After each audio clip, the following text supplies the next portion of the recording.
Preface. William Makepeace Thackeray. The name is dear to all lovers of classic fiction, who have wandered in enchanted lands, following the fortunes of Colonel Newcome, Becky Sharp, Henry Esmond, and a host of other familiar characters created by the great novelist. To an unusual degree, Thackeray dwells on the childhood and youth of the characters he depicts, lingering fondly and in details over the pranks and pastimes, the school and college days of his heroes and heroines, as though he wished to call a special attention to the interest of that portion of their career. That Thackeray has so emphasized his sketches of juvenile life warrants the presentation of those sketches in this volume, and as complete stories, without the adult intrigue and plot with which they are surrounded in the novels from which they are taken. The object in so presenting them is twofold, namely, to create an interest in Thackeray's work among young readers to whom he has heretofore been unknown, and to form a companion volume to those already given such a hearty welcome, Boys and Girls from Dickens and George Eliot. KDS, New York, 1907. Henry Esmond the Virginian's Becky Sharp at school cuffs fight with Figs, George Osborne, Rawdon Crawley Clive and Ethel Newcome Arthur Pendennis Caroline. Boys and Girls from Thackeray. Henry Esmond. Illustration, Henry Esmond and the Castlewoods.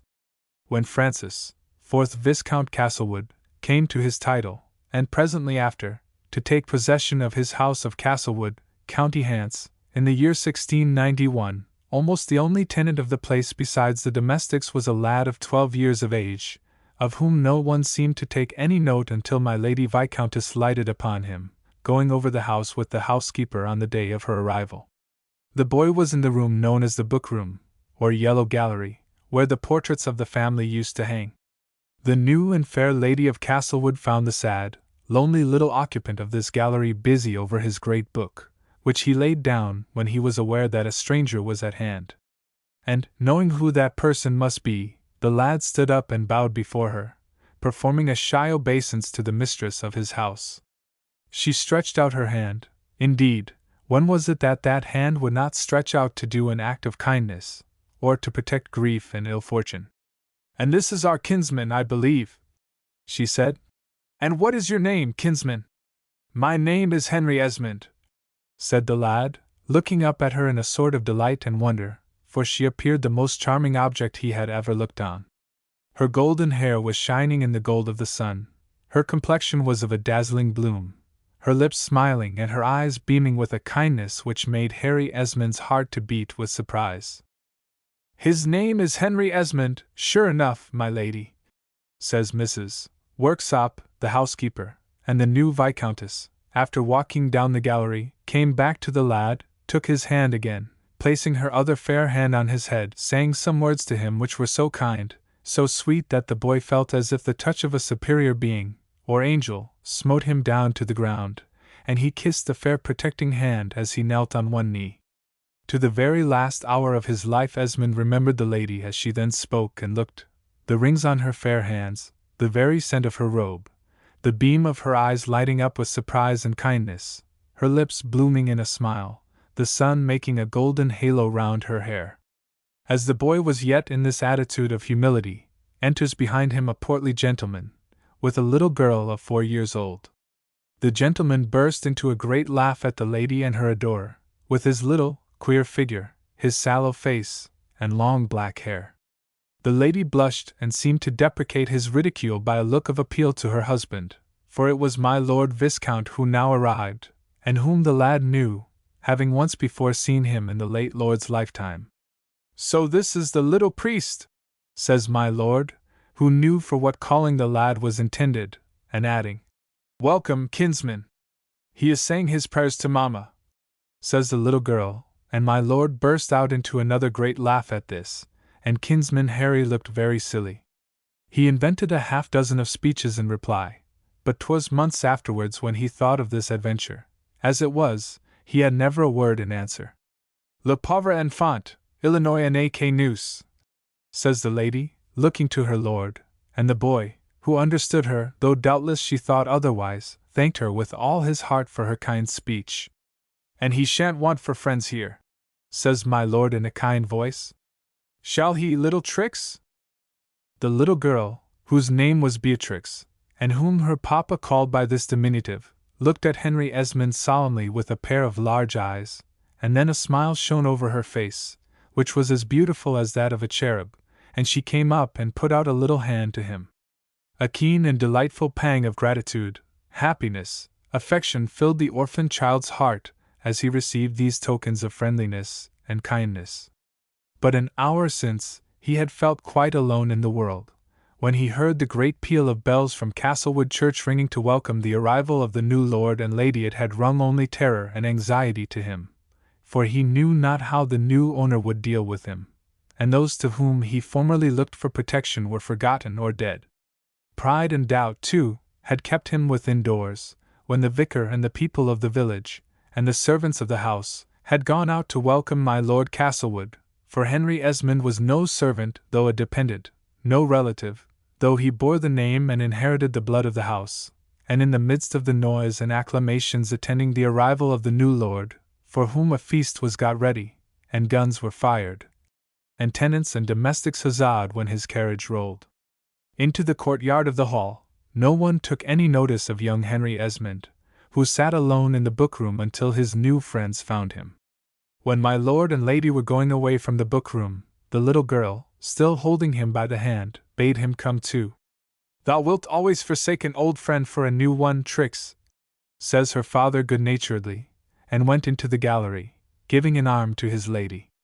They passed thence through the music gallery, long since dismantled, and Queen Elizabeth's rooms, in the clock tower, and out into the terrace, where was a fine prospect of sunset and the great darkling woods with a cloud of rooks returning, and the plain and river with Castlewood village beyond, and purple hills beautiful to look at, and the little heir of Castlewood, a child of 2 years old, was already here on the terrace in his nurse's arms, from whom he ran across the grass instantly he perceived his mother, and came to her. "If thou canst not be happy here," says my lord, looking round at the scene, "thou art hard to please, Rachel." "I am happy where you are," she said lovingly, and then my lord began to describe what was before them to his wife, and what indeed little Harry knew better than he, viz., the history of the house, how by yonder gate the page ran away with the heiress of Castlewood, by which the estate came into the present family, how the Roundheads attacked the clock tower, which my lord's father was slain in defending. "I was but 2 years old then," says he, "but take 46 from 90, and how old shall I be, kinsman Harry?" 30, says his wife, with a laugh. "A great deal too old for you, Rachel," answers my lord, looking fondly down at her. Indeed she seemed to be a girl, and was at that time scarce 20 years old. "You know, Frank, I will do anything to please you," says she, "and I promise you I will grow older every day. You mustn't call Papa Frank, you must call him my lord now," says Miss Beatrix, with a toss of her little head, at which the mother smiled, and the good-natured father laughed, and the little trotting boy laughed, not knowing why, but because he was happy, no doubt, as everyone seemed to be there. Presently, however, as the sun was setting, the little heir was sent howling to bed, while the more fortunate little Trix was promised to sit up for supper that night. "And you will come too, kinsman, won't you?" she said. Harry Esmond blushed. I have supper with Mrs. Worksop," says he. But the new Viscount Castlewood refused to hear of that, and said, "Thou shalt sup with us, Harry, tonight. Shan't refuse a lady, shall he, Trix?" And Harry enjoyed the unexpected pleasure of an evening meal with the new lord of Castlewood and his gracious family. Later, when Harry got to his little chamber, it was with a heart full of surprise and gratitude towards the new friends whom this happy day had brought him. The next morning he was up and watching long before the house was astir, longing to see that fair lady and her children again, and only fearful lest their welcome of the past night should in any way be withdrawn or altered. But presently little Beatrix came out into the garden, and her mother followed, who greeted Harry as kindly as before and listened while he told her the histories of the house, which he had been taught in the old lord's time, and to which she listened with great interest, and then he told her, with respect to the night before, that he understood French and thanked her for her protection. "Do you?" says she, with a blush. "Then, sir, you shall teach me and Beatrix." And she asked him many more questions regarding himself, to which she received brief replies, the substance of which was afterward amplified into certain facts concerning the past of the orphan boy, which it is well to note here and now. It seemed that in former days, in a little cottage in the village of Ealing, near to London, for some time had dwelt an old French refugee, by name Mr. Pastoureau, one of those whom the persecution of the Huguenots by the French king had brought over to England. With this old man lived a little lad, who went by the name of Henry Thomas, but who was no other than Henry Esmond. He remembered to have lived in another place a short time before, near to London, too, amongst looms and spinning wheels, and a great deal of psalm-singing and church-going, and a whole colony of Frenchmen. There he had a dear, dear friend, who died, and whom he called Aunt. She used to visit him in his dreams sometimes, and her face, though it was homely, was 1,000 times dearer to him than that of Mrs. Pastoureau, Bon Papa Pastoureau's new wife, who came to live with him after Aunt went away. And there, at Spitalfields, as it used to be called, lived Uncle George, who was a weaver too, but used to tell Harry that he was a little gentleman, and that his father was a captain, and his mother an angel. When he said so, Bon Papa used to look up from the loom, where he was embroidering beautiful silk flowers, and shake his head. He had a little room where he always used to preach and sing hymns out of his great old nose. Little Harry did not like the preaching. He liked better the fine stories which Aunt used to tell him. Bon Papa's new wife never told him pretty stories. She quarreled with Uncle George, and he went away. After this, Harry's Bon Papa, and his wife and 2 children of her own that she had brought with her, came to live at Ealing. The new wife gave her children the best of everything, and Harry many a whipping, he knew not why. So he was very glad when a gentleman dressed in black, on horseback, with a mounted servant behind him, came to fetch him away from Ealing. The unjust stepmother gave him plenty to eat before he went away, and did not beat him once, but told the children to keep their hands off him. One was a girl, and Harry never could bear to strike a girl, and the other was a boy, whom he could easily have beat, but he always cried out, when Mrs. Pastoureau came sailing to the rescue with arms like a flail. She only washed Harry's face the day he went away, nor ever so much as once boxed his ears. She whimpered rather when the gentleman in black came for the boy, and pretended to cry, but Harry thought it was only a sham, and sprung quite delighted upon the horse upon which the lackey helped him. This lackey was a Frenchman. His name was Blaise. The child could talk to him in his own language perfectly well. He knew it better than English, indeed, having lived hitherto among French people, and being called the little Frenchman by other boys on Ealing Green. The lackey was very talkative and informed the boy that the gentleman riding before him was my lord's chaplain, Father Holt, that he was now to be called Master Harry Esmond, that my Lord Viscount Castlewood was his patron, that he was to live at the great house of Castlewood, in the province of Shire, where he would see Madame the Viscountess, who was a grand lady, and that he was to be educated for the priesthood.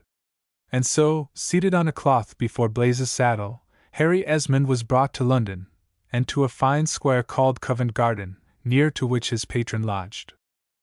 Mr. Holt, the priest, took the child by the hand and brought him to this grand languid nobleman, who sat in a great cap and flowered morning gown, sucking oranges.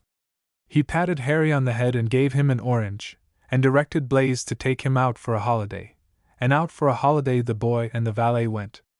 Harry went jumping along. He was glad enough to go. He remembered to his life's end the delights of those days.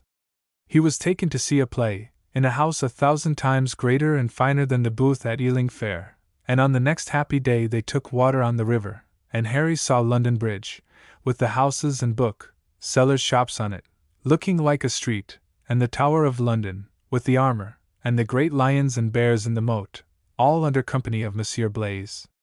Presently, of an early morning, all the party set forth for the country, and all along the road the Frenchman told little Harry stories of brigands, which made the child's hair stand on end, and terrified him, so that at the great gloomy inn on the road where they lay, he besought to be allowed to sleep in a room with one of the servants, and Father Holt took pity on him and gave the child a little bed in his chamber. His artless talk and answers very likely inclined this gentleman in his favor, for next day Mr. Holt said Harry should ride behind him, and not with the French lackey, and all along the journey put 1,000 questions to the child, as to his foster brother and relations at Ealing, what his old grandfather had taught him, what languages he knew, whether he could read and write, and sing, and so forth. And Mr. Holt found that Harry could read and write, and possessed the 2 languages of French and English very well. The lad so pleased the gentlemen by his talk that they had him to dine with them at the inn, and encouraged him in his prattle, and Monsieur Blaise, with whom he rode and dined the day before, waited upon him now. At length, on the 3rd day, at evening, they came to a village on the green with elms around it, and the people there all took off their hats, and made curtsies to my Lord Viscount, who bowed to them all languidly, and there was one portly person that wore a cassock and a broad-leaved hat, who bowed lower than anyone, and with this one both my lord and Mr. Holt had a few words. "This, Harry, is Castlewood Church," says Mr. Holt, "and this is the pillar thereof, learned Dr. Tusher. Take off your hat, sirrah, and salute Dr. Tusher. Come up to supper, doctor," says my lord, at which the doctor made another low bow, and the party moved on towards a grand house that was before them, with many great towers, and vanes on them, and windows flaming in the sunshine, and they passed under an arch into a courtyard, with a fountain in the center, where many men came and held my lord's stirrup as he descended, and paid great respect to Mr. Holt likewise. Taking Harry by the hand as soon as they were both descended from their horses, Mr. Holt led him across the court, to rooms on a level with the ground, one of which Father Holt said was to be the boy's chamber, the other on the other side of the passage being the father's own. As soon as the little man's face was washed, and the father's own dress arranged, Harry's guide took him once more to the door by which my lord had entered the hall, and up a stair, and through an anteroom to my lady's drawing-room, an apartment than which Harry thought he had never seen anything more grand, no, not in the Tower of London, which he had just visited.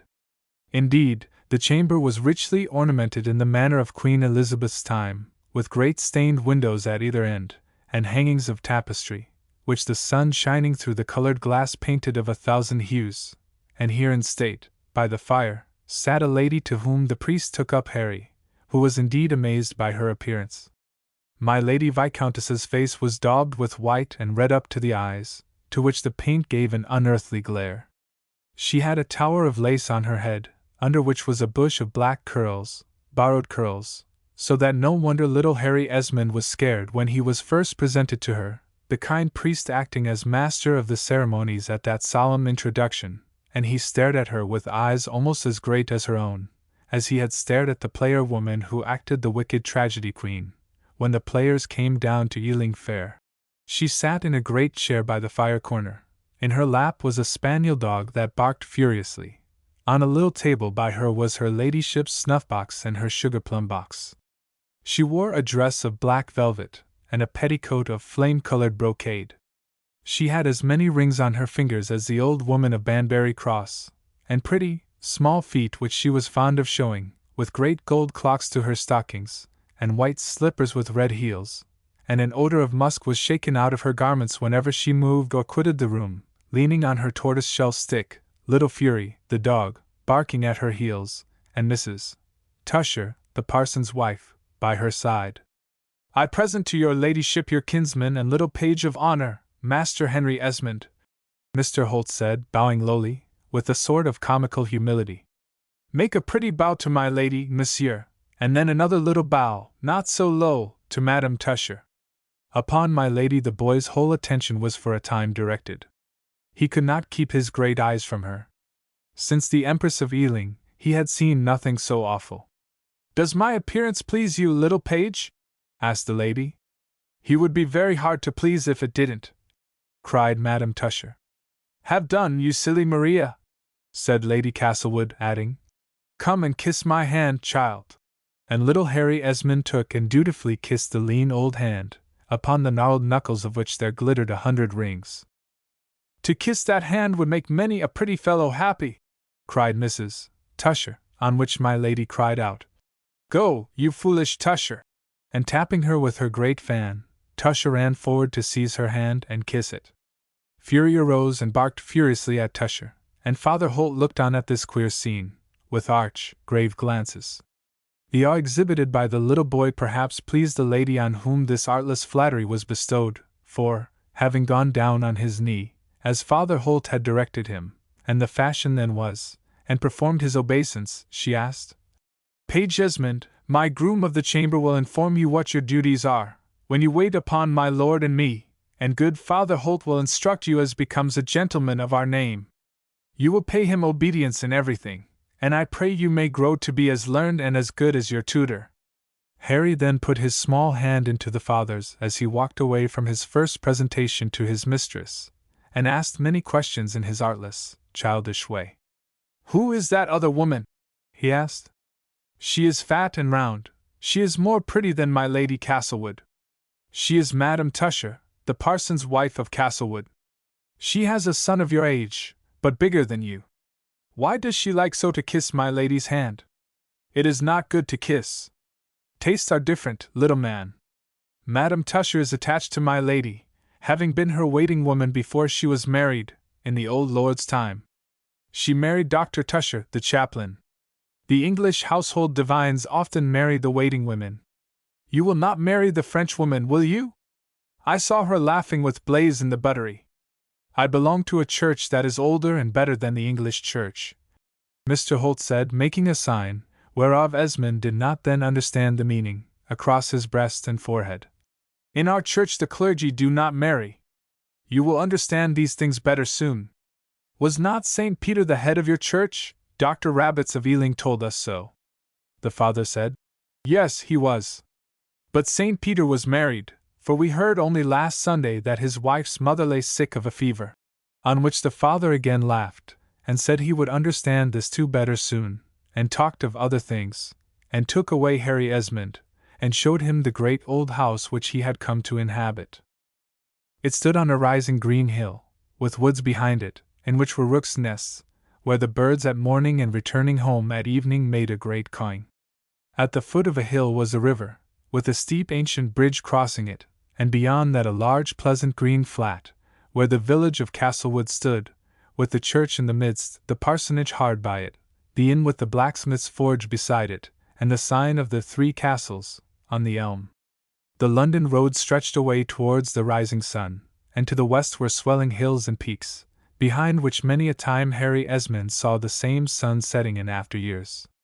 The hall of Castlewood was built with 2 courts, whereof one only, the Fountain Court, was now inhabited, the other having been battered down in the Cromwellian wars. In the Fountain Court, still in good repair, was the great hall, near to the kitchen and butteries. A dozen of living rooms looked to the north, and communicated with the little chapel that faced eastwards, and the buildings stretching from that to the main gate, and with the hall, which looked to the west, into the court, now dismantled. This court had been the more magnificent of the two until the Protector's cannon tore down one side of it before the place was taken and stormed. The besiegers entered at the terrace under the clock tower, slaying every man of the garrison, and at their head my lord's brother, Francis Esmond.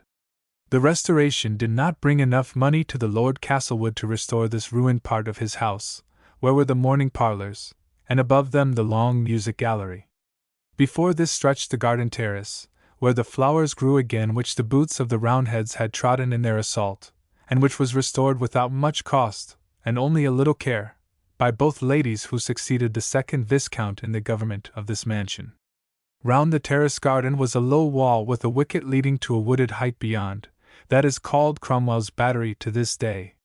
Young Harry Esmond soon learned the domestic part of his duty, which was easy enough, from the groom of her ladyship's chamber, serving the Countess, as the custom commonly was in his boyhood, as page, waiting at her chair, bringing her scented water and the silver basin after dinner, sitting on her carriage step on state occasions, or on public days introducing her company to her. This was chiefly of the Catholic gentry, of whom there were a pretty many in the country and neighbouring city, and who rode not seldom to Castlewood to partake of the hospitalities there. In the second year of their residence, the company seemed especially to increase. My lord and my lady were seldom without visitors.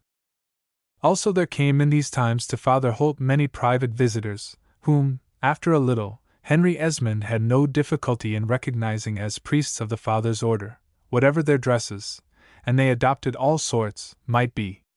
They were closeted with the Father constantly, and often came and rode away without paying their respects to my lord and lady.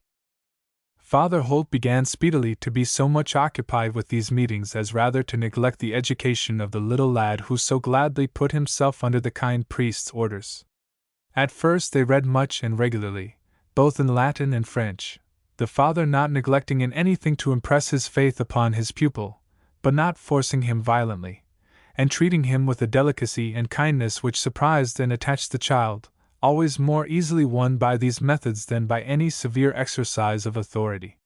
And his delight in their walks was to tell Harry of the glories of his order, of the Jesuits, an order founded by Ignatius Loyola, whose members were intimately associated with intrigues of church and state. He told Harry of its martyrs and heroes, of its brethren converting the heathen by myriads, traversing the desert, facing the stake, ruling the courts and councils, or braving the tortures of kings, so that Henry Esmond thought that to belong to the Jesuits was the bravest end of ambition, the greatest career here, and in heaven the surest reward, and began to long for the day, not only when he should enter into the one church and receive his first communion, but when he might join that wonderful brotherhood, which numbered the wisest, the bravest, the highest born, the most eloquent of men among its members. Father Holt bade him keep his views secret, and to hide them as a great treasure which would escape him if it was revealed, and proud of this confidence and secret vested in him, the lad became fondly attached to the master who initiated him into a mystery so wonderful and awful. And when little Tom Tusher, his neighbor, came from school for his holiday, and said how he, too, like Harry, was to be bred up for an English priest, and would get a college scholarship and fellowship from his school, and then a good living, it tasked young Harry Esmond's powers of reticence not to say to his young companion, "Church! Priesthood! Fat living! My dear Tommy, do you call yours a church and a priesthood? What is a fat living compared to converting 100,000 heathens by a single sermon? What is a scholarship at Trinity by the side of a crown of martyrdom, with angels awaiting you as your head is taken off? Could your master at school sail over the Thames on his gown? Have you statues in your church that can bleed, speak, walk, and cry? My good Tommy, in dear Father Holt's church these things take place every day. You know St. Philip of the Willows appeared to Lord Castlewood, and caused him to turn to the one true church. No saints ever come to you." And Harry Esmond, because of his promise to Father Holt, hiding away these treasures of faith from T. Tusher, delivered himself of them nevertheless simply to Father Holt, who stroked his head, smiled at him with his inscrutable look, and told him that he did well to meditate on these great things, and not to talk of them except under direction.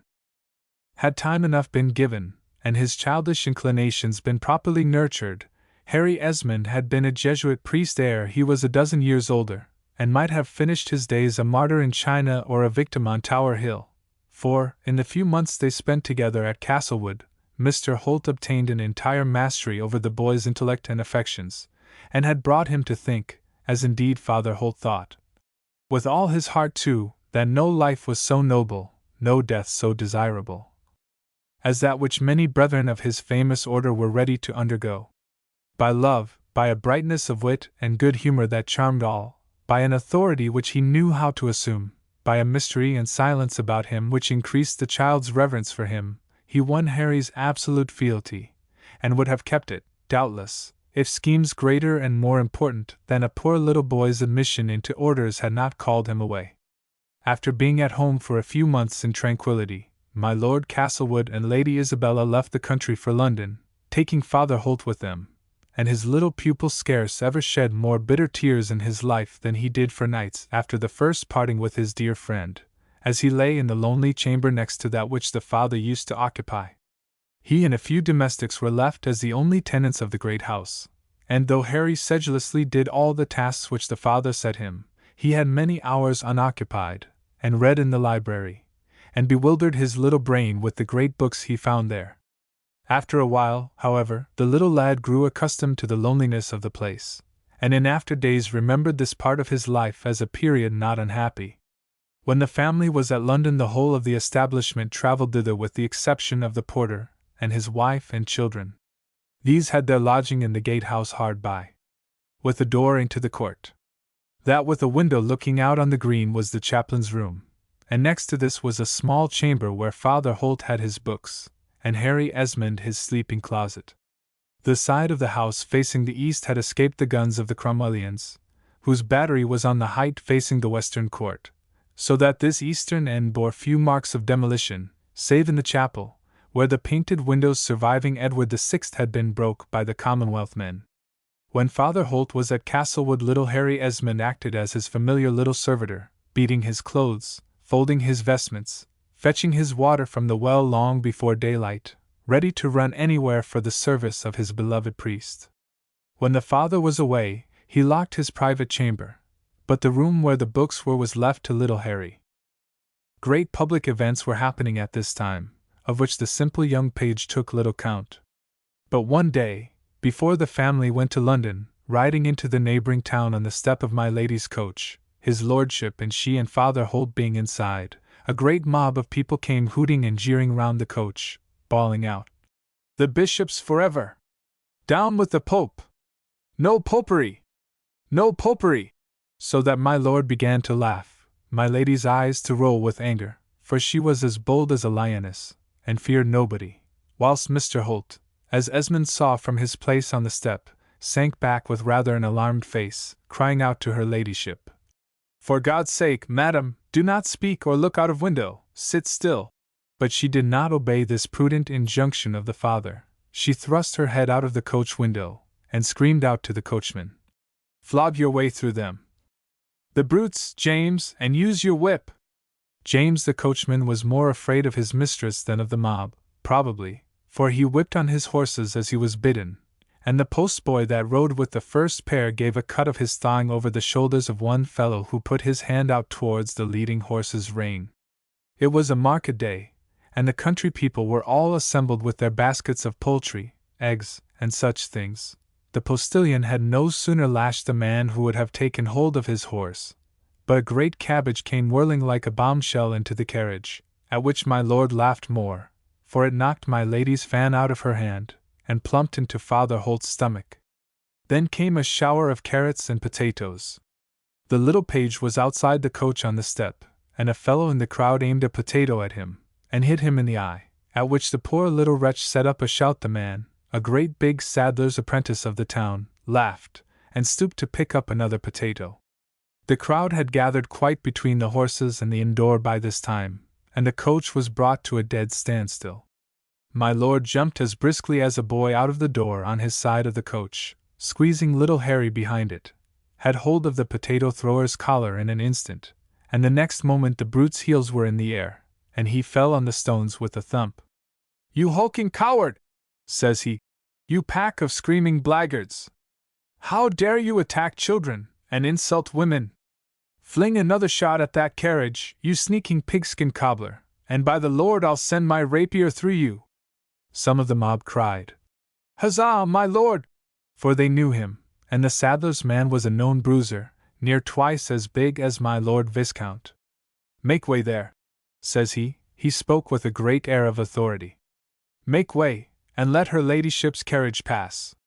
The men actually did make way, and the horses went on, my lord walking after them with his hat on his head.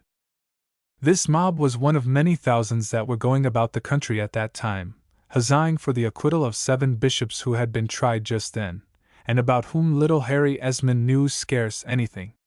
The party from Castlewood were on their way to Hexton, where there was a great meeting of the gentry. My lord's people had their new liveries on, and Harry a little suit of blue and silver, which he wore upon occasions of state, and the gentlefolks came round and talked to my lord, and a judge in a red gown, who seemed a very great personage, especially complimented him and my lady, who was mighty grand. Harry remembers her train borne up by her gentlewoman. There was an assembly and ball at the great room at the inn, and other young gentlemen of the county families looked on as he did. One of them jeered him for his black eye, which was swelled by the potato, and another called him a cruel name, on which he and Harry fell to fisticuffs. My lord's cousin, Colonel Esmond of Walcote, was there, and separated the two lads, a great, tall gentleman, with a handsome, good-natured face. Very soon after this my lord and lady went to London with Mr. Holt, leaving the page behind them. The little man had the great house of Castlewood to himself, or between him and the housekeeper, Mrs. Worksop, an old lady who was a kinswoman of the family in some distant way, and a Protestant, but a staunch Tory and King's man, as all the Esmonds were. Harry used to go to school to Dr. Tusher when he was at home, though the doctor was much occupied too.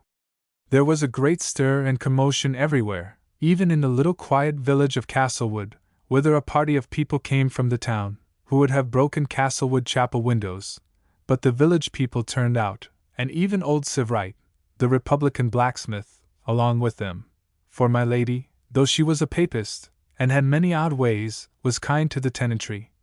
And there was always plenty of protectors for Castlewood inmates in any sort of invasion. One day at dawn, not having been able to sleep for thinking of some lines for eels which he had placed the night before, the lad was lying in his little bed waiting for the hour when he and John Lockwood, the porter's son, might go to the pond and see what fortune had brought them. It might have been 4 o'clock when he heard the door of Father Holt's chamber open. Harry jumped up, thinking for certain it was a robber, or hoping perhaps for a ghost, and flinging open his own door, saw a light inside Father Holt's room, and a figure standing in the doorway, in the midst of a great smoke which issued from the room. "Who's there?" cried out the boy. "Silentium," whispered the other. "'Tis I, my boy," holding his hand out, and Harry recognized Father Holt. A curtain was over the window that looked to the court, and he saw that the smoke came from a great flame of papers burning in a bowl when he entered the chaplain's room. After giving a hasty greeting and blessing to the lad, who was charmed to see his tutor, the father continued the burning of his papers, drawing them from a cupboard over the mantelpiece wall, which Harry had never seen before. Father Holt laughed, seeing the lad's attention fixed at once on this hole. "That is right, Harry," he said. "See all and say nothing. You are faithful, I know." "I know I would go to the stake for you," said Harry. "I don't want your head," said the father, patting it kindly. "All you have to do is to hold your tongue. Let us burn these papers, and say nothing to anybody. Should you like to read them?" Harry Esmond blushed, and held down his head. He had looked, but without thinking, at the paper before him, but though he had seen it before, he could not understand a word of it. They burned the papers until scarce any traces of them remained. Harry had been accustomed to seeing Father Holt in more dresses than one, it not being safe, or worth the danger, for popish priests to wear their proper dress, so he was in no wise astonished that the priest should now appear before him in a riding dress, with large buff leather boots, and a feather to his hat, plain, but such as gentlemen wore. "You know the secret of the cupboard," said he, laughing, "and must be prepared for other mysteries." And he opened a wardrobe, which he usually kept locked, but from which he now took out 2 or 3 dresses and wigs of different colors, and a couple of swords, a military coat and cloak, and a farmer's smock, and placed them in the large hole over the mantelpiece from which the papers had been taken. "If they miss the cupboard," he said, "they will not find these. If they find them, they'll tell no tales except that Father Holt wore more suits of clothes than one. All Jesuits do. You know what deceivers we are, Harry." Harry was alarmed at the notion that his friend was about to leave him, but, "No," the priest said, "I may very likely come back with my lord in a few days. We are to be tolerated, we are not to be persecuted. But they may take a fancy to pay a visit at Castlewood ere our return, and, as gentlemen of my cloth are suspected, they might choose to examine my papers, which concern nobody, at least not them." And to this day, whether the papers in cipher related to politics, or to the affairs of that mysterious society whereof Father Holt was a member, his pupil, Harry Esmond, remains in entire ignorance. The rest of his goods Father Holt left untouched on his shelves and in his cupboard, taking down, with a laugh, however, and flinging into the brazier, where he only half burned them, some theological treatises which he had been writing. "And now," said he, "Henry, my son, you may testify, with a safe conscience, that you saw me burning Latin sermons the last time I was here before I went away to London, and it will be daybreak directly, and I must be away before Lockwood is stirring." "Will not Lockwood let you out, sir?" Esmond asked. Holt laughed.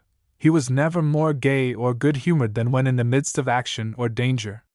"Lockwood knows nothing of my being here, mind you," he said. "Nor would you, you little wretch! Had you slept better.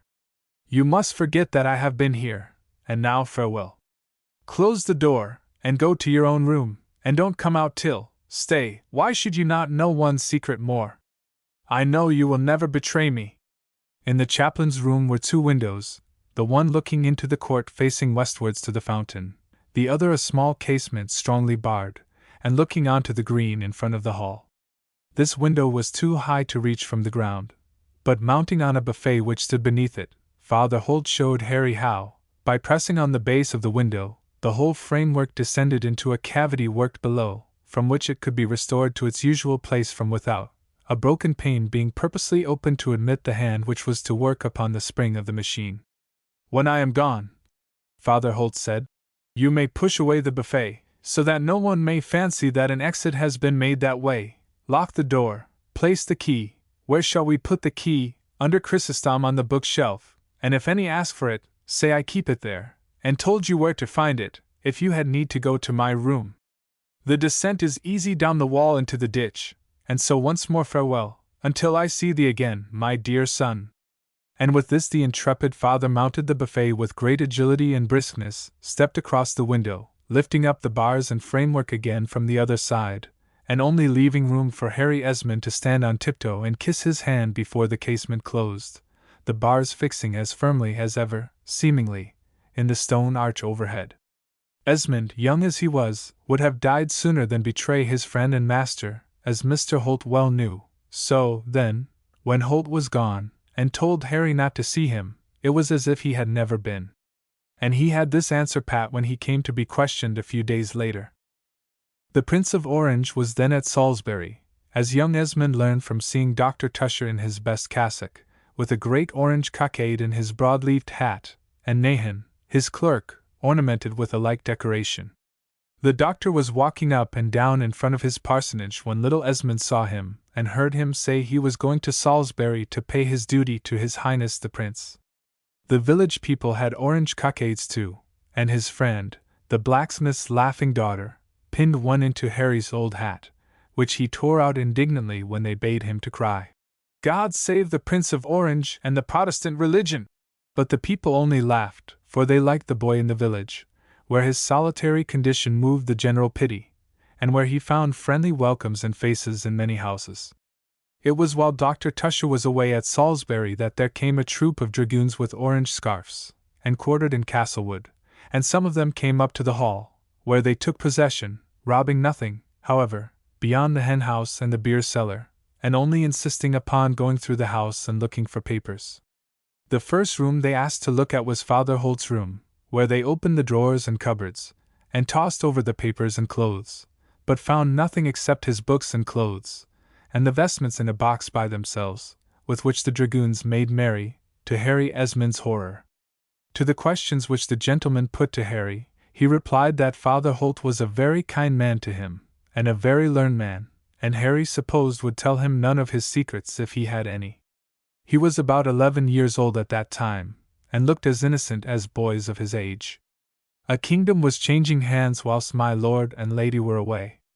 King James was flying, the Dutchmen were coming, awful stories about them and the Prince of Orange Mrs. Worksop used to tell to the idle little page, who enjoyed the exciting narratives.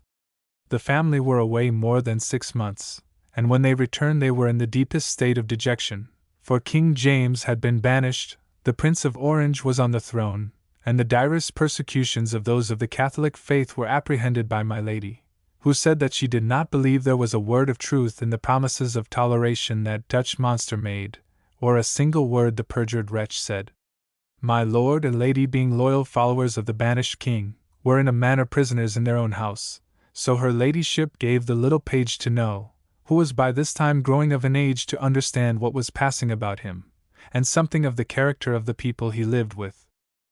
Father Holt came to the hall constantly, but officiated no longer openly as chaplain. Strangers, military and ecclesiastic, Harry knew the latter, though they came in all sorts of disguises, were continually arriving and departing. My lord made long absences and sudden reappearances, using sometimes the secret window in Father Holt's room, though how often Harry could not tell. He stoutly kept his promise to the father of not prying, and if at midnight from his little room he heard noises of persons stirring in the next chamber, he turned round to the wall, and hid his curiosity under his pillow until he fell asleep. Of course, he could not help remarking that the priest's journeys were constant, and understanding by 100 signs that some active though secret business employed him. What this was may pretty well be guessed by what soon happened to my lord. No garrison or watch was put into Castlewood when my lord came back, but a guard was in the village, and one or other of them was always on the green keeping a lookout on the great gate, and those who went out and in. Lockwood said that at night especially every person who came in or went out was watched by the outlying sentries. It was lucky that there was a gate which their worships knew nothing about. My lord and Father Holt must have made constant journeys at night. Once or twice little Harry acted as their messenger and discreet aide-de-camp. He remembers he was bidden to go into the village with his fishing rod, enter certain houses, ask for a drink of water, and tell the good man there would be a horse market at Newbury next Thursday, and so carried the same message on to the next house on his list. He did not know what the message meant at the time, nor what was happening, which may as well, however, for clearness' sake, be explained here. The Prince of Orange being gone to Ireland, where the king was ready to meet him with a great army, it was determined that a great rising of His Majesty's party should take place in this country, and my lord was to head the force in the Castlewoods county. Of late he had taken a greater lead in affairs than before, having the indefatigable Mr. Holt at his elbow, who was the most considerable person in that part of the county for the affairs of the king.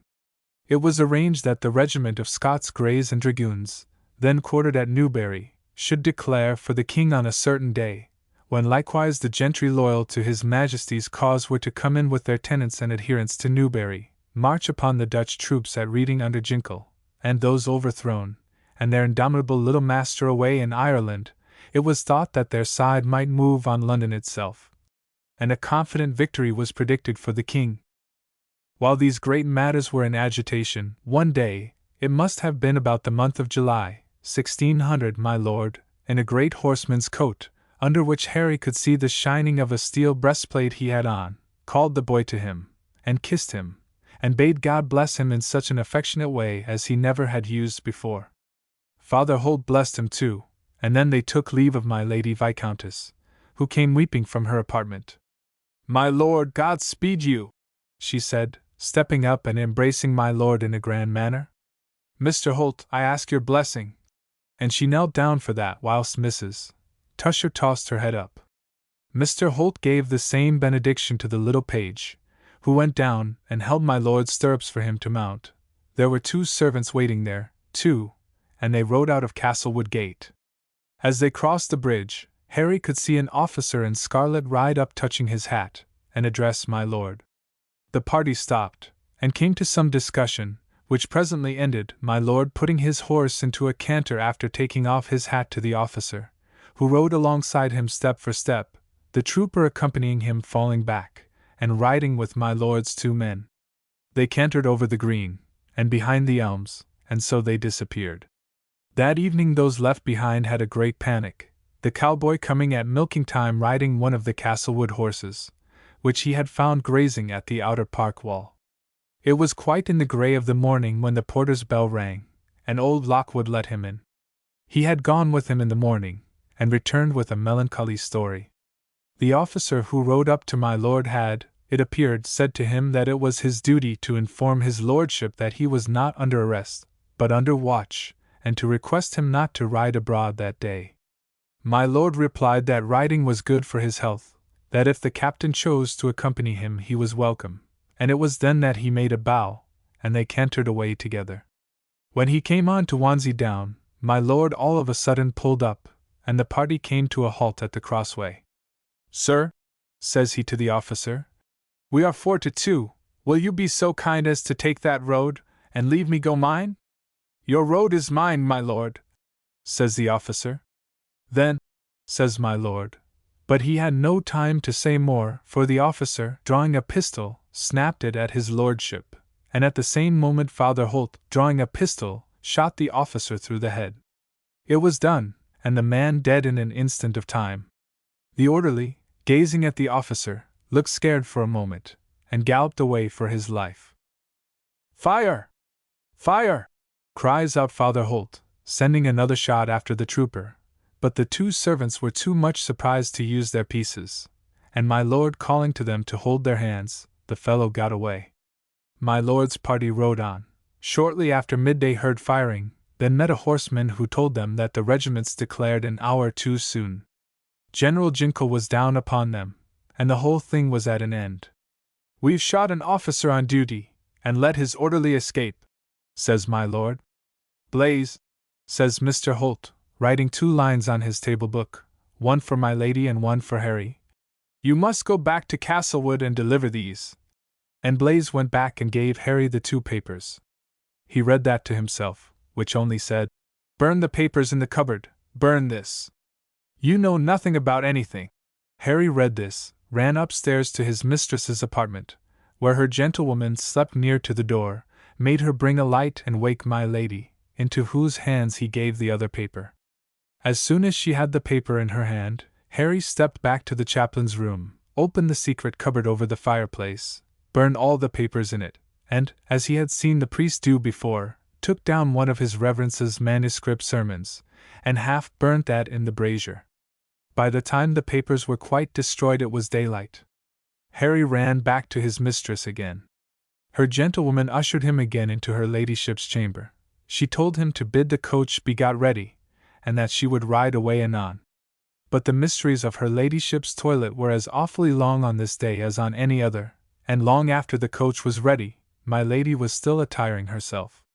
And just as the Viscountess stepped forth from her room, ready for her departure, young John Lockwood came running up from the village with news that a lawyer, 3 officers, and 20 or 24 soldiers were marching thence upon the house. John had but 2 minutes the start of them, and ere he had well told his story, the troop rode into the courtyard. Her gentlewoman, Victoire, persuaded her that her prudent course was, as she could not fly, to receive the troops as though she suspected nothing, and that her chamber was the best place wherein to await them. So her black Japan casket, which Harry was to carry to the coach, was taken back to her ladyship's chamber, whither the maid and mistress retired. Victoire came out presently, bidding the page to say her ladyship was ill, confined to her bed with the rheumatism. By this time the soldiers had reached Castlewood, and, preceded by their commander and a lawyer, were conducted to the stair leading up to the part of the house which my lord and lady inhabited. The captain and the lawyer came through the anteroom to the tapestry parlor, where now was nobody but young Harry Esmond, the page. "Tell your mistress, little man," says the captain kindly, "that we must speak to her." "My mistress is ill abed," said the page. "What complaint has she?" asked the captain. The boy said, "The rheumatism." "Rheumatism! That's a bad complaint," continues the good-natured captain. "And the coach is in the yard to fetch the doctor, I suppose?" "I don't know," says the boy. "And how long has her ladyship been ill?" "I don't know," says the boy. "When did my lord go away?" "Yesterday night." "With Father Holt?" "With Mr. Holt." "And which way did they travel?" asked the lawyer. "They traveled without me," says the page. "We must see Lady Castlewood." "I have orders that nobody goes into her ladyship, she is sick," says the page, but at this moment her maid came out. "Hush!" says she, and, as if not knowing that any one was near, "What's this noise?" says she. "Is this gentleman the doctor?" "Stuff! We must see Lady Castlewood," says the lawyer, pushing by. The curtains of her ladyship's room were down, and the chamber dark, and she was in bed with a nightcap on her head, and propped up by her pillows. "Is that the doctor?" she said. "There is no use with this deception, madam," Captain Westbury said, for so he was named. "My duty is to arrest the person of Thomas, Viscount of Castlewood, of Robert Tusher, Vicar of Castlewood, and Henry Holt, known under various other names, a Jesuit priest, who officiated as chaplain here in the late king's time, and is now at the head of the conspiracy which was about to break out in this country against the authority of their Majesties King William and Queen Mary. And my orders are to search the house for such papers or traces of the conspiracy as may be found here. Your ladyship will please give me your keys, and it will be as well for yourself that you should help us, in every way, in our search. You see, sir, that I have the rheumatism, and cannot move, said the lady, looking uncommonly ghastly as she sat up in her bed. I shall take leave to place a sentinel in the chamber, so that your ladyship, in case you should wish to rise, may have an arm to lean on, Captain Westbury said. Your woman will show me where I am to look. And Madame Victoire, chatting in her half-French and half-English jargon, opened while the captain examined one drawer after another. But, as Harry Esmond thought, rather carelessly, as if he was only conducting the examination for form's sake. Before one of the cupboards Victoire flung herself down, and, with a piercing shriek, cried, Non, jamais, monsieur l'officier! Jamais! I will rather die than let you see this wardrobe. But Captain Westbury would open it, still with a smile on his face, which, when the box was opened, turned into a fair burst of laughter. It contained, not papers regarding the conspiracy, but my lady's wigs, washes, and rouge pots, and Victoire said men were monsters, as the captain went on with his search. He tapped the back to see whether or no it was hollow, and as he thrust his hands into the cupboard, my lady from her bed called out, with a voice that did not sound like that of a very sick woman. Is it your commission to insult ladies as well as to arrest gentlemen, Captain? These articles are only dangerous when worn by your ladyship, the captain said, with a low bow and a mock grin of politeness. I have found nothing which concerns the government as yet, only the weapons with which beauty is authorized to kill, says he, pointing to a wig with his sword tip. We must now proceed to search the rest of the house. You are not going to leave that wretch in the room with me, cried my lady, pointing to the soldier. What can I do, madam? Somebody you must have to smooth your pillow and bring your medicine, permit me. Sir, screamed out my lady. Madam, if you are too ill to leave the bed, the captain then said, rather sternly, I must have 4 of my men to lift you off in the sheet. I must examine this bed, in a word. Papers may be hidden in a bed as elsewhere. We know that very well, and… Here it was her ladyship's turn to shriek, for the captain, with his fist shaking the pillows and bolsters, at last wrenching away one of the pillows, said, Look! Did not I tell you so? Here is a pillow stuffed with paper. And now your ladyship can move, I am sure. Permit me to give you my hand to rise. You will have to travel for some distance, as far as Hexton Castle tonight. Will you have your coach? Your woman shall attend you if you like. And the Japan box? Sir! You don't strike a man when he is down, said my lady, with some dignity. Can you not spare a woman? Your ladyship must please to rise, and let me search the bed, said the captain. There is no more time to lose in bandying talk. And without more ado, the gaunt old woman got up. Harry Esmond recollected to the end of his life that figure, with the brocade dress under the white nightdress, and the gold-clocked red stockings, and white red-heeled shoes, sitting up in the bed, and stepping down from it. The trunks were ready packed for departure in her anteroom, and the horses ready harnessed in the stable, about all which the captain seemed to know, by information got from some quarter or other, and whence Esmond could make a pretty shrewd guess in after times, when Dr. Tusher complained that King William's government had basely treated him for services done in that cause. And here we may relate, though he was then too young to know all that was happening, what the papers contained, of which Captain Westbury had made a seizure, and which papers had been transferred from the Japan box to the bed when the officers arrived. There was a list of gentlemen of the county, in Father Holt's handwriting, who were King James's friends, also a patent conferring the title of Marquis of Esmond on my Lord Castlewood, and the heirs male of his body, his appointment as Lord Lieutenant of the county, and Major General.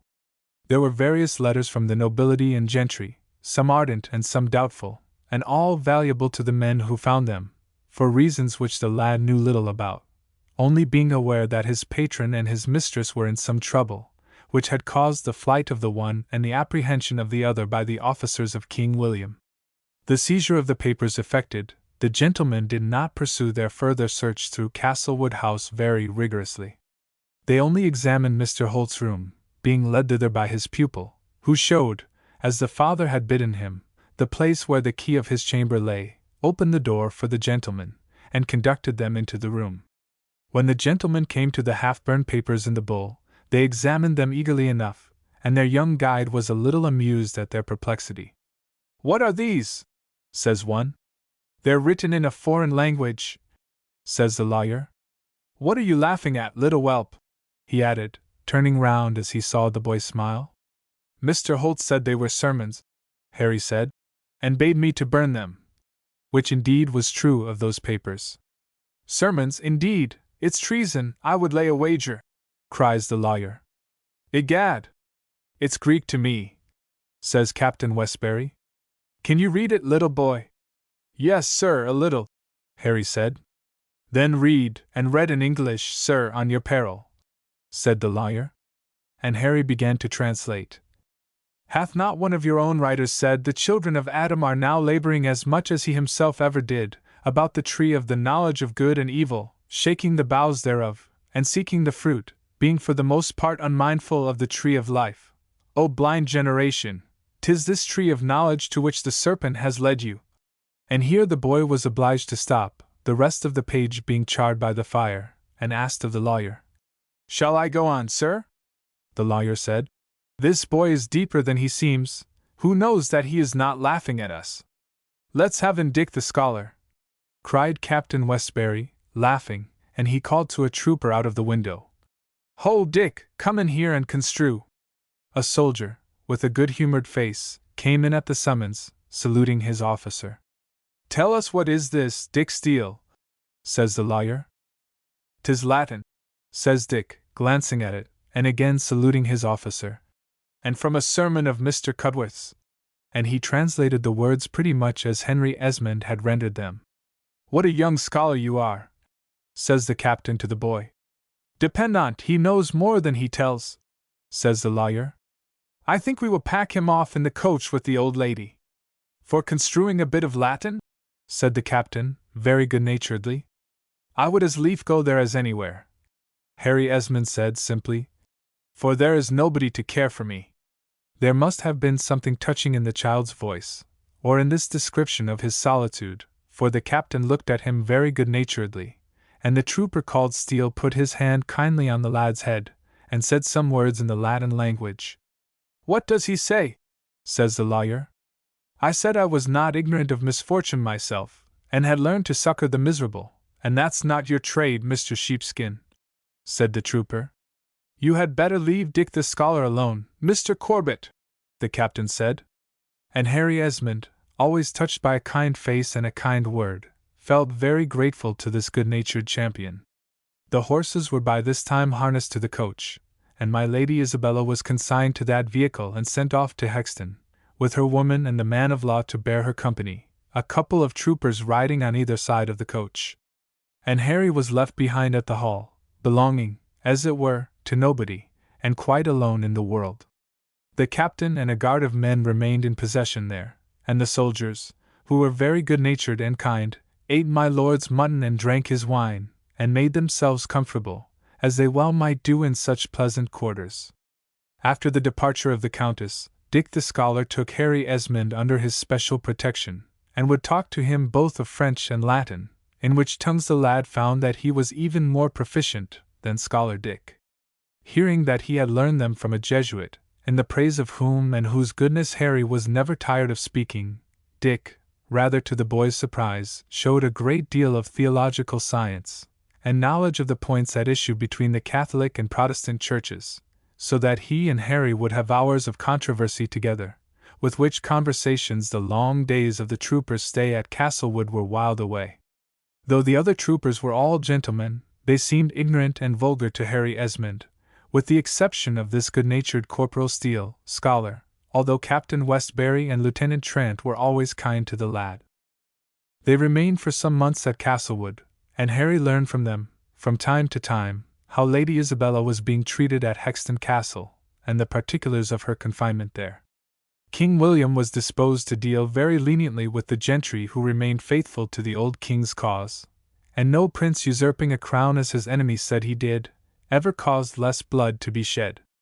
As for women conspirators, he kept spies on the least dangerous, and locked up the others. Lady Castlewood had the best rooms in Hexton Castle, and the jailer's garden to walk in, and though she repeatedly desired to be led out to execution like Mary Queen of Scots, there never was any thought of taking her painted old head off. She even found that some were friends in her misfortune, whom she had, in her prosperity, considered as her worst enemies. Colonel Francis Esmond, my lord's cousin, and her ladyship's hearing of his kinswoman's scrape, came to visit her in prison, offering any friendly services which lay in his power. He brought, too, his lady and little daughter Beatrix, the latter a child of great beauty and many winning ways, to whom the old Viscountess took not a little liking, and who was permitted after that to go often and visit the prisoner. And now there befell an event by which Lady Isabella recovered her liberty, and the house of Castlewood got a new owner, Colonel Francis Esmond, and fatherless little Harry Esmond, the new and most kind protector and friend, whom we met at the opening of this story. My Lord of Castlewood was wounded at the Battle of the Boyne, flying from which field he lay for a while concealed in a marsh, and more from cold and fever caught in the bogs than from the steel of the enemy in the battle, died. In those days letters were slow of travelling, and that of a priest announcing my lord's death took 2 months or more on its journey from Ireland to England. When it did arrive, Lady Isabella was still confined in Hexton Castle, but the letter was opened at Castlewood by Captain Westbury. Harry Esmond well remembered the receipt of this letter, which was brought in as Captain Westbury and Lieutenant Trent were on the green playing at bowls, young Esmond looking on at the sport. "Something has happened to Lord Castlewood," Captain Westbury said, in a very grave tone. "He is dead of a wound received at the Boyne, fighting for King James. I hope he has provided for thee somehow. Thou hast only him to depend on now." Harry did not know, he said. He was in the hands of heaven, as he had been all the rest of his life. That night as he lay in the darkness he thought with a pang how Father Holt and 2 or 3 soldiers, his acquaintances of the last 6 weeks, were the only friends he had in the great, wide world. The soul of the boy was full of love, and he longed as he lay in the darkness there for someone upon whom he could bestow it. Lady Isabella was in prison, his patron was dead, Father Holt was gone, he knew not where, Tom Tusher was far away. To whom could he turn now for comradeship? He remembered to his dying day the thoughts and tears of that long night. Was there any child in the whole world so unprotected as he? The next day the gentlemen of the guard, who had heard what had befallen him, were more than usually kind to the child, and upon talking the matter over with Dick they decided that Harry should stay where he was, and abide his fortune, so he stayed on at Castlewood after the garrison had been ordered away. He was sorry when the kind soldiers vacated Castlewood, and looked forward with no small anxiety to his fate when the new lord and lady of the house, Colonel Francis Esmond and his wife, should come to live there. He was now past 12 years old and had an affectionate heart, tender to weakness, that would gladly attach itself to somebody, and would not feel at rest until it had found a friend who would take charge of it. Then came my lord and lady into their new domain, and my lady's introduction to the little lad, whom she found in the book-room, as we have seen. The instinct which led Henry Esmond to admire and love the gracious person, the fair apparition, whose beauty and kindness so moved him when he first beheld her, became soon a passion of gratitude, which entirely filled his young heart. There seemed, as the boy thought, in her every look or gesture, an angelic softness and bright pity. In motion or repose she seemed gracious alike. The tone of her voice, though she spoke words ever so trivial, gave him a pleasure that amounted almost to pain. It could not be called love, that a lad of his age felt for his mistress, but it was worship. To catch her glance, to divine her errand and run on it before she had spoken it, to watch, follow, adore her, became the business of his life. As for my Lord Castlewood, he was good-humored, of a temper naturally easy, liking to joke, especially with his inferiors, and charmed to receive the tribute of their laughter. All exercises of the body he could perform to perfection, shooting at a mark, breaking horses, riding at the ring, pitching the quoit, playing at all games with great skill. He was fond of the parade dress, and also fond of having his lady well dressed, who spared no pains in that matter to please him. Indeed, she would dress her head or cut it off if he had bidden her. My Lord Viscount took young Esmond into his special favour, luckily for the lad. A very few months after my lord's coming to Castlewood in the winter time, little Frank being a child in petticoats, trotting about, it happened that little Frank was with his father after dinner, who fell asleep, heedless of the child, who crawled to the fire. As good fortune would have it, Esmond was sent by his mistress for the boy, just as the poor little screaming urchin's coat was set on fire by a log. Esmond, rushing forward, tore the dress off, so that his own hands were burned more than the little boy's, who was frightened rather than hurt by the accident. As my lord was sleeping heavily, it certainly was providential that a resolute person should have come in at that instant, or the child would have been burned to death. Ever after this, the father was loud in his expressions of remorse, and of admiration for Harry Esmond, and had the tenderest regard for his son's preserver. His burns were tended with the greatest care by his kind mistress, who said that heaven had sent him to be the guardian of her children, and that she would love him all her life. And it was after this, and from the very great love and tenderness which grew up in this little household, that Harry came to be quite of the religion of his house, and his dear mistress, of which he has ever since been a professing member. My lady had 3 idols: her lord, the good Viscount of Castlewood, her little son, who had his father's looks and curly, brown hair, and her daughter Beatrix, who had his eyes. Were there ever such beautiful eyes in the world? A pretty sight it was to see the fair mistress of Castlewood, her little daughter at her knee, and her domestics gathered around her, reading the morning prayer of the English Church. Esmond long remembered how she looked and spoke, kneeling reverently before the sacred book, the sun shining upon her golden hair until it made a halo round about her, a dozen of the servants of the house kneeling in a line opposite their mistress. For a while Harry Esmond as a good papist kept apart from these mysteries, but Dr. Tusher, showing him that the prayers read were those of the Church of all ages, he came presently to kneel down with the rest of the household in the parlour, and before a couple of years my lady had made a thorough convert. Indeed, the boy loved her so much that he would have subscribed to anything she bade him at that time, and the happiest period of all his life was this, when the young mother, with her daughter and son, and the orphan lad whom she protected, read and worked and played, and were children together. But as Esmond grew, and observed for himself, he found much to read and think of outside that fond circle of kinsfolk. He read more books than they cared to study with him, was alone in the midst of them many a time, and passed nights over labors, useless perhaps, but in which they could not join him. His dear mistress divined his thoughts with her usual jealous watchfulness of affection, began to forebode a time when he would escape from his home nest, and at his eager protestations to the contrary, would only sigh and shake her head, knowing that some day her predictions would come true. Meanwhile evil fortune came upon the inmates of Castlewood Hall, brought thither by no other than Harry himself. In those early days, before Lady Mary Wortley Montagu brought home the custom of inoculation from Turkey, smallpox was considered, as indeed it was, the most dreadful scourge of the world.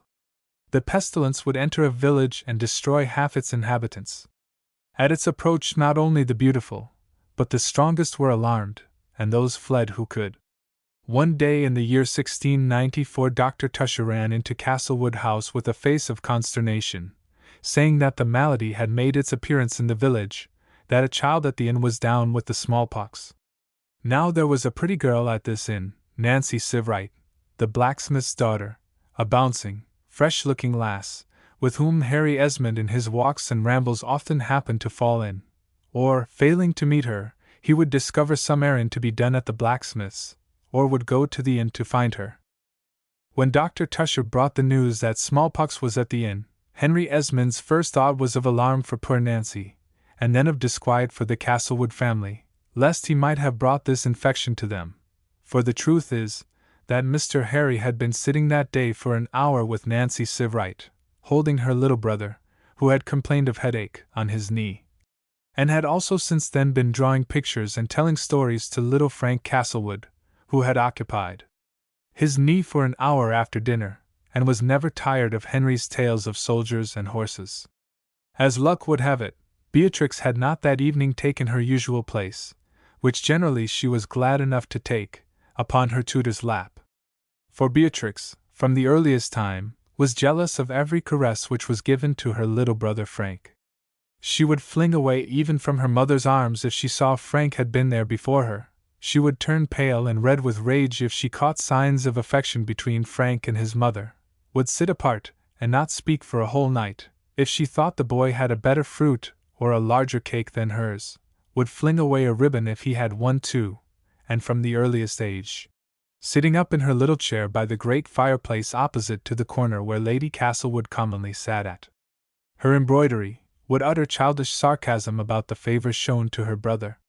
These, if spoken in the presence of Lord Castlewood, tickled and amused his humor. He would pretend to love Frank best, and dandle and kiss him, and roar with laughter at Beatrix's jealousy. So it chanced that upon this very day, when poor Harry Esmond had had the blacksmith's son and the peer's son alike upon his knee, little Beatrix had refused to take that place, seeing it had been occupied by her brother, and luckily for her, had sat at the further end of the room away from him, playing with a spaniel dog which she had, for which by fits and starts she would take a great affection, and talking at Harry Esmond over her shoulder, as she pretended to caress the dog, saying that Fido would love her, and she would love Fido and no one but Fido all the rest of her life. When, then, Dr. Tusher brought the news that the little boy at the inn was ill with the smallpox, poor Harry Esmond felt a shock of alarm, not so much for himself as for little Frank, whom he might have brought into peril. Beatrix, who had by this time pouted sufficiently, and who, whenever a stranger appeared, began from infancy almost to play off little graces to catch his attention, her brother being now gone to bed, was for taking her place upon Esmond's knee, for though the doctor was very attentive to her, she did not like him because he had thick boots and dirty hands, the pert young miss said, and because she hated learning the catechism. But as she advanced toward Esmond, he started back, and placed the great chair on which he was sitting between him and her, saying in French to Lady Castlewood, "Madam, the child must not approach me. I must tell you that I was at the blacksmith's today, and had his little boy upon my lap." "Where you took my son afterwards," Lady Castlewood cried, very angry, and turning red. "I thank you, sir, for giving him such company. Beatrix," she continued in English, "I forbid you to touch Mr. Esmond. Come away, child, come to your room. Come to your room, I wish your reverence good night." This to Dr. Tusher, adding to Harry, "And you, sir, had not you better go back to your friends at the inn?" Her eyes, ordinarily so kind, darted flashes of anger as she spoke, and she tossed up her head with the mien of a princess, adding such words of reproach and indignation that Harry Esmond, to whom she had never once before uttered a syllable of unkindness, stood for some moments bewildered with grief and rage at the injustice of her reproaches. He turned quite white from red, and answered her in a low voice, ending his little speech with these words, addressed to Lord Castlewood: "Heaven bless you and yours for your goodness to me. I have tired her ladyship's kindness out, and I will go." And sinking down on his knee, took the rough hand of his benefactor and kissed it. Here my lady burst into a flood of tears, and quitted the room, as my lord raised up Harry Esmond from his kneeling posture, put his broad hand on the lad's shoulder, and spoke kindly to him. Then, suddenly remembering that Harry might have brought the infection with him, he stepped back suddenly, saying, "Keep off, Harry, my boy, there is no good in running into the wolf's jaws, you know." My lady, who had now returned to the room, said, "There is no use, my lord. Frank was on his knee as he was making pictures, and was running constantly from Henry to me. The evil is done, if any." "Not with me!" cried my lord. "I've been smoking, and it keeps off infection, and as the disease is in the village, plague take it, I would have you leave it. We'll go tomorrow to Walcott." "I have no fear, my lord," said my lady. "It broke out in our house when I was an infant, and when 4 of my sisters had it at home, 2 years before our marriage, I escaped it. I won't run the risk," said my lord. "I am as bold as any man, but I'll not bear that. Take Beatrix with you and go." said my lady. For us the mischief is done. Then my lord, calling away Tusher, bade him come to the oak parlour and have a pipe. When my lady and Harry Esmond were alone there was a silence of some moments, after which her ladyship spoke in a hard, dry voice of her objections to his intimacy with the blacksmith's daughter, and she added, "Under all the circumstances I shall beg my lord to dispatch you from this house as quick as possible, and will go on with Frank's learning as well as I can. I owe my father thanks for a little grounding, and you, I am sure, for much that you have taught me. And I wish you a good night." And with this she dropped a stately curtsy, and taking her candle, went away through the tapestry door which led to her apartments. Esmond stood by the fireplace, blankly staring after her. Indeed, he scarce seemed to see until she was gone, and then her image was impressed upon him, and remained forever fixed upon his memory. He saw her retreating, the taper lighting up her marble face, her scarlet lip quivering, and her shining golden hair.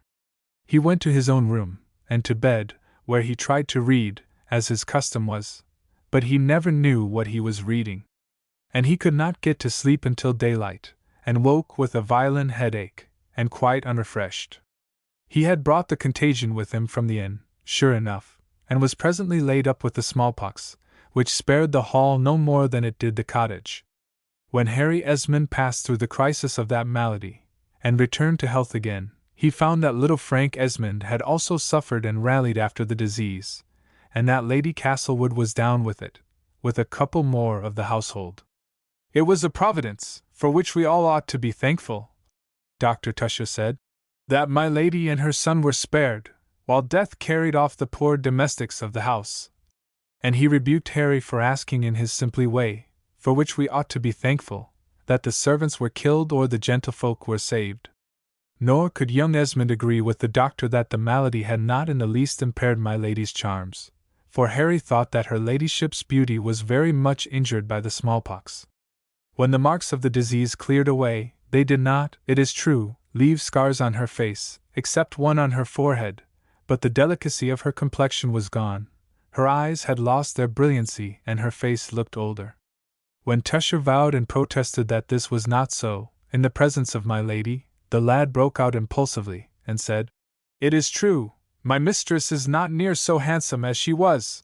On which poor Lady Castlewood gave a rueful smile, and a look into a little glass she had, which showed her, I suppose, that what the stupid boy said was only too true, for she turned away from the glass, and her eyes filled with tears.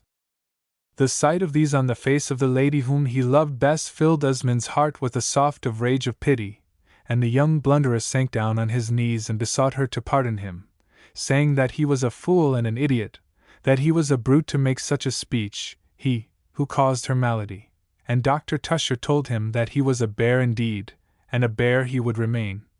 After which speech poor young Esmond was so dumb-stricken that he did not even growl. "He is my bear, and I will not have him baited, doctor," my lady said, patting her hand kindly on the boy's head, as he was still kneeling at her feet. "How your hair has come off, and mine too," she added, with another sigh. "Madam, you have the dearest, and kindest, and sweetest face in the world, I think," the lad said. "Will my lord think so when he comes back?" the lady asked with a sigh, and another look at her glass. Then turning to her young son she said, "Come, Frank, come, my child. You are well, praised be heaven. Your locks are not thinned by this dreadful smallpox, nor your poor face scarred, is it, my angel?" Frank began to shout and whimper at the idea of such a misfortune, for from the very earliest time the young lord had been taught by his mother to admire his own beauty, and esteemed it very highly. At length, when the danger was quite over, it was announced that my lord and Beatrix would return. Esmond well remembered the day. My lady was in a flurry of fear. Before my lord came she went into her room, and returned from it with reddened cheeks. Her fate was about to be decided. Would my lord, who cared so much for physical perfection, find hers gone too? A minute would say. She saw him come riding over the bridge, clad in scarlet, and mounted on his grey hackney, his little daughter beside him, in a bright riding dress of blue, on a shining chestnut horse. My lady put her handkerchief to her eyes, and withdrew it, laughing hysterically. She ran to her room again, and came back with pale cheeks and red eyes, her son beside her, just as my lord entered, accompanied by young Esmond, who had gone out to meet his protector, and to hold his stirrup as he descended from horseback. "What, Harry boy!" he exclaimed good-naturedly. "You look as gaunt as a greyhound. The smallpox hasn't improved your beauty, and you never had too much of it. Ho!" And he laughed and sprang to the ground, looking handsome and red, with a jolly face and brown hair. Esmond, kneeling again, as soon as his patron had descended, performed his homage, and then went to help the little Beatrix from her horse. "Fie! How yellow you look!" she said. "And there are 2 red holes in your face." Which indeed was very true, Harry Esmond's harsh countenance bearing as long as he lived the marks of the disease. My lord laughed again, in high good humor, exclaiming with one of his usual oaths, "The little minx sees everything. She saw the dowager's paint t'other day, and asked her why she wore that red stuff, didn't you, Trix? And the Tower, and St. James's, and the play, and the Prince George, and the Princess Anne, didn't you, Trix? They are both very fat, and smelt of brandy," the child said. Papa roared with laughing. "Brandy!" he said. "And how do you know, Miss Pert?" "Because your lordship smells of it after supper, when I kiss you before I go to bed," said the young lady, who indeed was as pert as her father said, and looked as beautiful a little gypsy as eyes ever gazed on. "And now for my lady," said my lord, going up the stairs, and passing alone under the tapestry curtain that hung before the drawing-room door. Esmond always remembered that noble figure, handsomely arrayed in scarlet. Within the last few months he himself had grown from a boy to be a man, and with his figure his thoughts had shot up, and grown manly. After her lord's return, Harry Esmond watched my lady's countenance with solicitous affection, and noting its sad, depressed look realized that there was a marked change in her. In her eagerness to please her husband she practiced 100 arts, which had formerly pleased him, charmed him, but in vain. Her songs did not amuse him, and she hushed them and the children when in his presence. Her silence annoyed him as much as her speech, and it seemed as if nothing she could do or say could please him. But for Harry Esmond his benefactress' sweet face had lost none of its charms. It had always the kindest of looks and smiles for him, not so gay and artless perhaps as those which Lady Castlewood had formerly worn, but out of her griefs and cares, as will happen when trials fall upon a kindly heart, grew up a number of thoughts and virtues which had never come into existence, had not her sorrow given birth to them. When Lady Castlewood found that she had lost the freshness of her husband's admiration, she turned all her thoughts to the welfare of her children, learning that she might teach them, and improving her many natural gifts and accomplishments, that she might impart them. She made herself a good scholar of French, Italian, and Latin. Young Esmond was house-tutor under her or over her, as it might happen, no more having been said of his leaving Castlewood since the night before he came down with the smallpox. During my lord's many absences these school days would go on uninterruptedly, the mother and daughter learning with surprising quickness, the latter by fits and starts only, as suited her wayward humor. As for the little lord, it must be owned that he took after his father in the matter of learning, liked marbles and play and sport best, and enjoyed marshalling the village boys, of whom he had a little court, already flogging them, and domineering over them with a fine imperious spirit that made his father laugh when he beheld it, and his mother fondly warn him. Dr. Tusher said he was a young nobleman of gallant spirit, and Harry Esmond, who was 8 years his little lordship's senior, had hard work sometimes to keep his own temper, and hold his authority over his rebellious little chief. Indeed, Mr. Tutor, as my lady called Esmond, had now business enough on his hands in Castlewood House. He had his pupils, besides writing my lord's letters, and arranging his accounts for him, when these could be got from his indolent patron. Of the pupils the 2 young people were but lazy scholars, and as my lady would admit no discipline such as was then in use, my lord's son only learned what he liked, which was but little, and never to his life's end could be got to construe more than 6 lines of Virgil. Mistress Beatrix chattered French prettily, from a very early age, and sang sweetly, but this was from her mother's teaching, not Harry Esmond's, who could scarce distinguish one air from another, although he had no greater delight in life than to hear the ladies sing. He never forgot them as they used to sit together of the summer evenings, the two golden heads over the page, the child's little hand, and the mother's, beating the time with their voices rising and falling in unison. But these happy days were to end soon, and it was by Lady Castlewood's own decree that they were brought to a conclusion. It happened about Christmas time, Harry Esmond being now past 16 years of age, that his old comrade, Tom Tusher, returned from school in London, a fair, well-grown and sturdy lad, who was about to enter college, with good marks from his school, and a prospect of after promotion in the church. Tom Tusher's talk was of nothing but Cambridge now, and the boys examined each other eagerly about their progress in books. Tom had learned some Greek and Hebrew, besides Latin, in which he was pretty well skilled, and also had given himself to mathematical study under his father's guidance. Harry Esmond could not write Latin as well as Tom, though he could talk it better, having been taught by his dear friend the Jesuit father, for whose memory the lad ever retained the warmest affection, reading his books, and keeping his swords clean. Often of a night sitting in the chaplain's room, over his books, his verses, his rubbish, with which the lad occupied himself, he would look up at the window, wishing it might open and let in the good father. He had come and passed away like a dream, but for the swords and books Harry might almost think he was an imagination of his mind, and for two letters which had come from him, one from abroad, full of advice and affection, another soon after Harry had been confirmed by the Bishop of Hexton, in which Father Holt deplored his falling away from the true faith. But it would have taken greater persuasion than his to induce the boy to worship other than with his beloved mistress, and under her kind eyes he read many volumes of the works of the famous British divines of the last age. His mistress never tired of pursuing their texts with fond comments, or to urge those points which her fancy dwelt on most, or her reason deemed most important. In later life, at the university, Esmond pursued the subject in a very different manner, as was suitable for one who was to become a clergyman.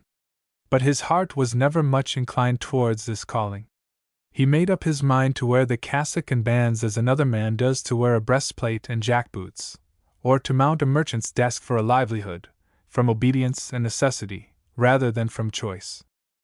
When Thomas Tusher was gone, a feeling of no small depression and disquiet fell upon young Esmond, of which, though he did not complain, his kind mistress must have guessed the cause, for, soon after, she showed not only that she understood the reason of Harry's melancholy, but could provide a remedy for it. All the notice, however, which she seemed to take of his melancholy, was by a gaiety unusual to her, attempting to dispel his gloom. She made his scholars more cheerful than ever they had been before, and more obedient, too, learning and reading much more than they had been accustomed to do. For who knows, said the lady, what may happen, and whether we may be able to keep such a learned tutor long? Frank Esmond said he for his part did not want to learn any more, and cousin Harry might shut up his book whenever he liked, if he would come out a-fishing, and little Beatrix declared she would send for Tom Tusher, and he would be glad enough to come to Castlewood, if Harry chose to go away. At last came a messenger from Winchester one day, bearer of a letter with a great black seal, from the dean there, to say that his sister was dead, and had left her fortune among her 6 nieces, of which Lady Castlewood was one. When my lord heard of the news, he made no pretence of grieving. The money will come very handy to furnish the music-room and the cellar, which is getting low, and buy your ladyship a coat, and a couple of new horses. And Beatrix, you shall have a spinet, and Frank, you shall have a little horse from Hexton Fair, and Harry, you shall have £5 to buy some books, said my lord, who was generous with his own, and indeed with other folks' money. I wish your aunt would die once a year, Rachel. We could spend your money, and all your sisters too. I have but one aunt, and I have another use for the money, my lord, said my lady. Another use, my dear, and what do you know about money? Said my lord. And what the devil is there that I don't give you which you want? I intend this money for Harry Esmond to go to college, says my lady. You mustn't stay longer in this dull place, but make a name for yourself, and for us too, Harry. Is Harry going away? You don't mean to say you will go away? Cried out Frank and Beatrix in one breath. But he will come back, and this will always be his home. cried my lady, with blue eyes looking a celestial kindness. And his scholars will always love him, won't they? Rachel, you're a good woman, exclaimed my lord, with an oath, seizing my lady's hand. I wish you joy, he continued, giving Harry Esmond a hearty slap on the shoulder. I won't balk your luck. Go to Cambridge, boy, and when Tusher dies you shall have the living here, if you are not better provided by that time. We'll furnish the dining room and buy the horses another year. I'll give thee a nag out of the stables. Take any one except my hack and the bay gelding and the coach horses, and God speed thee, my boy. Have the sorrel, Harry, 'tis a good one. Father says 'tis the best in the stable, said little Frank, clapping his hands and jumping up. Let's come and see him in the stable. And Harry Esmond in his delight and eagerness was for leaving the room that instant to arrange about his journey. The Lady Castlewood looked after him with sad penetrating glances. He wishes to be gone already, my lord, said she to her husband. The young man hung back abashed. Indeed, I would stay forever if your ladyship bade me, he said. And thou wouldst be a fool for thy pains, said my lord. Tut, tut, man! Go and see the world. Sow thy wild oats, and take the best luck that fate sends thee. I wish I were a boy again, that I might go to college and taste the thumping tun ale. Indeed, you are best away, said my lady, laughing, as she put her hand on the boy's head for a moment. You shall stay in no such dull place. You shall go to college and distinguish yourself as becomes your name. That is how you shall please me best, and if my children want you, or I want you, you shall come to us, and I know we may count on you. May heaven forsake me if you may not, Harry said, getting up from his knee.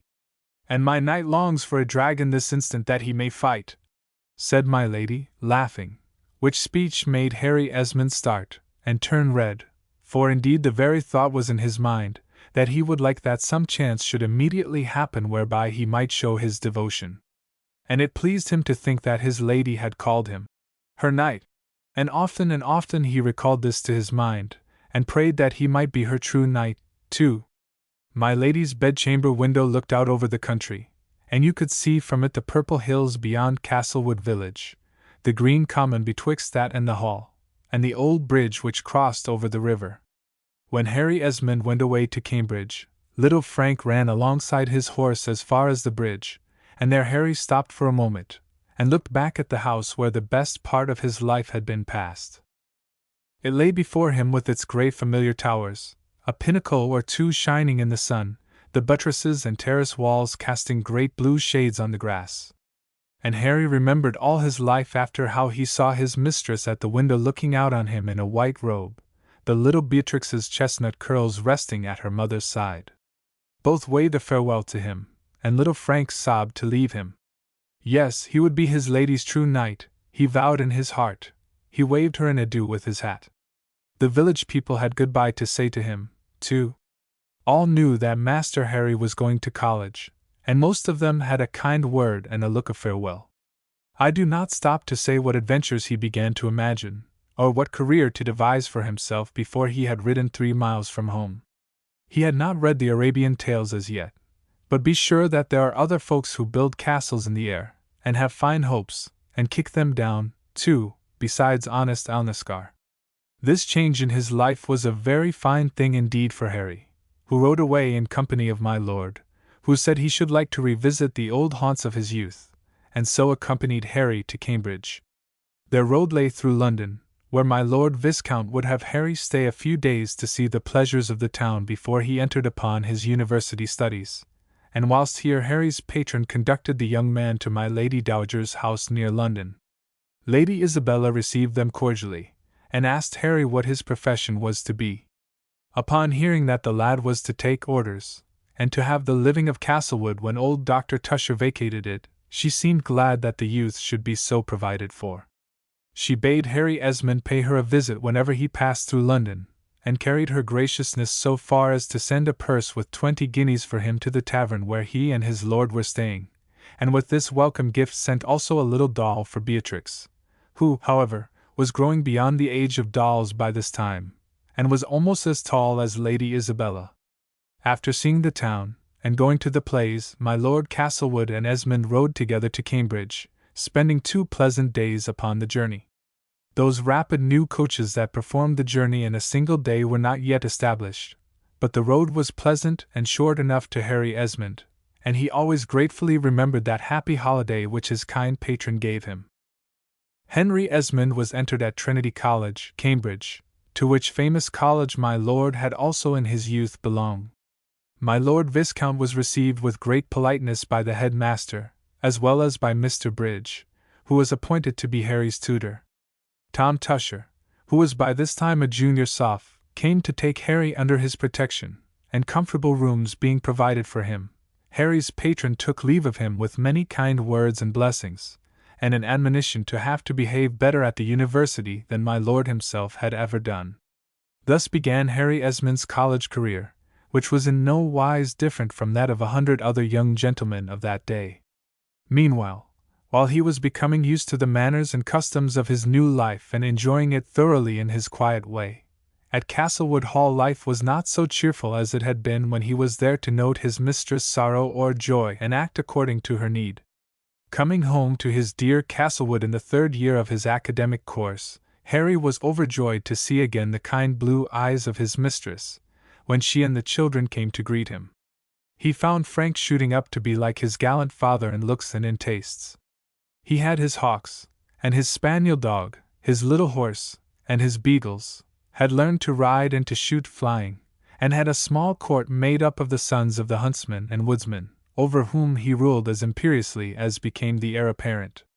As for Beatrix, Esmond found her grown to be taller than her mother, a slim and lovely young girl, with cheeks mantling with health and roses, with eyes like stars shining out of azure, with waving bronze hair clustered about the fairest young forehead ever seen, and a mien and shape haughty and beautiful, such as that of the famous antique statue of the huntress Diana. This bright creature was the darling and torment of father and mother. She intrigued with each secretly, and bestowed her fondness and withdrew it, plied them with tears, smiles, kisses, caresses. When the mother was angry, flew to the father; when both were displeased, transferred her caresses to the domestics, or watched until she could win back her parents' good graces, either by surprising them into laughter and good humor, or appeasing them by submissive and inartful humility. She had been a coquette from her earliest days, had long learned the value of her bright eyes, and tried experiments in coquetry upon rustics and country squires until she should have opportunity to conquer a larger world in later years. When, then, Harry Esmond came home to Castlewood for his last vacation, he found his old pupil shot up into this capricious beauty, her brother, a handsome, high-spirited, brave lad, generous and frank and kind to everybody, save perhaps Beatrix, with whom he was perpetually at war, and not from his, but her, fault, adoring his mother, whose joy he was. And Lady Castlewood was no whit less gracious and attractive to Harry than in the old days when as a lad he had first kissed her fair, protecting hand. Such was the group who welcomed Henry Esmond on his return from college. Not anticipating the future, not looking ahead, let us leave beautiful Beatrix, imperious young Frank, sweet Lady Castlewood, giving a glad welcome to their old friend and tutor. Truly we carry away a pretty picture as we finish this chapter of Esmond's youth. The Virginians. Illustration: Warrington and George Washington. Henry Esmond, Esq., an officer who had served with the rank of colonel during the wars of Queen Anne's reign, found himself at its close involved in certain complications, both political and private. For this reason Mr. Esmond thought best to establish himself in Virginia, where he took possession of a large estate conferred by King Charles I upon his ancestor. Mr. Esmond previously to this had married Rachel, widow of the late Francis Castlewood, Baronet, by whom he had one daughter, afterwards Madame Warrington, whose twin sons, George and Henry Warrington, were known as the Virginians. Mr. Esmond called his American house Castlewood, from the family estate in England. The whole customs of Virginia, indeed, were fondly modeled after the English customs. The Virginians boasted that King Charles II had been king in Virginia before he had been king in England. The resident gentry were connected with good English families and lived on their great lands after a fashion almost patriarchal. For its rough cultivation, Each estate had a multitude of hands, who were subject to the command of the master. The land yielded their food, livestock and game. The great rivers swarmed with fish for the taking. Their ships took the tobacco off their private wharves on the banks of the Potomac or the James River, and carried it to London or Bristol, bringing back English goods and articles of home manufacture in return for the only produce which the Virginian gentry chose to cultivate. Their hospitality was boundless. No stranger was ever sent away from their gates. The question of slavery was not born at the time of which we write. To be the proprietor of black servants shocked the feelings of no Virginian gentleman, nor, in truth, was the despotism exercised over the Negro race generally a savage one. The food was plenty, the poor black people lazy and not unhappy. You might have preached Negro emancipation to Madam Esmond of Castlewood as you might have told her to let the horses run loose out of the stables. She had no doubt but that the whip and the corn bag were good for both. Having lost his wife, his daughter took the management of the colonel and his estate, and managed both with the spirit and determination which governed her management of every person and thing which came within her jurisdiction. After 15 years' residence upon his great Virginian estate, the colonel agreed in his daughter's desire to replace the wooden house in which they lived, with a nobler mansion which would be more fitting for his heirs to inherit. His daughter had a very high opinion indeed of her ancestry, and her father, growing exquisitely calm and good-natured in his serene declining years, humored his child's peculiarities and interests in an easy bantering way. Truth to tell, there were few families in England with nobler connections than the Esmonds. The Virginians, Madame Rachel Warrington's sons, inherited the finest blood and traditions, and the rightful King of England had not two more faithful little subjects than the young twins of Castlewood. At Colonel Esmond's death, Madame Esmond, as she was thereafter called, proclaimed her eldest son, George, heir of the estate, and Harry, George's younger brother by half an hour, was instructed to respect his senior. All the household was also instructed to pay him honor, and in the whole family of servants there was only one rebel, Harry's foster mother, a faithful Negro woman who never could be made to understand why her child should not be first, who was handsomer and stronger and cleverer than his brother, as she vowed, though in truth, there was not much difference in the beauty, strength, or stature of the twins. In disposition, they were in many points exceedingly unlike, but in feature they resembled each other so closely that, but for the color of their hair, it had been difficult to distinguish them. In their beds, and when their heads were covered with those vast ribbon nightcaps which our great and little ancestors wore, it was scarcely possible for any but a nurse or a mother to tell the one from the other child. Howbeit, alike in form, we have said that they differed in temper. The elder was peaceful, studious, and silent. The younger was warlike and noisy. He was quick at learning when he began, but very slow at beginning. No threats of the Pharaoh would provoke Harry to learn in an idle fit, or would prevent George from helping his brother in his lesson. Harry was of a strong military turn, drilled the little negroes on the estate, and caned them like a corporal, having many good boxing matches with them, and never bearing malice if he was worsted, whereas George was sparing of blows, and gentle with all about him. As the custom in all families was, each of the boys had a special little servant assigned him, and it was a known fact that George, finding his little wretch of a blackamoor asleep on his master's bed, sat down beside it and brushed the flies off the child with a feather fan, to the horror of old Gumbo, the child's father, who found his young master so engaged, and to the indignation of Madame Esmond, who ordered the young negro off to the proper officer for a whipping. In vain George implored and entreated, burst into passionate tears and besought a remission of the sentence. His mother was inflexible regarding the young rebel's punishment, and the little negro went off beseeching his young master not to cry. A fierce quarrel between mother and son ensued out of this event. Her son would not be pacified.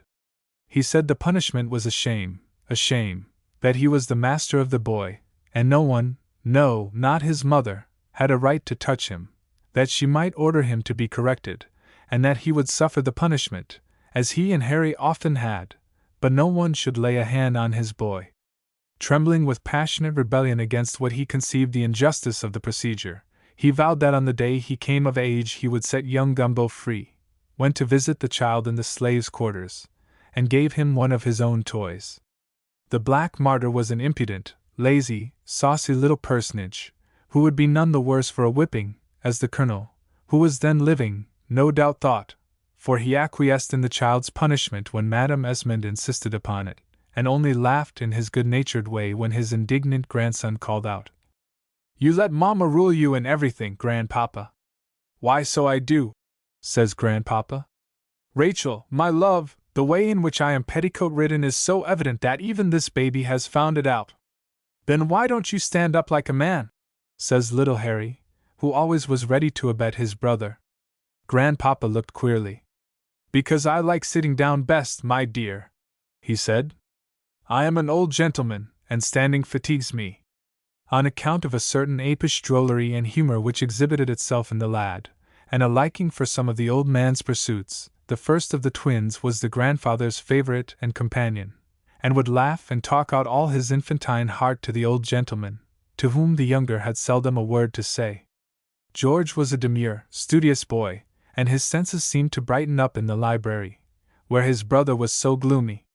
He knew the books before he could well nigh carry them, and read in them long before he could understand them. Harry, on the other hand, was all alive in the stables or in the wood, eager for all parties of hunting and fishing, and promised to be a good sportsman from a very early age. The grandfather's ship was sailing for Europe once when the boys were children, and they were asked what present Captain Franks would bring them back. George was divided between books and a fiddle. Harry instantly declared for a little gun, and Madame Warrington, as she then was called, was hurt that her elder boy should have low tastes, and applauded the younger's choice as more worthy of his name and lineage. "Books, Papa, I can fancy to be a good choice," she replied to her father, who tried to convince her that George had a right to his opinion. "Though I am sure you must have pretty nigh all the books in the world already. But I never can desire, I may be wrong, but I never can desire that my son, and the grandson of the Marquis of Esmond, should be a fiddler." "Should be a fiddlestick, my dear," the old colonel answered. "Remember that heaven's ways are not ours, and that each creature born has a little kingdom of thought of his own, which it is a sin in us to invade. Suppose George loves music? You can no more stop him than you can order a rose not to smell sweet, or a bird not to sing.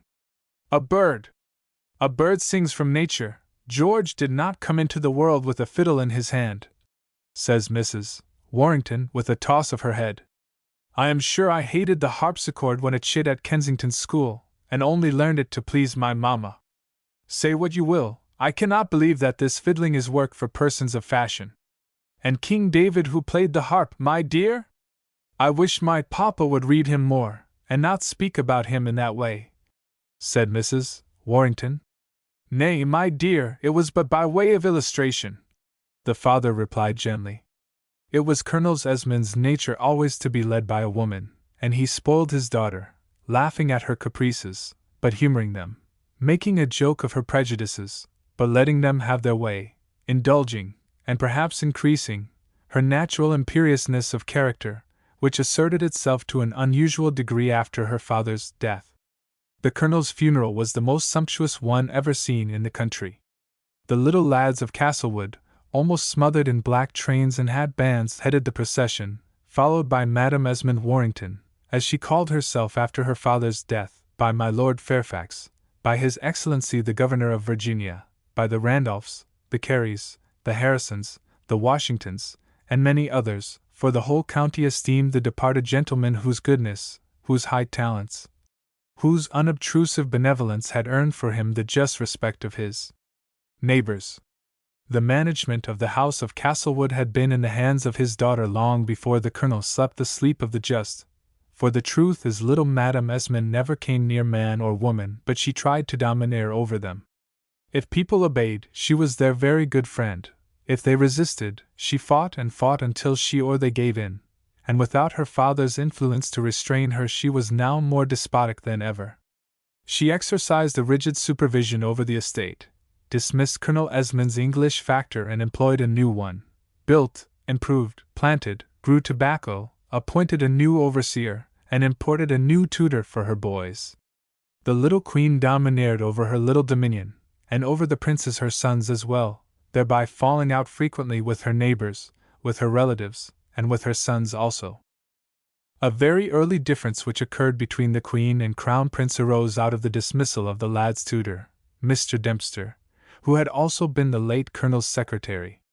Upon his retirement George vowed he never would forsake his old tutor, and kept his promise. Another cause of dispute between George and his mother presently ensued. By the death of an aunt, the heirs of Mr. George Warrington became entitled to a sum of £6,000, of which their mother was one of the trustees. She never could be made to understand that she was not the proprietor, but merely the trustee of this money, and was furious with the London lawyer who refused to send it over at her order. "Is not all I have my sons?" she cried. "And would I not cut myself into little pieces to serve them? With the £6,000 I would have bought Mr. Bolter's estate and negroes, which would have given us a good £1,000 a year, and made a handsome provision for my Harry." Her young friend and neighbor, Mr. Washington of Mount Vernon, could not convince her that the London agent was right, and must not give up his trust except to those for whom he held it. George Esmond, when this little matter was referred to him, and his mother vehemently insisted that he should declare himself, was of the opinion of Mr. Washington and Mr. Draper, the London lawyer. The boy said he could not help himself. He did not want the money. He would be very glad to give the money to his mother if he had the power. But Madame Esmond would not hear of these reasons. Here was a chance of making Harry's fortune, dear Harry, who was left with such a slender younger brother's pittance, and the wretches in London would not help him. His own brother, who inherited all his papa's estate, would not help him. To think of a child of hers being so mean at 14 years of age! Into this state of mind the incident plunged Madame Warrington, and no amount of reasoning could bring her out of it. On account of the occurrence she at once set to work saving for her younger son, for whom she was eager to make a fortune. The fine buildings were stopped as well as the fine fittings which had been ordered for the interior of the new home. No more books were bought. The agent had orders to discontinue sending wine. Madame Esmond deeply regretted the expense of a fine carriage which she had from England, and only rode in it to church, crying out to the sons sitting opposite to her, "Harry, Harry! I wish I had put by the money for thee, my poor portionless child, 380 guineas of ready money to Messrs. Hatchett. You will give me plenty while you live, and George will give me plenty when you die," says Harry gaily. "Not until he changes in spirit, my dear," says the lady grimly, glancing at her elder boy. "Not unless heaven softens his heart and teaches him charity, for which I pray day and night, as Mountain knows. Do you not, Mountain?" Mrs. Mountain, Ensign Mountain's widow, who had been a friend of Rachel Esmond in her school days, and since her widowhood had been Madame Esmond's companion in Castlewood House, serving to enliven many dull hours for that lady and enjoying thoroughly the home which Castlewood afforded her and her child. Mrs. Mountain, I say, who was occupying the fourth seat in the family coach, said, "Humph! Humph! I know you are always disturbing yourself about this legacy, and I don't see that there is any need." "Oh, no! No need!" cries the widow, rustling in her silks. "Of course I have no need to be disturbed, because my eldest born is a disobedient son and an unkind brother, because he has an estate, and my poor Harry, bless him, but a mess of pottage." George looked despairingly at his mother until he could see her no more, for eyes welled up with tears. "I wish you would bless me, too, oh my mother!" he said, and burst into a passionate fit of weeping. Harry's arms were in a moment round his brother's neck, and he kissed George a score of times. "Never mind, George. I know whether you are a good brother or not. Don't mind what she says. She don't mean it." "I do mean it, child," cries the mother. "Would to heaven—" "Hold your tongue, I say!" roars out Harry. "It's a shame to speak so to him, ma'am." "And so it is, Harry," says Mrs. Mountain, shaking his hand. "You never said a truer word in your life." "Mrs. Mountain, do you dare to set my children against me?" cries the widow. "From this very day, madam. Turn me and my child into the street? Do," says Mrs. Mountain. "That will be a fine revenge, because the English lawyer won't give you the boy's money." Find another companion who will tell you black is white, and flatter you. It is not my way, madam. When shall I go? I shan't be long a-packing. I did not bring much into Castlewood House, and I shall not take much out. Hush! The bells are ringing for church, Mountain. Let us try, if you please, and compose ourselves, said the widow, and she looked with eyes of extreme affection, certainly at one, perhaps at both, of her children. George kept his head down, and Harry, who was near, got quite close to him during the sermon, and sat with his arm round his brother's neck. From these incidents it may be clearly seen that Madame Esmond, besides being a brisk little woman at business, and ruling like a little queen in Castlewood, was also a victim of many freaks and oddities, among them one of the most prominent being a great desire for flattery. There was no amount of compliment which she could not graciously receive and take as her due, and it was her greatest delight to receive attention from suitors of every degree. Her elder boy saw this peculiarity of his mother's disposition and chafed privately under it. From a very early day he revolted when compliments were paid to the little lady, and strove to expose them with his youthful satire, so that his mother would say gravely, "The Esmonds were always of a jealous disposition, and my poor boy takes after my father and mother in this." One winter after their first tutor had been dismissed, Madame Esmond took them to Williamsburg for such education as the schools and colleges there afforded, and there they listened to the preaching and became acquainted with the famous Mr. Whitfield, who, at Madame Esmond's request, procured a tutor for the boys, by name Mr. Ward. For weeks Madame Esmond was never tired of hearing Mr. Ward's utterances of a religious character, and according to her wont she insisted that her neighbors should come and listen to him and ordered them to be converted to the faith which he represented. Her young favorite, Mr. George Washington, she was especially anxious to influence, and again pressed him to come and stay at Castlewood and benefit by the spiritual advantages there to be obtained. But that young gentleman found he had particular business which called him home or away from home, and always ordered his horse of evenings when the time was coming for Mr. Ward's exercises. And, what boys are just towards their pedagogue, the twins grew speedily tired and even rebellious under their new teacher. They found him a bad scholar, a dull fellow, and ill-bred to boot.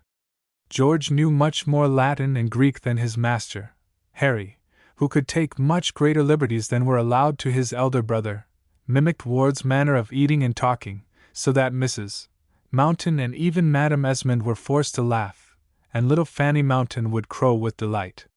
Madame Esmond would have found the fellow out for a vulgar quack but for her son's opposition, which she, on her part, opposed with her own indomitable will. George now began to give way to a sarcastic method, took up Ward's pompous remarks and made jokes of them, so that young divine chafed and almost choked over his great meals. He made Madame Esmond angry, and doubly so when he sent off Harry into fits of laughter. Her authority was defied, her officers scorned and insulted, her youngest child perverted by the obstinate elder brother. She made a desperate and unhappy attempt to maintain her power. The boys were 14 years of age, Harry being now taller and more advanced than his brother, who was delicate and as yet almost childlike in stature and appearance. The flogging method was quite a common mode of argument in these days. Our little boys had been horsed many a day by Mr. Dempster, their Scotch tutor, in their grandfather's time, and Harry, especially, had got to be quite accustomed to the practice, and made very light of it. But since Colonel Esmond's death, the cane had been laid aside, and the young gentlemen at Castlewood had been allowed to have their own way. Her own and her lieutenant's authority being now spurned by the youthful rebels, the unfortunate mother thought of restoring it by means of coercion. She took counsel of Mr. Ward. That athletic young pedagogue could easily find chapter and verse to warrant the course he wished to pursue. In fact, there was no doubt about the wholesomeness of the practice in those days. He had begun by flattering the boys, finding a good berth and snug quarters at Castlewood, and hoping to remain there. But they laughed at his flattery, they scorned his bad manners, they yawned soon at his sermons. The more their mother favored him, the more they disliked him, and so the tutor and the pupils cordially hated each other. Mrs. Mountain warned the lads to be prudent, and that some conspiracy was hatching against them, saying, "You must be on your guard, my poor boys. You must learn your lessons and not anger your tutor." Your mamma was talking about you to Mr. Washington the other day when I came into the room. I don't like that Major Washington, you know I don't. He is very handsome and tall, and he may be very good, but show me his wild oats, I say, not a grain. Well, I happened to step in last Tuesday when he was here with your mamma, and I am sure they were talking about you, for he said, discipline is discipline, and must be preserved. There can be but one command in a house, ma'am, and you must be the mistress of yours. The very words he used to me, cries Harry. He told me that he did not like to meddle with other folks' affairs, but that our mother was very angry, and he begged me to obey Mr. Ward, and to press George to do so. Let him manage his own house, not mine, says George very haughtily. And the caution, far from benefiting him, only made the lad more scornful and rebellious. On the next day the storm broke. Words were passed between George and Mr. Ward during the morning study. The boy was quite disobedient and unjust. Even his faithful brother cried out, and owned that he was in the wrong. Mr. Ward bottled up his temper until the family met at dinner, when he requested Madame Esmond to stay, and laid the subject of discussion before her. He asked Master Harry to confirm what he had said, and poor Harry was obliged to admit all his statements. George, standing under his grandfather's portrait by the chimney, said haughtily that what Mr. Ward had said was perfectly correct. To be a tutor to such a pupil is absurd, said Mr. Ward, making a long speech containing many scripture phrases, at each of which young George smiled scornfully, and at length Ward ended by asking her honor's leave to retire. Not before you have punished this wicked and disobedient child, said Madame Esmond. Punish! Exclaimed George. Yes, sir, punish! If means of love and entreaty fail, other means must be found to bring you to obedience. I punish you now, rebellious boy, to guard you from greater punishment hereafter. The discipline of this family must be maintained. There can be but one command in the house, and I must be the mistress of mine. You will punish this refractory boy, Mr. Ward, as we have agreed, and if there is the least resistance on his part, my overseer and servants will lend you aid. In the midst of his mother's speech, George Esmond felt that he had been wrong. There can be but one command in the house, and you must be mistress. I know who said those words before you, George said slowly, and looking very white. And I know, mother, that I have acted wrongly to Mr. Ward. He owns it. He asks pardon, cries Harry. That's right, George. That's enough, isn't it? No, it is not enough. I know that he who spares the rod spoils the child, ungrateful boy, says Madame Esmond, with more references of the same nature, which George heard, looking very pale and desperate. Upon the mantelpiece stood a china cup, by which the widow set great store, as her father had always been accustomed to drink from it. George suddenly took it, and a strange smile passed over his pale face. Stay 1 minute. Don't go away yet, he cried to his mother, who was leaving the room. You are very fond of this cup, mother? And Harry looked at him wondering. If I'd broke it, it could never be mended, could it? My dear old grandpapa's cup. I have been wrong. Mr. Ward, I ask pardon. I will try and amend. The widow looked at her son indignantly. I thought, she said, I thought an Esmond had been more of a man than to be afraid, and... Here she gave a little scream, as Harry uttered an exclamation and dashed forward with his hands stretched out towards his brother. George, after looking at the cup, raised it, opened his hand and let it fall on the marble slab before him. Harry had tried in vain to catch it. It is too late, Hal, George said. You will never mend that again, never. Now, mother, I am ready, as it is your wish. Will you come and see whether I am afraid? Mr. Ward, I am your servant. Your servant? Your slave. And the next time I meet Mr. Washington, madam, I will thank him for the advice which he gave you. I say, do your duty, sir, cried Mrs. Esmond, stamping her little foot. And George, making a low bow to Mr. Ward, begged him to go first out of the room to the study. Stop! For God's sake, mother, stop! Cried poor Hal. But passion was boiling in the little woman's heart, and she would not hear the boy's petition. You only abet him, sir! She cried. If I had to do it myself, it should be done. And Harry, with sadness and wrath in his countenance, left the room by the door through which Mr. Ward and his brother had just issued. The widow sank down in a great chair near it, and sat a while vacantly looking at the fragments of the broken cup. Then she inclined her head towards the door. For a while there was silence, then a loud outcry, which made the poor mother start. Mr. Ward came out bleeding from a great wound on his head, and behind him Harry, with flaring eyes and brandishing a little ruler of his grandfather, which hung, with others of the Colonel's weapons, on the library wall. "I don't care. I did it," says Harry. "I couldn't see this fellow strike my brother, and as he lifted his hand, I flung the great ruler at him. I couldn't help it. I won't bear it, and if one lifts a hand to me or my brother, I'll have his life," shouts Harry, brandishing the hanger. The widow gave a great gasp and a sigh as she looked at the young champion and his victim. She must have suffered terribly during the few minutes of the boy's absence, and the stripes which she imagined had been inflicted on the elder had smitten her own heart. She longed to take both boys to it. She was not angry now. Very likely she was delighted with the thought of the younger's prowess and generosity. "You are a very naughty, disobedient child," she said in an exceedingly peaceable voice. "My poor Mr. Ward! What a rebel to strike you! Let me bathe your wound, my good Mr. Ward, and thank heaven it was no worse. Mountain! Go fetch me some court plaster. Here comes George. Put on your coat and waistcoat, child. You were going to take your punishment, sir, and that is sufficient. Ask pardon, Harry, of good Mr. Ward, for your wicked, rebellious spirit. I do, with all my heart, I am sure. And guard against your passionate nature, child, and pray to be forgiven. My son, oh my son!"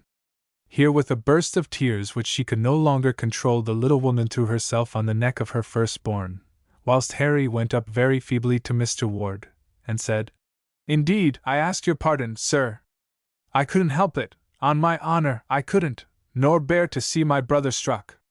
The widow was scared, as after her embrace she looked up at George's pale face. In reply to her eager caresses, he coldly kissed her on the forehead, and separated from her. "You meant for the best, mother," he said, "and I was in the wrong. But the cup is broken, and all the king's horses and all the king's men cannot mend it. There, put the fair side outwards on the mantelpiece, and the wound will not show." Then George went up to Mr. Ward, who was still piteously bathing his eye and forehead in the water. "I ask pardon for Hal's violence, sir," he said in great state. "You see, though we are very young, we are gentlemen, and cannot brook an insult from strangers. I should have submitted, as it was Mamma's desire, but I am glad she no longer entertains it." "And pray, sir, who is to compensate me?" says Mr. Ward. "Who is to repair the insult done to me?" "We are very young," says George, with another of his old-fashioned bows. "We shall be 15 soon. Any compensation that is usual amongst gentlemen." "This, sir, to a minister of the word," bawls out Ward, starting up, and who knew perfectly well the lad's skill in fence, having a score of times been foiled by the pair of them. "You are not a clergyman yet. We thought you might like to be considered as a gentleman. We did not know. A gentleman! I am a Christian, sir," says Ward, glaring furiously, and clenching his great fists. "Well, well, if you won't fight, why don't you forgive?" says Harry. "If you won't forgive, why don't you fight? That's what I call the horns of a dilemma." And he laughed his jolly laugh. But this was nothing to the laugh a few days afterwards, when, the quarrel having been patched up along with poor Mr. Ward's eye, the unlucky tutor was holding forth according to his custom, but in vain. The widow wept no more at his harangues, was no longer excited by his eloquence.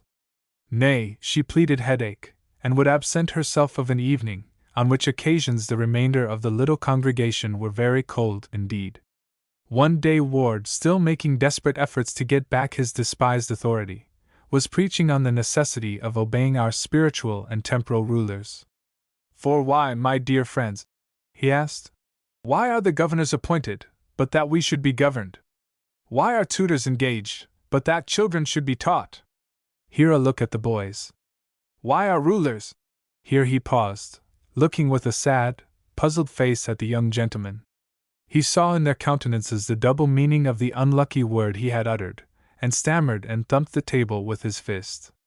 Why, I say are rulers, rulers. Rulers, says George, looking at Harry. Rulers, says Hal, putting his hand to his eye, where the poor tutor still bore marks of the late scuffle. Rulers, oh ho! It was too much. The boys burst out in an explosion of laughter. Mrs. Mountain, who was full of fun, could not help joining in the chorus, and little Fanny Mountain, who had always behaved very demurely and silently at these ceremonies, crowed again, and clapped her little hands at the others, laughing, not in the least knowing the reason why. This could not be borne.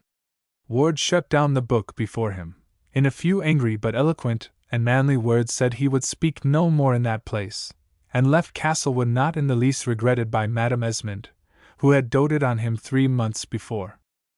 After the departure of her unfortunate spiritual adviser and chaplain, Madame Esmond and her son seemed to be quite reconciled, but although George never spoke of the quarrel with his mother, it must have weighed upon the boy's mind very painfully, for he had a fever soon after the last recounted domestic occurrences, during which illness his brain once or twice wandered, when he shrieked out, "Broken!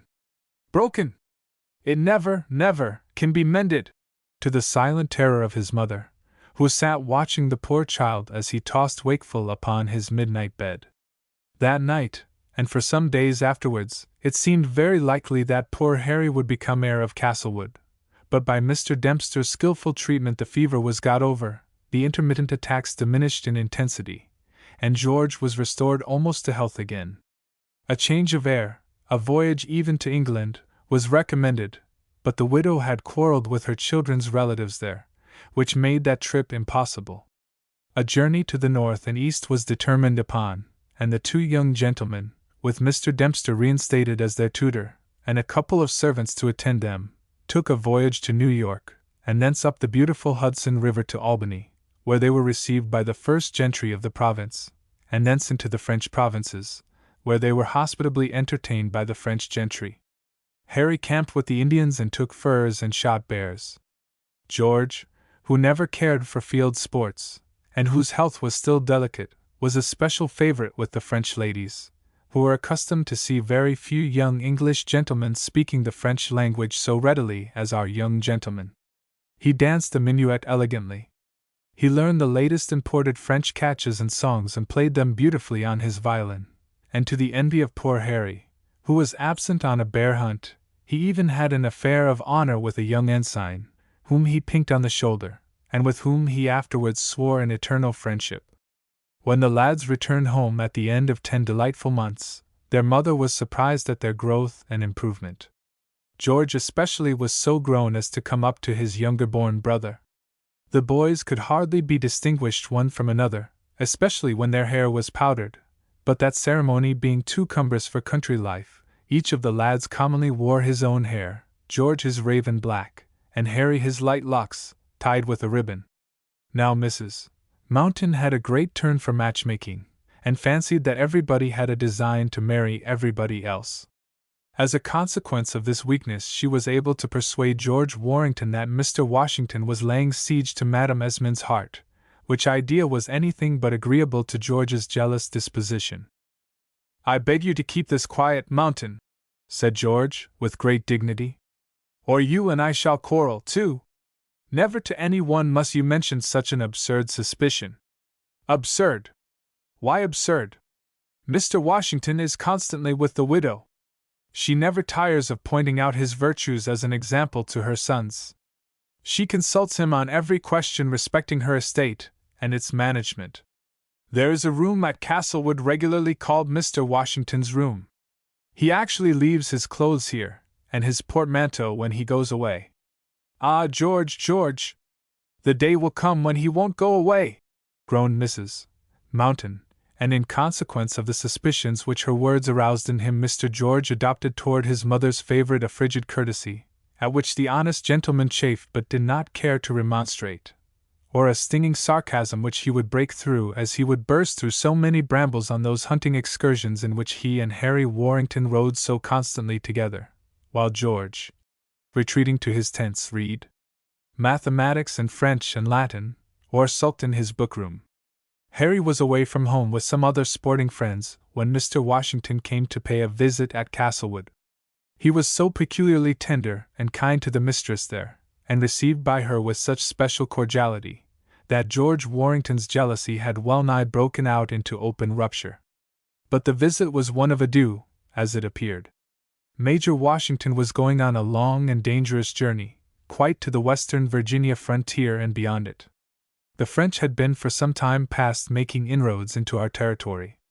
The government at home, as well as those of Virginia and Pennsylvania, were alarmed at this aggressive spirit of the lords of Canada and Louisiana. Some of our settlers had already been driven from their holdings by Frenchmen in arms, and the governors of the British provinces were desirous of stopping their incursions, or at any rate to protest against their invasion. We chose to hold our American colonies by a law that was at least convenient for its framers.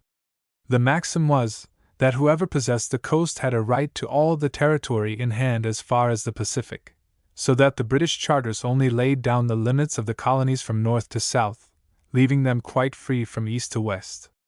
The French, meanwhile, had their colonies to the north and south, and aimed at connecting them by the Mississippi and the St. Lawrence, and the great intermediate lakes and waters lying to the westward of the British possessions.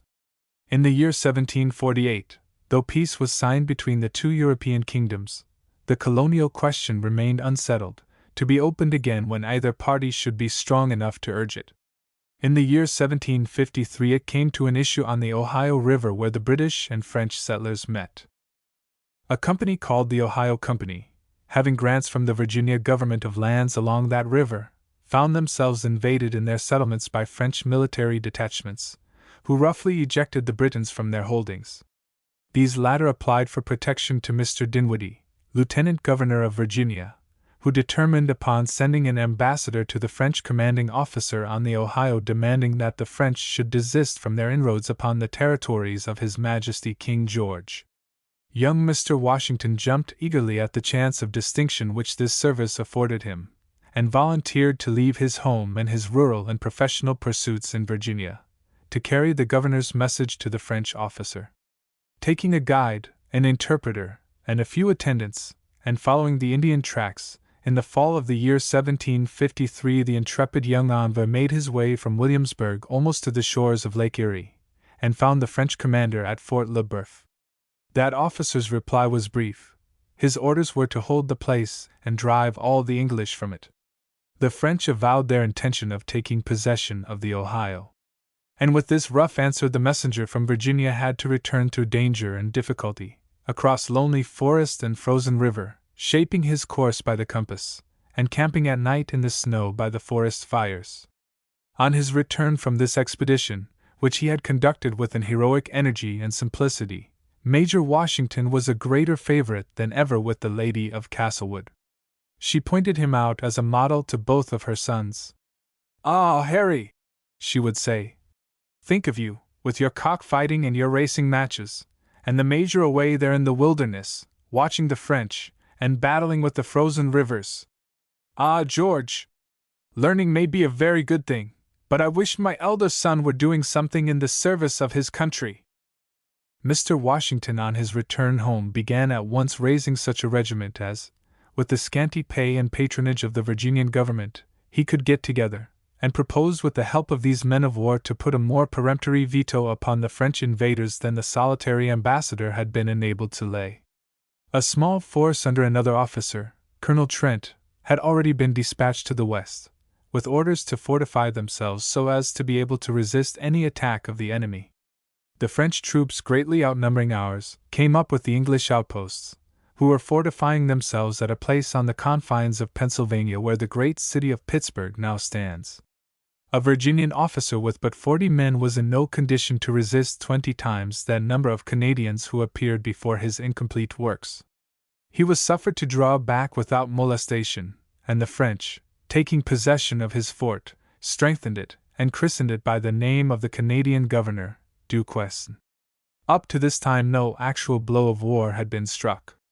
It was strange that in a savage forest of Pennsylvania a young Virginian officer should fire a shot and waken up a war which was to last for 60 years, which was to cover his own country and pass into Europe, to cost France her American colonies, to sever ours from us, and create the great Western Republic, to rage over the old world when extinguished in the new, and of all the myriads engaged in the vast contest, to leave the prize of the greatest fame with him who struck the first blow.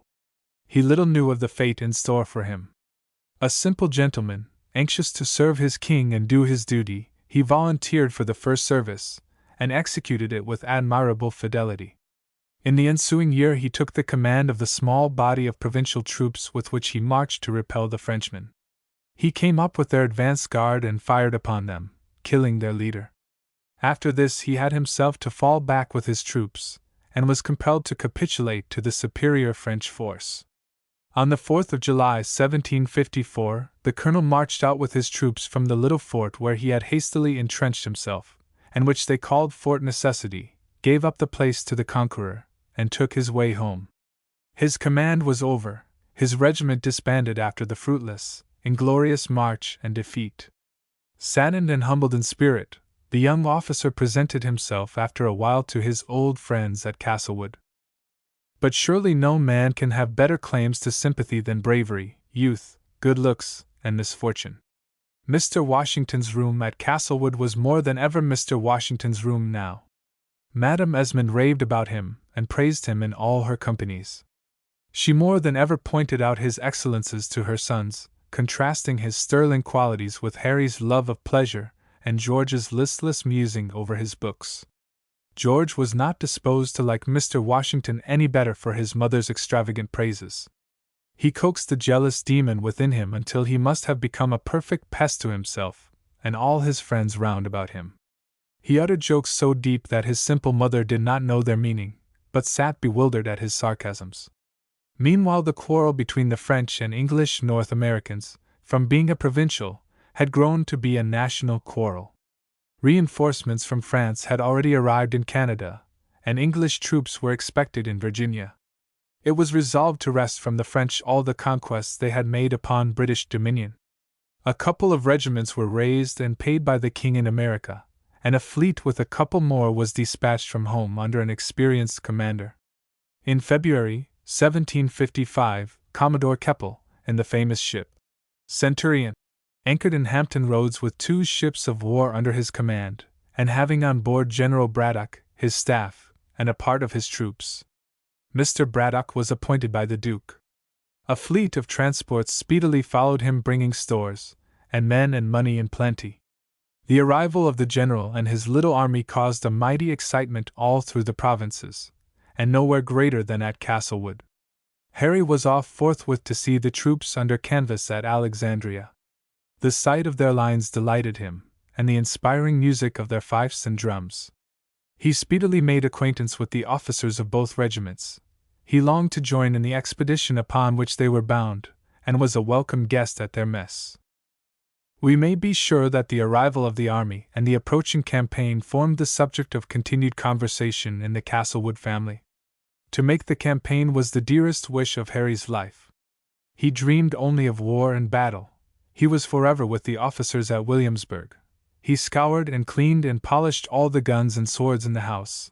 He renewed the amusements of his childhood and had the negroes under arms. But eager as he was to be a soldier, he scarcely dared touch on the subject with George, for he saw to his infinite terror how George, too, was occupied with military matters, and having a feudal attachment for his elder brother, and worshipping him with an extravagant regard, he gave way in all things to him as the chief, and felt that should George wish to make the campaign he would submit. He took note that George had all the military books of his grandfather brought down from his bookshelves, and that he and Dempster were practicing with the foils again, and he soon found that his fears were true. Mr. Franklin of Philadelphia, having heard that Madame Esmond had beeves and horses and stores in plenty, which might be useful to General Braddock, recommended the general to conciliate her by inviting her sons to dinner, which he at once did. The general and the gentlemen of his family made much of them, and they returned home delighted with their entertainment, and so pleased was their mother at the civility shown them that she at once penned a billet thanking His Excellency for his politeness, and begging him to fix the time when she might have the honor of receiving him at Castlewood. Madame Esmond made her boys bearers of the letter in reply to His Excellency's message, accompanying her note with handsome presents for the General's staff and officers, which they were delighted to accept. "Would not one of the young gentlemen like to see the campaign?" the General asked.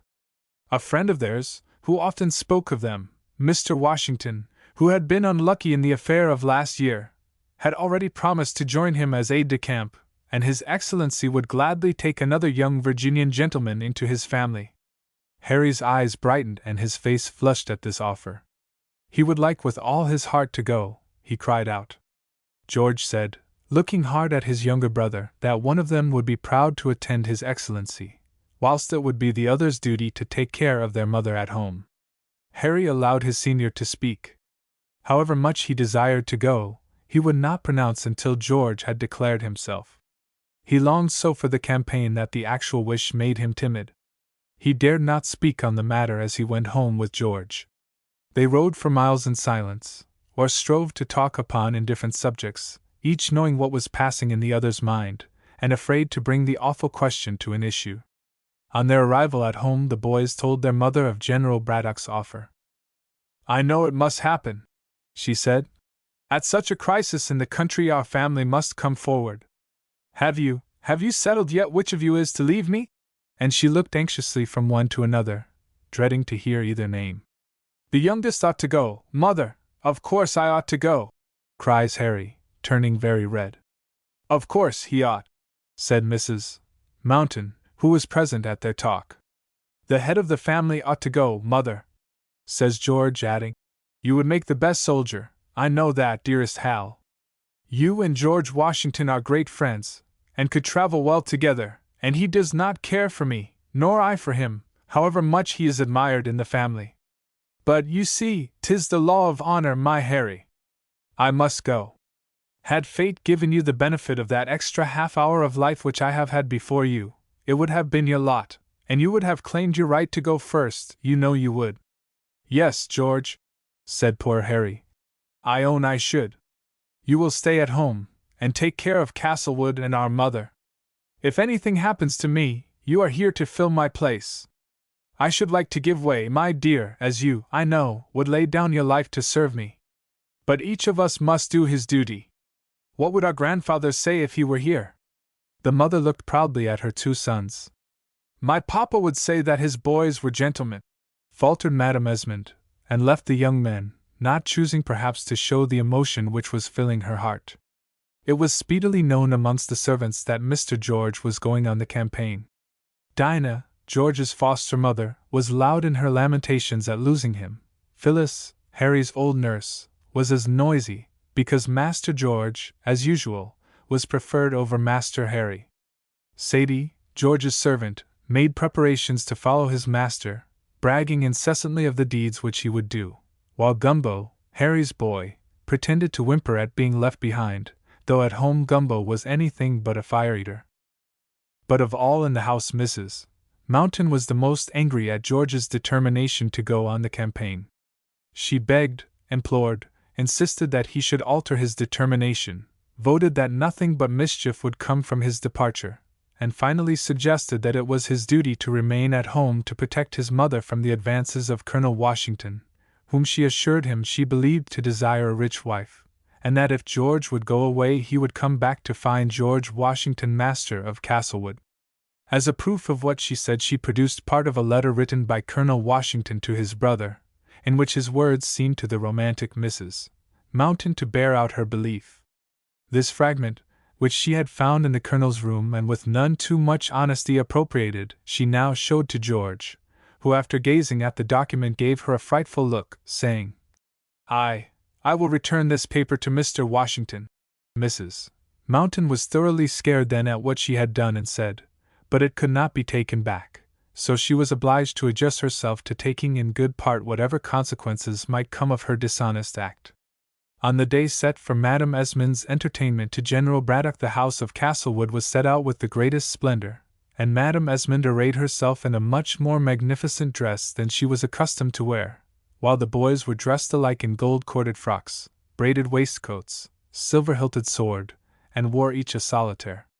The General's new aide-de-camp was the first guest to arrive, and he and his hostess paced the gallery for some time. She had much to say to him, and also to hear from him a confirmation of his appointment as aide-de-camp to General Braddock, and to speak of her son's approaching departure. At length they descended the steps down to the rough lawn in front of the house, and presently the little lady re-entered her mansion, leaning upon Mr. Washington's arm. Here they were joined by George, who came to them accurately powdered and richly attired, saluting his parent and his friend alike with respectful bows, according to the fashion of that time. But George, though he made the lowest possible bow to Mr. Washington and his mother, was by no means in good humor with either of them, and in all his further conversation that day with Colonel Washington showed a bitter sarcasm and a depth of innuendo which the Colonel was at a loss to understand. A short time after George's entrance into the Colonel's presence, Harry answered back a remark of George's to the effect that he hated sporting by saying, "I say one thing, George." "Say 20 things, Don Enrico," cries the other.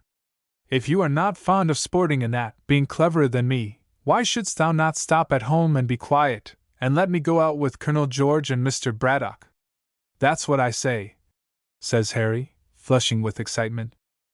"One of our family must go because honor obliges it, and my name being number one must go first," says George, adding, "One must stay, or who is to look after mother at home?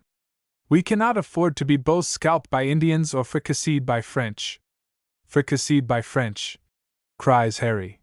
"The best troops of the world are Englishmen. I should like to see them fricasseed by the French.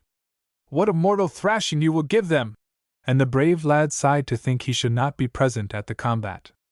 George sat down to the harpsichord and was playing when the Colonel re-entered, saying that His Excellency's coach would be here almost immediately, and asking leave to retire to his apartment, to put himself in a fit condition to appear before her ladyship's company.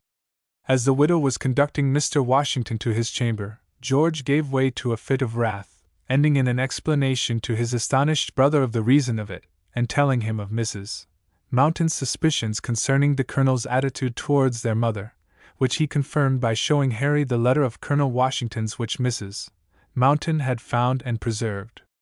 But to go back to Madame Esmond's feast for His Excellency, all the birds of the Virginia air, and all the fish of the sea in season, and all the most famous dishes for which Madame Esmond was famous, and the best wine which her cellar boasted, were laid on the little widow's board to feed her distinguished guest and the other gentlemen who accompanied him.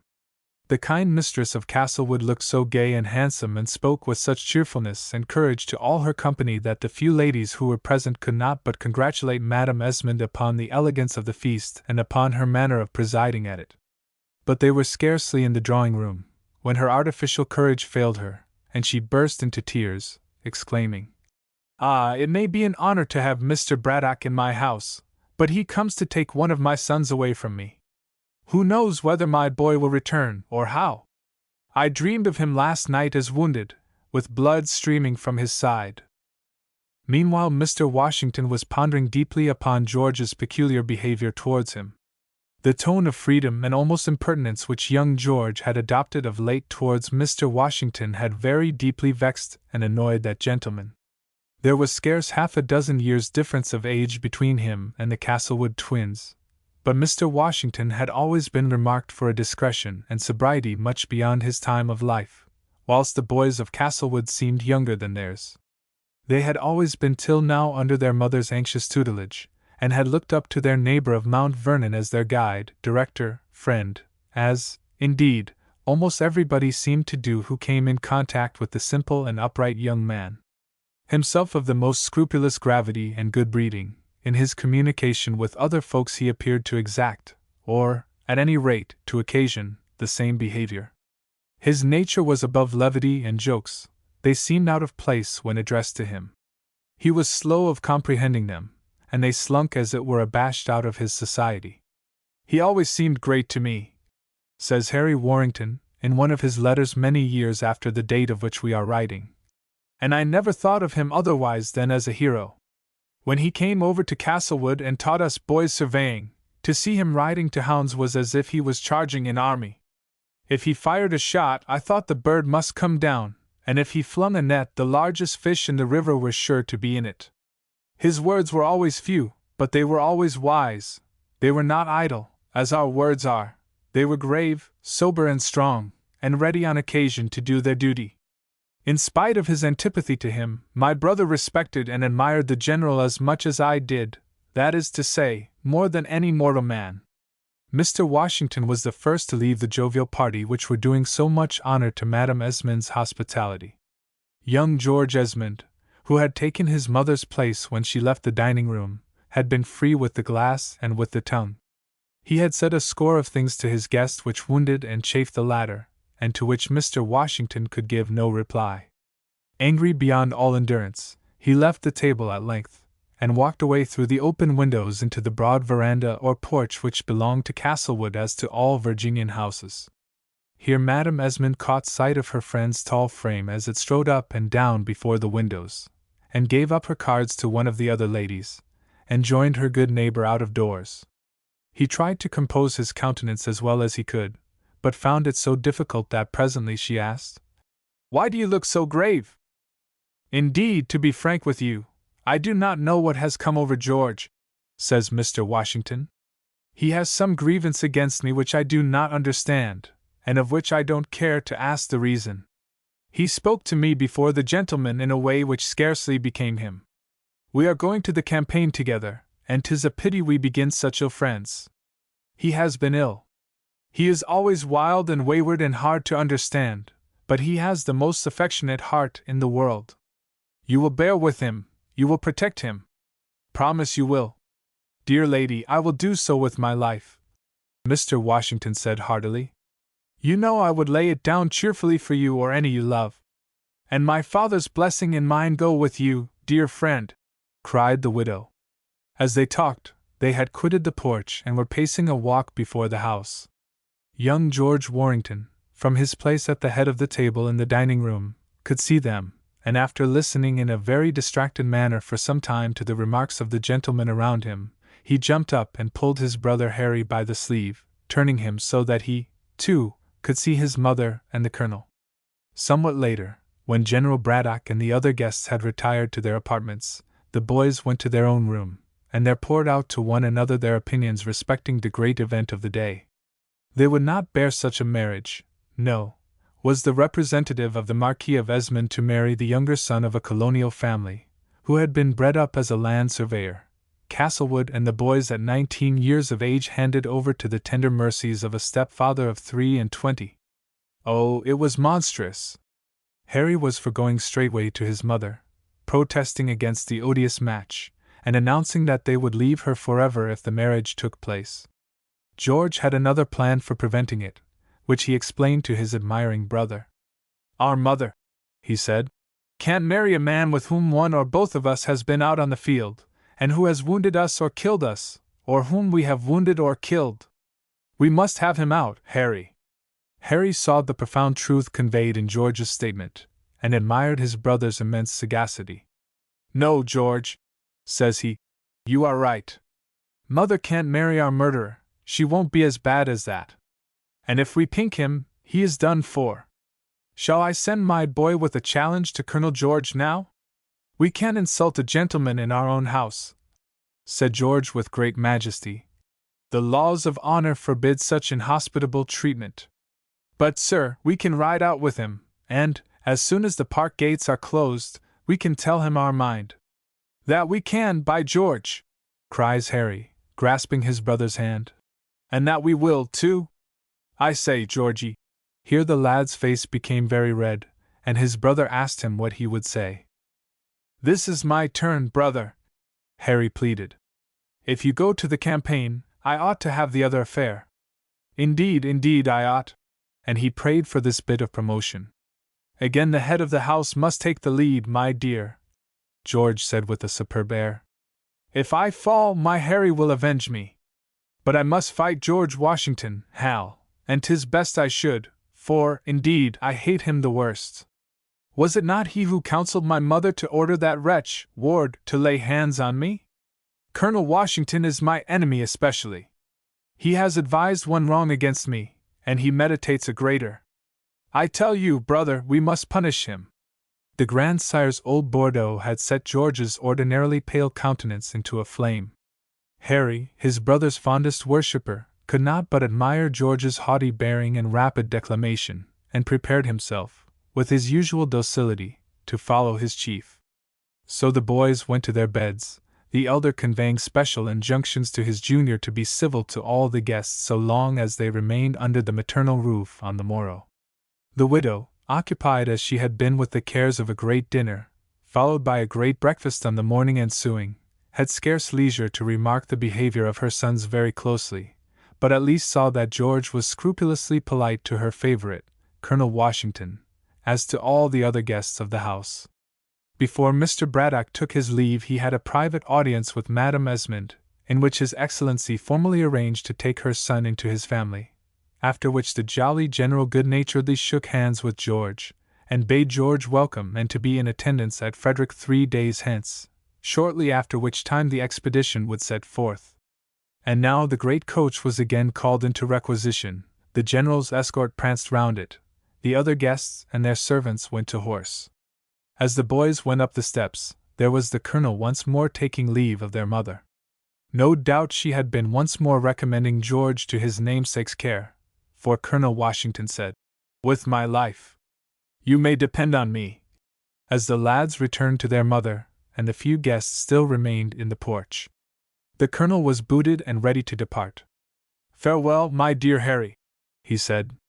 "With you, George, 'tis no adieu. We shall meet in 3 days at the camp." George Warrington watched his mother's emotion, and interpreted it with a pang of malignant scorn. "Stay yet a moment, and console our mamma," he said with a steady countenance. "Only the time to get ourselves booted, and my brother and I will ride with you a little way, George." George Warrington had already ordered his horses. The 3 young men were speedily under way, their negro grooms behind them, and Mrs.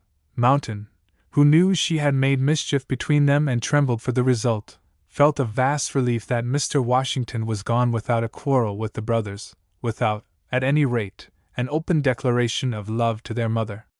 No man could be more courteous in demeanor than George Warrington to his neighbor and namesake, the Colonel, who was pleased and surprised at his young friend's altered behavior. The community of danger, the necessity of future fellowship, the softening influence of the long friendship which bound him to the Esmond family, the tender adieus which had just passed between him and the mistress of Castlewood, inclined the Colonel to forget the unpleasantness of the past days, and made him more than usually friendly with his young companion. George was quite gay and easy. It was Harry who was melancholy now. He rode silently and wistfully by his brother, keeping away from Colonel Washington, to whose side he used always to press eagerly before. If the honest Colonel remarked his young friend's conduct, no doubt he attributed it to Harry's known affection for his brother, and his natural anxiety to be with George now the day of their parting was so near. They talked further about the war, and the probable end of the campaign. None of the 3 doubted its successful termination. 2,000 veteran British troops with their commander must get the better of any force the French could bring against them. The ardent young Virginian soldier had an immense respect for the experience, valor, and tactics of the regular troops. King George, too, had no more loyal subject than Mr. Braddock's new aide-de-camp.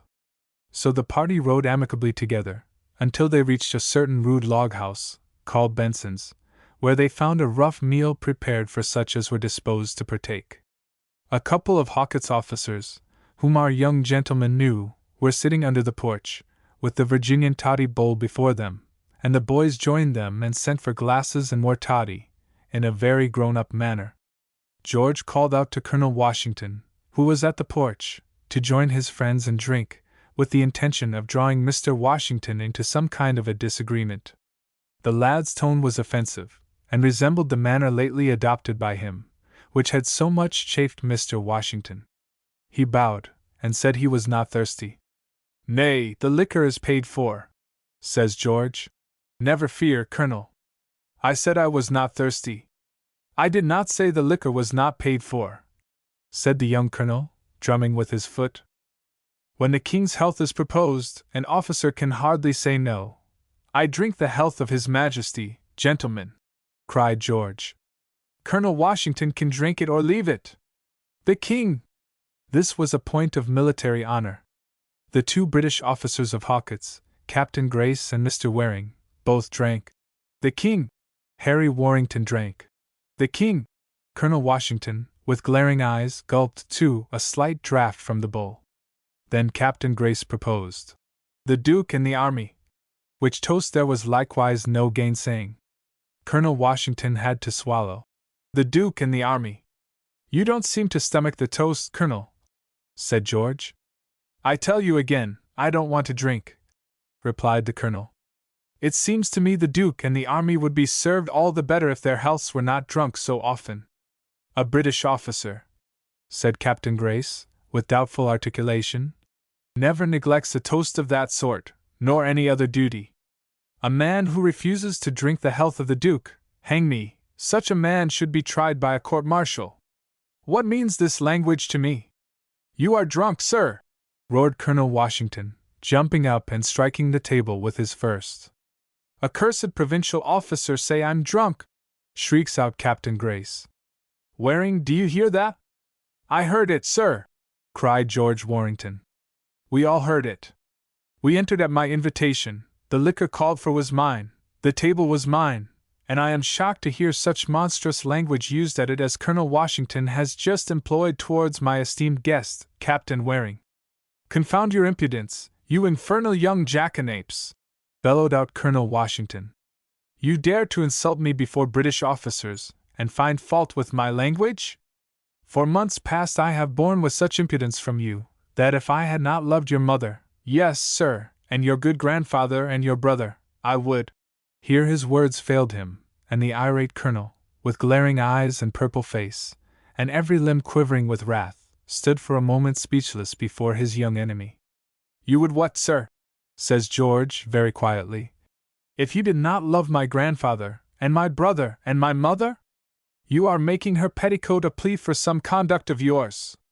You would do what, sir, may I ask again? I would put you across my knee and whip you, you snarling little puppy.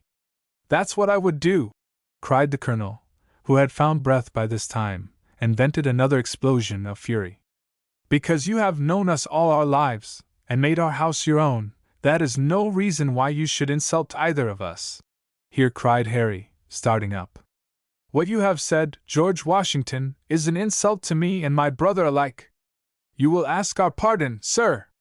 Pardon! Or give us the reparation that is due to gentlemen, continues Harry.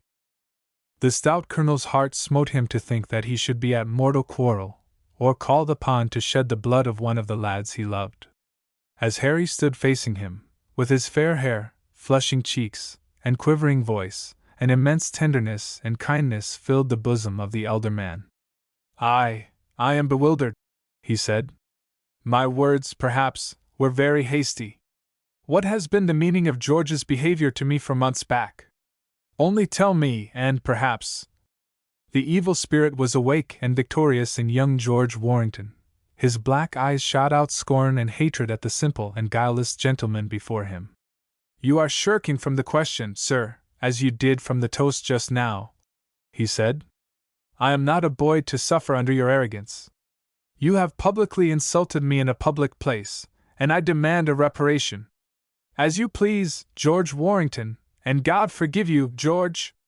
God pardon you, Harry, for bringing me into this quarrel, said the colonel, with a face full of sadness and gloom. Harry hung his head, but George continued with perfect calmness. I, sir? It was not I who called names, who talked of a cane, who insulted a gentleman in a public place before the gentlemen of the army. It is not the first time you have chosen to take me for a Negro, and talked of the whip for me. The colonel started back, turning very red, and as if struck by a sudden remembrance. Great heavens, George! Is it that boyish quarrel you are still recalling? Who made you overseer of Castlewood? Said the boy, grinding his teeth. I am not your slave, George Washington, and I never will be. I hated you then, and I hate you now. And you have insulted me, and I am a gentleman, and so are you. Is that not enough? Too much, only too much, said the Colonel, with a genuine grief on his face, and at his heart. Do you bear malice too, Harry? I had not thought this of thee. I stand by my brother, said Harry, turning away from the Colonel's look, and grasping George's hand. The sadness on their adversary's face did not depart. Heaven be good to us, 'tis all clear now, he muttered to himself. The time to write a few letters, and I am at your service, Mr. Warrington, he said. You have your own pistols at your saddle. I did not ride out with any, but will send Sadie back for mine. That will give you time enough, Colonel Washington? Plenty of time, sir. And each gentleman made the other a low bow, and putting his arm in his brother's, George walked away. The Virginian officer looked towards Captain Benson, the master of the tavern, saying, Captain Benson, you are an old frontier man, and an officer of ours, before you turned farmer and taverner. You will help me in this matter with yonder young gentleman? Said the Colonel. I'll stand by and see fair play, Colonel. I won't have any hand in it, beyond seeing fair play. You ain't a-going to be very hard with them poor boys? Though I seen 'em both shoot, the fair one hunts well, as you know, but the old one's a wonder at an ace of spades. Will you be pleased to send my man with my valise, Captain, into any private room which you can spare me? I must write a few letters before this business comes on. God grant it were well over! And the captain led the Colonel into a room of his house where he remained occupied with gloomy preparations for the ensuing meeting. His adversary in the other room also thought fit to make his testamentary dispositions, too, dictated by his own obedient brother and secretary, a grandiloquent letter to his mother, of whom, and by that writing, he took a solemn farewell. She would hardly, he supposed, pursue the scheme which she had in view, after the event of that morning, should he fall, as probably would be the case. My dear, dear George, don't say that! Cried the affrighted secretary. As probably will be the case. George persisted with great majesty. You know what a good shot Colonel George is, Harry.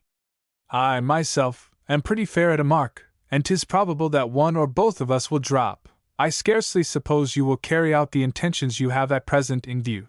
This was uttered in a tone of still greater bitterness than George had used even in the previous phrase, and he added in a tone of surprise. Why, Harry, what have you been writing, and who taught thee to spell? Harry had written the last words. In view. In view, and a great blot of salt water from his honest, boyish eyes may have obliterated some other bad spelling. I can't think about the spelling now, Georgie, whimpered George's clerk. I'm too miserable for that.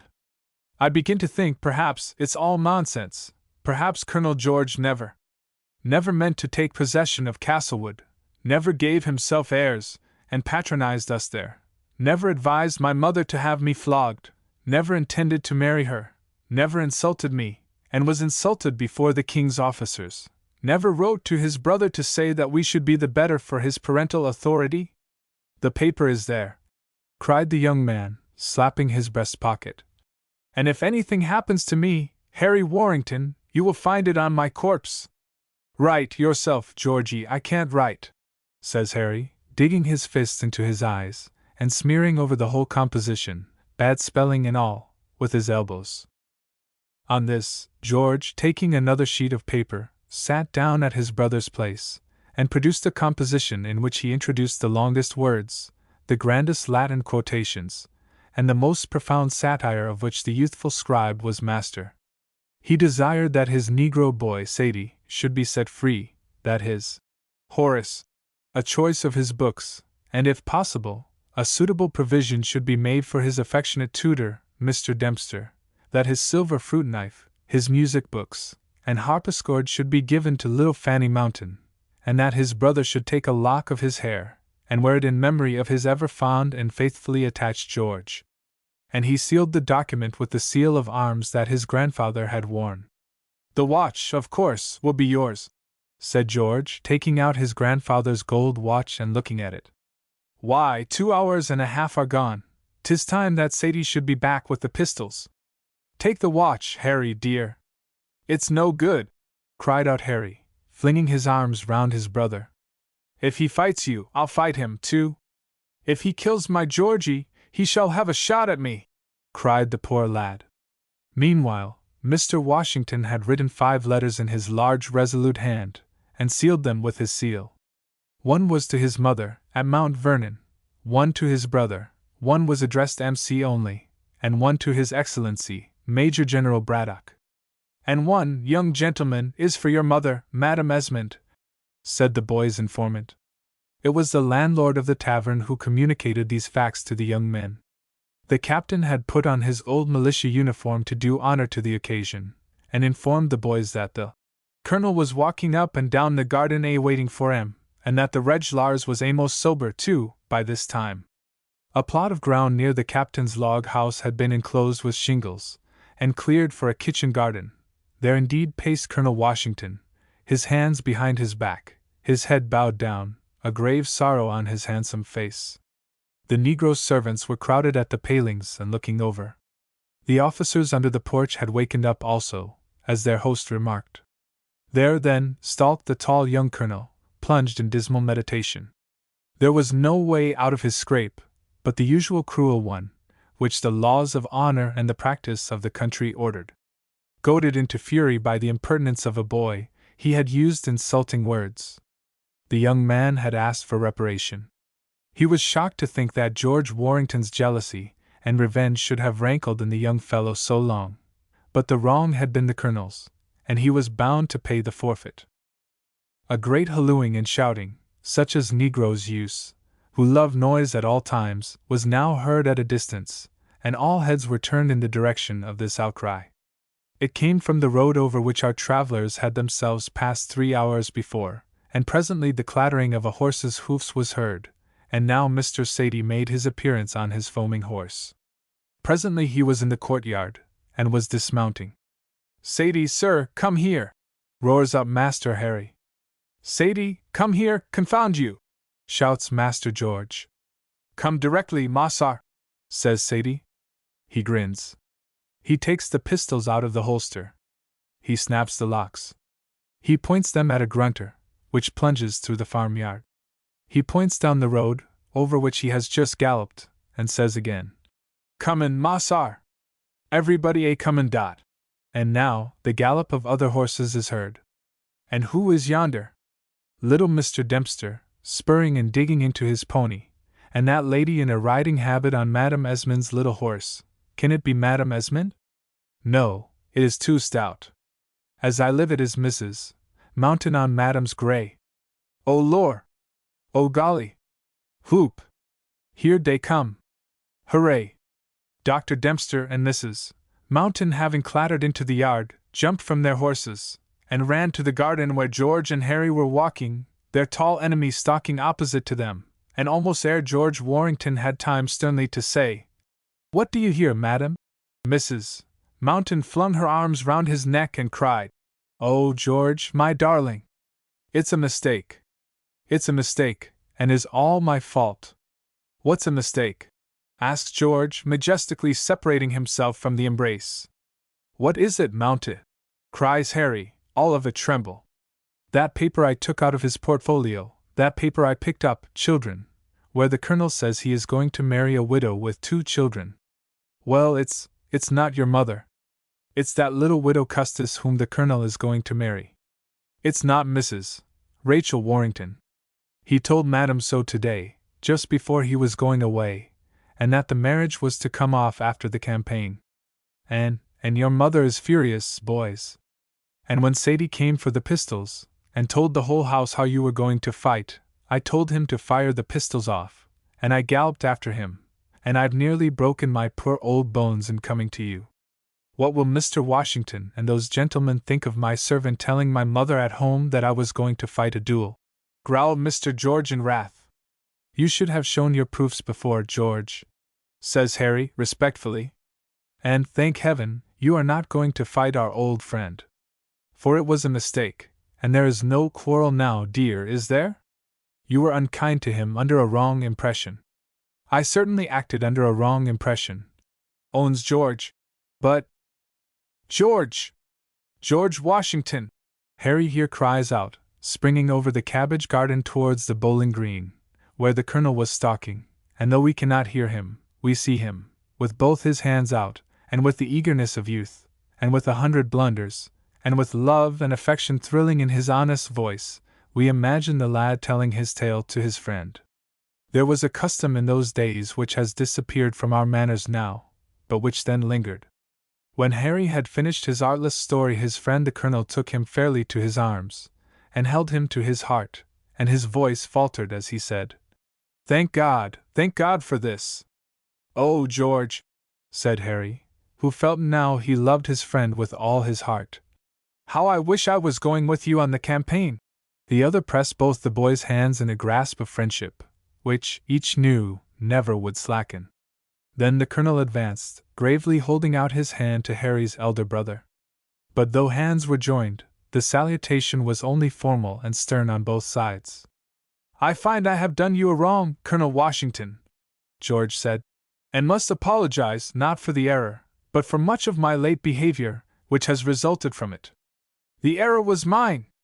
It was I who found that paper in your room and showed it to George, and was jealous of you, Colonel."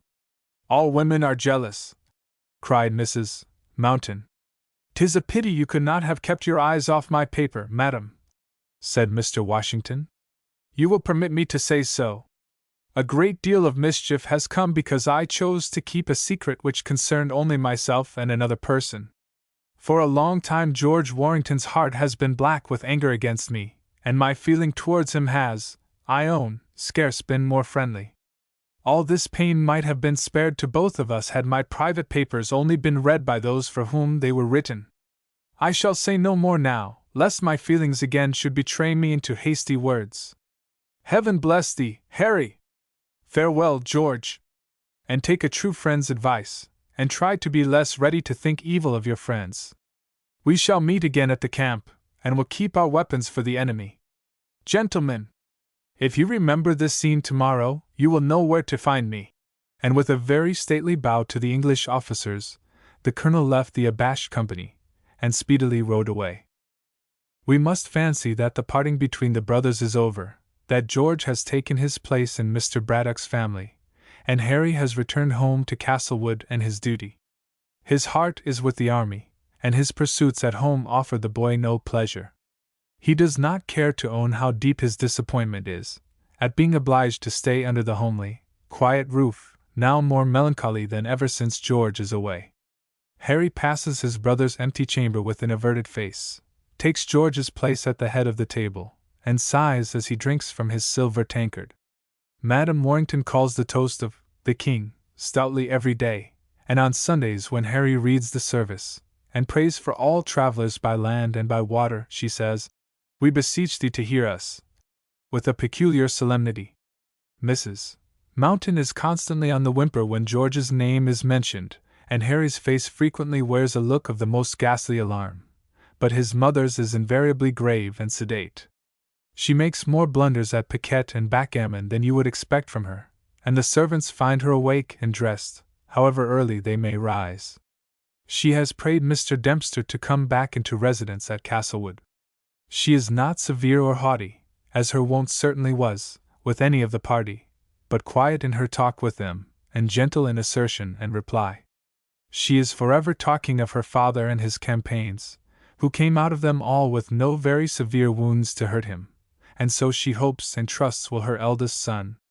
George writes frequent letters home to his brother, and now the army is on its march, compiles a rough journal, which he forwards as occasion serves. This document is read with great eagerness by Harry, and more than once read out in family councils on the long summer nights as Madame Esmond sits upright at her tea-table, as little Fanny Mountain is busy with her sewing, as Mr. Dempster and Mrs. Mountain sit over their cards, as the hushed old servants of the house move about silently in the gloaming and listen to the words of the young master. Hearken to Harry Warrington reading out his brother's letter.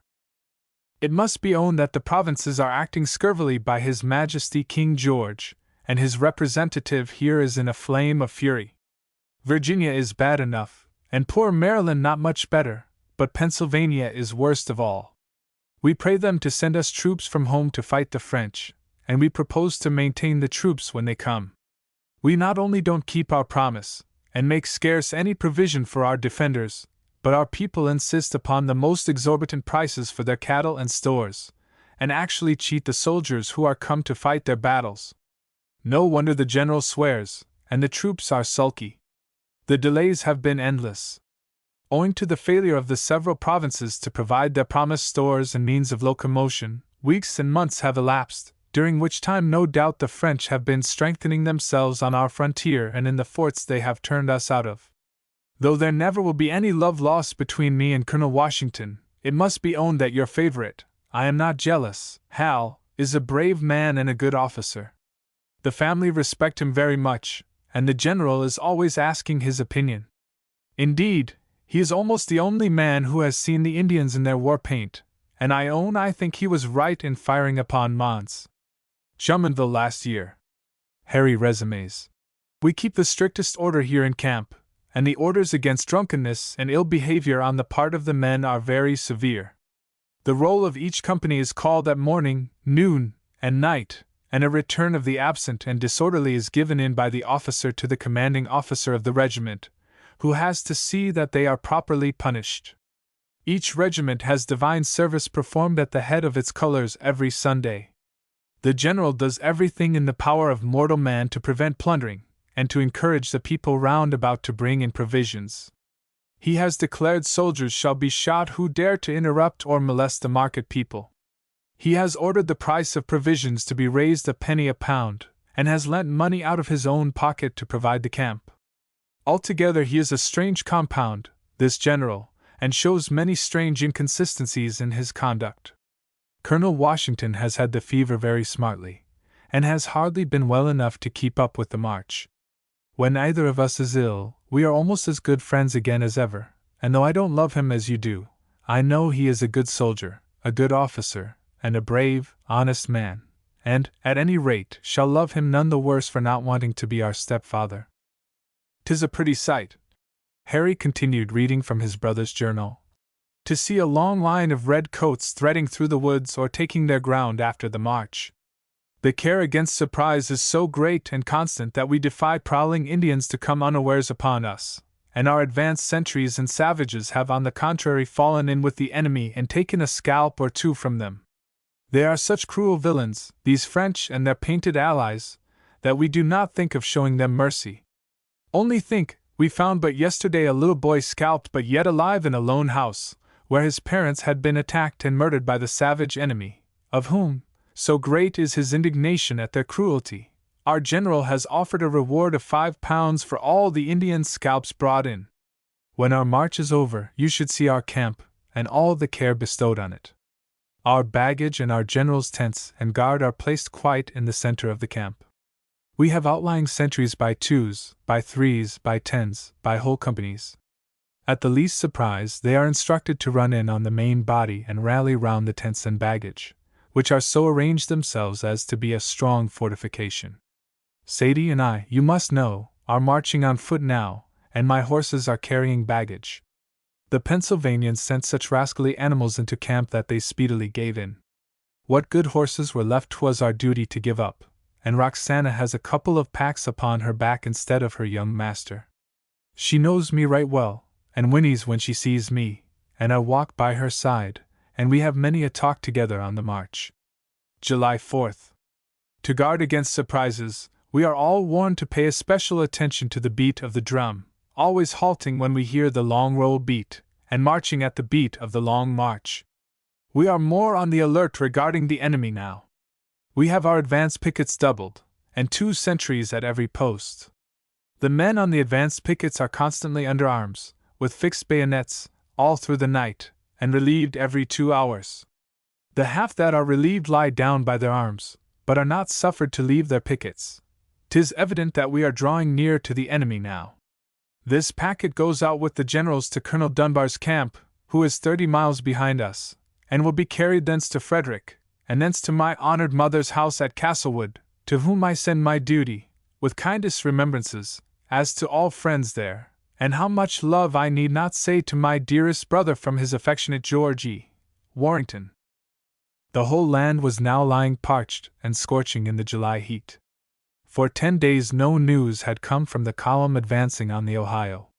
Their march, though it toiled but slowly through the painful forest, must bring ere long up with the enemy.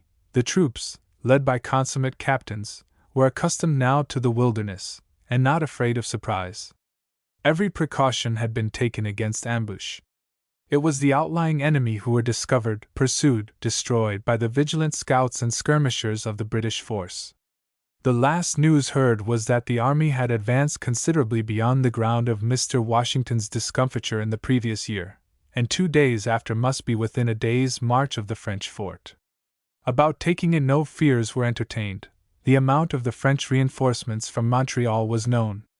Mr. Braddock, with his 2 veteran regiments from Britain, and their allies of Virginia and Pennsylvania, was more than a match for any troops that could be collected under the white flag.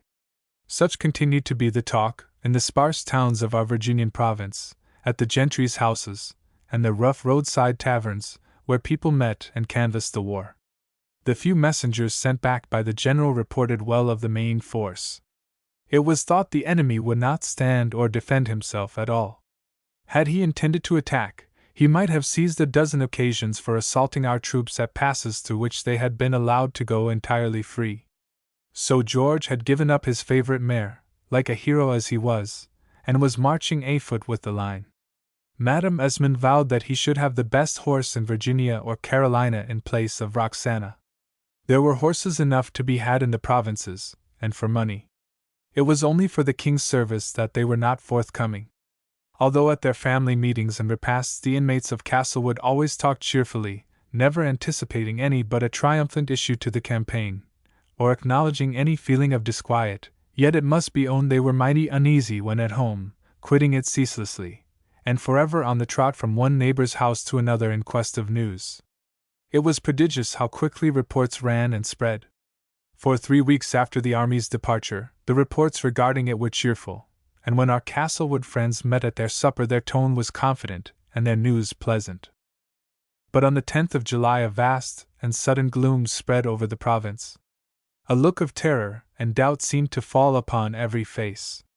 Affrighted negroes wistfully eyed their masters and retired, to hum and whisper with one another. The fiddles ceased in the quarters. The song and laugh of those cheery black folk were hushed. Right and left everybody's servants were on the gallop for news. The country taverns were thronged with horsemen, who drank and cursed and brawled at the bars, each bringing his gloomy story. The army had been surprised. The troops had fallen into an ambuscade, and had been cut up almost to a man. All the officers were taken down by the French marksmen and the savages. The general had been wounded, and carried off the field in his sash. 4 days afterwards the report was that the general was dead, and scalped by a French Indian. Ah, what a scream poor Mrs.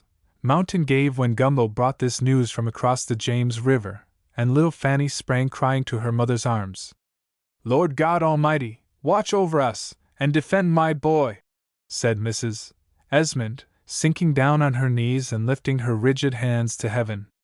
The gentlemen were not at home when the rumor arrived, but they came in an hour or 2 afterwards, each from his hunt for news. The Scotch tutor did not dare to meet the widow's agonizing looks. Harry Warrington was as pale as his mother. It might not be true about the manner of the general's death, but he was dead. The army had been surprised by Indians, and had fled, and been killed without seeing the enemy. An express had arrived from Dunbar's camp. Fugitives were pouring in there. Should he go and see? He must go and see. He and stout little Dempster armed themselves and mounted, taking a couple of mounted servants with them. They followed the northward track which the expeditionary army had hewed out for itself, and at every step which brought them nearer to the scene of action, the disaster of the fearful day seemed to magnify.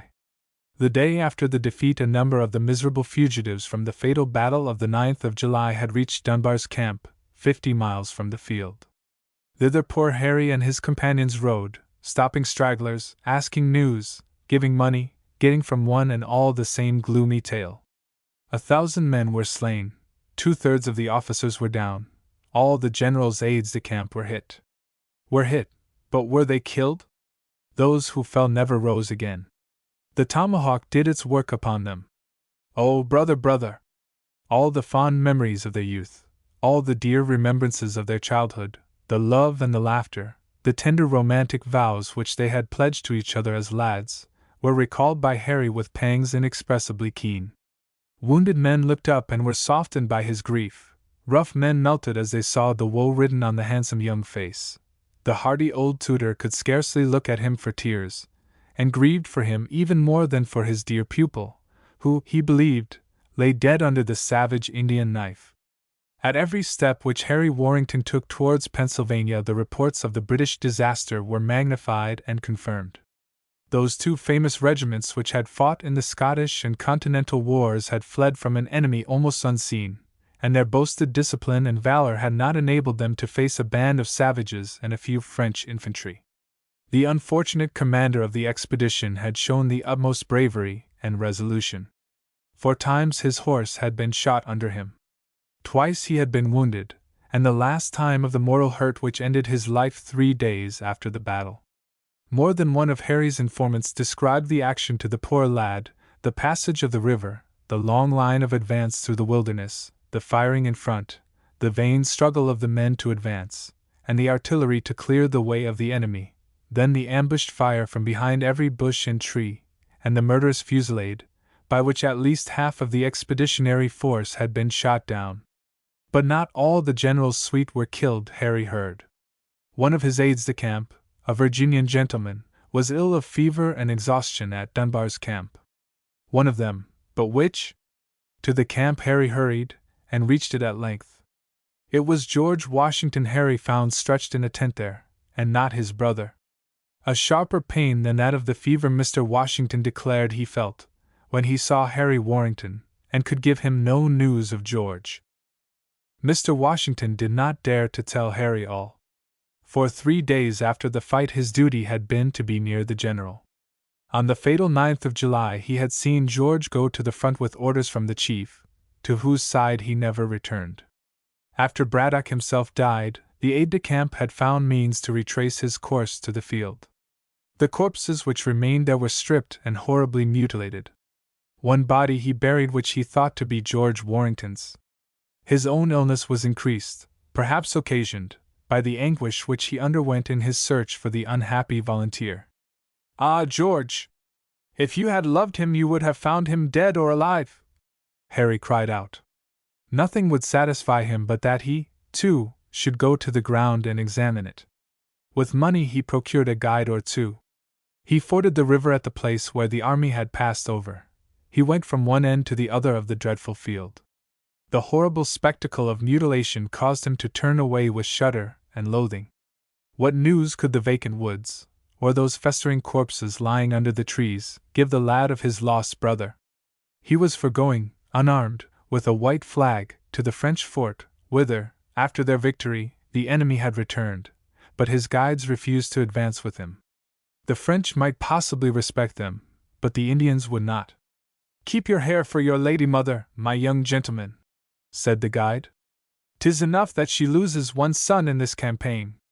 When Harry returned to the English encampment at Dunbar's it was his turn to be down with the fever. Delirium set in upon him, and he lay some time in the tent and on the bed from which his friend had just risen convalescent. For some days he did not know who watched him, and poor Dempster, who had tended him in more than one of these maladies, thought the widow must lose both her children. But the fever was so far subdued that the boy was enabled to rally somewhat, and get on horseback. Mr. Washington and Dempster both escorted him home. It was with a heavy heart, no doubt, that all 3 beheld once more the gates of Castlewood. A servant in advance had been sent to announce their coming. First came Mrs. Mountain and her little daughter, welcoming Harry with many tears and embraces, but she scarce gave a nod of recognition to Mr. Washington, and the little girl caused the young officer to start, and turn deadly pale, by coming up to him with her hands behind her, and asking, "Why have you not brought George back, too?" Dempster was graciously received by the 2 ladies. "Whatever could be done, we know you would do, Mr. Dempster," says Mrs. Mountain, giving him her hand. "Make a curtsy to Mr. Dempster, Fanny, and remember, child, to be grateful to all who have been friendly to our benefactors." Will it please you to take any refreshment before you ride, Colonel Washington? Mr. Washington had had a sufficient ride already, and counted as certainly upon the hospitality of Castlewood as he would upon the shelter of his own house. The time to feed my horse, and a glass of water for myself, and I will trouble Castlewood hospitality no farther, Mr. Washington said. Sure, George, you have your room here, and my mother is above stairs getting it ready, cries Harry. That poor horse of yours stumbled with you, and can't go farther this evening. Hush! Your mother won't see him, child, whispered Mrs. Mountain. Not see George? Why, he is like a son of the house, cries Harry. She had best not see him. I don't meddle any more in family matters, child, but when the Colonel's servant rode in, and said you were coming, Madame Esmond left this room and said she felt she could not see Mr. Washington. Will you go to her? Harry took Mrs. Mountain's arm, and excusing himself to the Colonel, to whom he said he would return in a few minutes, he left the parlor in which they had assembled, and went to the upper rooms, where Madame Esmond was. He was hastening across the corridor, and with an averted head, passing by one especial door, which he did not like to look at, for it was that of his brother's room, and as he came to it, Madame Esmond issued from it, and folded him to her heart, and led him in. A settee was by the bed, and a book of psalms lay on the coverlet. All the rest of the room was exactly as George had left it. My poor child! How thin thou art grown, how haggard you look! Never mind. A mother's care will make thee well again. 'Twas nobly done to go and brave sickness and danger in search of your brother. Had others been as faithful, he might be here now. Never mind, my Harry, our hero will come back to us. I know he is not dead. He will come back to us, I know he will come. And when Harry pressed her to give a reason for her belief, she said she had seen her father 2 nights running in a dream, and he had told her that her boy was a prisoner among the Indians. Madame Esmond's grief had not prostrated her as Harry's had when first it fell upon him. It had rather stirred and animated her. Her eyes were eager, her countenance angry and revengeful. The lad wondered almost at the condition in which he found his mother. But when he besought her to go downstairs, and give her a hand of welcome to George Washington, who had accompanied him, the lady's excitement painfully increased. She said she should shudder at touching his hand. She declared Mr. Washington had taken her son from her. She could not sleep under the same roof with him. No gentleman, cried Harry warmly, was ever refused shelter under my grandfather's roof. Oh, no, gentleman, exclaims the little widow. Well, let us go down, if you like, son, and pay our respects to this one. Will you please to give us your arm? And taking an arm which was very little able to give her support, she walked down the broad stairs and into the apartment where the Colonel sat. She made him a ceremonious curtsy, and extended one of the little hands, which she allowed for a moment to rest in his. I wish that our meeting had been happier, Colonel Washington, she said. You do not grieve more than I do that it is otherwise, madam, said the Colonel. I might have wished that the meeting had been spared, that I might not have kept you from friends whom you are naturally anxious to see, that my boy's indisposition had not detained you. Home and his good nurse Mountain, and his mother and our good Dr. Dempster will soon restore him. 'Twas scarce necessary, Colonel, that you who have so many affairs on your hands, military and domestic, should turn doctor too. Harry was ill and weak, and I thought it was my duty to ride by him, faltered the Colonel.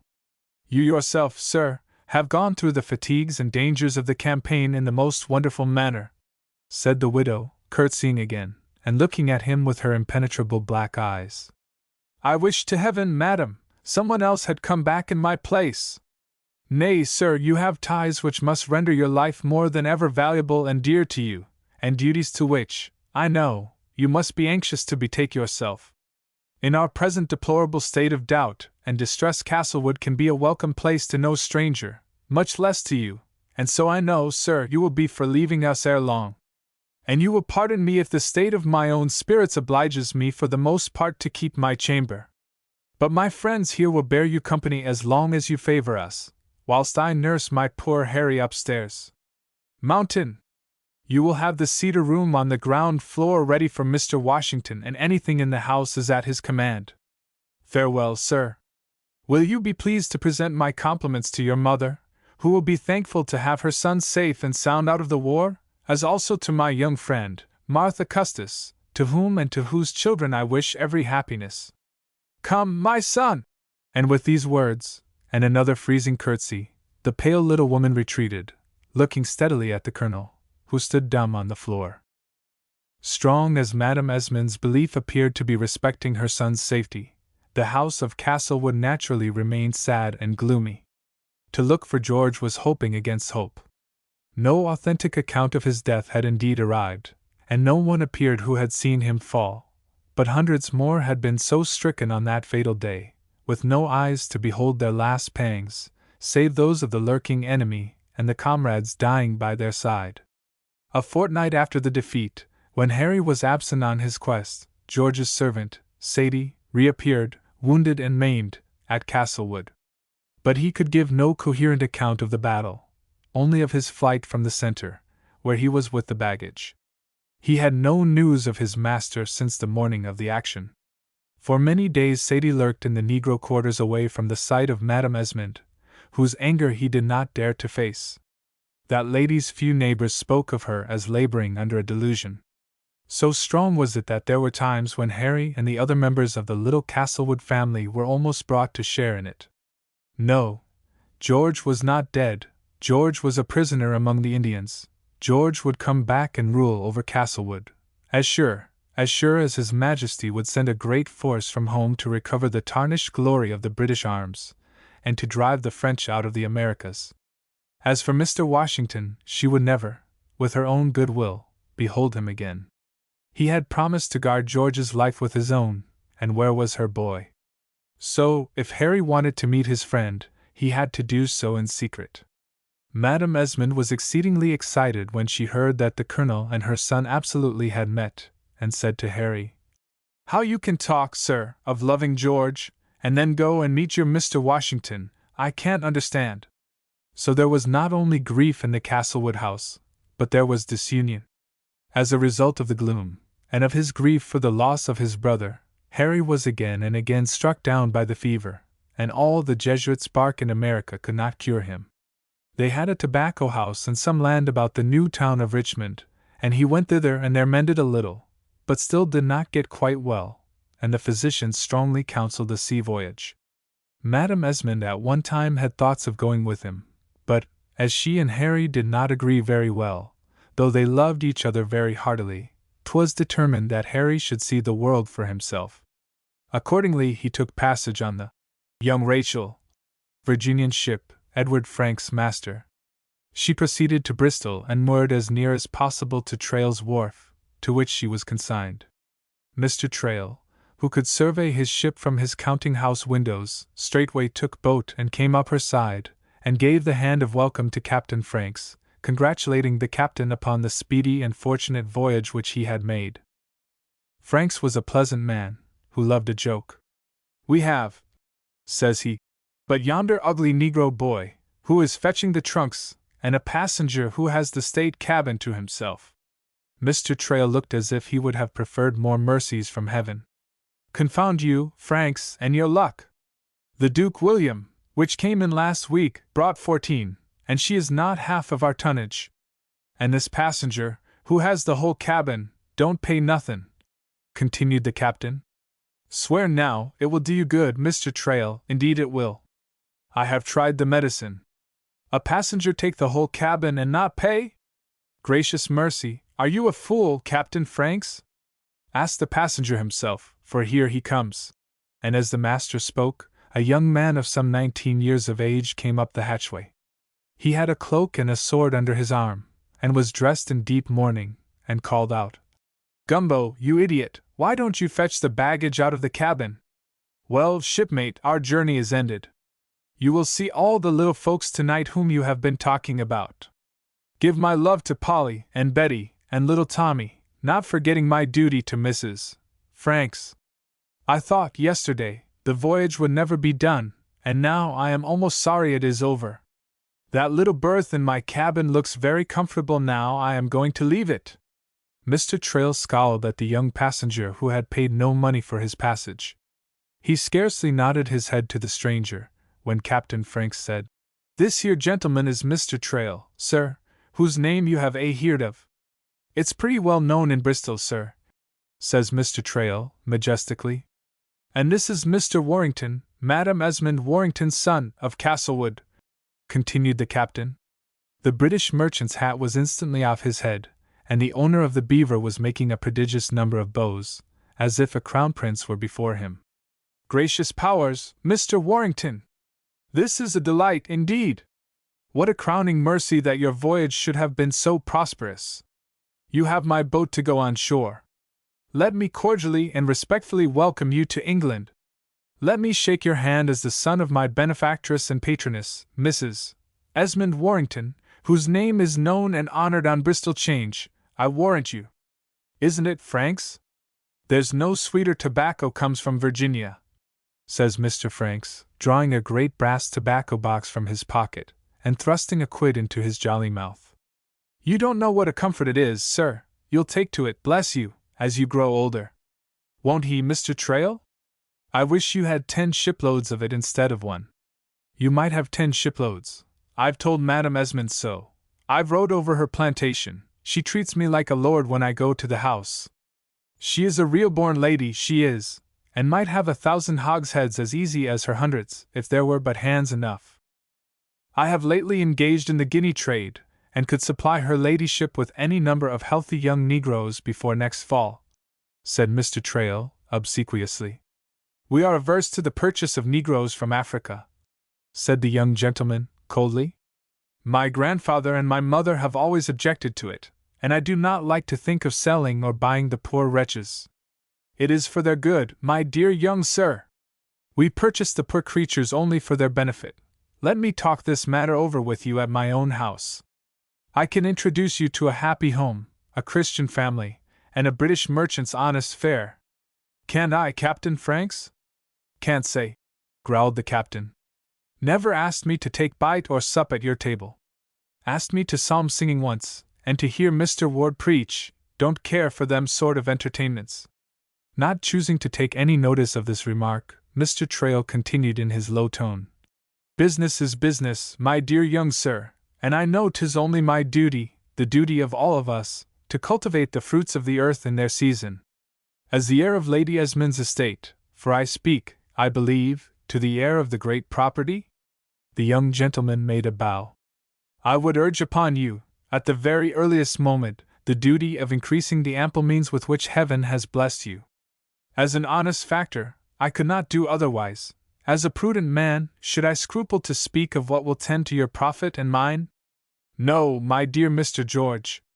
My name is not George, my name is Henry," said the young man as he turned his head away, and his eyes filled with tears.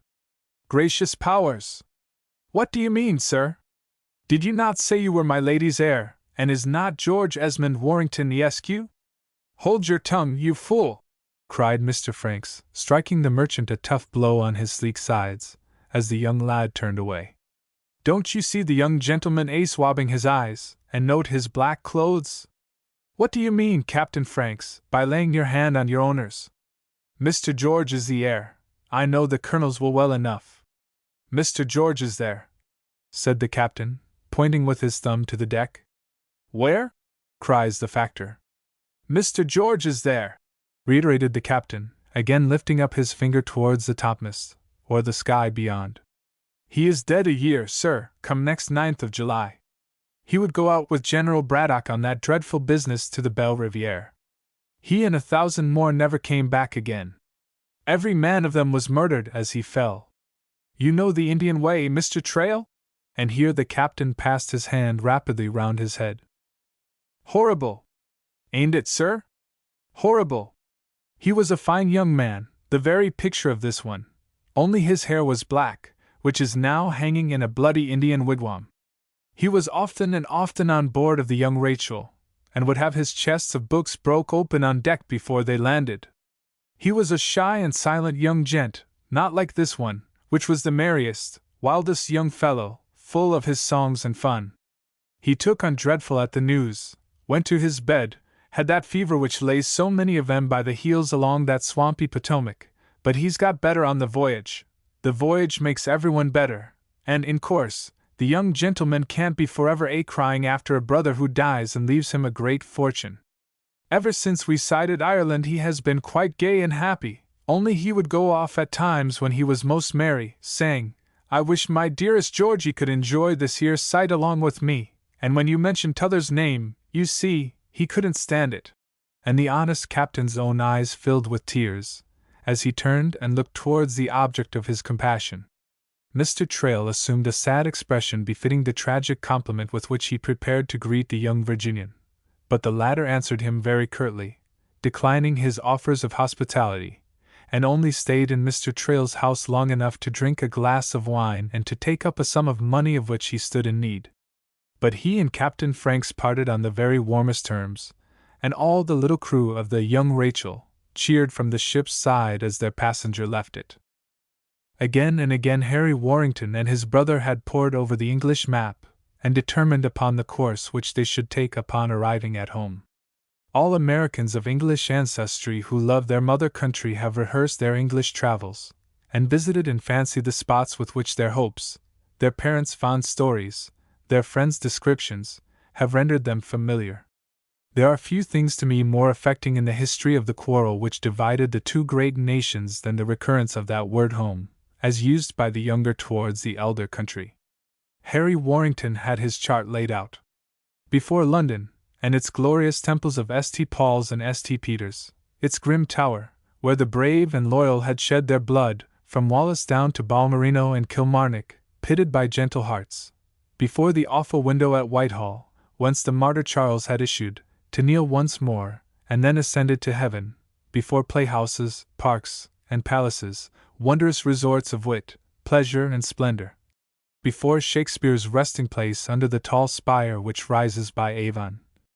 Amidst the sweet Warwickshire pastures, before Derby, and Falkirk, and Culloden, where the cause of honor and loyalty had fallen, it might be to rise no more. Before all these points in their pilgrimage there was one which the young Virginian brothers held even more sacred, and that was the home of their family, that old Castlewood in Hampshire, about which their parents had talked so fondly.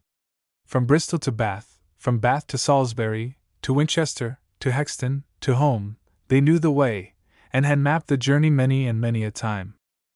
We must fancy our American traveler to be a handsome young fellow, whose suit of sables only makes him look the more interesting.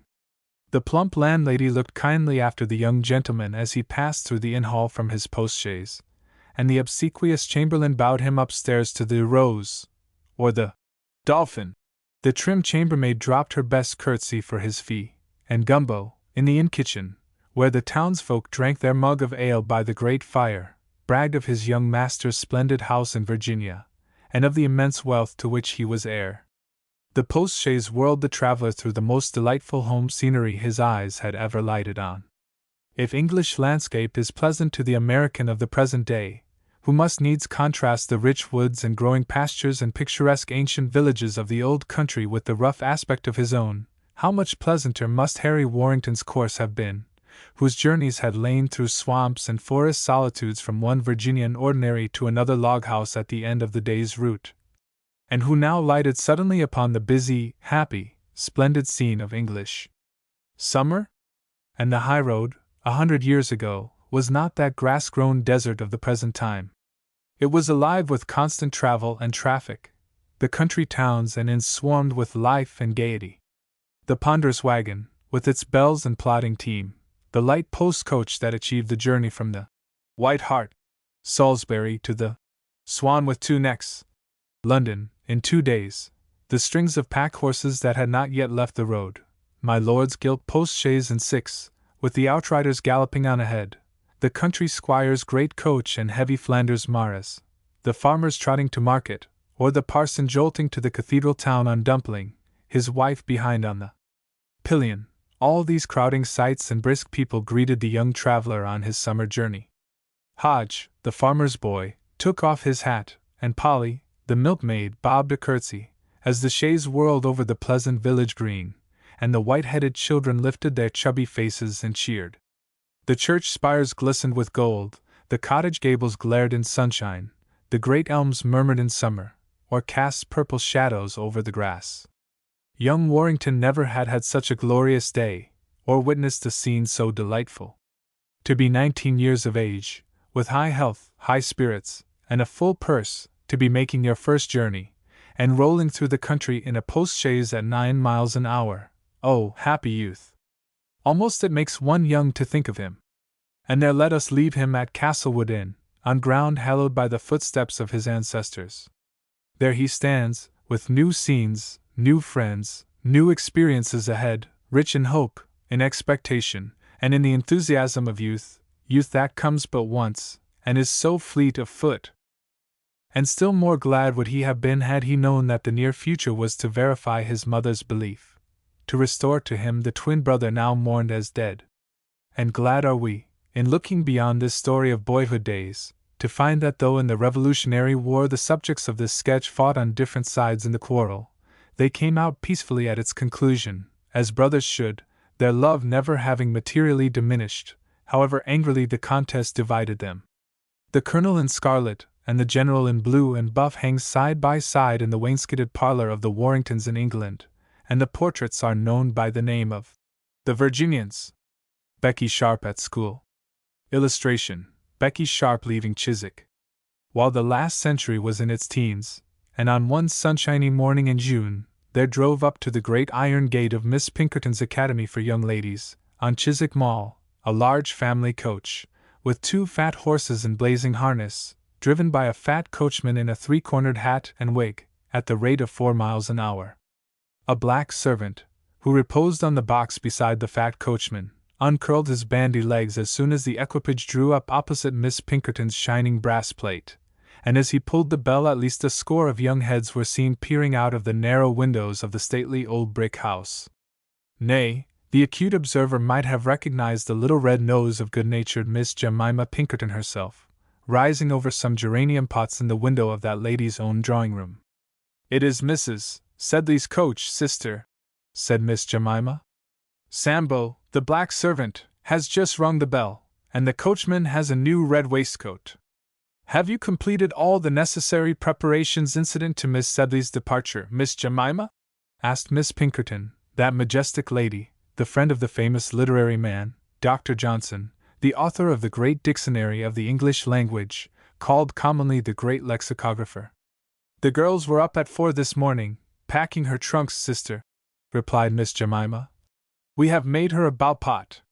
Say a bouquet, sister Jemima, 'tis more genteel. Well, a bouquet as big almost as a haystack. I have put up 2 bottles of the gillyflower water for Mrs. Sedley, and the receipt for making it, in Amelia's box. And I trust, Miss Jemima, you have made a copy of Miss Sedley's account. This is it, is it? Very good, £93 4 shillings.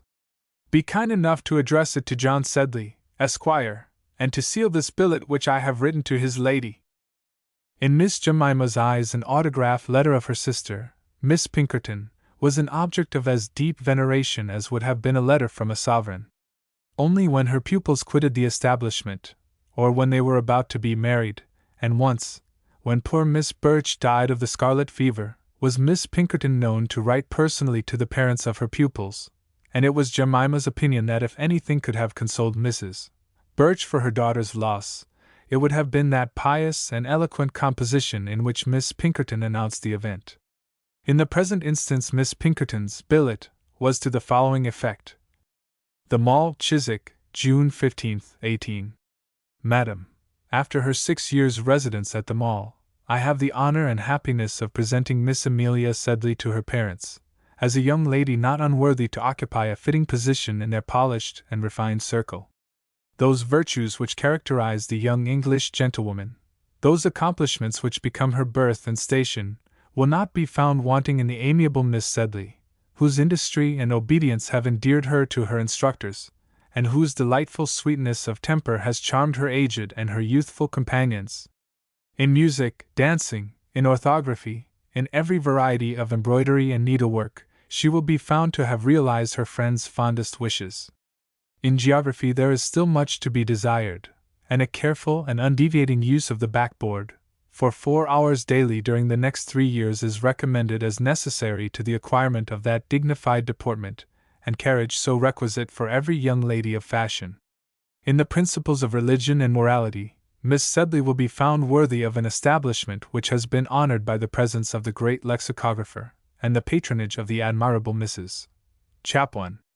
In leaving them all, Miss Amelia carries with her the hearts of her companions, and the affectionate regards of her mistress, who has the honor to subscribe herself, Madam, your most obliged humble servant, Barbara Pinkerton.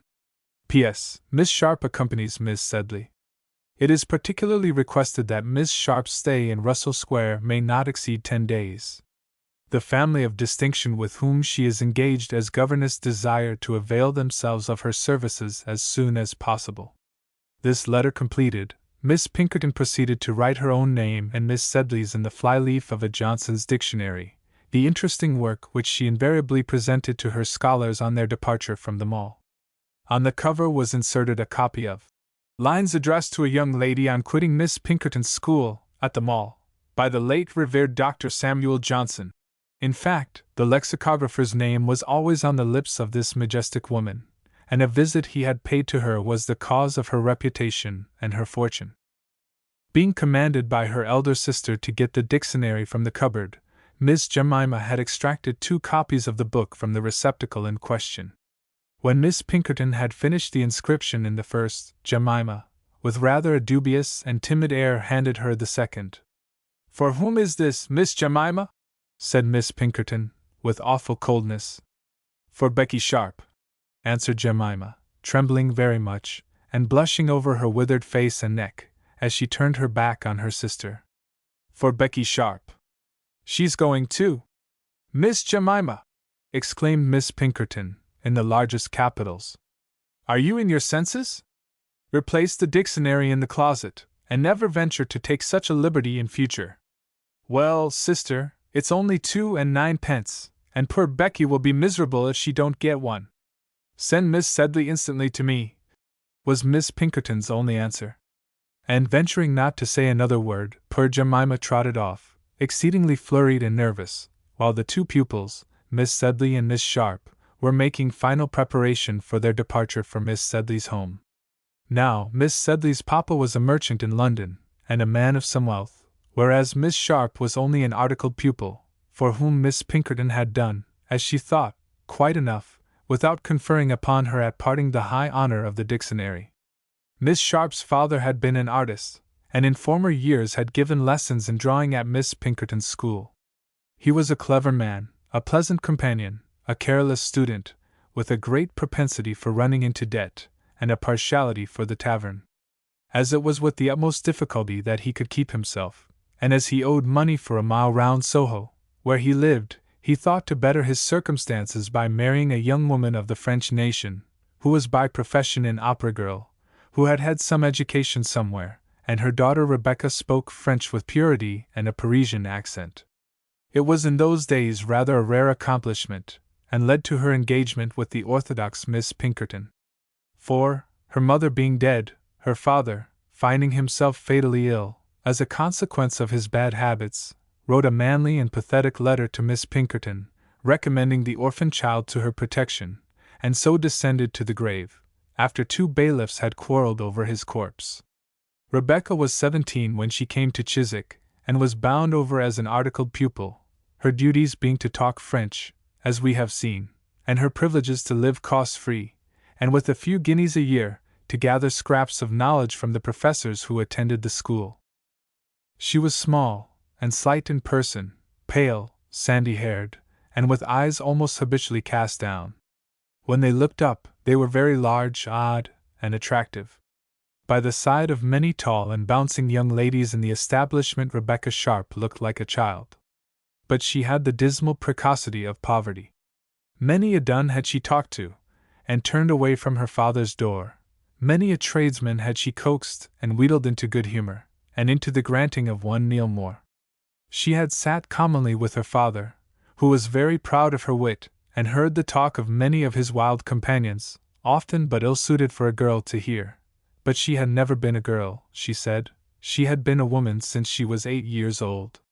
Miss Jemima, however, believed her to be the most innocent creature in the world, so admirably did Rebecca play the part of a child on the occasions when her father brought her to Chiswick as a young girl, and only a year before her father's death, and when she was 16 years old, Miss Pinkerton majestically and with a little speech made her a present of a doll, which was, by the way, the confiscated property of Miss Swindle, discovered surreptitiously nursing it in school hours.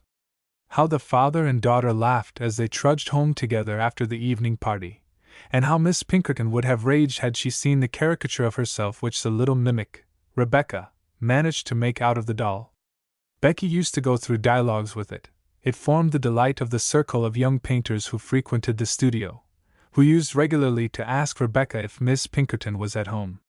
Once Rebecca had the honor to pass a few days at Chiswick, after which she brought back another doll which she called Miss Jemmy, for, though that honest creature had made and given her jelly and cake enough for 3 children, and a 7 shillings piece at parting, the girl's sense of ridicule was far stronger than her gratitude, and she sacrificed Miss Jemmy as pitilessly as her sister. Then came the ending of Becky's studio days, and an orphan, she was transplanted to the Mall as her home. The rigid formality of the place suffocated her. The prayers and meals, the lessons and the walks, which were arranged with the regularity of a convent, oppressed her almost beyond endurance, and she looked back to the freedom and the beggary of her father's old studio with bitter regret. She had never mingled in the society of women. Her father, reprobate as he was a man of talent. His conversation was 1,000 times more agreeable to her than the silly chat and scandal of the schoolgirls, and the frigid correctness of the governesses equally annoyed her. She had no soft maternal heart, this unlucky girl. The prattle of the younger children, with whose care she was chiefly entrusted, might have soothed and interested her, but she lived among them 2 years, and not one was sorry that she went away. The gentle, tender-hearted Amelia Sedley was the only person to whom she could attach herself in the least. And who could help attaching herself to Amelia? The happiness, the superior advantages of the young women round about her, gave Rebecca inexpressible pangs of envy. "What airs that girl gives herself, because she is an earl's granddaughter," she said of one. "How they cringe and bow to the Creole, because of her £100,000. I am 1,000 times cleverer and more charming than that creature, for all her wealth. I am as well bred as the earl's granddaughter, for all her fine pedigree, and yet everyone passes me by here." She determined to get free from the prison in which she found herself, and now began to act for herself, and for the first time to make connected plans for the future. She took advantage, therefore, of the means of study the place offered her, and as she was already a musician and a good linguist, she speedily went through the little course of study considered necessary for ladies in those days. Her music she practiced incessantly, and one day, when the girls were out, and she remained at home, she was overheard to play a piece so well that Miss Minerva thought wisely she could spare herself the expense of a master for the juniors, and intimated to Miss Sharp that she was to instruct them in music for the future. The girl refused, and for the first time, and to the astonishment of the majestic mistress of the school. "I am here to speak French with the children," Rebecca said abruptly, "not to teach them music, and save money for you. Give me money, and I will teach them." Miss Minerva was obliged to yield, and of course disliked her from that day. "For 35 years," she said, and with great justice, "I never have seen the individual who has dared in my own house to question my authority. I have nourished a viper in my bosom." "A viper, a fiddlestick," said Miss Sharp to the old lady, who was almost fainting with astonishment. "You took me because I was useful. There is no question of gratitude between us. I hate this place, and want to leave it. I will do nothing here but what I am obliged to do." It was in vain that the old lady asked her if she was aware she was speaking to Miss Pinkerton. Rebecca laughed in her face. "Give me a sum of money," said the girl, "and get rid of me. Or, if you like better, get me a good place as governess in a nobleman's family. You can do so if you please." And in their further disputes she always returned to this point. "Get me a situation. I am ready to go." Worthy Miss Pinkerton, although she had a Roman nose and a turban, and was as tall as a grenadier, and had been up to this time an irresistible princess, had no will or strength like that of her little apprentice, and in vain did battle against her, and tried to overawe her. Attempting once to scold her in public, Rebecca hit upon the plan of answering her in French, which quite routed the old woman, who did not understand or speak that language. In order to maintain authority in her school, it became necessary to remove this rebel, this firebrand, and hearing about this time that Sir Pitt Crawley's family was in want of a governess, she actually recommended Miss Sharp for the situation, firebrand and serpent as she was. "I cannot certainly," she said, "find fault with Miss Sharp's conduct, except to myself, and must allow that her talents and accomplishments are of a high order. As far as the head goes, at least, she does credit to the educational system pursued at my establishment." And so the schoolmistress reconciled the recommendation to her conscience, and the apprentice was free. And as Miss Sedley, being now in her 17th year, was about to leave school, and had a friendship for Miss Sharp. "'Tis the only point in Amelia's behavior," said Miss Minerva, "which has not been satisfactory to her mistress." Miss Sharp was invited by her friend to pass a week with her in London, before Becky entered upon her duties as governess in a private family, which thoughtfulness on the part of Amelia was only an additional proof of the girl's affectionate nature. In fact, Miss Amelia Sedley was a young lady who deserved not only all that Miss Pinkerton said in her praise, but had many charming qualities which that pompous old woman could not see, from the differences of rank and age between her pupil and herself. She could not only sing like a lark, and dance divinely, and embroider beautifully, and spell as well as a dictionary itself, but she had such a kindly, smiling, tender, gentle, generous heart of her own as won the love of everybody who came near her, from Miss Minerva herself down to the poor girl in the scullery and the one-eyed tart woman's daughter, who was permitted to vend her wares once a week to the young ladies in the mall. She had 12 intimate and bosom friends out of the 24 young ladies. Even envious Miss Briggs never spoke ill of her. High and mighty Miss Salter allowed that her figure was genteel, and as for Miss Swartz, the rich woolly-haired mulatto from St. Kitts, on the day Amelia went away she was in such a passion of tears that they were obliged to send for Dr. Floss, and half-tipsify her with sal volatile. Miss Pinkerton's attachment was, as may be supposed, from the high position and eminent virtues of that lady, calm and dignified, but Miss Jemima had already whimpered several times at the idea of Amelia's departure, and but for fear of her sister would have gone off in downright hysterics, like the heiress of St. Kitts. As Amelia is not a heroine, there is no need to describe her person. Indeed, I am afraid that her nose was rather short than otherwise, and her cheeks a great deal too round and red for a heroine. But her face blushed with rosy health, and her lips with the freshest of smiles, and she had a pair of eyes which sparkled with the brightest and honestest good humor, except indeed when they filled with tears, and that was a great deal too often. For the silly thing would cry over a dead canary bird, or over a mouse that the cat haply had seized upon, or over the end of a novel, were it ever so stupid, and as for saying an unkind word to her, were any persons hard-hearted enough to do so, why so much the worse for them. Even Miss Pinkerton, that austere woman, ceased scolding her after the first time, and though she no more comprehended sensibility than she did capital algebra, gave all masters and teachers particular orders to treat Miss Sedley with the utmost gentleness, as harsh treatment was injurious to her. So that when the day of departure came, between her two customs of laughing and crying, Miss Sedley was greatly puzzled how to act. She was glad to go home, and yet most woefully sad at leaving school. For 3 days before, little Laura Martin, the orphan, followed her about like a little dog. She had to make and receive at least 14 presents, to make 14 solemn promises of writing every week. "Send my letters under cover to my grandpa, the Earl of Dexter," said Miss Salter. "Never mind the postage, but write every day, you dear darling," said the impetuous and woolly-headed, but generous and affectionate, Miss Schwartz, and little Laura Martin took her friend's hand and said, looking up in her face wistfully, "Amelia, when I write to you I shall call you Mamma."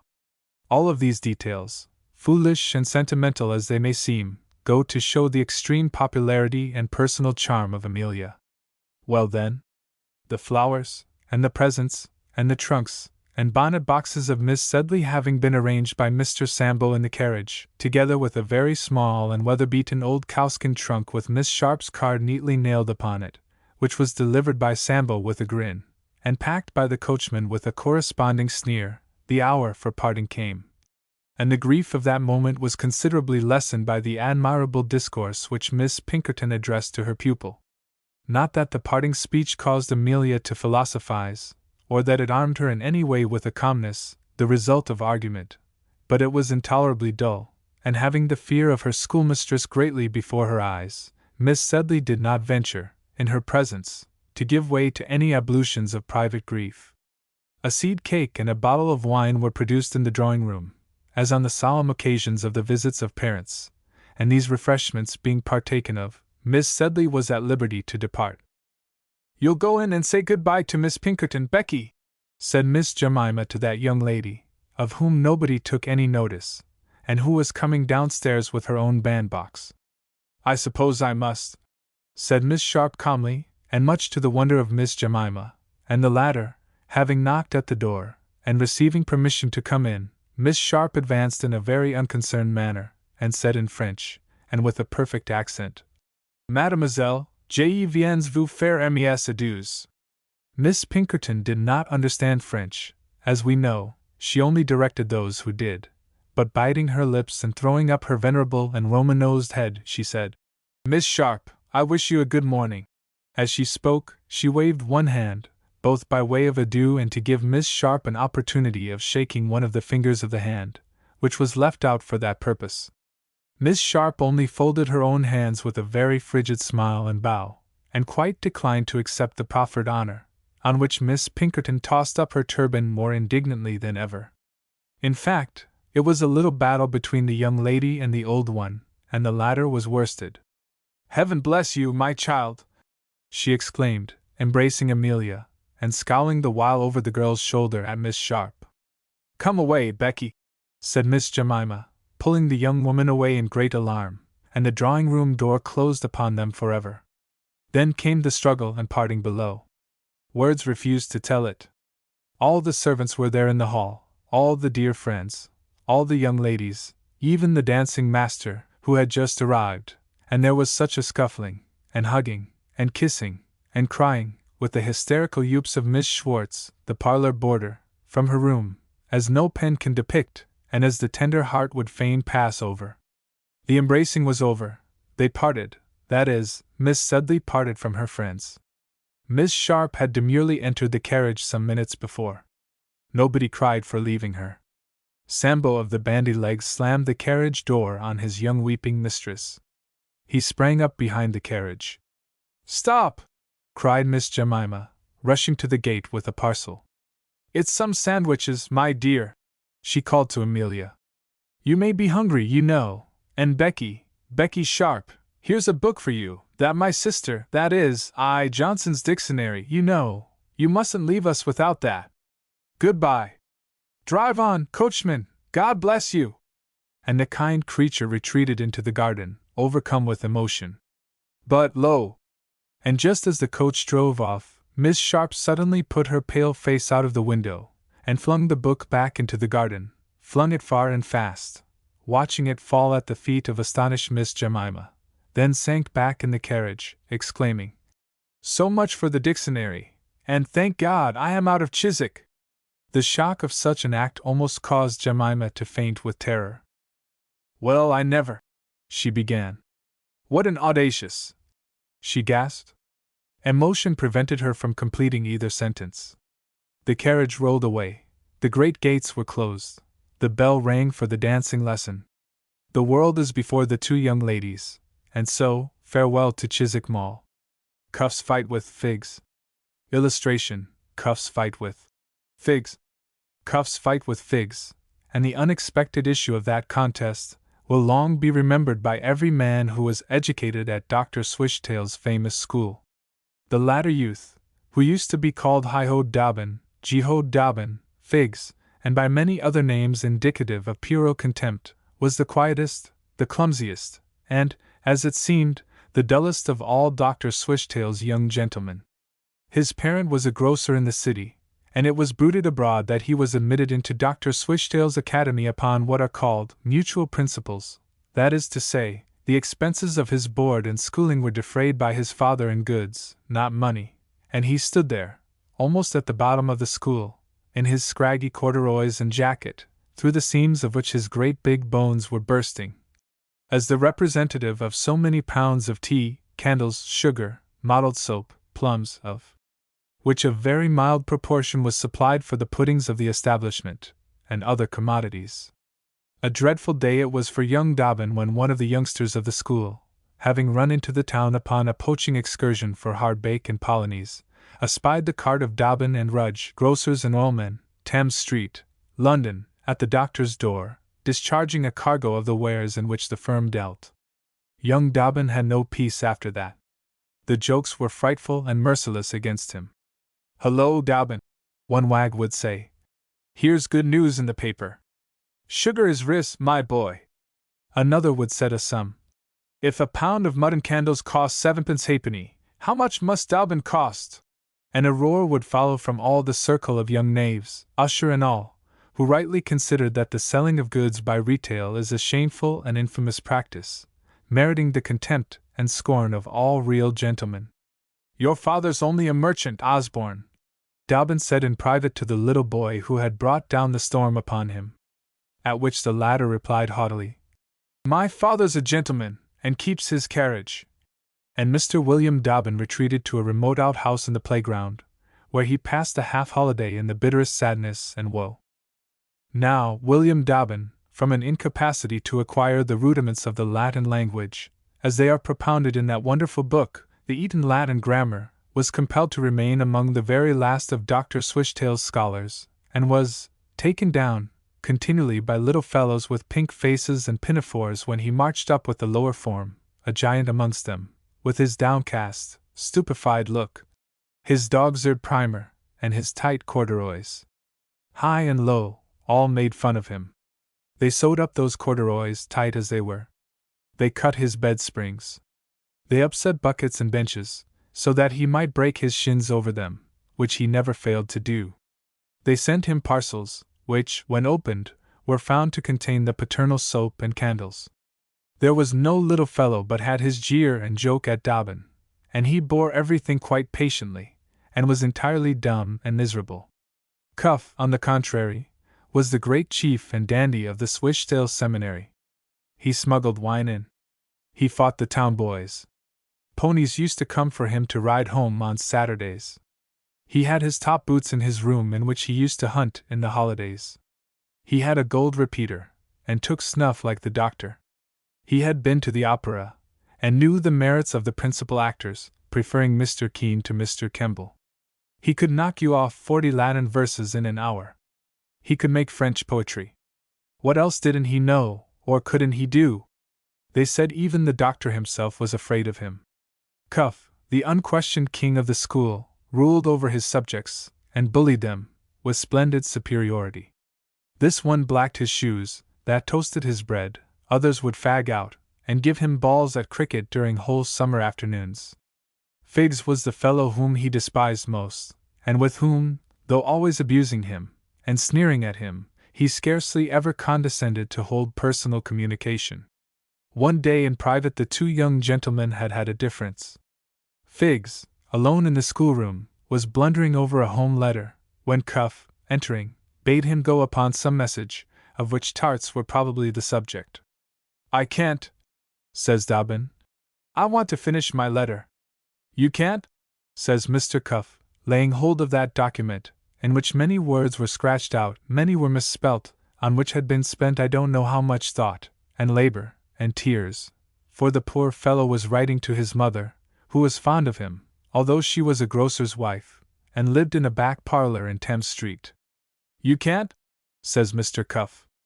"I should like to know why, pray? Can't you write to old Mother Figs tomorrow?" "Don't call names," Dobbin said, getting off the bench, very nervous. "Well, sir, will you go?" crowed the cock of the school. "Put down the letter," Dobbin replied. "No gentleman readth letterth." "Well, now will you go?" says the other. "No, I won't. Don't strike, or I'll thmash you." roars out Dobbin, springing to a leaden inkstand, and looking so wicked that Mr. Cuff paused, turned down his coat sleeves again, put his hands into his pockets, and walked away with a sneer. But he never meddled personally with the grocer's boy after that, though we must do him the justice to say he always spoke of Mr. Dobbin with contempt behind his back.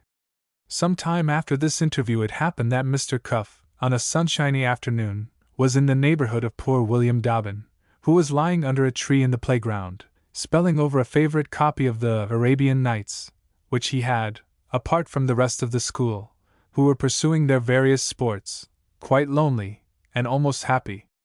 Well, William Dobbin had for once forgotten the world, and was away with Sinbad the Sailor in the Valley of Diamonds, or with Prince Ahmed and the fairy Parabanu in that delightful cavern where the prince found her, and whither we should all like to make a tour, when shrill cries, as of a little fellow weeping, woke up his pleasant reverie, and looking up, he saw Cuff before him, belaboring a little boy.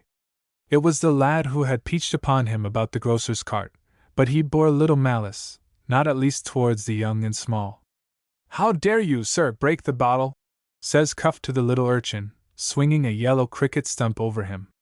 The boy had been instructed to get over the playground wall, at a selected spot where the broken glass had been removed from the top, and niches made convenient in the brick, to run 1/4 mile, to purchase a pint of rum shrub on credit, to brave all the doctor's outlying spies, and to clamber back into the playground again, during the performance of which feat his foot had slipped, and the bottle broken, and the shrub had been spilt, and his pantaloons had been damaged, and he appeared before his employer a perfectly guilty and trembling, though harmless, wretch. "How dare you, sir, break it?" says Cuff. "You blundering little thief! You drank the shrub, and now you pretend to have broken the bottle. Hold out your hand, sir." Down came the stump with a great heavy thump on the child's hand. A moan followed. Dobbin looked up. The fairy Parabana had fled into the inmost cavern with Prince Ahmed. The roc had whisked away Sinbad, the sailor, out of the Valley of Diamonds, out of sight, far into the clouds, and there was everyday life before honest William, and a big boy beating a little one without cause. "Hold out your other hand, sir," roars Cuff to his little schoolfellow, whose face was distorted with pain. Dobbin quivered, and gathered himself up in his narrow old clothes. "Take that, you little devil!" cried Mr. Cuff, and down came the wicket again on the child's hand. Down came the wicket again, and Dobbin started up. I can't tell what his motive was. Perhaps his foolish soul revolted against that exercise of tyranny, or perhaps he had a hankering feeling of revenge in his mind, and longed to measure himself against that splendid bully and tyrant, who had all the glory, pride, pomp, circumstance, banners flying, drums beating, guards saluting, in the place.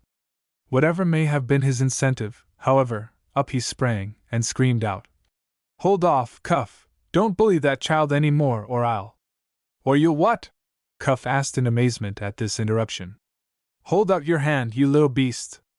I'll give you the worst thrashing you ever had in your life," Dobbin said, in reply to the first part of Cuff's sentence, and the little lad, Osborne, gasping and in tears, looked up with wonder and incredulity at seeing this amazing champion put up suddenly to defend him, while Cuff's astonishment was scarcely less. Fancy our late monarch George III, when he heard of the revolt of the North American colonies. Fancy brazen Goliath when little David stepped forward and claimed a meeting, and you have the feeling of Mr. Reginald Cuff when this encounter was proposed to him. "After school," says he. "Of course." After a pause and a look, as much as to say, "Make your will, and communicate your last wishes to your friends between this time and that." "As you please," Dobbin said. "You must be my bottle holder, Osborne." "Well, if you like," little Osborne replied, for you see his papa kept a carriage, and he was rather ashamed of his champion. Yes, when the hour of battle came he was almost ashamed to say, "Go it, Figs!" And not a single other boy in the place uttered that cry for the first 2 or 3 rounds of this famous combat, at the commencement of which the scientific Cuff, with a contemptuous smile on his face, and as light and as gay as if he was at a ball, planted his blows upon his adversary, and floored that unlucky champion 3 times running. At each fall there was a cheer, and everybody was anxious to have the honor of offering the conqueror a knee. What a licking I shall get when it's over, young Osborne thought, picking up his man. You'd best give in, he said to Dobbin. It's only a thrashing, Figs, and you know I'm used to it. But Figs, all whose limbs were in a quiver, and whose nostrils were breathing rage, put his little bottle holder aside, and went in for a fourth time. As he did not in the least know how to parry the blows that were aimed at himself, and Cuff had begun the attack on the 3 preceding occasions without ever allowing his enemy to strike, Figs now determined that he would commence the engagement by a charge on his own part, and accordingly, being a left-handed man, brought that arm into action, and hit out a couple of times with all his might, once at Mr. Cuff's left eye, and once on his beautiful Roman nose. Cuff went down this time, to the astonishment of the assembly. Well hit, by Jove, says little Osborne, with the air of a connoisseur, clapping his man on the back. Give it to him with the left, Figs, my boy. Figs's left made terrific play during all the rest of the combat. Cuff went down every time. At the 6th round there were almost as many fellows shouting out, Go it, Figs, as there were youths exclaiming, Go it, Cuff. At the 12th round the latter champion was all abroad, as the saying is, and had lost all presence of mind and power of attack or defense. Figs, on the contrary, was as calm as a Quaker. His face being quite pale, his eyes shining open, and a great cut on his underlip bleeding profusely, gave this young fellow a fierce and ghastly air, which perhaps struck terror into many spectators. Nevertheless, his intrepid adversary prepared to close for the 13th time. If I had the pen of a Napier, or a Bell's Life, I should like to describe this combat properly. It was the last charge of the guard, that is, it would have been, only Waterloo had not yet taken place. It was Ney's column breasting the hill of La Haye Saint, bristling with 10,000 bayonets, and crowned with 20 eagles. It was the shout of the beef-eating British, as, leaping down the hill, they rushed to hug the enemy in the savage arms of battle. In other words, Cuff, coming up full of pluck, but quite reeling and groggy. The fig merchant put in his left as usual on his adversary's nose, and sent him down for the last time. I think that will do for him, Figs said, as his opponent dropped as neatly on the green as I have seen Jack Spot's ball plump into the pocket at billiards. And the fact is, when time was called, Mr. Reginald Cuff was not able, or did not choose, to stand up again. And now all the boys set up such a shout for Figs as would have made you think he had been their darling champion through the whole battle, and as absolutely brought Dr. Swishtail out of his study, curious to know the cause of the uproar. He threatened to flog Figs violently, of course, but Cuff, who had come to himself by this time, and was washing his wounds, stood up and said, It's my fault, sir, not Figs's, not Dobbin's. I was bullying a little boy, and he served me right. By which magnanimous speech he not only saved his conqueror a whipping, but got back all his ascendancy over the boys which his defeat had nearly cost him. Young Osborne wrote home to his parents an account of the transaction. Sugarcane House, Richmond, March 18th. Dear Mamma, I hope you are quite well. I should be much obliged to you to send me a cake and 5 shillings. There has been a fight here between Cuff and Dobbin. Cuff, you know, was the cock of the school. They fought 13 rounds, and Dobbin licked. So Cuff is now only second cock. The fight was about me. Cuff was licking me for breaking a bottle of milk, and Figs wouldn't stand it. We call him Figs because his father is a grocer, Figs and Rudge, Thames St. City. I think as he fought for me you ought to buy your tea and sugar at his father's. Cuff goes home every Saturday, but can't this, because he has 2 black eyes. He has a white pony to come and fetch him, and a groom and livery on a bay mare. I wish my papa would let me have a pony, and I am your dutiful son, George Sedley Osborne. P.S. Give my love to little Emmy. I am cutting her out a coach in cardboard. Please not a seed cake, but a plum cake.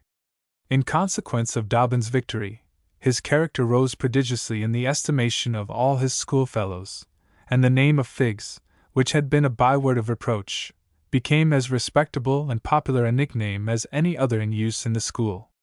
After all, it's not his fault that his father's a grocer, George Osborne said, who, though a little chap, had a very high popularity among the Swishtail youth, and his opinion was received with great applause. It was voted low to sneer at Dobbin about this accident of birth. Old Figs grew to be a name of kindness and endearment, and the sneak of an usher jeered at him no longer. And Dobbin's spirit rose with his altered circumstances. He made wonderful advances in scholastic learning. The superb Cuff himself, at whose condescension Dobbin could only blush and wonder, helped him on with his Latin verses, coached him in play hours, carried him triumphantly out of the little boy class into the middle-sized form, and even there got a fair place for him. It was discovered that, although dull at classical learning, at mathematics he was uncommonly quick. To the contentment of all he passed third in algebra, and got a French prize book at the public midsummer examination. You should have seen his mother's face when Telemaque, that delicious romance, was presented to him by the doctor in the face of the whole school and the parents and company, with an inscription to Guillermo Dobbin. All the boys clapped hands in token of applause and sympathy. His blushes, his stumbles, his awkwardness, and the number of feet which he crushed as he went back to his place, who shall describe or calculate?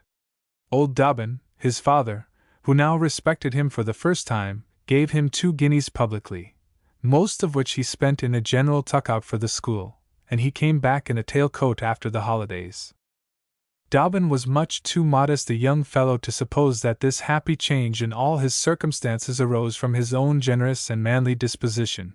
He chose, from some perverseness, to attribute his good fortune to the sole agency and benevolence of little George Osborne, to whom henceforth he vowed such a love and affection as is only felt by children, an affection as we read of in the charming fairy book, which uncouth Orson had for splendid young Valentine, his conqueror. He flung himself down at little Osborne's feet, and loved him. Even before they were acquainted, he had admired Osborne in secret. Now he was his valet, his dog, his man Friday. He believed Osborne to be the possessor of every perfection, to be the handsomest, the bravest, the most active, the cleverest, the most generous of boys. He shared his money with him, bought him uncountable presents of knives, pencil cases, gold seals, toffee, little warblers, and romantic books, with large colored pictures of knights and robbers, in many of which latter you might read inscriptions to George Sedley Osborne, Esquire, from his attached friend William Dobbin, which tokens of homage George received very graciously, as became his superior merit, as often and as long as they were proffered him. In after years Dobbin's father, the despised grocer, became alderman, and colonel of the City Light Horse, in which corps George Osborne's father was but an indifferent corporal. Colonel Dobbin was knighted by his sovereign, which honor placed his son William in a social position above that of the old school friends who had once been so scornful of him at Swishtail Academy, even above the object of his deepest admiration, George Osborne. But this did not in the least alter honest, simple-minded William Dobbin's feelings, and his adoration for young Osborne remained unchanged. The two entered the army in the same regiment, and served together, and Dobbin's attachment for George was as warm and loyal then as when they were schoolboys together. Honest William Dobbin, I would that there were more such staunch comrades as you to answer to the name of friend. George Osborne, Rawdon Crawley. Illustration: George Osborne and Rawdon Crawley. Rebecca Sharp, the teacher of French at Miss Pinkerton's Academy for Young Ladies, an intimate friend of Miss Amelia Sedley, the most popular scholar in Miss Pinkerton's select establishment, left the institution at the same time to become a governess in the family of Sir Pitt Crawley. Amelia was the only daughter of John Sedley, a wealthy London stockbroker, and upon leaving school was to take her place in fashionable society. Being the sweetest, most kind-hearted girl in the world, Amelia invited Becky to visit her in London before taking up her new duties as governess, which invitation Becky was only too glad to accept. Now, Miss Sharp was in no way like the gentle Amelia, but as keen, brilliant, and selfish a young person of 18 as ever schemed to have events turned to her advantage. These characteristics she showed so plainly while visiting at the Sedleys that she left anything but a good impression behind her. In fact, her visit was cut short because of some unpleasant circumstances connected with her behavior. From that time she and Amelia did not meet for many months, during which Amelia had become the wife of George Osborne, and Rebecca Sharp had married Rawdon Crawley, son of Sir Pitt Crawley, Baronet. The circumstances of Amelia's life during these months altered greatly, for shortly after she left school honest John Sedley met with such severe losses that his family were obliged to live in a much more modest way than formerly.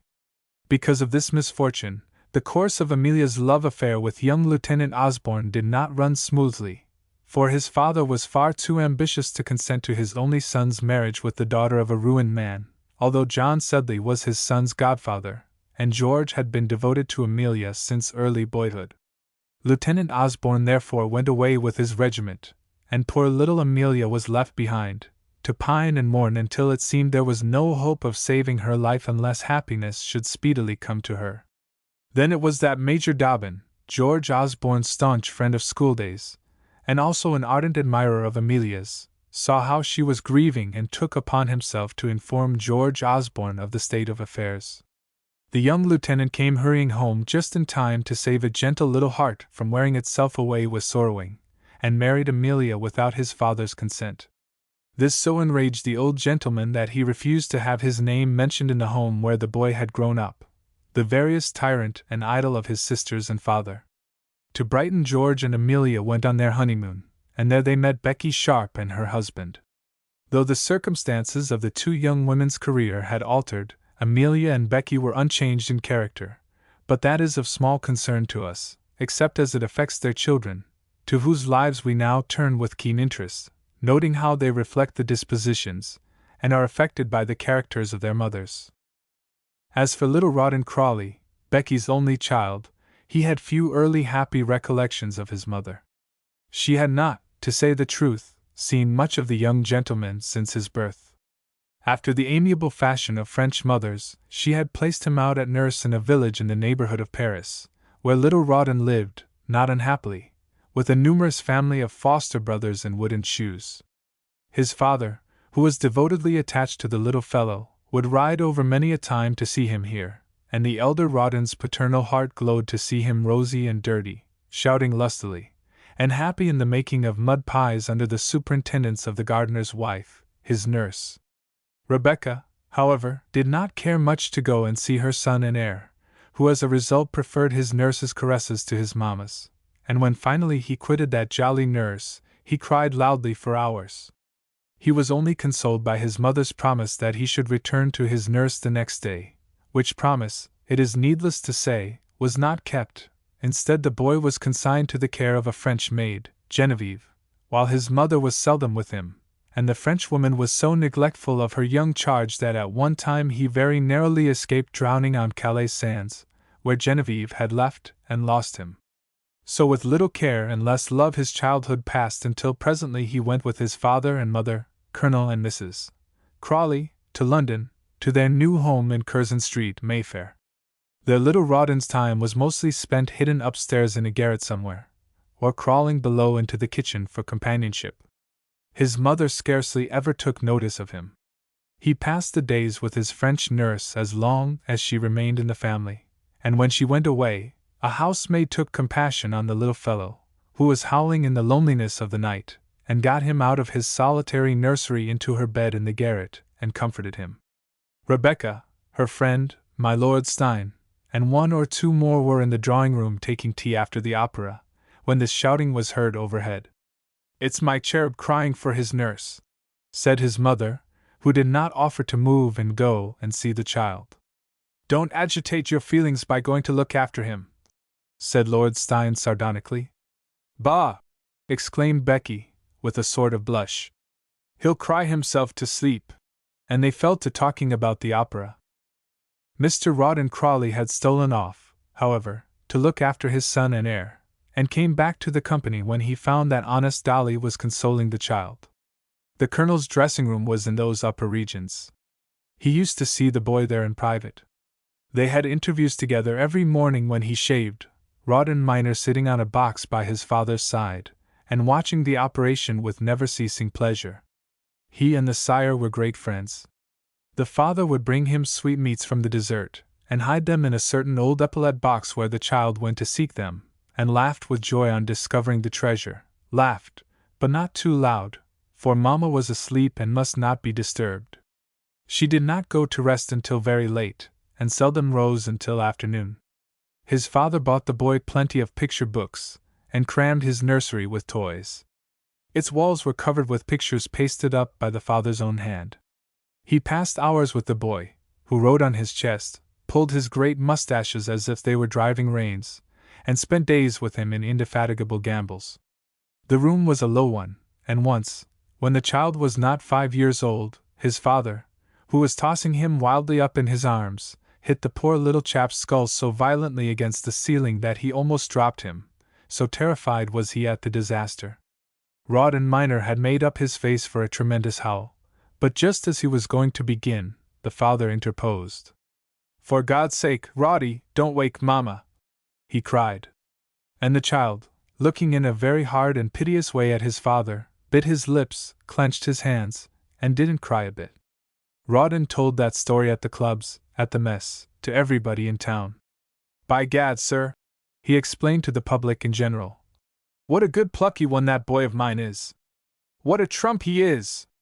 I half sent his head through the ceiling, and he wouldn't cry for fear of disturbing Mother." Sometimes, once or twice in a week, that lady visited the upper regions in which the child lived. She came like a vivified picture, blandly smiling in the most beautiful new clothes and little gloves and boots. Wonderful scarfs, laces, and jewels glittered about her. She had always a new bonnet on, and flowers bloomed perpetually in it, or else magnificent curling ostrich feathers, soft and snowy as camellias. She nodded twice or thrice patronizingly to the little boy, who looked up from his dinner or from the pictures of soldiers he was painting. When she left the room, an odor of rose, or some other magical fragrance, lingered about the nursery. She was an unearthly being in his eyes, superior to his father, to all the world, to be worshipped and admired at a distance. To drive with that lady in a carriage was an awful rite. He sat in the back seat, and did not dare to speak. He gazed with all his eyes at the beautifully dressed princess opposite to him. Gentlemen on splendid prancing horses came up, and smiled and talked with her. How her eyes beamed upon all of them! Her hand used to quiver and wave gracefully as they passed. When he went out with her, he had his new red dress on. His old brown holland was good enough when he stayed at home. Sometimes, when she was away, and Dolly the maid was making his bed, he came into his mother's room. It was as the abode of a fairy to him, a mystic chamber of splendor and delight. There in the wardrobe hung those wonderful robes, pink and blue and many-tinted. There was the jewel case, silver-clasped, and 100 rings on the dressing table. There was a cheval glass, that miracle of art, in which he could just see his own wondering head, and the reflection of Dolly, plumping and patting the pillows of the bed. Poor lonely little benighted boy! Mother is the name for God in the lips and hearts of little children, and here was one who was worshipping a stone. His father used to take him out of mornings, when they would go to the stables together and to the park. Little Lord Southdown, the best-natured of men, who would make you a present of a hat from his head, and whose main occupation in life was to buy knickknacks that he might give them away afterwards, bought the little chap a pony, not much bigger than a large rat, and on this little black Shetland pony young Rawdon's great father would mount the boy, and walk by his side in the park. One Sunday morning as Rawdon Crawley, his little son, and the pony were taking their accustomed walk, they passed an old acquaintance of the Colonel's, Corporal Clink, who was in conversation with an old gentleman, who held a boy in his arms about the age of little Rawdon. The other youngster had seized hold of the Waterloo medal which the corporal wore, and was examining it with delight. "Good morning, Your Honor," said Clink in reply to the "How do, Clink?" of the Colonel. "This 'ere young gentleman is about the little Colonel's age, sir," continued the corporal. "His father was a Waterloo man, too," said the old gentleman who carried the boy. "Wasn't he, Georgie?" "Yes, sir," said Georgie.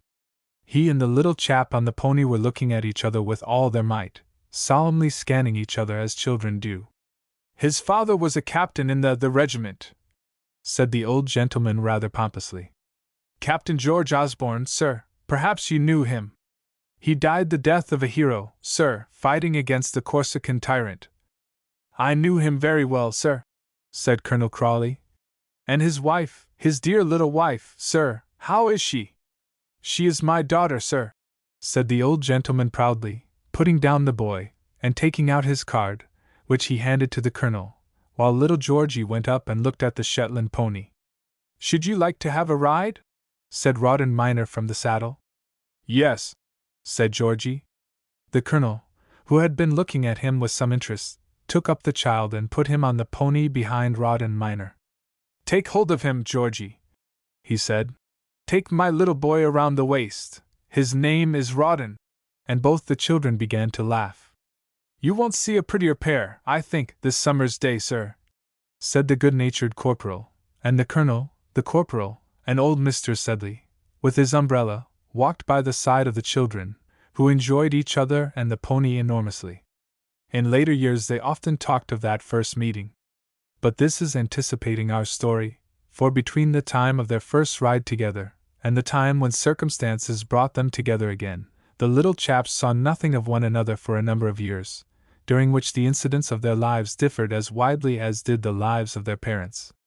About the time when the little boys first met, Sir Pitt Crawley, Baronet, father of Pitt and Rawdon Crawley, died, and Rebecca and her husband hastened to Queen's Crawley, the old family home, where Rebecca had once been governess, to shed a last tear over the departed baronet. Rebecca was not bowed down with grief, we must confess, but keenly alive to the benefits which might come to herself and Rawdon if she could please Sir Pitt Crawley, the new baronet, and Lady Jane his wife, a simple-minded woman mostly absorbed in the affairs of her nursery. This interest aroused Becky's private scorn, but the first thing that clever little lady did was to attack Lady Jane at her vulnerable point. After being conducted to the apartments prepared for her, and having taken off her bonnet and cloak, Becky asked her sister-in-law in what more she could be useful. What I should like best, she added, would be to see your dear little nursery.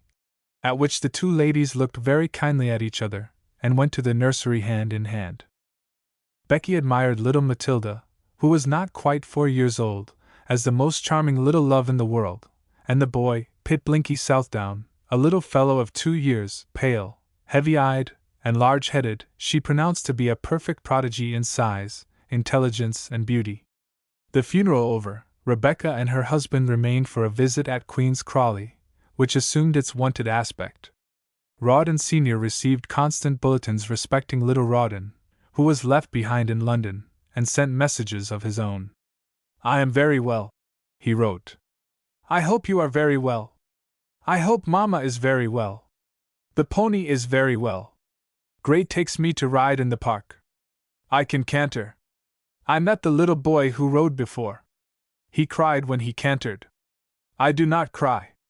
Rawdon read these letters to his brother, and Lady Jane, who was delighted with them, gave Rebecca a banknote, begging her to buy a present with it for her little nephew. Like all other good things, the visit came to an end, and one night the London lamps flashed joyfully as the stage rolled into Piccadilly, and Briggs had made a beautiful fire on the hearth in Curzon Street, and little Rawdon was up to welcome back his papa and mamma. At this time he was a fine open-faced boy, with blue eyes and waving flaxen hair, sturdy in limb, but generous and soft in heart, fondly attaching himself to all who were good to him, to the pony, to Lord Southdown, who gave him the horse, to the groom who had charge of the pony, to Molly the cook, who crammed him with ghost stories at night and with good things from the dinner, to Briggs, his meek, devoted attendant, whom he plagued and laughed at, and to his father especially. Here, as he grew to be about 8 years old, his attachment may be said to have ended. The beautiful mother vision had faded away after a while. During nearly 2 years his mother had scarcely spoken to the child. She disliked him. He had the measles and the whooping cough. He bored her. One day when he was standing at the landing place, having crept down from the upper regions, attracted by the sound of his mother's voice, who was singing to Lord Steyne, the drawing-room door opening suddenly discovered the little spy, who but a moment before had been wrapped in delight and listening to the music. His mother came out and struck him violently a couple of boxes on the ear.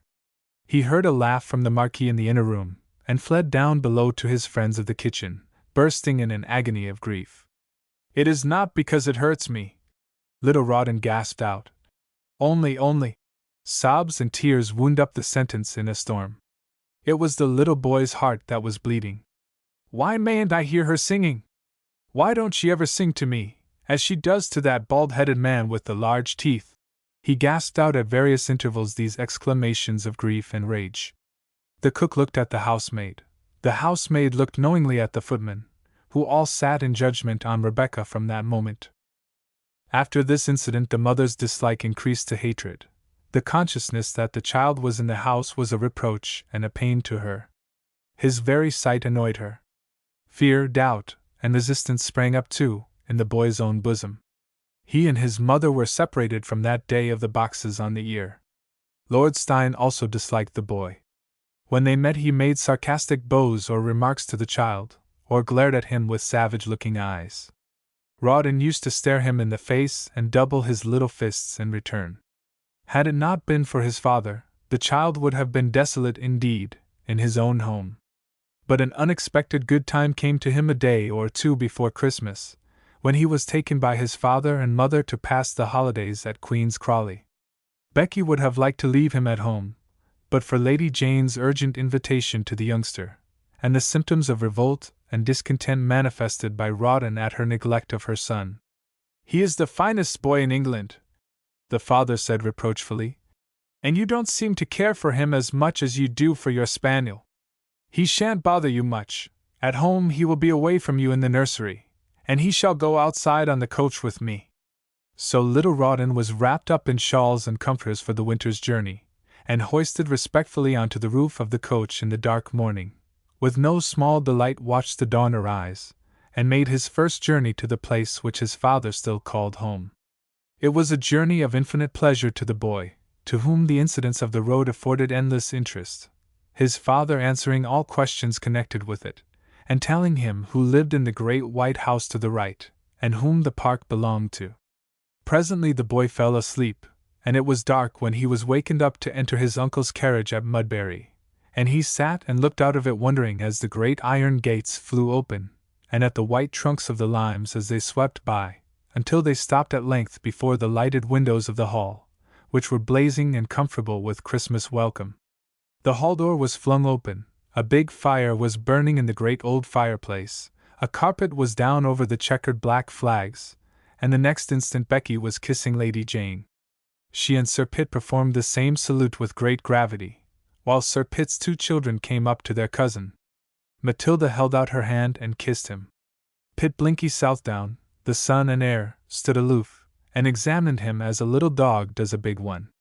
Then the kind hostess conducted her guests to snug apartments blazing with cheerful fires, and after some conversation with the fine young ladies of the house, the great dinner bell having rung, the family assembled at dinner, at which meal Rawdon Jr. was placed by his aunt, and exhibited not only a fine appetite, but a gentlemanlike behavior. "I like to dine here," he said to his aunt when he had completed his meal, at the conclusion of which, and after a decent grace by Sir Pitt, the younger son and heir was introduced and was perched on a high chair by the baronet's side, while the daughter took possession of the place prepared for her, near her mother. "I like to dine here," said Rawdon minor, looking up at his relation's kind face. "Why?" said the good Lady Jane. "I dine in the kitchen when I am at home," replied Rawdon minor, "or else with Briggs." This honest confession was fortunately not heard by Becky, who was deep in conversation with the baronet, or it might have been worse for little Rawdon. As a guest, and it being the first night of his arrival, he was allowed to sit up until the hour when, tea being over and a great gilt book being laid on the table before Sir Pitt, all the domestics of the family streamed in and Sir Pitt read prayers. It was the first time the poor little boy had ever witnessed or heard of such a ceremonial. Queen's Crawley had been much improved since the young baronet's brief reign, and was pronounced by Becky to be perfect, charming, delightful, when she surveyed it in his company. As for little Rawdon, who examined it with the children for his guides, it seemed to him a perfect palace of enchantment and wonder. There were long galleries, and ancient state bedrooms. There were pictures and old china and armor which enchanted little Rawdon, who had never seen their like before, and who, poor child, had never before been in such an atmosphere of kindness and good cheer. On Christmas Day a great family gathering took place, and one and all agreed that little Rawdon was a fine boy. They respected a possible baronet in the boy, between whom and the title there was only the little sickly, pale Pit Blinky. The children were very good friends. Pit Blinky was too little a dog for such a big dog as Rawdon to play with, and Matilda, being only a girl, of course not fit companion for a young gentleman who was near 8 years old, and going into jackets very soon. He took the command of this small party at once, the little girl and the little boy following him about with great reverence at such times as he condescended to sport with them. His happiness and pleasure in the country were extreme. The kitchen garden pleased him hugely, the flowers moderately, but the pigeons and the poultry, and the stables, when he was allowed to visit them, were delightful objects to him. He resisted being kissed by the Mrs. Crawley, but he allowed Lady Jane sometimes to embrace him, and it was by her side that he liked to sit rather than by his mother. Rebecca, seeing that tenderness was the fashion, called Rawdon to her one evening, and stooped down and kissed him in the presence of all the ladies. He looked her full in the face after the operation, trembling and turning very red, as his wont was when moved. "You never kiss me at home, mamma," he said, at which there was a general silence and consternation, and by no means a pleasant look in Becky's eyes, but she was obliged to allow the incident to pass in silence. But the greatest day of all was that on which Sir Huddlestone Fuddlestone's hounds met upon the lawn at Queen's Crawley. That was a famous sight for little Rawdon.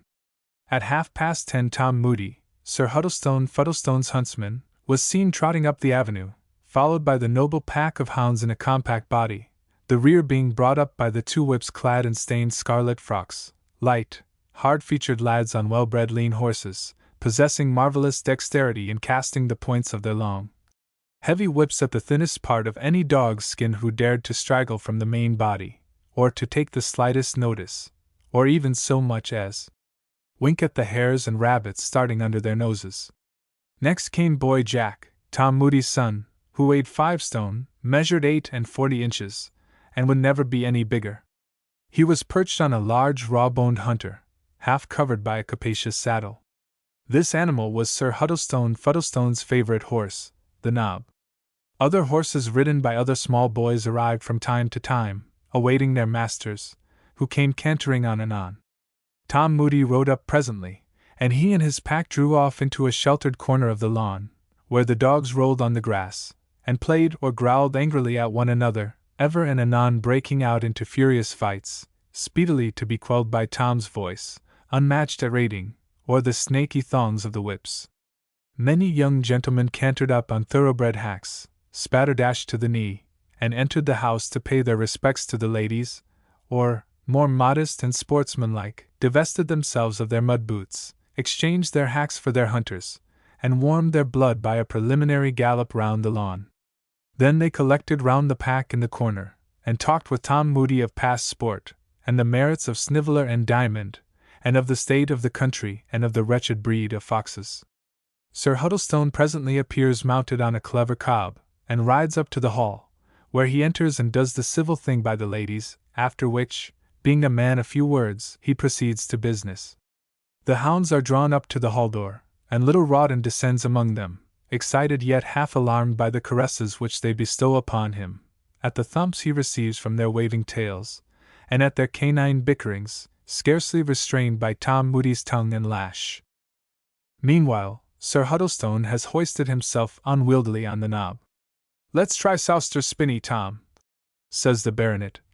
"Farmer Mangle tells me there are 2 foxes in it." Tom blows his horn and trots off, followed by the pack, by the whips, by the young gents from Winchester, by the farmers of the neighborhood, by the laborers of the parish on foot, with whom the day is a great holiday, Sir Huddlestone bringing up the rear with Colonel Crawley, and the whole train of hounds and horsemen disappears down the avenue, leaving little Rawdon alone on the doorsteps, wondering and happy. During the progress of this memorable holiday little Rawdon, if he had got no special liking for his uncle, always awful and cold, and locked up in his study, plunged in justice business and surrounded by bailiffs and farmers, has gained the good graces of his married and maiden aunts, of the 2 little folks of the hall, and of Jim of the rectory, and he had become extremely fond of Lady Jane, who told such beautiful stories with the children clustered about her knees. Naturally, after having his first glimpse of happy home life and his first taste of genuine motherly affection, it was a sad day to little Rawdon when he was obliged to return to Curzon Street. But there was an unexpected pleasure awaiting him on his return. Lord Steyne, though he wasted no affection upon the boy, yet for reasons of his own concerning only himself and Mrs. Becky, extended his goodwill to little Rawdon. Wishing to have the boy out of his way, he pointed out to Rawdon's parents the necessity of sending him to a public school, that he was of an age now when emulation, the first principles of the Latin language, pugilistic exercises, and the society of his fellow boys would be of the greatest benefit to him. His father objected that he was not rich enough to send the child to a good school. His mother, that Briggs was a capital mistress for him, and had brought him on, as indeed was the fact, famously in English, Latin, and in general learning, but all these objections were overruled by the Marquis of Steyne. His lordship was one of the governors of that famous old collegiate institution called the White Friars, where he desired that little Rawdon should be sent, and sent he was, for Rawdon Crawley, though the only book which he studied was the racing calendar, and though his chief recollections of learning were connected with the floggings which he received at Eton in his early youth, had that reverence for classical learning which all English gentlemen feel, and was glad to think that his son was to have the chance of becoming a scholar. And although his boy was his chief solace and companion, he agreed at once to part with him for the sake of the welfare of the little lad. It was honest Briggs who made up the little kit for the boy which he was to take to school. Molly, the housemaid, blubbered in the passage when he went away. Mrs. Becky could not let her husband have the carriage to take the boy to school. Take the horses into the city? Such a thing was never heard of. Let a cab be brought. She did not offer to kiss him when he went, nor did the child propose to embrace her, but gave a kiss to old Briggs and consoled her by pointing out that he was to come home on Saturdays, when she would have the benefit of seeing him. As the cab rolled towards the city, Becky's carriage rattled off to the park. She gave no thought to either of them when the father and son entered at the old gates of the school, where Rawdon left the child, then walked home very dismally, and dined alone with Briggs, to whom he was grateful for her love and watchfulness over the boy.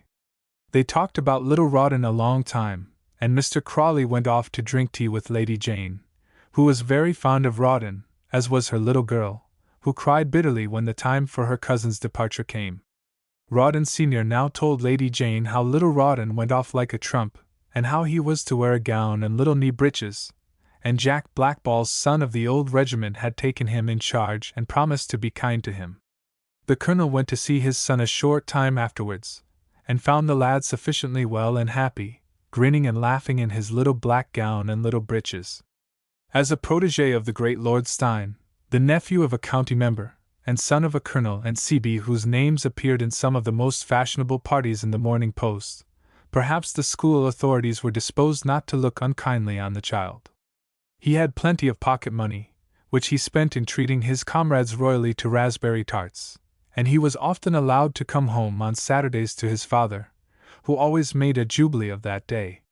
When free, Rawdon would take him to the play, or send him thither with the footman, and on Sundays he went to church with Briggs and Lady Jane and his cousins. Rawdon marveled over his stories about school, and fights, and fagging. Before long he knew the names of all the masters and the principal boys as well as little Rawdon himself. He invited little Rawdon's crony from school and made both the children sick with pastry, and oysters, and porter after the play. He tried to look knowing over the Latin grammar when little Rawdon showed him what part of that work he was in. "Stick to it, my boy," he said to him with much gravity. "There's nothing like a good classical education. Nothing." While little Rawdon was still one of the 50-gown boys of Whitefriars School, the colonel, his poor father, got into great trouble through no fault of his own, but as a result of which Mrs. Becky was obliged to make her exit from Curzon Street forever, and the colonel in bitter dejection and humiliation accepted an appointment as governor of Coventry Island. For some time he resisted the idea of taking this place, because it had been procured for him through the influence of Lord Steyne, whose patronage was odious to him, as he had been the means of ruining the Colonel's home life. The Colonel's instinct also was for at once removing the boy from the school where Lord Steyne's interest had placed him. He was induced, however, not to do this, and little Rawdon was allowed to round out his days in the school, where he was very happy. After his mother's departure from Curzon Street, she disappeared entirely from her son's life, and never made any movement to see the child. He went home to his aunt, Lady Jane, for Sundays and holidays, and soon knew every bird's nest about Queen's Crawley, and rode out with Sir Huddlestone's hounds, which he had admired so on his first well-remembered visit to the home of his ancestor. In fact, Rawdon was consigned to the entire guardianship of his aunt and uncle, to whom he was fortunately deeply devoted, and although he received several letters at various times from his mother, they made little impression upon him, and indeed it was easy to see where his affections were placed. When Sir Pitt's only boy died of whooping cough and measles, then Mrs. Becky wrote the most affectionate letter to her darling son, who was made heir of Queen's Crawley by this accident, and drawn more closely than ever by it to Lady Jane, whose tender heart had already adopted him. Rawdon Crawley, then grown a tall, fine lad, blushed when he got the letter. "Oh, Aunt Jane, you are my mother!" he said. And not that one." But he wrote a kind and respectful letter in response to Mrs. Becky, and the incident was closed. As for the Colonel, he wrote to the boy regularly every mail from his post on Coventry Island, and little Rawdon used to like to get the papers and read about His Excellency, his father, of whom he had been truly fond. But the image gradually faded as the images of childhood do fade, and each year he grew more tenderly attached to Lady Jane and her husband, who had become father and mother to him in his hour of need. As for George Osborne, the little boy whom Rawdon Crawley had given a ride on his pony long years before, the fates had been much kinder to him than to Rawdon. He had had no lonely childhood, for although he had no recollection of his handsome young father, from baby days he was surrounded by the utmost adoration by a doting mother. Poor Amelia, deprived of the husband whom she adored, lavished all the pent-up love of her gentle bosom upon the little boy with the eyes of George, who was gone, a little boy as beautiful as a cherub, and there was never a moment when the child missed any office which love or affection could give him. His grandfather Sedley also adored the child, and it was the old man's delight to take out his little grandson to the neighboring parks of Kensington Gardens, to see the soldiers or to feed the ducks. Georgie loved the redcoats, and his grandpapa told him how his father had been a famous soldier, and introduced him to many sergeants and others with Waterloo medals on their breasts, to whom the old grandfather pompously presented the child, as on the occasion of their meeting with Colonel Rawdon Crawley and his little son. Old Sedley was disposed to spoil little Georgie, sadly gorging the boy with apples and peppermint to the detriment of his health, until Amelia declared that Georgie should never go out with his grandpapa again unless the latter solemnly promised on his honor not to give the child any cakes, lollipops, or stall produce whatever. Amelia's days were full of active employment, for besides caring for Georgie, she devoted much time to her old father and mother, with whom she and the child lived, and who were much broken by their financial reverses. She also personally superintended her little son's education for several years. She taught him to read and to write, and a little to draw. She read books, in order that she might tell him stories. As his eyes opened, and his mind expanded, she taught him to the best of her humble power to acknowledge the Maker of all, and every night, and every morning he and she, the mother and the little boy, prayed to our Father together, the mother pleading with all her gentle heart, the child lisping after her as she spoke. And each time they prayed to God to bless dear Papa, as if he were alive and in the room with them. Besides her pension of £50 a year, as an army officer's widow, there had been £500 left with the agent of her estate for her, for which Amelia did not know that she was indebted to Major Dobbin, until years later. This same Major, by the way, was stationed at Madras, where twice or thrice in the year she wrote to him about herself and the boy, and he in turn sent over endless remembrances to his godson and to her. He sent a box of scarfs, and a grand ivory set of chessmen from China. The pawns were little green and white men, with real swords and shields. The knights were on horseback, the castles were on the backs of elephants. These chessmen were the delight of Georgie's life, who printed his first letter of acknowledgment of this gift of his godpapa. Major Dobbin also sent over preserves and pickles, which latter the young gentleman tried surreptitiously in the sideboard, and half killed himself with eating. He thought it was a judgment upon him for stealing, they were so hot. Amelia wrote a comical little account of this mishap to the Major. It pleased him to think that her spirits were rallying, and that she could be merry sometimes now. He sent over a pair of shawls, a white one for her, and a black one with palm leaves for her mother, and a pair of red scarfs, as winter wrappers, for old Mr. Sedley and George. The shawls were worth 50 guineas apiece, at the very least, as Mrs. Sedley knew. She wore hers and stayed at church at Brompton, and was congratulated by her female friends upon the splendid acquisition. Amelia's, too, became prettily her modest black gown. Amidst humble scenes and associates Georgie's early youth was passed, and the boy grew up delicate, sensitive, imperious, woman-bred, domineering over the gentle mother whom he loved with passionate affection. He ruled all the rest of the little world round about him. As he grew, the elders were amazed at his haughty manner and his constant likeness to his father. He asked questions about everything, as inquiring youth will do. The profundity of his remarks and questions astonished his old grandfather, who perfectly bored the club at the tavern with stories about the little lad's learning and genius. He suffered his grandmother with a good-humored indifference. The small circle round about him believed that the equal of the boy did not exist upon the earth. Georgie inherited his father's pride, and perhaps thought they were not wrong. When he grew to be about 6 years old, Dobbin began to write to him very much. The Major wanted to hear that Georgie was going to a school, and hoped he would acquit himself with credit there, or would he have a good tutor at home. It was time that he should begin to learn, and his godfather and guardian hinted that he hoped to be allowed to defray the charges of the boy's education, which would fall heavily upon his mother's straitened income. The Major, in a word, was always thinking about Amelia and her little boy, and by orders to his agents kept the latter provided with picture books, paint boxes, desks, and all conceivable implements of amusement and instruction. 3 days before Georgie's 6th birthday, a gentleman in a gig, accompanied by a servant, drove up to Mrs. Sedley's house and asked to be conducted to Master George Osborne. It was Wolsey, military tailor, who came at the Major's order, to measure George for a suit of clothes. He had had the honor of making for the captain, the young gentleman's father.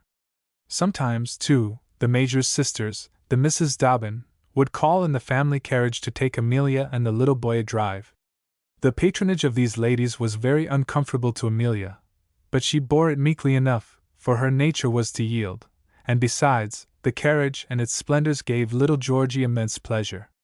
The ladies begged occasionally that the child might pass a day with them, and he was always glad to go to that fine villa on Denmark Hill, where there were such fine grapes in the hothouse and peaches on the walls. Miss Osborne, Georgie's aunt, who, since old Osborne's quarrel with his son, had not been allowed to have any intercourse with Amelia or little Georgie, was kept acquainted with the state of Amelia's affairs by the Misses Dobbin, who told how she was living with her father and mother, how poor they were, but how the boy was really the noblest little boy ever seen, which praise raised a great desire to see the child in the heart of his maiden aunt. And one night when he came back from Denmark Hill in the pony carriage in which he rejoiced, he had round his neck a fine gold chain and watch. He said an old lady, not pretty, had been there and had given it to him, who cried and kissed him a great deal. But he didn't like her. He liked grapes very much, and he only liked his mamma. Amelia shrunk and started. She felt a presentiment of terror, for she knew that Georgie's relations had seen him. Miss Osborne, for it was indeed she who had seen Georgie, went home that night to give her father his dinner. He was in rather a good humor, and chanced to remark her excitement. "What's the matter, Miss Osborne?" he deigned to ask. The woman burst into tears. "Oh, sir," she said, "I've seen little Georgie. He is as beautiful as an angel, and so like him." The old man opposite to her did not say a word, but flushed up, and began to tremble in every limb, and that night he bade his daughter good night in rather a kindly voice.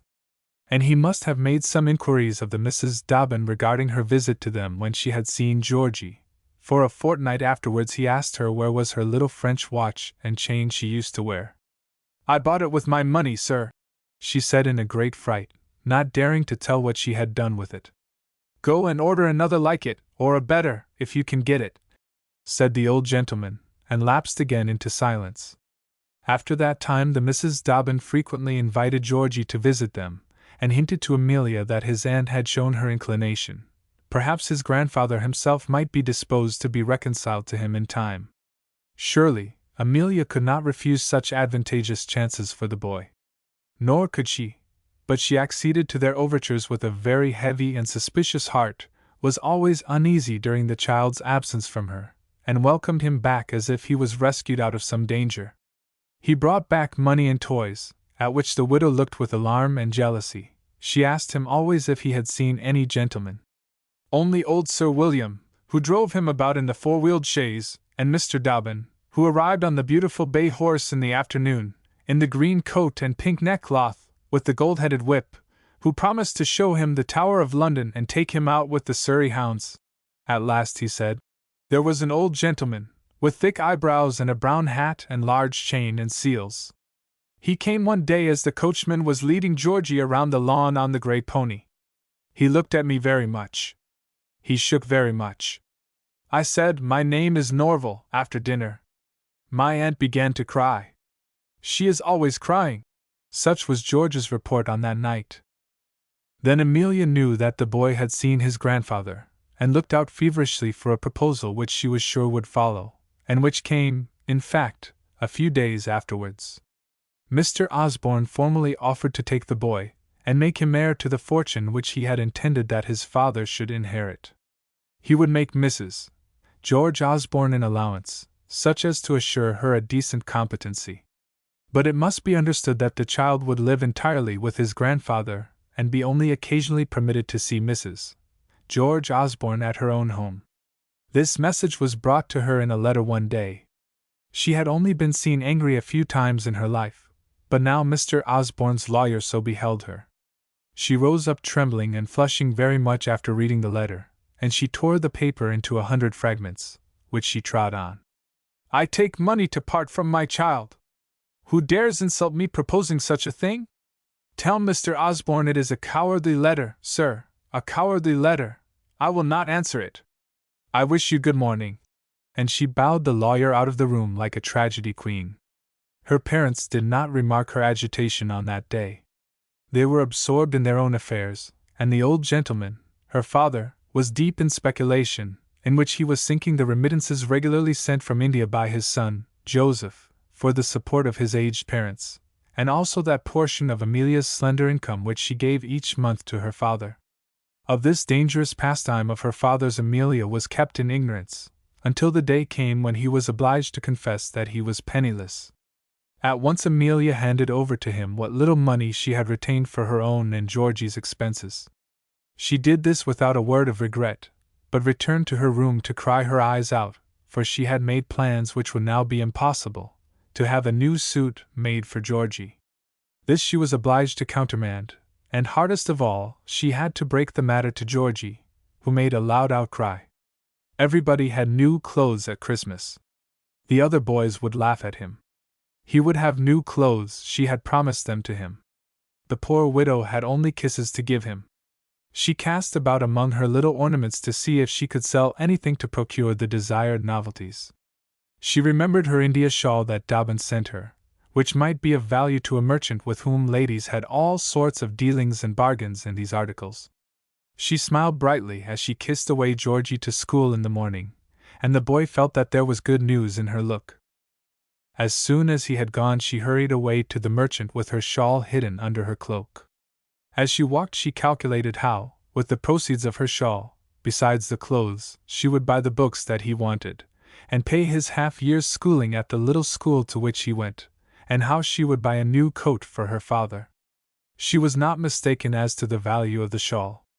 It was a very fine one, for which the merchant gave her 20 guineas. She ran on, amazed and flurried with her riches, to a shop where she purchased the books Georgie longed for, and went home exulting.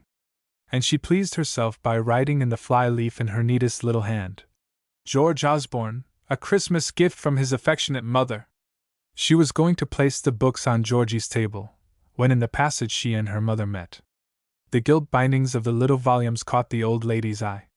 "What are those?" she said. "Some books for Georgie," Amelia replied.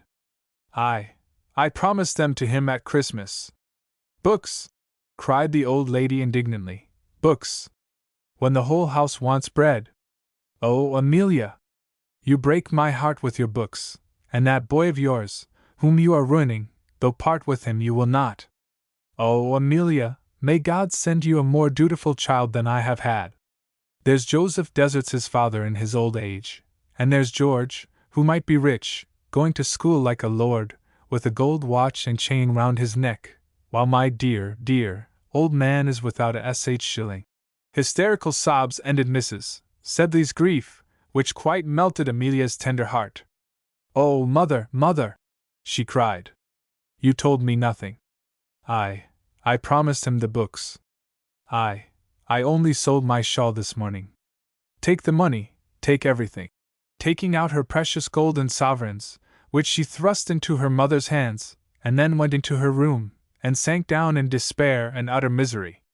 She saw it all. Her selfishness was sacrificing the boy. But for her, he might have wealth, station, education, and his father's place, which the elder George had forfeited for her sake. She had but to speak the words, and her father was restored to comfort, and the boy raised to fortune. Oh, what a conviction it was to that tender and stricken heart! The combat between inclination and duty lasted for many weeks in poor Amelia's heart. Meanwhile, by every means in her power she attempted to earn money, but was always unsuccessful. Then, when matters had become tragic in the little family circle, she could bear the burden of pain no longer. Her decision was made. For the sake of others the child must go from her. She must give him up, she must. She put on her bonnet, scarcely knowing what she did, and went out to walk in the lanes, where she was in the habit of going to meet Georgie on his return from school. It was May, a half-holiday. The leaves were all coming out, the weather was brilliant. The boy came running to her flushed with health, singing, his bundle of schoolbooks hanging by a thong. There he was. Both her arms were round him. No, it was impossible. They could not be going to part. "What is the matter, mother?" said he. "You look very sad." "Nothing, my child," she said, and stooped down and kissed him. That night Amelia made the boy read the story of Samuel to her, and how Hannah, his mother, having weaned him, brought him to Eli the high priest to minister before the Lord. And he read the song of gratitude which Hannah sang, and which says, "Who is it who mocketh poor and mocketh rich, and bringeth low and exalteth, how the poor shall be raised up out of the dust, and how, in his own might, no man shall be strong." Then he read how Samuel's mother made him a little coat, and brought it to him from year to year when she came up to offer the yearly sacrifice. And then, in her sweet, simple way, George's mother made commentaries to the boy upon this affecting story. How Hannah, though she loved her son so much, yet gave him up because of her vow. And how she must always have thought of him as she sat at home, far away, making the little coat, and Samuel, she was sure, never forgot his mother, and how happy she must have been as the time came when she should see her boy, and how good and wise he had grown. This little sermon she spoke with a gentle, solemn voice, and dry eyes, until she came to the account of their meeting. Then the discourse broke off suddenly, the tender heart overflowed, and taking the boy to her breast, she rocked him in her arms, and wept silently over him. Her mind being made up, the widow began at once to take such measures as seemed right to her for achieving her purpose. One day, Miss Osborne, in Russell Square, got a letter from Amelia, which made her blush very much, and looked towards her father, sitting glooming in his place at the other end of the table. In simple terms, Amelia told her the reasons which had induced her to change her mind respecting her boy. Her father had met with fresh misfortunes which had entirely ruined him. Her own pittance was so small that it would barely enable her to support her parents, and would not suffice to give George the advantages which were his due. Great as her sufferings would be at parting with him, she would, by God's help, endure them for the boy's sake. She knew that those to whom he was going would do all in their power to make him happy. She described his disposition, such as she fancied it, quick and impatient of control or harshness, easily to be moved by love and kindness. In a postscript, she stipulated that she should have a written agreement that she should see the child as often as she wished. She could not part with him under any other terms. "What? Mrs. Pride has come down, has she?" old Osborne said, when with a tremulous voice Miss Osborne read him the letter. "Reg'lar starved out, hey? Ha ha! I knew she would." He tried to keep his dignity and to read his paper as usual, but he could not follow it. At last he flung it down, and scowling at his daughter, as his wont was, went out of the room and presently returned with a key. He flung it to Miss Osborne. "Get the room over mine, his room that was ready," he said. "Yes, sir," his daughter replied in a tremble. It was George's room. It had not been opened for more than 10 years. Some of his clothes, papers, handkerchiefs, whips and caps, fishing rods and sporting gear, were still there. An army list of 1814, with his name written on the cover, a little dictionary he was wont to use in writing, and the Bible his mother had given him, were on the mantelpiece, with a pair of spurs, and a dried inkstand covered with the dust of 10 years. Ah! Since that ink was wet, what days and people had passed away! The writing book still on the table was blotted with his hand. Miss Osborne was much affected when she first entered this room. She sank quite pale on the little bed. "This is blessed news, ma'am, indeed, ma'am," the housekeeper said. "The good old times is returning. The dear little feller, to be sure, ma'am, how happy he will be! But some folks in Mayfair, ma'am, will owe him a grudge." And she clicked back the bolt which held the window sash, and let the air into the chamber. "You had better send that woman some money," Mr. Osborne said before he went out. "She shan't want for nothing. Send her £100. "And I'll go and see her tomorrow?" Miss Osborne asked. "That's your lookout. She don't come in here, mind. But she mustn't want now. So look out, and get things right." With which brief speeches Mr. Osborne took leave of his daughter, and went on his accustomed way. That night, when Amelia kissed her father, she put a bill for £100 into his hands, adding, And Mamma, don't be harsh with Georgie. He is not going to stop with us long." She could say nothing more, and walked away silently to her room. Miss Osborne came the next day, according to the promise contained in her note, and saw Amelia. The meeting between them was friendly. A look and a few words from Miss Osborne showed the poor widow that there need be no fear lest she should take the first place in her son's affection. She was cold, sensible, not unkind. Miss Osborne, on the other hand, could not but be touched with the poor mother's situation, and their arrangements were made together with kindness on both sides. Georgie was kept from school the next day, and saw his aunt. Days were passed in talks, visits, preparations. The widow broke the matter to him with great caution, and was saddened to find him rather elated than otherwise. He bragged about the news that day to the boys at school, told them how he was going to live with his grandpapa, his father's father, not the one who comes here sometimes, and that he would be very rich, and have a carriage, and a pony, and go to a much finer school, and when he was rich he would buy Leader's pencil case, and pay the tart woman. At last the day came, the carriage drove up, the little humble packets containing tokens of love and remembrance were ready and disposed in the hall long since. George was in his new suit, for which the tailor had come previously to measure him. He had sprung up with the sun and put on the new clothes. Days before, Amelia had been making preparations for the end, purchasing little stores for the boy's use, marking his books and linen, talking with him and preparing him for the change, fondly fancying that he needed preparation. So that he had change, what cared he? He was longing for it. By 1,000 eager declarations as to what he would do when he went to live with his grandfather, he had shown the poor widow how little the idea of parting had cast him down. He would come and see his mamma often on the pony, he said. He would come and fetch her in the carriage. They would drive in the park, and she would have everything she wanted. George stood by his mother, watching her final arrangements without the least concern, then said a gay farewell, went away smiling, and the widow was quite alone. The boy came to see her often, after that, to be sure. He rode on a pony with the coachman behind him, to the delight of his old grandfather Sedley, who walked proudly down the lane by his side. Amelia saw him, but he was not her boy any more. Why, he rode to see the boys at the little school, too, and to show off before them his new wealth and splendor. In 2 days he had adopted a slightly imperious air and patronizing manner, and once fairly established in his grandfather Osborne's mansion in Russell Square, won the grandsire's heart by his good looks, gallant bearing, and gentlemanlike appearance. Mr. Osborne was as proud of him as ever he had been of the elder George, and the child had many more luxuries and indulgences than had been awarded to his father. Osborne's wealth and importance in the city had very much increased of late years. He had been glad enough to put the elder George in a good private school, and a commission in the army for his son had been a source of no small pride to him, but for little George and his future prospects the old man looked much higher. He would make a gentleman of the little chap, a collegian, a Parliament man, a baronet perhaps. He would have none but a tip-top college man to educate him.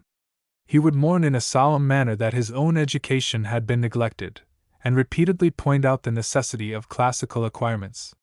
When they met at dinner the grandfather used to ask the lad what he had been reading during the day, and was greatly interested at the report the boy gave of his studies, pretending to understand little George when he spoke regarding them. He made 100 blunders, and showed his ignorance many a time, which George was quick to see and which did not increase the respect which the child had for his senior.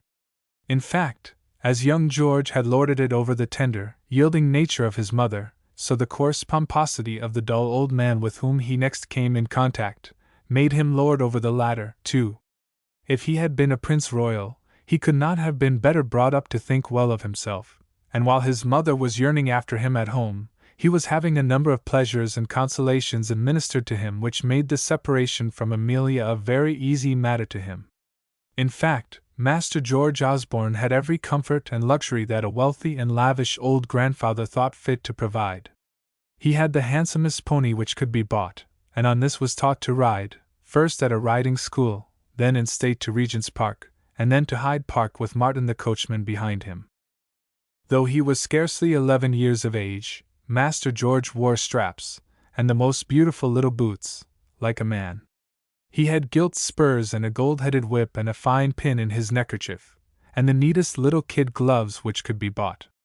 His mother had given him a couple of neckcloths, and carefully made some little shirts for him, but when her Samuel came to see the widow, they were replaced by much finer linen. He had little jeweled buttons in the lawn shirt fronts. Her humble presents had been put aside. I believe Miss Osborne had given them to the coachman's boy.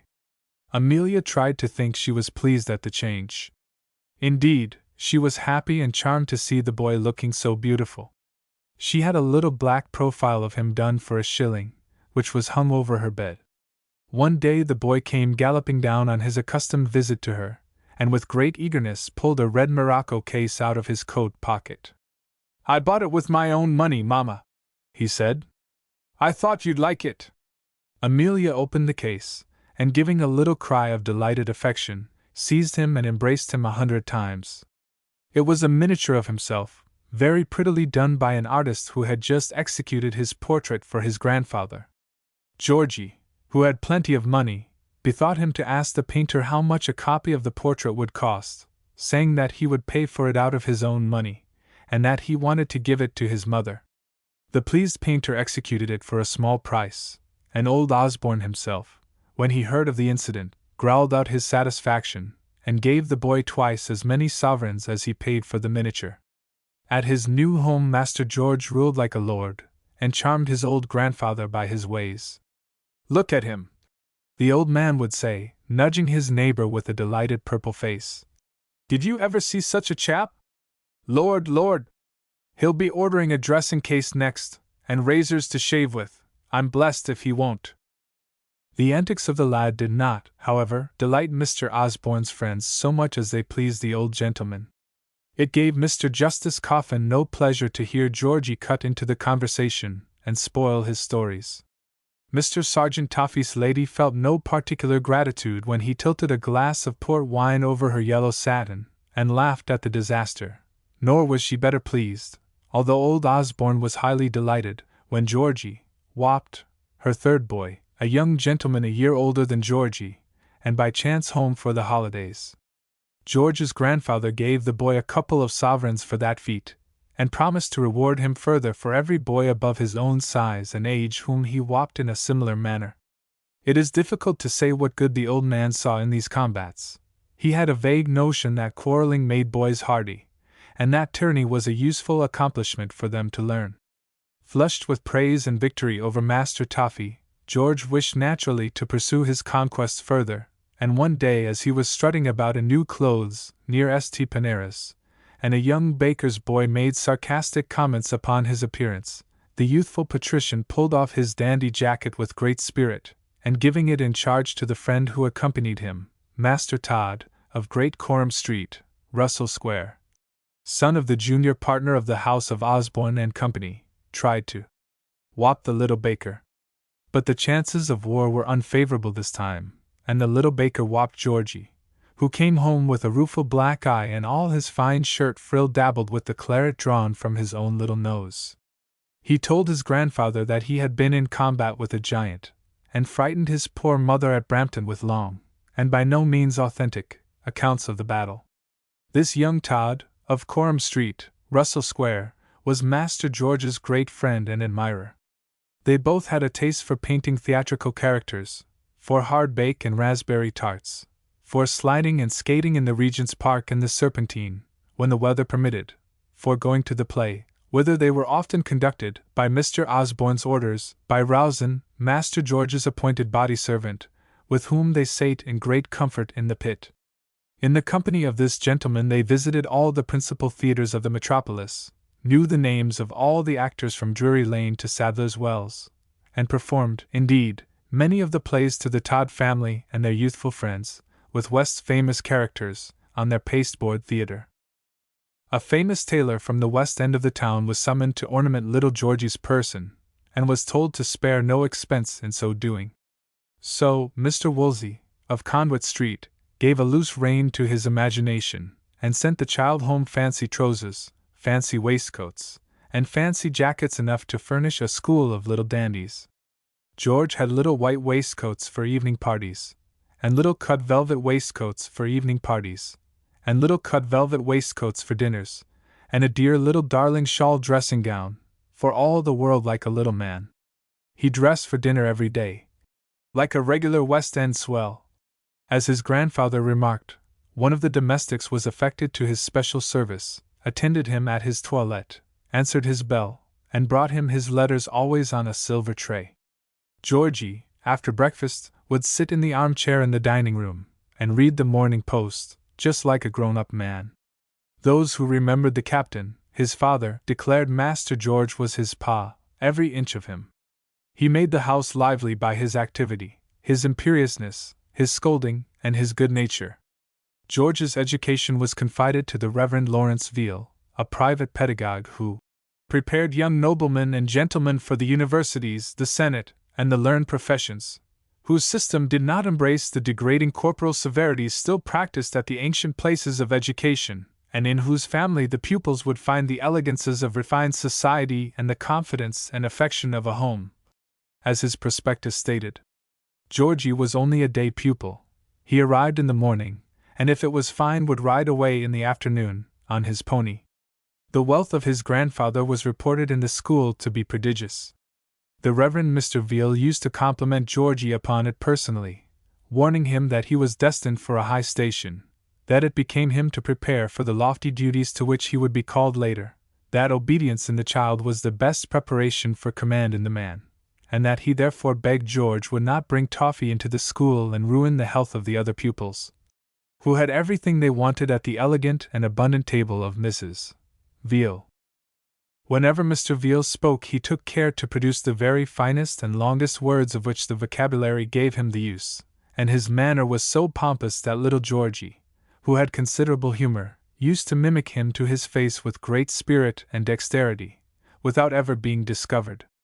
Amelia was bewildered by Mr. Veal's phrases, but thought him a prodigy of learning, and made friends with his wife, that she might be asked to Mrs. Veal's receptions, which took place once a month, and where the professor welcomed his pupils and their friends to weak tea and scientific conversation. Poor little Amelia never missed one of these entertainments, and thought them delicious so long as she might have George sitting by her. As for the learning which George imbibed under Mr. Veal, to judge from the weekly reports which the lad took home, his progress was remarkable. The name of a score or more of desirable branches of knowledge were printed in a table, and the pupil's progress in each was marked by the professor. In Greek Georgie was pronounced Aristos, in Latin Optimus, in French Très bien, etc., and everybody had prizes for everything at the end of the year. Even that idle young scapegrace of a Master Todd, godson of Mr. Osborne, received a little 18-penny book, with Athene engraved on it, and a pompous Latin inscription from the professor to his young friend. An example of Georgie's facility in the art of composition is still treasured by his proud mother, and reads as follows. Example: the selfishness of Achilles, as remarked by the poet Homer, occasioned 1,000 woes to the Greeks. Hom. 2:2. The selfishness of the late Napoleon Bonaparte occasioned innumerable wars in Europe, and caused him to perish himself in a miserable island, that of St. Helena in the Atlantic Ocean. We see by these examples that we are not to consult our own interest and ambition, but that we are to consider the interests of others as well as our own. George Sedley Osborne. Athene House, April 24, 1827. While Georgie's days were so full of new interests, Amelia's life was anything but one of pleasure, for it was passed almost entirely in the sickroom of her mother, with only the gleams of joy when little George visited her, or with an occasional walk to Russell Square.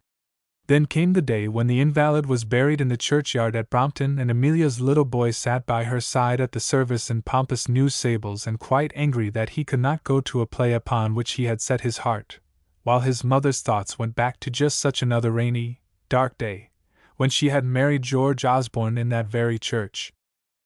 After the funeral the widow went back to the bereaved old father, who was stunned and broken by the loss of his wife, his honor, his fortune, in fact, everything he loved best. There was only Amelia now to stand by the tottering, heartbroken old man. This she did, to the best of her ability, all unconscious that on life's ocean a bark was sailing headed towards her with those aboard who were to bring change and comfort to her life.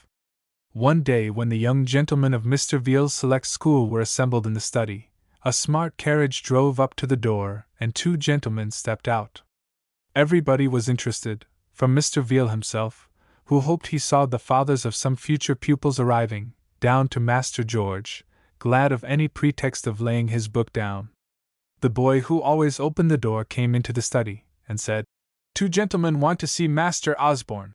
The professor had had a trifling dispute in the morning with that young gentleman, owing to a difference about the introduction of crackers in school time, but his face resumed its habitual expression of bland courtesy, as he said, "Master Osborne, I give you full permission to go and see your carriage friends, to whom I beg you to convey the respectful compliments of myself and Mrs. Veal." George went into the reception room, and saw 2 strangers, whom he looked at with his head up, in his usual haughty manner. One was fat, with mustaches, and the other was lean and long in a blue frock coat, with a brown face, and a grizzled head. "My God, how like he is!" said the long gentleman, with a start. "Can you guess who we are, George?" The boy's face flushed up, and his eyes brightened. "I don't know the other," he said, "but I should think you must be Major Dobbin." Indeed, it was Major Dobbin, who had come home on urgent private affairs, and who on board the Ramchunder, East Indiaman, had fallen in with no other than the widow Osborne's stout brother, Joseph, who had passed the last 10 years in Bengal. A voyage to Europe was pronounced necessary for him, and having served his full time in India, and having laid by a considerable sum of money, he was free to come home and stay with a good pension, or to return and resume that rank in the service to which he was entitled. Many and many a night as the ship was cutting through the roaring dark sea, the moon and stars shining overhead, and the bells singing out the watch, Mr. Sedley and the Major would sit on the quarter-deck of the vessel, talking about home as they smoked. In these conversations, with wonderful perseverance, Major Dobbin would always manage to bring the talk round to the subject of Amelia. Jos was a little testy about his father's misfortunes and application to him for money, but was soothed down by the Major, who pointed out the elder's ill fortunes in old age. He pointed out how advantageous it would be for Jos Sedley to have a house of his own in London, and how his sister Amelia would be the very person to preside over it, how elegant, how gentle she was, and of what refined good manners. He then hinted how becoming it would be for Jos to send Georgie to a good school and make a man of him. In a word, this artful Major made Jos promise to take charge of Amelia and her unprotected child before that pompous civilian made the discovery that he was binding himself. Then came the arrival of the Ramchunder, the going ashore, and the entrance of the two men into the little home where Amelia was keeping her faithful watch over her feeble father. The excitement and surprise were a great shock to the old man, while to Amelia they were the greatest happiness that could have come to her. Of course, the first thing she did was to show Georgie's miniature, and to tell of his great accomplishments, and then she secured the promise that the Major and her brother would visit the Reverend Mr. Veal's school at the earliest possible moment. This promise we have seen redeemed. Major Dobbin and Joseph Sedley, having become acquainted with the details of Amelia's lonely life, and of Georgie's happy one, lost no time in altering such circumstances as were within their power to change. Jos Sedley, notwithstanding his pompous selfishness and egoism, had a very tender heart, and shortly after his first appearance at Brompton, old Sedley and his daughter were carried away from the humble cottage in which they had passed the last 10 years of their life to the handsome new home which Jos Sedley had provided for himself and them. Good fortune now began to smile upon Amelia. Jos's friends were all from 3 presidencies, and his new house was in the center of the comfortable Anglo-Indian district. Owing to Jos Sedley's position, numbers of people came to see Mrs. Osborne, who before had never noticed her. Lady Dobbin and her daughters were delighted at her change of fortune, and called upon her. Miss Osborne, herself, came in her grand chariot. Jos was reported to be immensely rich. Old Osborne had no objection that George should inherit his uncle's property, as well as his own. "We will make a man of the fellow," he said, "and I will see him in Parliament before I die. You may go and see his mother, Miss Osborne, though I'll never set eyes on her." And Miss Osborne came. George was allowed to dine once or twice a week with his mother, and bullied the servants and his relations there, just as he did in Russell Square. He was always respectful to Major Dobbin, however, and more modest in his demeanor when that gentleman was present. He was a clever lad, and afraid of the Major. George could not help admiring his friend's simplicity, his good humor, his various learning quietly imparted, his general love of truth and justice. He had met no such man as yet in the course of his experience, and he had an instinctive liking for a gentleman. He hung fondly by his godfather's side, and it was his delight to walk in the parks and hear Dobbin talk. William told George about his father, about India and Waterloo, about everything but himself. When George was more than usually pert and conceited, the Major joked at him, which Mrs. Osborne thought very cruel. One day, taking him to the play, and the boy declining to go into the pit because it was vulgar, the Major took him to the boxes, left him there, and went down himself to the pit. He had not been seated there very long before he felt an arm thrust under his, and a dandy little hand in a kid glove squeezing his arm. George had seen the absurdity of his ways, and come down from the upper region. A tender laugh of benevolence lighted up old Dobbin's face and eyes as he looked at the repentant little prodigal. He loved the boy very deeply. If there was a sincere liking between George and the Major, it must be confessed that between the boy and his Uncle Joseph no great love existed.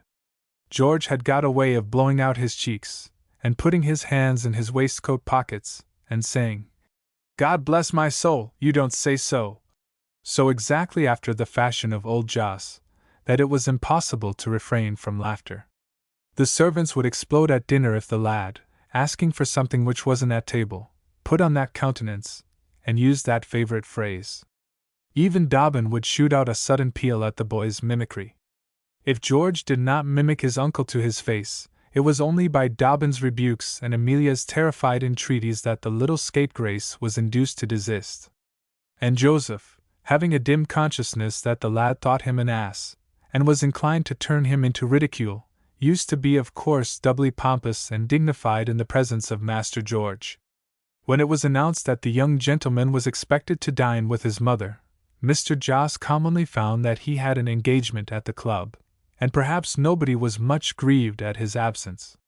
Before long Amelia had a visiting book, and was driving about regularly in a carriage, from which a buttony boy sprang from the box with Amelia's and Joss's visiting cards. At stated hours Emmy and the carriage went to the club, and took Joss for an airing, or, putting old Sedley into the vehicle, she drove the old man round the Regent's Park. We are not long in growing used to changes in life. Her lady's maid and the chariot, her visiting book, and the buttony page became soon as familiar to Amelia as the humble routine of Brompton. She accommodated herself to one as to the other, and entertained Joss's friends with the same unselfish charm with which she cared for and amused old John Sedley. Then came the day when that poor old man closed his eyes on the familiar scenes of earth, and Major Dobbin, Joss, and George followed his remains to the grave in a black cloth coach. "You see," said old Osborne to George, when the burial was over, "what comes of merit and industry and good speculation, and that. Look at me and my bank account. Look at your poor grandfather Sedley, and his failure. And yet he was a better man than I was, this day 20 years, a better man, I should say, by £10,000. And this worldly wisdom little George received in profound silence, taking it for what it was worth. About this time old Osborne conceived much admiration for Major Dobbin, which he had acquired from the world's opinion of that gentleman. Also Major Dobbin's name appeared in the lists of one or two great parties of the nobility, which circumstance had a prodigious effect upon the old aristocrat of Russell Square. Also the Major's position as guardian to George, whose possession had been ceded to his grandfather, rendered some meetings between the two gentlemen inevitable, and it was in one of these that old Osborne, from a chance hint supplied by the blushing Major, discovered that a part of the fund upon which the poor widow and her child had subsisted during their time of want had been supplied out of William Dobbin's own pocket. This information gave old Osborne pain, but increased his admiration for the Major, who had been such a loyal friend to his son's wife. From that time it was evident that old Osborne's opinion was softening, and soon Joss and the Major were asked to dinner at Russell Square, to a dinner the most splendid that perhaps ever Mr. Osborne gave. Every inch of the family plate was exhibited and the best company was asked. More than once old Osborne asked Major Dobbin about Mrs. George Osborne, a theme on which the Major could be very eloquent. "You don't know what she endured, sir," said honest Dobbin, "and I hope and trust you will be reconciled to her. If she took your son away from you, she gave hers to you, and however much you loved your George, depend on it, she loved hers 10 times more." "You are a good fellow, sir," was all Mr. Osborne said. But it was evident in later events that the conversation had had its effect upon the old man. He sent for his lawyers, and made some changes in his will, which was well, for one day shortly after that act he died suddenly. When his will was read it was found that half the property was left to George. Also an annuity of £500 was left to his mother, the widow of my beloved son, George Osborne, who was to resume the guardianship of the boy. Major William Dobbin was appointed executor, and as out of his kindness and bounty he maintained my grandson and my son's widow with his own private funds when they were otherwise without means of support. The testator went on to say, "I hereby thank him heartily, and beseech him to accept such a sum as may be sufficient to purchase his commission as a lieutenant colonel, or to be disposed of in any way he may think fit." When Amelia heard that her father-in-law was reconciled to her, her heart melted, and she was grateful for the fortune left to her. But when she heard how George was restored to her, and that it had been William's bounty that supported her in poverty, that it was William who had reconciled old Osborne to her, then her gratitude and joy knew no bounds. When the nature of Mr. Osborne's will became known to the world, once more Mrs. George Osborne rose in the estimation of the people forming her circle of acquaintance. Even Joss himself paid her and her rich little boy, his nephew, the greatest respect, and began to show her much more attention than formerly. As George's guardian, Amelia begged Miss Osborne to live in the Russell Square house, but Miss Osborne did not choose to do so. And Amelia also declined to occupy the gloomy old mansion. But one day, clad in deep sables, she went with George to visit the deserted house which she had not entered since she was a girl. They went into the great blank rooms, the walls of which bore the marks where pictures and mirrors had hung. Then they went up the great stone staircase into the upper rooms, into that where Grandpapa died, as Georgie said in a whisper, and then higher still into George's own room. The boy was still clinging by her side, but she thought of another besides him. She knew that it had been his father's room before it was his. "Look here, Mother," said George, standing by the window. "Here's Geo scratched on the glass with a diamond. I never saw it before. I never did it." "It was your father's room long before you were born, George," she said, and she blushed as she kissed the boy. She was very silent as they drove back to Richmond, where they had taken a temporary house, but after that time practical matters occupied her mind. There were many directions to be given and much business to transact, and Amelia immediately found herself in the whirl of quite a new life, and experienced the extreme joy of having George continually with her, as he was at that time removed from Mr. Veal's on an unlimited holiday. George's aunt, Mrs. Bullock, who had before her marriage been Miss Osborne, thought it wise now to become reconciled with Amelia and her boy. Consequently, one day her chariot drove up to Amelia's house, and the Bullock family made an irruption into the garden, where Amelia was reading. Jos was in an arbor, placidly dipping strawberries into wine, and the Major was giving a back to George, who chose to jump over him. He went over his head, and bounded into the little group of bullocks, with immense black bows on their hats, and huge black sashes, accompanying their mourning mamma. "He is just the age for Rosa," the fond parent thought, and glanced towards that dear child, a little miss of 7 years. "Rosa, go and kiss your dear cousin," added Mrs. Bullock. "Don't you know me, George? I am your aunt." "I know you well enough," George said. "But I don't like kissing, please," and he retreated from the obedient caresses of his cousin. "Take me to your dear mamma, you droll child," Mrs. Bullock said, and those ladies met, after an absence of more than 15 years. During Emmy's poverty Mrs. Bullock had never thought about coming to see her, but now that she was decently prosperous in the world, her sister-in-law came to her as a matter of course. So did many others. In fact, before the period of grief for Mr. Osborne's death had subsided, Emmy, had she wished, could have become a leader in fashionable society. But that was not her desire. Worn out with the long period of poverty, care, and separation from George, her one wish was a change of scene and thought.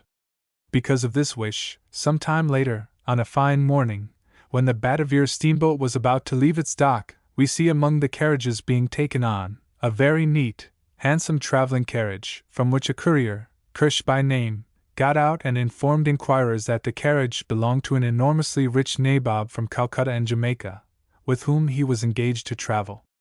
At this moment a young gentleman who had been warned off the bridge between the paddle boxes, and who had dropped thence onto the roof of Lord Methuselah's carriage, from which he made his way over other carriages until he had clambered onto his own, descended thence and through the window into the body of the carriage to the applause of the couriers looking on. "Nous allons avoir une belle traversée, Monsieur George," said Kirsch with a grin, as he lifted his gold-laced cap. "Bother your French," said the young gentleman. "Where's the biscuits, I?" Whereupon Kirsch answered him in such English as he could command and produced the desired repast. The imperious young gentleman who gobbled the biscuits, and indeed it was time to refresh himself, for he had breakfasted at Richmond full 3 hours before, was our young friend George Osborne. Uncle Jos and his mamma were on the quarterdeck with Major Dobbin, and the four were about to make a summer tour. Amelia wore a straw bonnet with black ribbons, and otherwise dressed in mourning, but the little bustle and holiday of the journey pleased and excited her, and from that day throughout the entire journey she continued to be very happy and pleased. Wherever they stopped Dobbin used to carry about for her stool and sketch book, and admired her drawings as they never had been admired before. She sat upon steamer decks and drew crags and castles, or she mounted upon donkeys and descended to ancient robber towers, attended by her 2 escorts, Georgie and Dobbin.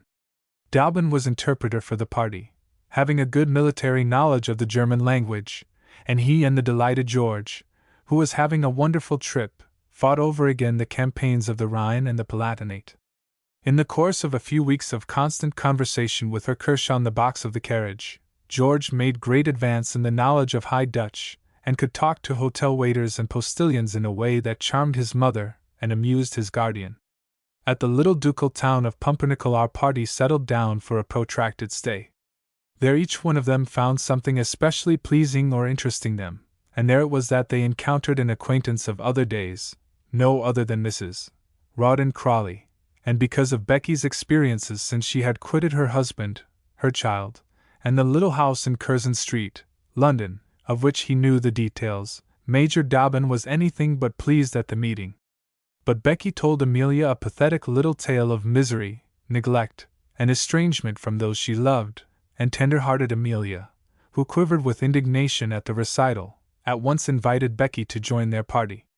To this Major Dobbin made positive objections, but Amelia remained firm in her resolve to shelter the friend of her schooldays, the mother who had been cruelly taken away from her boy by a misjudging sister-in-law. This decision brought about a crisis in Amelia's affairs. Major Dobbin, who had been so devotedly attached to Amelia for years, also remained firm, and insisted not only that Amelia have no more to do with Mrs. Crawley, but that if she did, he would leave the party. Amelia was firm and loyal, and honest Dobbin made preparations for his departure. When the coach that was to carry old D.O.B. away drew up before the door, Georgie gave an exclamation of surprise. "Hello," said he. "There's Dobbs' trap. There's Francis coming out with the portmanteau, and the postilion. Look at his boots and yellow jacket. Why, they are putting the horses to Dobbs' carriage. Is he going anywhere?" "Yes," said Amelia. "He is going on a journey." "Going on a journey! And when is he coming back?" "He is not coming back," answered Amelia. "Not coming back!" cried out Georgie, jumping up. "Stay here!" roared out Joss.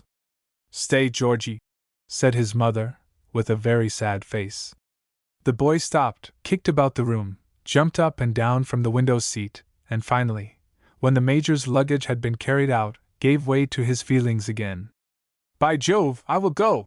screamed out George, and rushed downstairs and flung across the street in a minute. The yellow postilion was cracking his whip gently. William had got into the carriage. George bounded in after him, and flung his arms around the Major's neck, asking him multiplied questions. William kissed Georgie, spoke gently and sadly to him, and the boy got out, doubling his fists into his eyes.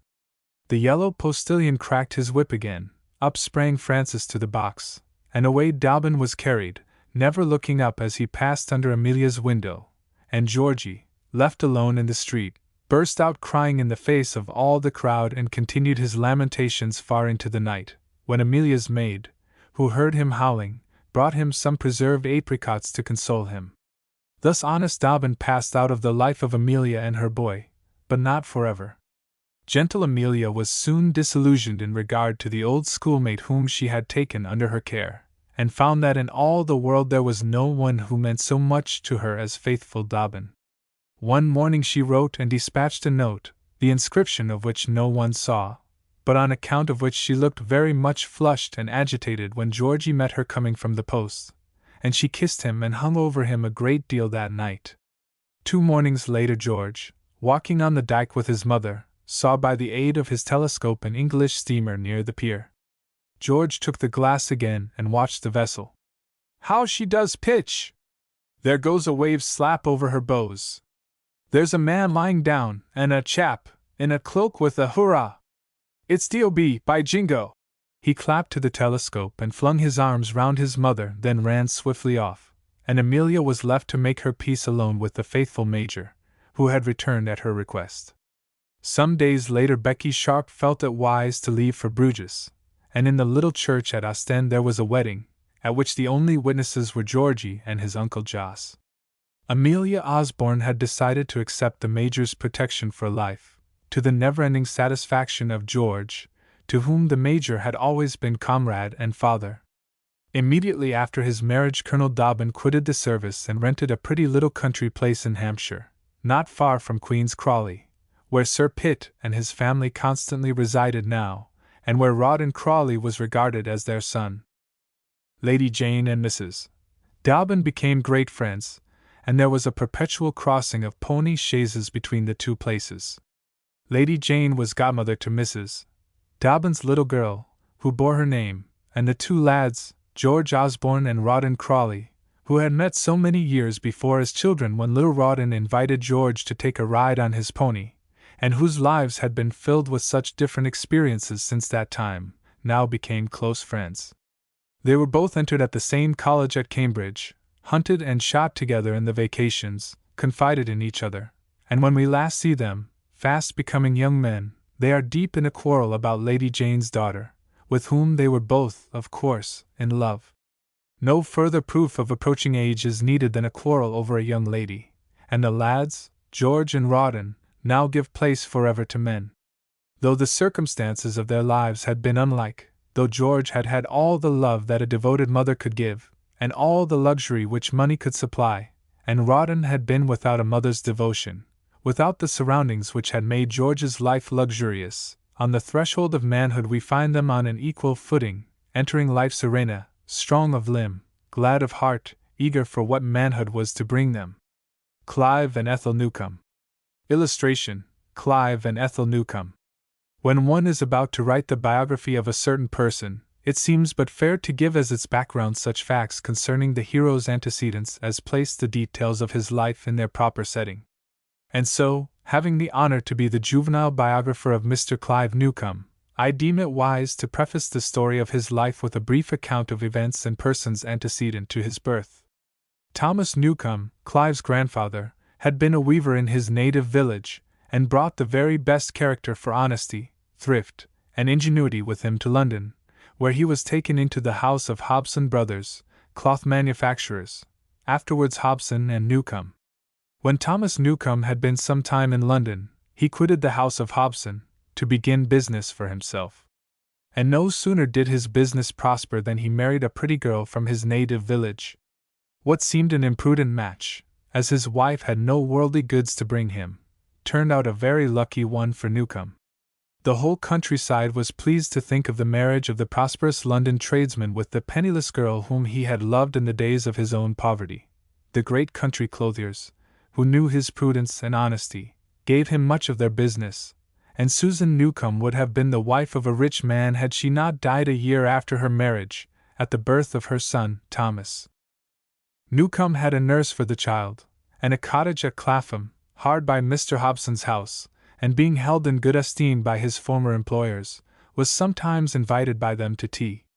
When his wife died, Miss Hobson, who since her father's death had become a partner in the firm, met Mr. Newcome with his little boy as she was coming out of meeting one Sunday, and the child looked so pretty, and Mr. Newcome so personable, that Miss Hobson invited him and little Tommy into the grounds, let the child frisk about in the hay on the lawn, and at the end of the visit gave him a large piece of pound cake, a quantity of the finest hothouse grapes, and a tract in one syllable.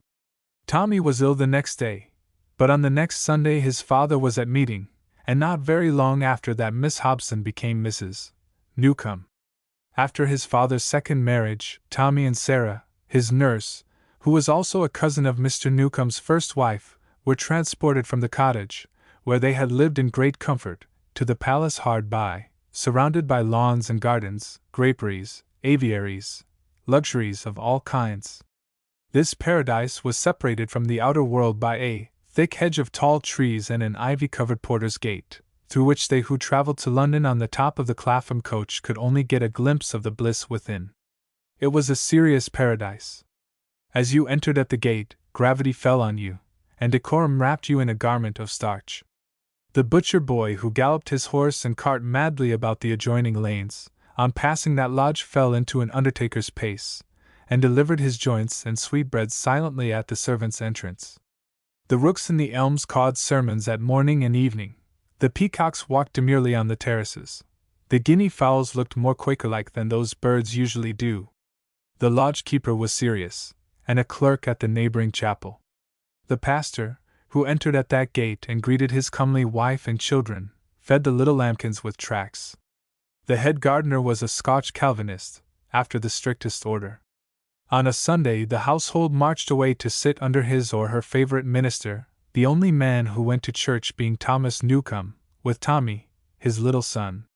Tommy was taught hymns suited to his tender age, pointing out the inevitable fate of wicked children and giving him a description of the punishment of little sinners, which poems he repeated to his stepmother after dinner, before a great shining mahogany table, covered with grapes, pineapples, plum cake, port wine, and Madeira, and surrounded by stout men in black, with baggy white neckcloths, who took the little man between their knees and questioned him as to his right understanding of the place where the naughty boys were bound. They patted his head if he said well, or rebuked him if he was bold, as he often was. Then came the birth of Mrs. Newcomb's twin boys, Hobson and Brian, and now there was no reason why young Newcomb, their stepbrother, should not go to school, and to Greyfriars Thomas Newcomb was accordingly sent, exchanging, O ye gods! With what delight, the splendor of Clapham for the rough, plentiful fare of the new place. The pleasures of school life were such to him that he did not care to go home for a holiday, for by playing tricks and breaking windows, by taking the gardener's peaches and the housekeeper's jam, by upsetting his two little brothers in a go-cart, of which injury the baronet's nose bore marks to his dying day, by going to sleep during the sermons, and treating reverend gentlemen with levity, he drew down on himself the merited anger of his stepmother, and many punishments. To please Mrs. Newcomb, his father whipped Tommy for upsetting his little brothers in the go-cart, but upon being pressed to repeat the whipping for some other prank, Mr. Newcomb refused, saying that the boy got flogging enough at school, with which opinion Master Tommy fully agreed. His stepmother, however, determined to make the young culprit smart for his offenses, and one day, when Mr. Newcomb was absent, and Tommy refractory as usual, summoned the butler and footman to flog the young criminal. But he dashed so furiously against the butler's shins as to cause that menial to limp and suffer for many days after, and seizing the decanter, he threatened to discharge it at Mrs. Newcomb's head before he would submit to the punishment she desired administered. When Mr. Newcomb returned, he was indignant at his wife's treatment of Tommy, and said so, to her great displeasure. This affair, indeed, almost caused a break in their relations, and friends and clergy were obliged to interfere to allay the domestic quarrel. At length Mrs. Newcomb, who was not unkind, and could be brought to own that she was sometimes in fault, was induced to submit to the decrees of her husband, whom she had vowed to love and honor. When Tommy fell ill of scarlet fever she nursed him through his illness, and uttered no reproach to her husband when the twins took the disease. And even though Tommy in his delirium vowed that he would put on his clothes and run away to his old nurse Sarah, Mrs. Newcomb's kindness to him never faltered. What the boy threatened in his delirium, a year later he actually achieved. He ran away from home, and appeared one morning, gaunt and hungry, at Sarah's cottage 200 miles away from Clapham.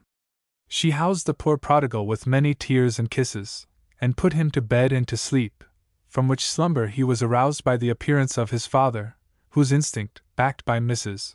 Newcomb's intelligence, had made him at once aware whither the young runaway had fled. Seeing a horsewhip in his parent's hand, Tommy, scared out of a sweet sleep and a delightful dream of cricket, knew his fate, and getting out of bed, received his punishment without a word.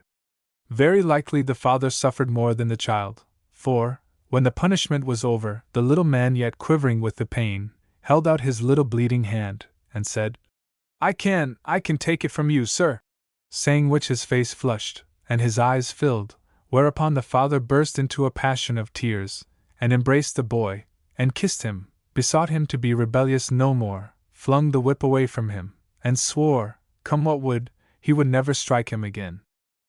The quarrel was the means of a great and happy reconciliation. But the truce was only a temporary one.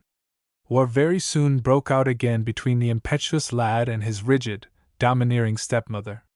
It was not that he was very bad, nor she so very stern, but the two could not agree. The boy sulked and was miserable at home, and, after a number of more serious escapades than he had before indulged in, he was sent to a tutor for military instruction, where he was prepared for the army and received a fairly good professional education. He cultivated mathematics and fortification, and made rapid progress in his study of the French language. But again did our poor Tommy get into trouble, and serious trouble indeed this time, for it involved his French master's pretty young daughter as well as himself. Frantic with wrath and despair at the unfortunate climax of events, young Newcomb embarked for India, and quitted the parents whom he was never more to see. His name was no more mentioned at Clapham, but he wrote constantly to his father, who sent Tom liberal private remittances to India, and was in turn made acquainted with the fact of his son's marriage, and later received news of the birth of his grandson, Clive. Old Thomas Newcomb would have liked to leave all his private fortune to his son Thomas, for the twins were only too well provided for, but he dared not, for fear of his wife, and he died, and poor Tom was only secretly forgiven. So much for the history of Clive Newcomb's father and grandfather. Having related it in full detail, we can now proceed to the narrative of Clive's life, he being the hero of this tale. From the day of his birth until he was some 7 years old, Clive's English relatives knew nothing about him. Then, Colonel Newcomb's wife having died, and having kept the boy with him as long as the climate would allow, Thomas Newcomb, now lieutenant colonel, decided that it was wise to send Clive to England, to entrust him to the boy's maternal aunt, Miss Honeyman, who was living at Brighton, that Clive might have the superior advantages of school days in England. Let us glance at a few extracts from letters received by Colonel Newcomb after his boy had reached England. The aunt to whose care he was entrusted wrote as follows: With the most heartfelt joy, my dear Major, I take up my pen to announce to you the happy arrival of the Ramchunder, and the dearest and handsomest little boy who, I am sure, ever came from India. Little Clive is in perfect health. He speaks English wonderfully well. He cried when he parted from Mr. Sneyd, the supercargo, who most kindly brought him from Southampton in a post-chaise, but these tears in childhood are of very brief duration. You may be sure that the most liberal sum which you have placed to my credit with the Messrs. Hobson and Company shall be faithfully expended on my dear little charge. Of course, unless Mrs. Newcomb, who can scarcely be called his grandmamma, I suppose, writes to invite dear Clive to Clapham, I shall not think of sending him there. My brother, who thanks you for your continuous bounty, will write next month, and report progress as to his dear pupil. Clive will add a postscript of his own, and I am, my dear Major, your grateful and affectionate Martha Honeyman. In a round hand and on lines ruled with pencil. Dearest Papa, I am very well, I hope you are very well. Mr. Sneyd brought me in a post-chaise. I like Mr. Sneyd very much. I like Aunt Martha, I like Hannah. There are no ships here. I am your affectionate son Clive Newcomb. There was also a note from Colonel Newcomb's stepbrother, Brian, as follows. My dear Thomas, Mr. Sneyd, supercargo of the Ramchunder, East Indiaman, handed over to us yesterday your letter, and today, I have purchased 3,323 £6 and 8, 3% consols, in our joint names H. and B. Newcomb, held for your little boy. Mr. S. gives a favorable account of the little man, and left him in perfect health 2 days since, at the house of his aunt, Miss Honeyman. We have placed £200 to that lady's credit, at your desire. I dare say my mother will ask your little boy to the Hermitage, and when we have a house of our own I am sure, and then I shall be very happy to see him.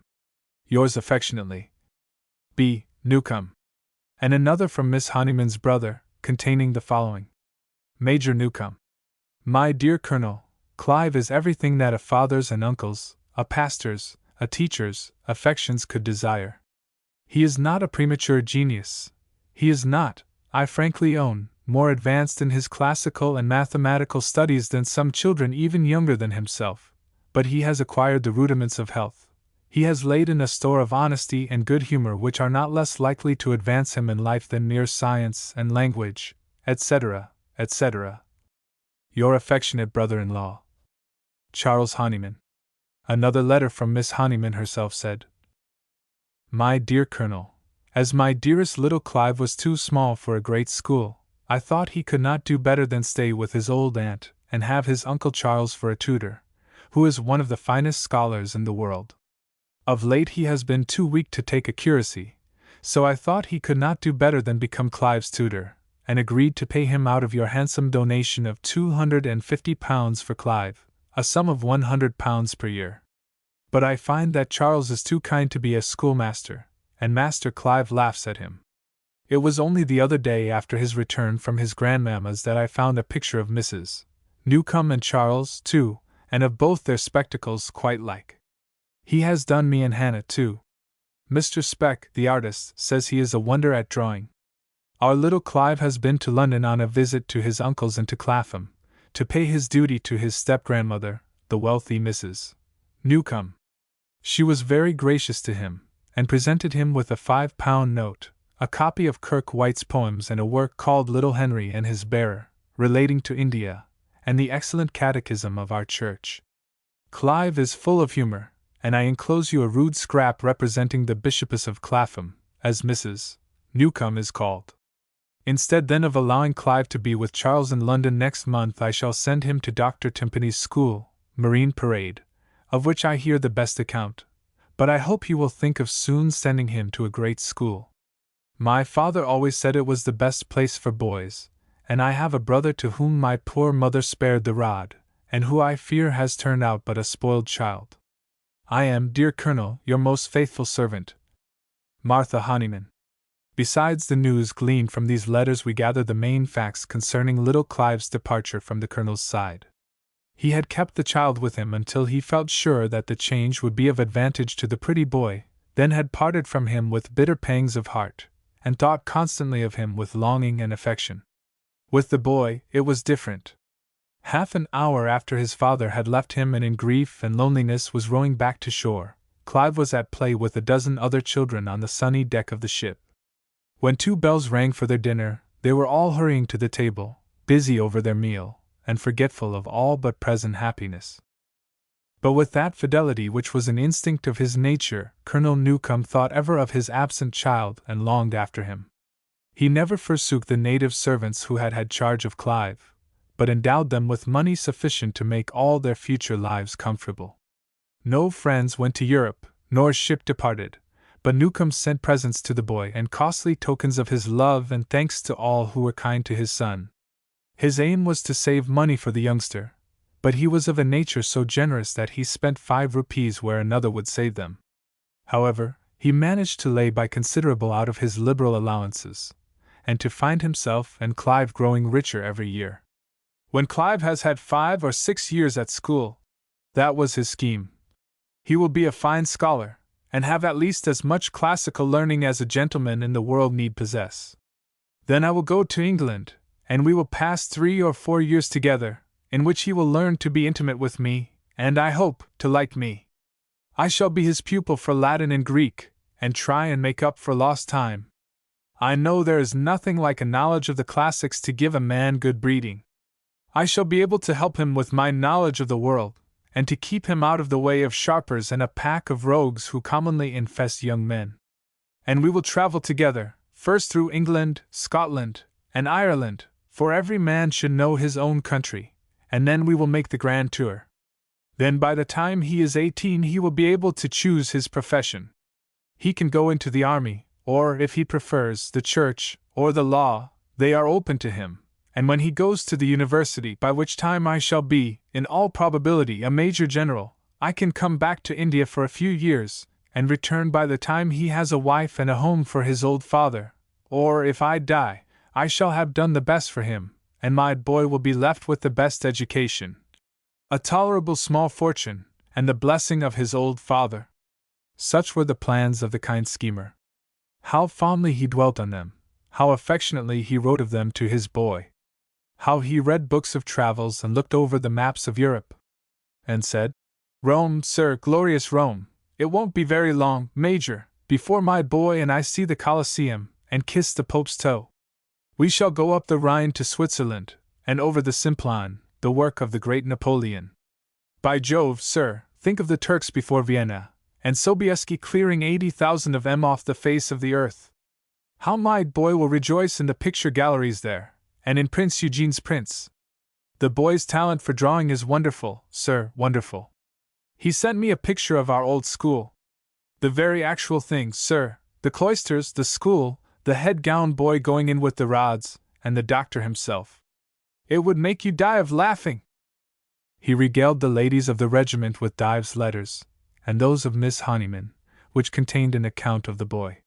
He even bored some of his hearers with this prattle, and sporting young men would give or take odds that the colonel would mention Clive's name, once before 5 minutes, 3 times in 10 minutes, 25 times in the course of dinner, and so on. But they who laughed at the colonel laughed very kindly, and everybody who knew him, loved him, everybody, that is, who loved modesty, generosity, and honor. As to Clive himself, by this time he was thoroughly enjoying his new life in England. After remaining for a time at Dr. Timpany's school, where he was first placed by his aunt, Miss Honeyman, he was speedily removed to that classical institution in which Colonel Newcome had been a student in earlier days. My acquaintance with young Clive was at this school, Greyfriars, where our acquaintance was brief and casual. He had the advantage of being 6 years my junior, and such a difference of age between lads at a public school puts intimacy out of the question, even though we knew each other at home, as our school phrase was, and our families were somewhat acquainted. When Newcome's uncle, the Reverend Charles Honeyman, brought Newcome to the Greyfriars School, he recommended him to my superintendence and protection, and told me that his young nephew's father, Colonel Thomas Newcome, C.B., was a most gallant and distinguished officer in the Bengal establishment of the Honorable East India Company, and that his uncles, the colonel's half-brothers, were the eminent bankers, heads of the firm of Hobson Brothers and Newcome, Hobson Newcome, Esquire, Bryanstone Square, and Marblehead, Sussex, and Sir Brian Newcome, of Newcome and Park Lane. Whom to name, says Mr. Honeyman, with the fluent eloquence with which he decorated the commonest circumstances of life, is to designate 2 of the merchant princes of the wealthiest city the world has ever known, and 1, if not 2, of the leaders of that aristocracy which rallies round the throne of the most elegant and refined of European sovereigns. I promised Mr. Honeyman to do what I could for the boy, and he proceeded to take leave of his little nephew in my presence in terms equally eloquent, pulling out a long and very slender green purse, from which he extracted the sum of 2 and 6pence, which he presented to the child, who received the money with rather a queer twinkle in his blue eyes. After that day's school I met my little protégé in the neighborhood of the pastry cook's, regaling himself with raspberry tarts. "You must not spend all the money, sir, which your uncle gave you," said I, "in tarts and ginger beer." The urchin rubbed the raspberry jam off his mouth, and said, "It don't matter, sir, for I've got lots more." "How much?" says the Grand Inquisitor, for the formula of interrogation used to be, when a new boy came to the school, "What's your name? Who's your father? And how much money have you got?" The little fellow pulled such a handful of sovereigns out of his pocket as might have made the tallest scholar feel a pang of envy. "Uncle Hobson," says he, "gave me 2, and Hobson gave me 1, no, and Hobson gave me 30 shillings, Uncle Newcome gave me £3, and Aunt Anne gave me £1.5, and Aunt Honeyman sent me 10 shillings in a letter. And Ethel wanted to give me £1, only I wouldn't have it, you know, because Ethel's younger than me, and I have plenty." "And who is Ethel?" I asked, smiling at the artless youth's confessions. "Ethel is my cousin," replied little Newcome, "Aunt Anne's daughter. There's Ethel and Alice, and Aunt Anne wanted the baby to be called Boadicea, only Uncle wouldn't, and there's Barnes and Egbert and little Alfred, only he don't count, he's quite a baby, you know. Egbert and me was at school at Timpany's, he's going to Eton next half. He's older than me, but I can lick him." "And how old is Egbert?" asked the smiling senior. "Egbert's 10, and I'm 9, and Ethel's 7, replied the little chubby-faced hero, digging his hands deep into his trousers, and jingling all the sovereigns there. I advised him to let me be his banker, and keeping one out of his many gold pieces, he handed over the others, on which he drew with great liberality till his whole stock was expended. The school hours of the upper and under boys were different at that time, the little fellows coming out of their hall half an hour before the 5th and 6th forms, and many a time I used to find my little blue jacket in waiting, with his honest square face, and white hair, and bright blue eyes, and I knew that he was come to draw on his bank. Ere long one of the pretty blue eyes was shut up, and a fine black one substituted in its place. He had been engaged, it appeared, in a pugilistic encounter with a giant of his own form whom he had worsted in the combat. "Didn't I pitch into him, that's all?" says he in the elation of victory, and when I asked whence the quarrel arose, he stoutly informed me that Wolf Minor, his opponent, had been bullying a little boy, and that he, the gigantic Newcomb, wouldn't stand it. So, being called away from the school, I said, "Farewell and God bless you," to the brave little man, who remained a while at the Grey Friars, where his career and troubles had only just begun, and lost sight of him for several years. Nor did we meet again until I was myself a young man occupying chambers in the Temple. Meanwhile the years of Clive's absence had slowly worn away for Colonel Newcomb, and at last the happy time came which he had been longing more passionately than any prisoner for liberty, or schoolboy for holiday. The colonel had taken leave of his regiment. He had travelled to Calcutta, and the commander-in-chief announced that in giving to Lieutenant Colonel Thomas Newcomb, of the Bengal Cavalry, leave for the first time, after no less than 34 years' absence from home, he could not refrain from expressing his sense of the great services of this most distinguished officer, who had left his regiment in a state of the highest discipline and efficiency. This kind colonel had also to take leave of a score, at least, of adopted children to whom he chose to stand in the light of a father. He was forever whirling away in postchaises to this school and that, to see Jack Brown's boys, of the cavalry, or Mrs. Smith's girls, of the civil service, or poor Tom Hick's orphan, who had nobody to look after him now that the cholera had carried off Tom and his wife, too. On board the ship in which he returned from Calcutta were a dozen of little children, some of whom he actually escorted to their friends before he visited his own, though his heart was longing for his boy at Grey Friars. The children at the school seen, and largely rewarded out of his bounty. His loose white trousers had great pockets, always heavy with gold and silver, which he jingled when he was not pulling his mustaches, and to see the way in which he tipped children made one almost long to be a boy again, and when he had visited Miss Pinkerton's establishment, or Dr. Ramshorn's adjoining academy at Chiswick, and seen little Tom Davis or little Fanny Holmes, the honest fellow would come home and write off straightway a long letter to Tom's or Fanny's parents, far away in the country, whose hearts he made happy by his accounts of their children, as he had delighted the children themselves by his affection and bounty. All the apple and orange women, especially such as had babies as well as lollipops at their stalls, all the street sweepers on the road between Neretz and the Oriental, knew him, and were his pensioners. His brothers in Threadneedle Street cast up their eyes at the checks which he drew. The colonel had written to his brothers from Portsmouth, announcing his arrival, and 3 words to Clive, conveying the same intelligence.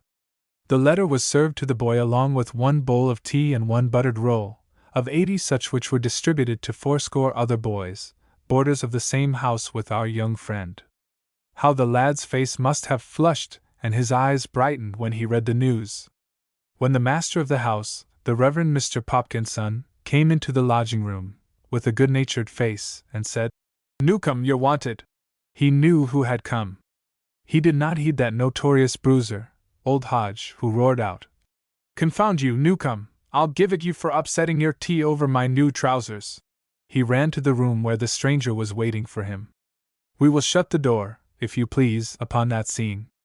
If Clive had not been as fine and handsome a young lad as any in that school or country, no doubt his fond father would have been just as well pleased and endowed him with 100 fanciful graces. But, in truth, in looks and manners he was everything which his parent could desire. He was the picture of health, strength, activity, and good humor.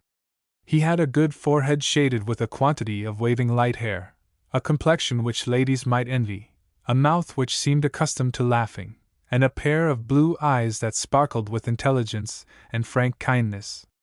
No wonder the pleased father could not refrain from looking at him.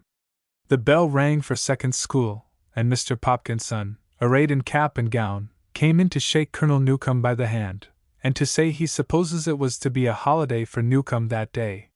He said not a word about Clive's scrape of the day before, and that awful row in the bedrooms, where the lad and 3 others were discovered making a supper off a pork pie and 2 bottles of prime old port from the Red Cow public house in Greyfriars Lane. When the bell was done ringing, and all these busy little bees swarmed into their hive, there was a solitude in the place. The Colonel and his son walked the playground together, that gravelly flat, as destitute of herbage as the Arabian desert, but nevertheless, in the language of the place, called the Green. They walked the green, and they paced the cloisters, and Clive showed his father his own name of Thomas Newcomb carved upon one of the arches 40 years ago. As they talked, the boy gave sidelong glances at his new friend, and wondered at the Colonel's loose trousers, long mustaches, and yellow face. He looked very odd, Clive thought, very odd and very kind, and like a gentleman, every inch of him, not like Martin's father, who came to see his son lately in high-lows, and a shocking bad hat, and actually flung coppers amongst the boys for a scramble. He burst out laughing at the exquisitely ludicrous idea of a gentleman of his fashion scrambling for coppers. And now, enjoining the boy to be ready against his return, the Colonel whirled away in his cab to the city to shake hands with his brothers, whom he had not seen since they were demure little men in blue jackets under charge of a serious tutor. He rushed into the banking house, broke into the parlor where the lords of the establishment were seated, and astonished these trim, quiet gentlemen by the warmth of his greeting, by the vigor of his handshake, and the loud tones of his voice, which might actually be heard by the busy clerks in the hall without. He knew Brian from Hobson at once, that unlucky little accident in the go-cart having left its mark forever on the nose of Sir Brian Newcomb. He had a bald head and light hair, a short whisker cut to his cheek, a buff waistcoat, very neat boots and hands, and was altogether dignified, bland, smiling, and statesmanlike.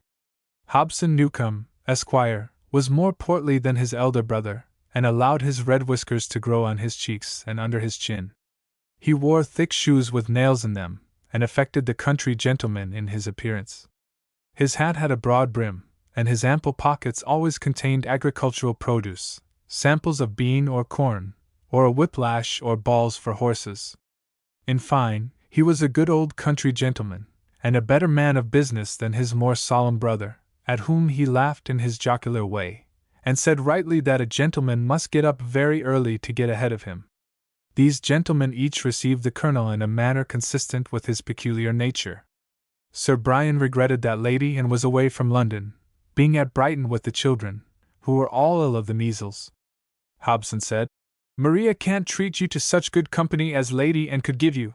But when will you take a day and come and dine with us? Let's see, today is Wednesday, tomorrow we are engaged. Friday, we dine at Judge Budge's. Saturday I am going down to Marblehead to look after the hay. Come on Monday, Tom, and I'll introduce you to the missus and the young UNS. I will bring Clive," says Colonel Newcomb, rather disturbed at this reception. "After his illness my sister-in-law was very kind to him. No, hang it, don't bring boys. There's no good in boys. They stop the talk downstairs, and the ladies don't want 'em in the drawing-room. Send him to dine with the children on Sunday, if you like, and come along down with me to Marblehead, and I'll show you such a crop of hay as will make your eyes open.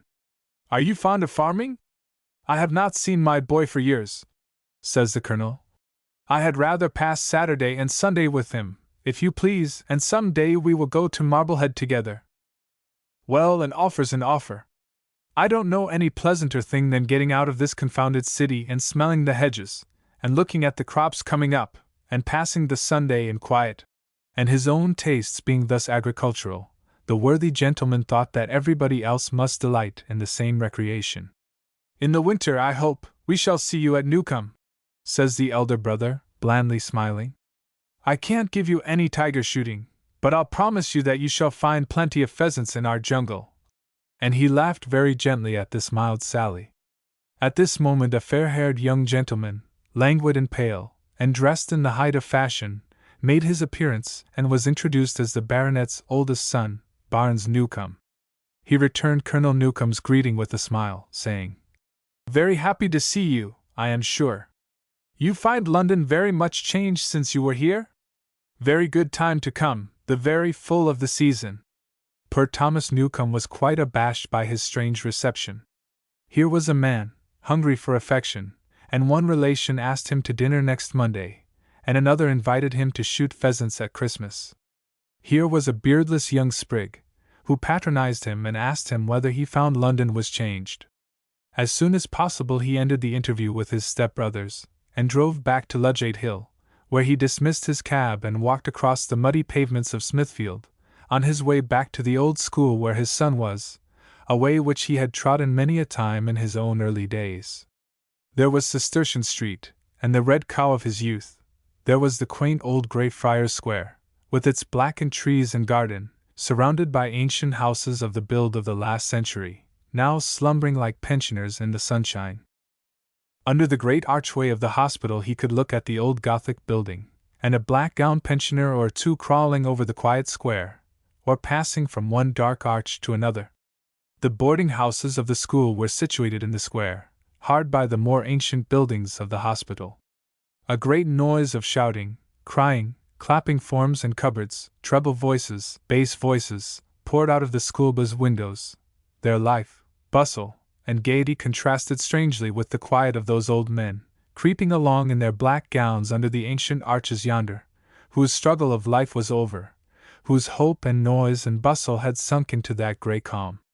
There was Thomas Newcomb arrived at the middle of life, standing between the shouting boys and the tottering seniors and in a situation to moralize upon both, had not his son Clive, who espied him, come jumping down the steps to greet his sire. Clive was dressed in his very best. Not one of those 400 young gentlemen had a better figure, a better tailor, or a neater boot. Schoolfellows, grinning through the bars, envied him as he walked away. Senior boys made remarks on Colonel Newcomb's loose clothes and long mustaches, his brown hands and unbrushed hat. The colonel was smoking a cheroot as he walked, and the gigantic Smith, the cock of the school, who happened to be looking majestically out of the window, was pleased to say that he thought Newcomb's governor was a fine manly-looking fellow. "Tell me about your uncles, Clive," said the colonel, as they walked on arm in arm. "What about them, sir?" asked the boy. "I don't think I know much." "You have been to stay with them. You wrote about them. Were they kind to you?" "Oh, yes, I suppose they are very kind. They always tip me, only you know when I go there I scarcely ever see them. Mr. Newcomb asks me the oftenest, 2 or 3 times a quarter when he's in town, and gives me a sovereign regular." "Well, he must see you to give you the sovereign," says Clive's father, laughing. The boy blushed rather. "Yes. When it's time to go back to Smithfield on a Saturday night, I go into the dining room to shake hands, and he gives it to me, but he don't speak to me much, you know, and I don't care about going to Bryanstone Square, except for the tip. Of course that's important, because I am made to dine with the children, and they are quite little ones, and a great cross French governess, who is always crying and shrieking after them, and finding fault with them. My uncle generally has his dinner parties on Saturday, or goes out, and Aunt gives me 10 shillings and sends me to the play. That's better fun than a dinner party." Here the lad blushed again. "I used," said he, "when I was younger, to stand on the stairs and prig things out of the dishes when they came out from dinner, but I'm past that now. Maria, that's my cousin, used to take the sweet things and give 'em to the governess. Fancy! She used to put lumps of sugar into her pocket and eat them in the schoolroom. Uncle Hobson don't live in such good society as Uncle Newcomb. You see, Aunt Hobson, she's very kind, you know, and all that, but I don't think she's what you call comme il faut." "Why, how are you to judge?" asked the father, amused at the lad's candid prattle. "And where does the difference lie?" "I can't tell you what it is, or how it is," the boy answered. "Only one can't help seeing the difference. It isn't rank in that, only somehow there are some men gentlemen and some not, and some women ladies and some not. There's Jones now, the 5th form master, every man sees he's a gentleman, though he wears ever so old clothes, and there's Mr. Brown, who oils his hair, and wears rings, and white chokers, my eyes. Such white chokers, and yet we call him the handsome snob. And so about Aunt Maria, she's very handsome and she's very finely dressed, only somehow she's not the ticket, you see. Oh, she's not the ticket? Says the colonel, much amused. Well, what I mean is, but never mind, says the boy. I can't tell you what I mean. I don't like to make fun of her, you know, for after all she's very kind to me, but Aunt Anne is different, and it seems as if what she says is more natural, and though she has funny ways of her own, too, yet somehow she looks grander. And here the lad laughed again. And do you know, I often think that as good a lady as Aunt Anne herself is old Aunt Honeyman at Brighton, that is, in all essentials, you know?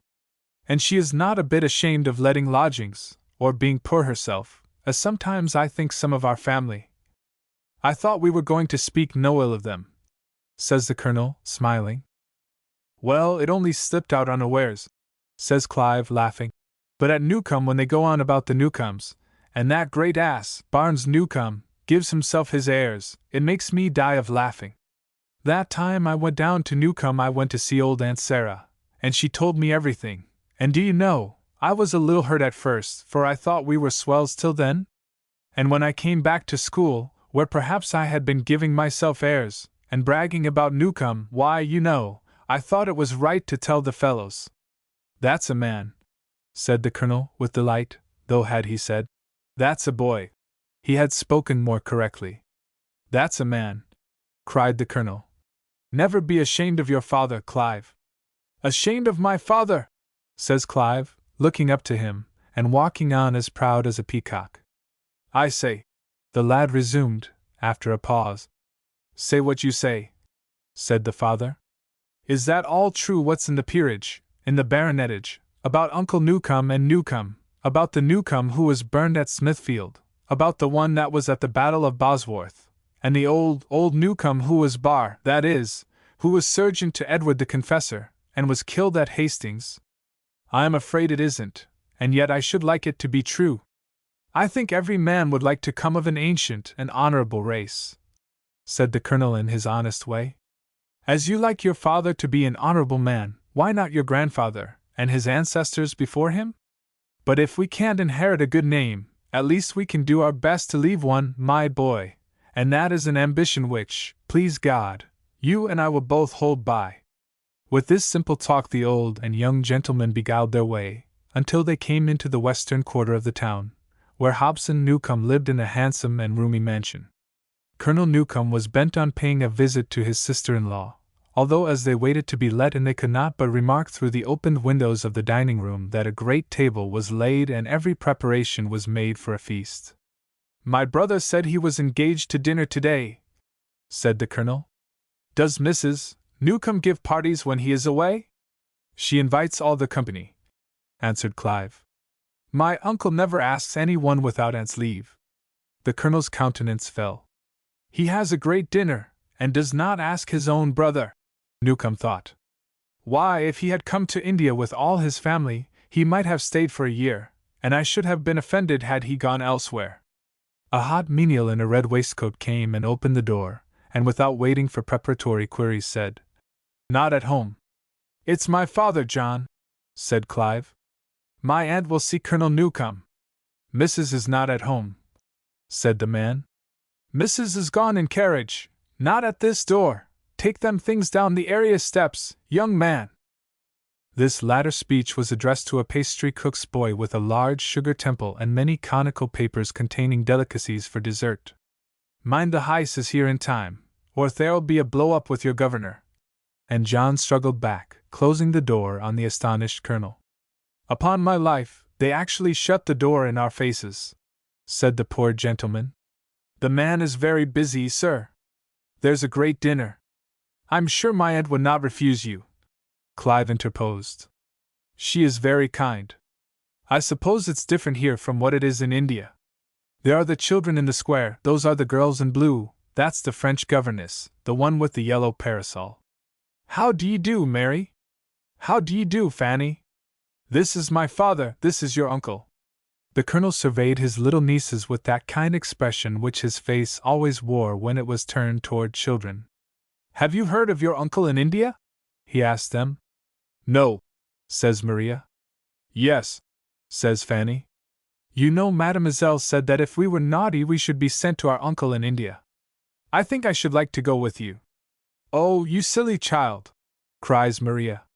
"Yes, I should, if Clive went too," says little Fanny. "Behold Madame, who arrives from her promenade!"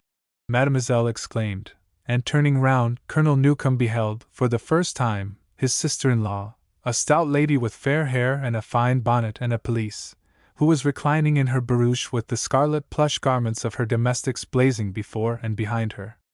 Clive ran towards his aunt. She bent over the carriage languidly towards him. She liked him. "What, you, Clive?" she said. "How come you away from school of a Thursday, sir?" "It is a holiday," said he. "My father is come, and he is come to see you." She bowed her head with an expression of affable surprise and majestic satisfaction. "Indeed, Clive!" she exclaimed, and the colonel stepped forward and took off his hat and bowed and stood bareheaded. She surveyed him blandly, and put forward a little hand, saying, "You have only arrived today, and you came to see me? That was very kind. Have you had a pleasant voyage? These are two of my girls. My boys are at school. I shall be so glad to introduce them to their uncle. This naughty boy might never have seen you, but that we took him home after the scarlet fever, and made him well, didn't we, Clive? And we are all very fond of him, and you must not be jealous of his love for his aunt. We feel that we quite know you through him, and we know that you know us, and we hope you will like us. Do you think your papa will like us, Clive? Or perhaps you will like Lady and Best? Yes, you have been to her first, of course? Not been? Oh, because she is not in town." Leaning fondly on Clive's arm, Mademoiselle standing with the children hard by, while John with his hat off stood at the open door, Mrs. Newcome slowly uttered the above remarkable remarks to the colonel, on the threshold of her house, which she never asked him to pass. "If you will come in to us about 10 this evening," she then said, "you will find some men not undistinguished, who honor me of an evening. Perhaps they will be interesting to you, Colonel Newcome, as you are newly arriven in Europe. A stranger coming to London could scarcely have a better opportunity of seeing some of our great illustrations of science and literature. We have a few friends at dinner, and now I must go in and consult with my housekeeper. Goodbye for the present. Mind, not later than 10, as Mr. Newcome must be up betimes in the morning, and our parties break up early. When Clive is a little older I dare say we shall see him, too. Goodbye." And again the colonel was favored with a shake of the hand, and the lady sailed up the stair, and passed in at the door, with not the faintest idea but that the hospitality which she was offering to her kinsman was of the most cordial and pleasant kind.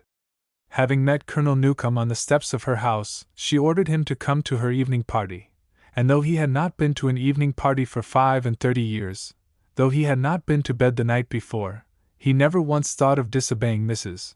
Newcome's order, but was actually at her door at 5 minutes past 10, having arrayed himself, to the wonderment of Clive, and left the boy to talk to Mr. Binney, a friend and fellow passenger, who had just arrived from Portsmouth, who had dined with him, and taken up his quarters at the same hotel. Well, then, the colonel is launched in English society of an intellectual order, and mighty dull he finds it. During 2 hours of desultory conversation and rather meager refreshments, the only bright spot is his meeting with Charles Honeyman, his dead wife's brother, whom he was mighty glad to see. Except for this meeting there was little to entertain the colonel, and as soon as possible he and Honeyman walked away together, the colonel returning to his hotel, where he found his friend James Binney installed in his room in the best armchair, sleeping cozily, but he woke up briskly when the colonel entered. "It is you gadabout, is it?" cried Binney. "See what it is to have a real friend now, Colonel.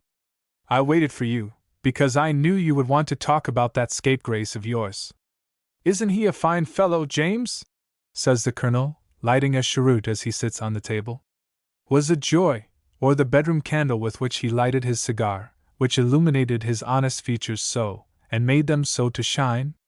"I have been occupied, sir, in taking the lad's moral measurement, and I have pumped him as successfully as ever I cross-examined a rogue in my court. I place his qualities thus: love of approbation, 16. Benevolence, 14. Combativeness, 14. Adhesiveness, 2.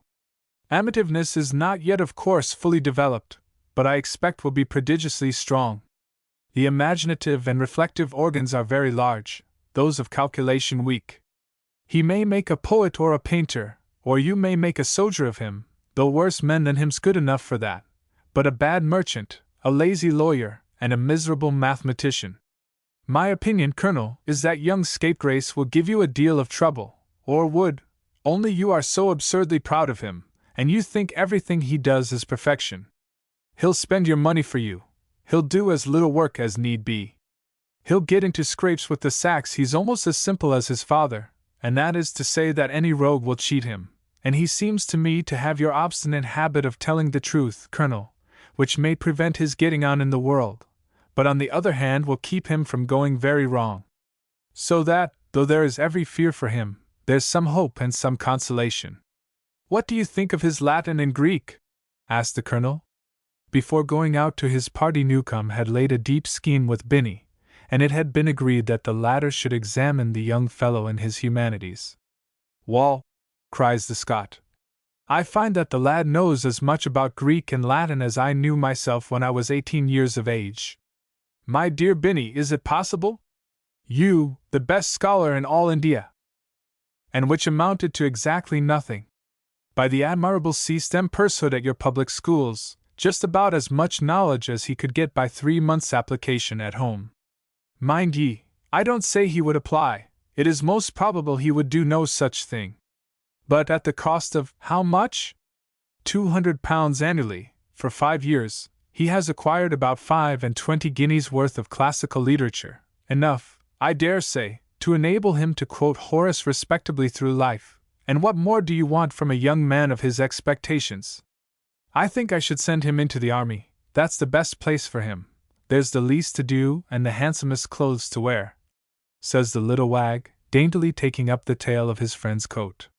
"In earnest now, Tom Newcomb, I think your boy is as fine a lad as I ever set eyes on. He seems to have intelligence and good temper. He carries his letter of recommendation in his countenance, and with the honesty, and the rupees, mind ye, which he inherits from his father, the deuce is in it if he can't make his way. What time's the breakfast? But it was a comfort this morning not to hear the holy stoning on the deck. We ought to go into lodgings, and not fling our money out of the window of this hotel. We must make the young chap take us about and show us the town in the morning, Colonel?" With this the jolly gentleman nodded over his candle to his friend, and trotted off to bed. The Colonel and his friend were light sleepers and early risers. The next morning when Binny entered the sitting-room he found the Colonel had preceded him. "Hush!" says the Colonel, putting a long finger up to his mouth, and advancing towards him as noiselessly as a ghost. "What's in the wind now?" asked the little Scot. "And what for have ye not got your shoes on?" "Clive's asleep," says the Colonel, with a countenance full of extreme anxiety. "The darling boy slumbers, does he?" said the wag. "Mayn't I just step in and look at his beautiful countenance whilst he's asleep, Colonel?"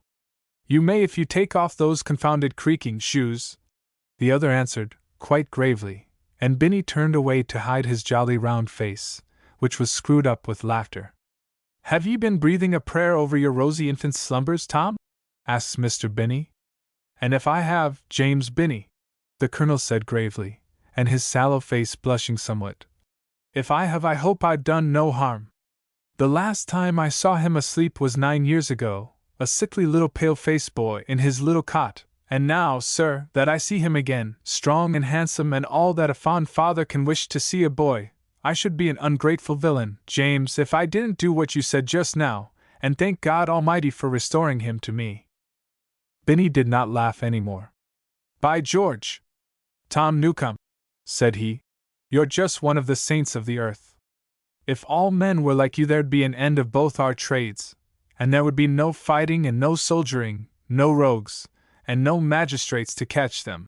The Colonel wondered at his friend's enthusiasm, who was not used to be complimentary. Indeed, what's so usual with him as that simple act of gratitude and devotion about which his comrades spoke to him? To ask a blessing for his boy was as natural to him as to wake with the sunrise, or to go to rest when the day was over. His first and his last thought was always the child. The two gentlemen were home in time enough to find Clive dressed, and his uncle arrived for breakfast. The colonel said a grace over that meal. The life was begun which he had longed and prayed for, and the sun smiling before his eyes who had been in his thoughts for so many fond years. If my memory serves me right, it was at about this time that I, the humble biographer of Mr. Clive Newcome's life, met him again for the first time since my school days at Greyfriars.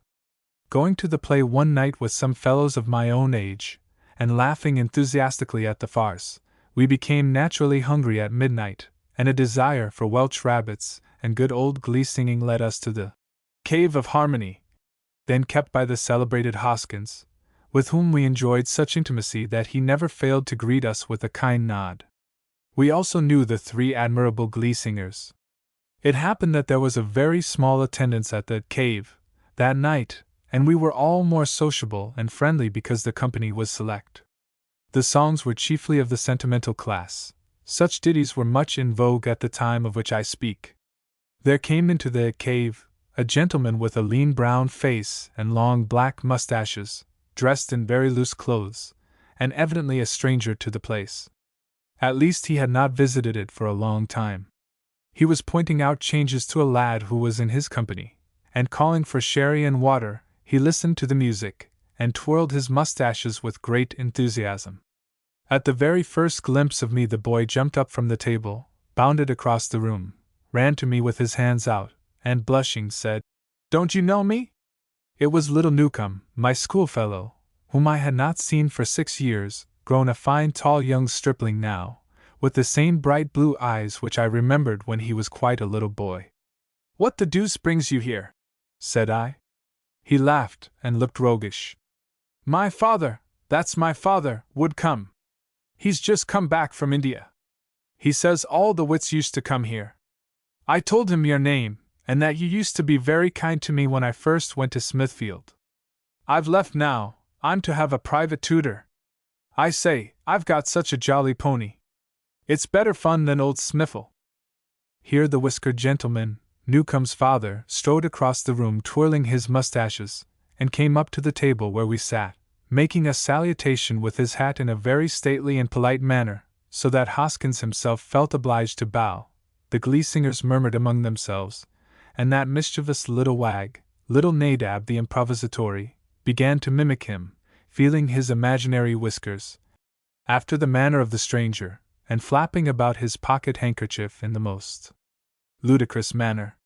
Hoskins checked this sternly, looking towards Nadab, and at the same time calling upon the gents to give their orders. Newcome's father came up and held out his hand to me, and he spoke in a voice so soft and pleasant, and with a cordiality so simple and sincere, that my laughter shrank away ashamed, and gave place to a feeling much more respectful and friendly. "I have heard of your kindness, sir," says he, "to my boy. And whoever is kind to him is kind to me. Will you allow me to sit down by you? And may I beg you to try my cheroots?" We were friends in a minute, young Newcome snuggling by my side, his father opposite, to whom, after a minute or two of conversation, I presented my 3 college friends. "You have come here, gentlemen, to see the wits," says the colonel. "Are there any celebrated persons in the room? I have been 35 years from home, and want to see all there is to be seen." King of Corpus, who was an incorrigible wag, was about to point out a half-dozen of people in the room, as the most celebrated wits of that day, but I cut King's shins under the table, and got the fellow to hold his tongue, while Jones wrote on his card to Hoskins, hinted to him that a boy was in the room, and a gentleman who was quite a greenhorn, hence that the songs had better be carefully selected. And so they were. A ladies' school might have come in, and have taken no harm by what happened. It was worth a guinea to see the simple colonel and his delight at the music. He forgot all about the distinguished wits whom he had expected to see, in his pleasure over the glees, and joined in all the choruses with an exceedingly sweet voice. And now young Nadab commenced one of those surprising feats of improvisation with which he used to charm audiences. He took us all off and had rhymes pat about all the principal persons in the room. When he came to the colonel himself, he burst out, "A military gent I see, and while his face I scan, I think you'll all agree with me he came from Hindostan." and by his side sits laughing free a youth with curly head, I think you'll all agree with me that he was best in bed. Ritolderall, etc., etc. The Colonel laughed immensely at this sally, and clapped his son, young Clive, on the shoulder. Hear what he says of you, sir? Clive, best be off to bed, my boy, ho ho! No, no, we know a trick worth two of that. We won't go home till morning, till daylight does appear. Why should we? Why shouldn't my boy have innocent pleasure? I was allowed none when I was a young chap, and the severity was nearly the ruin of me. I must go and speak with that young man, the most astonishing thing I ever heard in my life. What's his name? Mr. Nadab? Mr. Nadab, sir, you have delighted me. May I make so free as to ask you to come and dine with me tomorrow at 6? I am always proud to make the acquaintance of men of genius, and you are one, or my name is not Newcomb. Sir, you do me the honor, says Mr. Nadab. And perhaps the day will come when the world will do me justice. May I put down your honored name for my book of poems? Of course, my dear sir, says the enthusiastic Colonel. I'll send them all over India. Put me down for 6 copies and do me the favor to bring them tomorrow when you come to dinner. And now Mr. Hoskins, asking if any gentleman would volunteer a song, what was our amazement when the simple Colonel offered to sing himself, at which the room applauded vociferously, whilst methought poor Clive Newcomb hung down his head, and blushed as red as a peony. The Colonel selected the ditty of Wapping Old Stairs, which charming old song he sang so pathetically that even the professional gentlemen buzzed a sincere applause, and some wags who were inclined to jeer at the beginning of the performance clinked their glasses and rapped their sticks with quite a respectful enthusiasm. When the psalm was over, Clive held up his head too, looked round with surprise and pleasure in his eyes, and we, I need not say, backed our friend, delighted to see him come out of his queer scrape so triumphantly. The Colonel bowed and smiled with very pleasant good nature at our plaudits. There was something touching in the naivety and kindness of the placid and simple gentleman. Whilst the Colonel had been singing his ballad, there had come into the room a gentleman, by name Captain Costigan, who was in his usual condition at this hour of the night. Holding on by various tables, he had sidled up without accident to himself or any of the jugs and glasses round about him, to the table where we sat, and seated himself warbling the refrain of the Colonel's song. Then, having procured a glass of whiskey and water, he gave what he called one of his prime songs. The unlucky wretch, who scarcely knew what he was doing or saying, selected the most offensive song in his repertoire.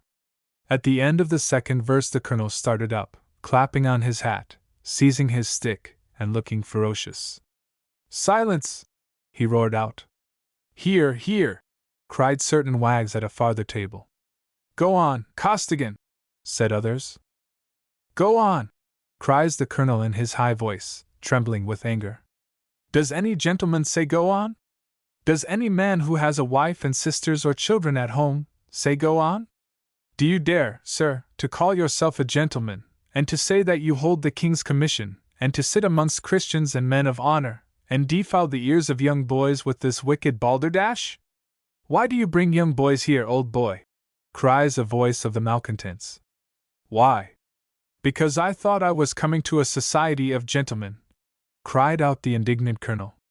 "Because I never could have believed that Englishmen could meet together and allow a man, and an old man, so to disgrace himself. For shame, you old wretch! Go home to your bed, you hoary old sinner! And for my part, I'm not sorry that my son should see, for once in his life, to what shame and degradation and dishonor, drunkenness and whiskey may bring a man.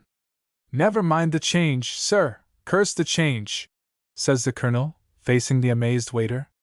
"Keep it till you see me in this place again, which will be never, by George, never." And shouldering his stick, and scowling round at the company of scared bacchanalians, the indignant gentleman stalked away, his boy after him. Clive seemed rather shamefaced, but I fear the rest of the company looked still more foolish. For if the truth be told, that uplifted cane of the Colonel's had somehow fallen on the back of every man in the room. While Clive and his father are becoming better acquainted, let us pass on to Brighton, and glance at the household of that good, brisk old lady, Clive's Aunt Honeyman. Now Aunt Honeyman was a woman of spirit and resolution, and when she found her income sadly diminished by financial reverses, she brought her furniture to Brighton, also a faithful maid-servant who had learned her letters and worked her first sampler under Miss Honeyman's own eye, and whom she adored all through her life. With this outfit the brisk little lady took a house, and let the upper floors to lodgers, and because of her personal attractions and her good housekeeping her rooms were seldom empty. On the morning when we first visit Miss Honeyman's, a gentleman had just applied there for rooms. "Please to speak to mistress," says Hannah, the maid, opening the parlor door with a curtsy. "A gentleman about the apartments, mum." "5 bedrooms," says the man entering. "6 beds, 2 or 3 sitting rooms? We gome from Dr. Goodenough." "Are the apartments for you, sir?" says Miss Honeyman, looking up at the large gentleman. "For my lady," answers the man. "Had you not better take off your hat?" asks Miss Honeyman. The man grins and takes off his hat. Whereupon Miss Honeyman, having heard also that a German's physician has especially recommended Miss Honeyman's as a place in which one of his patients can have a change of air and scene, informs the man that she can let his mistress have the desired number of apartments. The man reports to his mistress, who descends to inspect the apartments, and pronounces them exceedingly neat and pleasant, and exactly what are wanted. The baggage is forthwith ordered to be brought from the carriages. The little invalid, wrapped in his shawl, is carried upstairs as gently as possible, while the young ladies, the governess, the maids, are shown to their apartments. The eldest young lady, a slim black-haired young lass of 13, frisks about the rooms, looks at all the pictures, runs in and out of the veranda, tries the piano, and bursts out laughing at its wheezy jingle. She also kisses her languid little brother laid on the sofa, and performs 100 gay and agile motions suited to her age. "Oh, what a piano! Why, it is as cracked as Miss Quigley's voice." "My dear," says Mamma. The little languid boy bursts out into a jolly laugh. "What funny pictures, Mamma! Action with Count de Grasse, the death of General Wolfe, a portrait of an old officer in blue, like Grandpapa. Brasenose College, Oxford, what a funny name." At the idea of Brasenose College, another laugh comes from the invalid. "I suppose they've all got brass noses there," he says, and he explodes at this joke. The poor little laugh ends in a cough, and Mamma's traveling basket, which contains everything, produces a bottle of syrup, labeled Master A. Newcomb. A teaspoonful to be taken when the cough is troublesome. "Oh, the delightful sea! The blue, the fresh, the ever free," sings the young lady, with a shake. "How much better is this than going home and seeing those horrid factories and chimneys? I love Dr. Goodenough for sending us here. What a sweet house it is! What nice rooms!" Presently little Miss Honeyman makes her appearance in a large cap bristling with ribbons, with her best chestnut front and her best black silk gown, on which her gold watch shines very splendidly. She curtsies with dignity to her lodger, who vouchsafes a very slight inclination of the head, saying that the apartments will do very well. "And they have such a beautiful view of the sea," cries Ethel. "As if all the houses hadn't a view of the sea, Ethel! The price has been arranged, I think? My servants will require a comfortable room to dine in, by themselves, ma'am, if you please. My governess and the younger children will dine together. My daughter dines with me, and my little boy's dinner will be ready at 2 o'clock precisely, if you please. It is now near 1. Am I to understand?" interposed Miss Honeyman. "Oh, I have no doubt we shall understand each other, ma'am," cried Lady Newcomb, for it was no other than that noble person, with her children, who had invaded the precincts of Miss Honeyman's home. "Dr. Goodenough has given me a most satisfactory account of you, more satisfactory, perhaps, than you are aware of.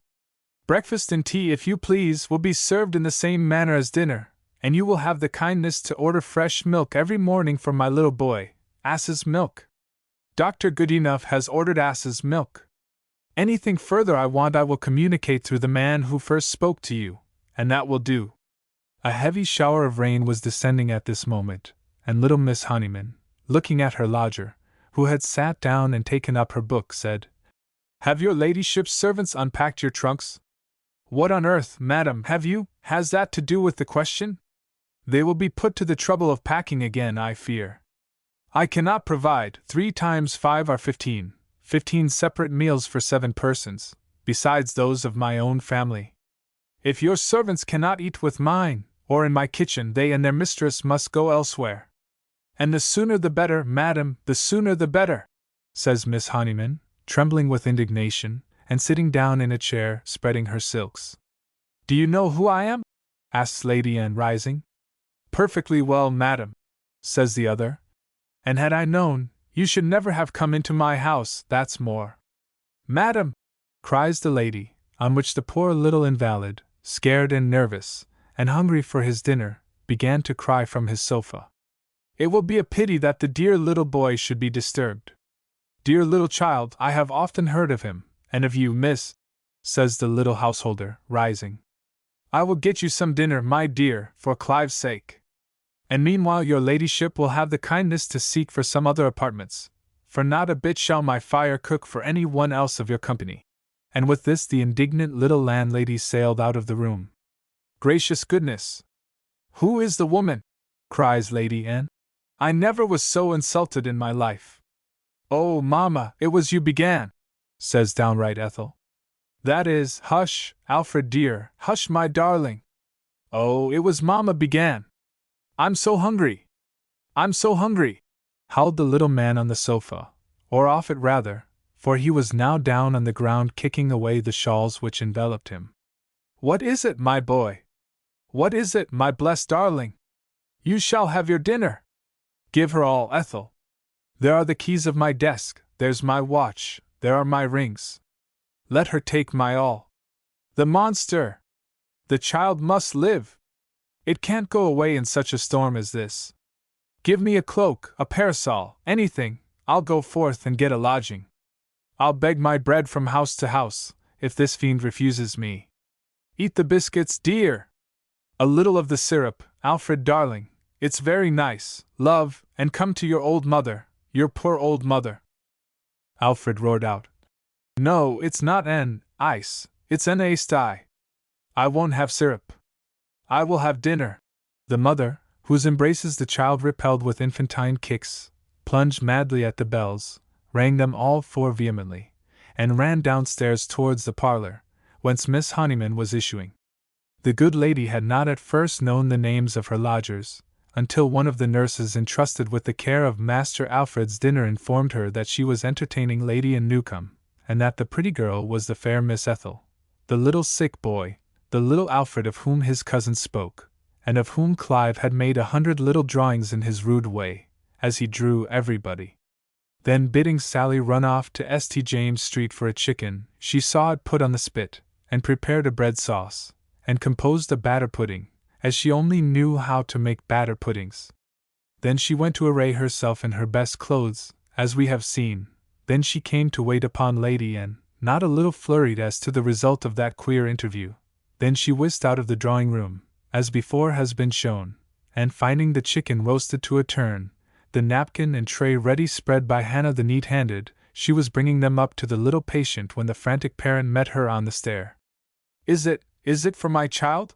Cried Lady Anne, reeling against the banister. Yes, it's for the child, says Miss Honeyman, tossing up her head. But nobody else has anything in the house. God bless you! God bless you!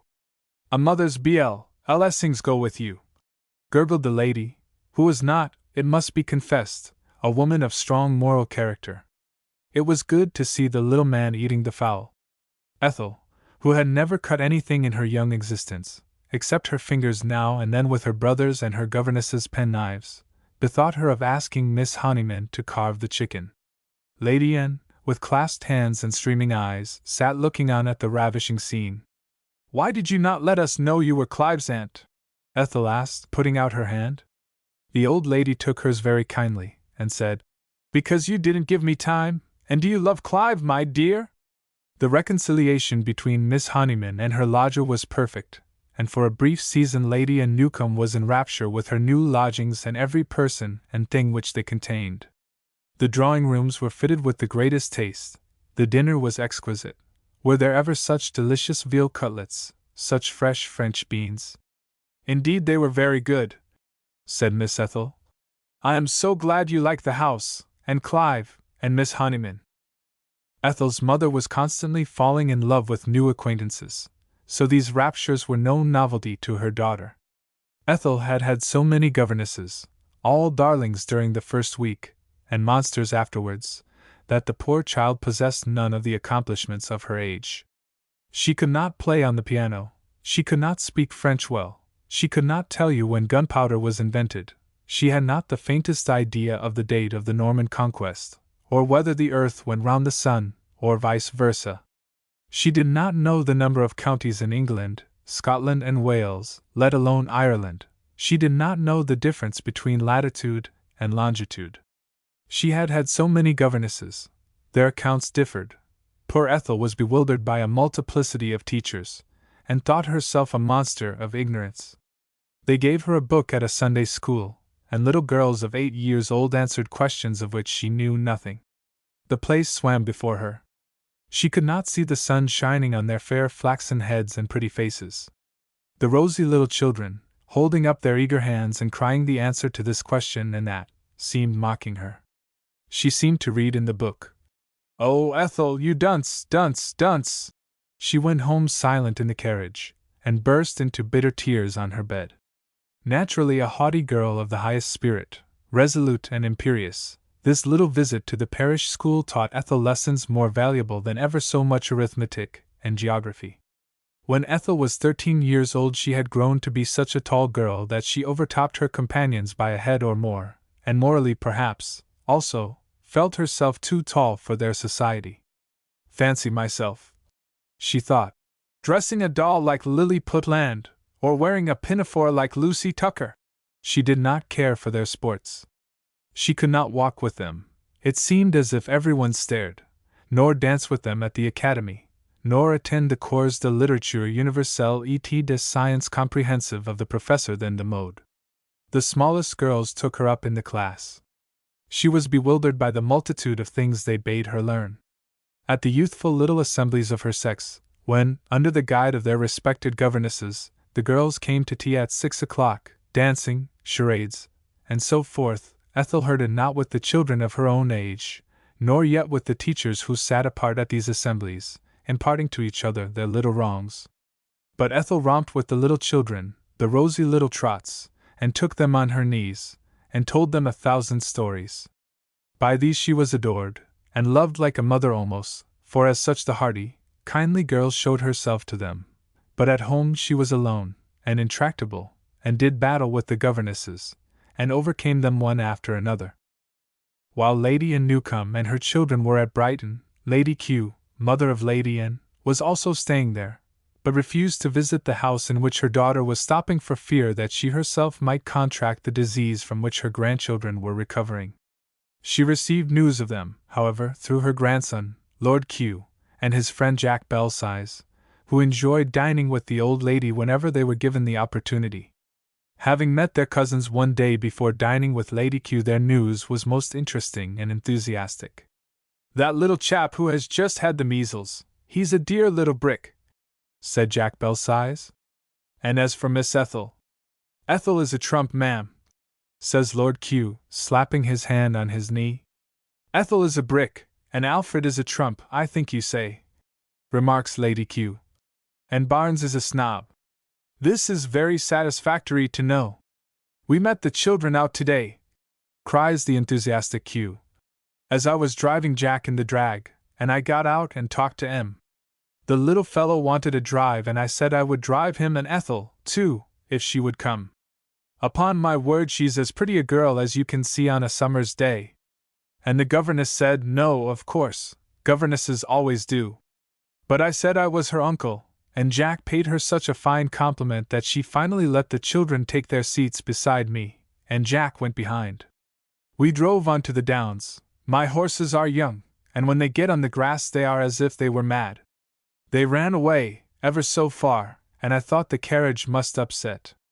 The poor little boy, who has lost his pluck in the fever, began to cry, but that young girl, though she was as white as a sheet, never gave up for a moment, and sat in her place like a man.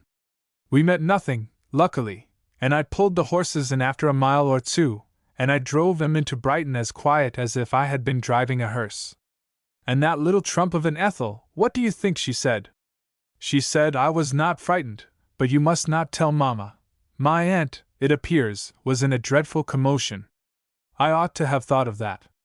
There is a brother of Sir Brian Newcombe staying with them, Lord Q perceives, an East India colonel, a very fine-looking old boy. He was on the lookout for them, and when they came in sight he dispatched a boy who was with him, running like a lamplighter, back to their aunt to say all was well. And he took little Alfred out of the carriage, and then helped out Ethel, and said, "My dear, you are too pretty to scold, but you have given us all a great fright." And then he made Q and Jack a low bow, and stalked into the lodgings. Then they went up and made their peace and were presented in form to the colonel and his youthful cub. "As fine a fellow as I ever saw," cries Jack Belsize. "The young chap is a great hand at drawing, upon my life the best drawings I ever saw. And he was making a picture for little what do you call I'm, and Miss Newcombe was looking over them. And Lady Anne pointed out the group to me, and said how pretty it was." In consequence of this conversation, which aroused her curiosity, Lady Q sent a letter that night to Lady Anne Newcombe, desiring that Ethel should be sent to see her grandmother, Ethel, who was no weakling in character despite her youth, and who always rebelled against her grandmother and always fought on her Aunt Julia's side when that amiable invalid lady, who lived with her mother, was oppressed by the dominating older woman. From the foregoing facts we gather that Thomas Newcombe had not been many weeks in England before he favored good little Miss Honeyman with a visit, to her great delight. You may be sure that the visit was an event in her life. And she was especially pleased that it should occur at the time when the colonel's kinsfolk were staying under her roof. On the day of the colonel's arrival all the presents which Newcombe had ever sent his sister-in-law from India had been taken out of the cotton and lavender in which the faithful creature kept them. It was a fine hot day in June, but I promise you Miss Honeyman wore her blazing scarlet cashmere shawl, her great brooch, representing the Taj of Agra, was in her collar, and her bracelets decorated the sleeves round her lean old hands, which trembled with pleasure as they received the kind grasp of the Colonel of Colonels. How busy those hands had been that morning! What custards they had whipped! What a triumph of pie crust they had achieved! Before Colonel Newcombe had been 10 minutes in the house the celebrated veal cutlets made their appearance. Was not the whole house adorned in expectation of his coming? The good woman's eyes twinkled, the kind old hand and voice shook, as, holding up a bright glass of Madeira, Miss Honeyman drank the Colonel's health. "I promise you, my dear Colonel," says she, nodding her head, adorned with a bristling superstructure of lace and ribbons, "I promise you that I can drink your health in good wine." The wine was of his own sending, and so were the china fire screens, and the sandalwood workbox, and the ivory card case, and those magnificent pink and white chessmen, carved like little sepoys and mandarins, with the castles on elephants' backs, George III and his queen in pink ivory against the Emperor of China and Lady in white, the delight of Clive's childhood, the chief ornament of the old spinster's sitting-room. Miss Honeyman's little feast was pronounced to be the perfection of cookery, and when the meal was over, came a noise of little feet at the parlor door, which being opened, there appeared, first, a tall nurse with a dancing baby, second and third, 2 little girls with little frocks, little trousers, long ringlets, blue eyes, and blue ribbons to match, fourth, Master Alfred, now quite recovered from his illness and holding by the hand, fifth, Miss Ethel Newcombe, blushing like a rose. Hannah, grinning, acted as mistress of the ceremonies, calling out the names of Miss Newcombe, Master Newcombe, to see the Colonel, if you please, ma'am, bobbing a curtsy, and giving a knowing nod to Master Clive, as she smoothed her new silk apron. Miss Ethel did not cease blushing as she advanced towards her uncle, and the honest campaigner started up, blushing too. Mr. Clive rose also, as little Alfred, of whom he was a great friend, ran towards him. Clive rose, laughed, nodded at Ethel, and ate gingerbread nuts all at the same time. As for Colonel Thomas Newcombe and his niece, they fell in love with each other instantaneously, like Prince Camaralzaman and the Princess of China. "Mamma has sent us to bid you welcome to England, uncle," says Miss Ethel, advancing, and never thinking for a moment of laying aside that fine blush which she brought into the room, and which was her pretty symbol of youth and modesty and beauty. He took a little slim white hand and laid it down on his brown palm, where it looked all the whiter. He cleared the grizzled mustache from his mouth, and stooping down he kissed the little white hand with a great deal of grace and dignity, after which he was forever the humble and devoted admirer of that bright young girl. Raising himself from his salute, he heard a pretty little infantile chorus. "How do you do, uncle?" said girls number 2 and 3, while the dancing baby in the arms of the bobbing nurse babbled a welcome. Alfred looked up for a while at his uncle in the white trousers, and then instantly proposed that Clive should make some drawings, and was on his knees at the next moment. He was always climbing on somebody or something, or winding over chairs, curling through banisters, standing on somebody's head, or his own head. As his convalescence advanced, his breakages were fearful. Miss Honeyman and Hannah talked about his dilapidations for years after. When he was a jolly young officer in the Guards, and came to see them at Brighton, they showed him the blue dragon chaney jar on which he would sit, and over which he cried so fearfully upon breaking it. When this little party had gone out smiling to take its walk on the sea-shore, the Colonel from his balcony watched the slim figure of pretty Ethel, looked fondly after her, and as the smoke of his cigar floated in the air, formed a fine castle in it, whereof Clive was lord, and Ethel lady. "What a frank, generous, bright young creature is yonder!" thought he. "How cheering and gay she is! How good to Miss Honeyman, to whom she behaved with just the respect that was the old lady's due! How affectionate with her brothers and sisters! What a sweet voice she had! What a pretty little white hand it is! When she gave it me, it looked like a little white bird lying in mine." Thus mused the Colonel, upon the charms of the young girl who was henceforth to occupy the first place in his affection. His admiration for her might have been still further heightened had he been at Lady Anne's breakfast table some 4 or 5 weeks later, when Lady Anne and her nursery had just returned to London, little Alfred being perfectly set up by a month of Brighton air. Barnes Newcombe had just discovered an article in the Newcombe Independent commenting warmly upon a visit which Colonel Newcombe and Clive had recently paid to Newcombe, the object of that visit having been the Colonel's desire to gladden the eyes of his old nurse Sarah with a sight of him. Inhabitants of Newcombe, feeling that the same Sarah Mason, who was a much respected member of the community, was much neglected by her rich and influential relatives in London, took great delight in commenting upon the Colonel's attention to the aged woman. The article in the Independent on that subject was anything but pleasing to the family pride of Mr. Barnes, who remarked in a sneering tone, "My uncle the Colonel, and his amiable son, have been paying a visit to Newcombe." "That is the news which the paper announces triumphantly," said Mr. Barnes.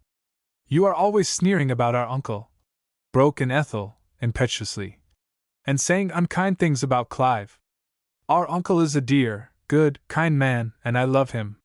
He came to Brighton to see us, and went out every day for hours and hours with Alfred, and Clive, too, drew pictures for him. And he is good, and kind, and generous, and honest as his father. Barnes is always speaking ill of him behind his back, and Miss Honeyman is a dear little old woman too. Was not she kind to Alfred, Mamma, and did not she make him nice jelly? Did you bring some of Miss Honeyman's lodging-house cards with you, Ethel?" sneered her brother. "And had we not better hang up 1 or 2 in Lombard Street, hers and our other relations, Mrs. Mason?" "My darling love, who is Mrs. Mason?" asked Lady Anne. "Another member of the family, ma'am. She was cousin." "She was no such thing, sir," roars Sir Brian. "She was relative and housemaid of my grandfather during his first marriage. She has retired into private life in her native town of Newcombe. The Colonel and young Clive have been spending a few days with their elderly relative.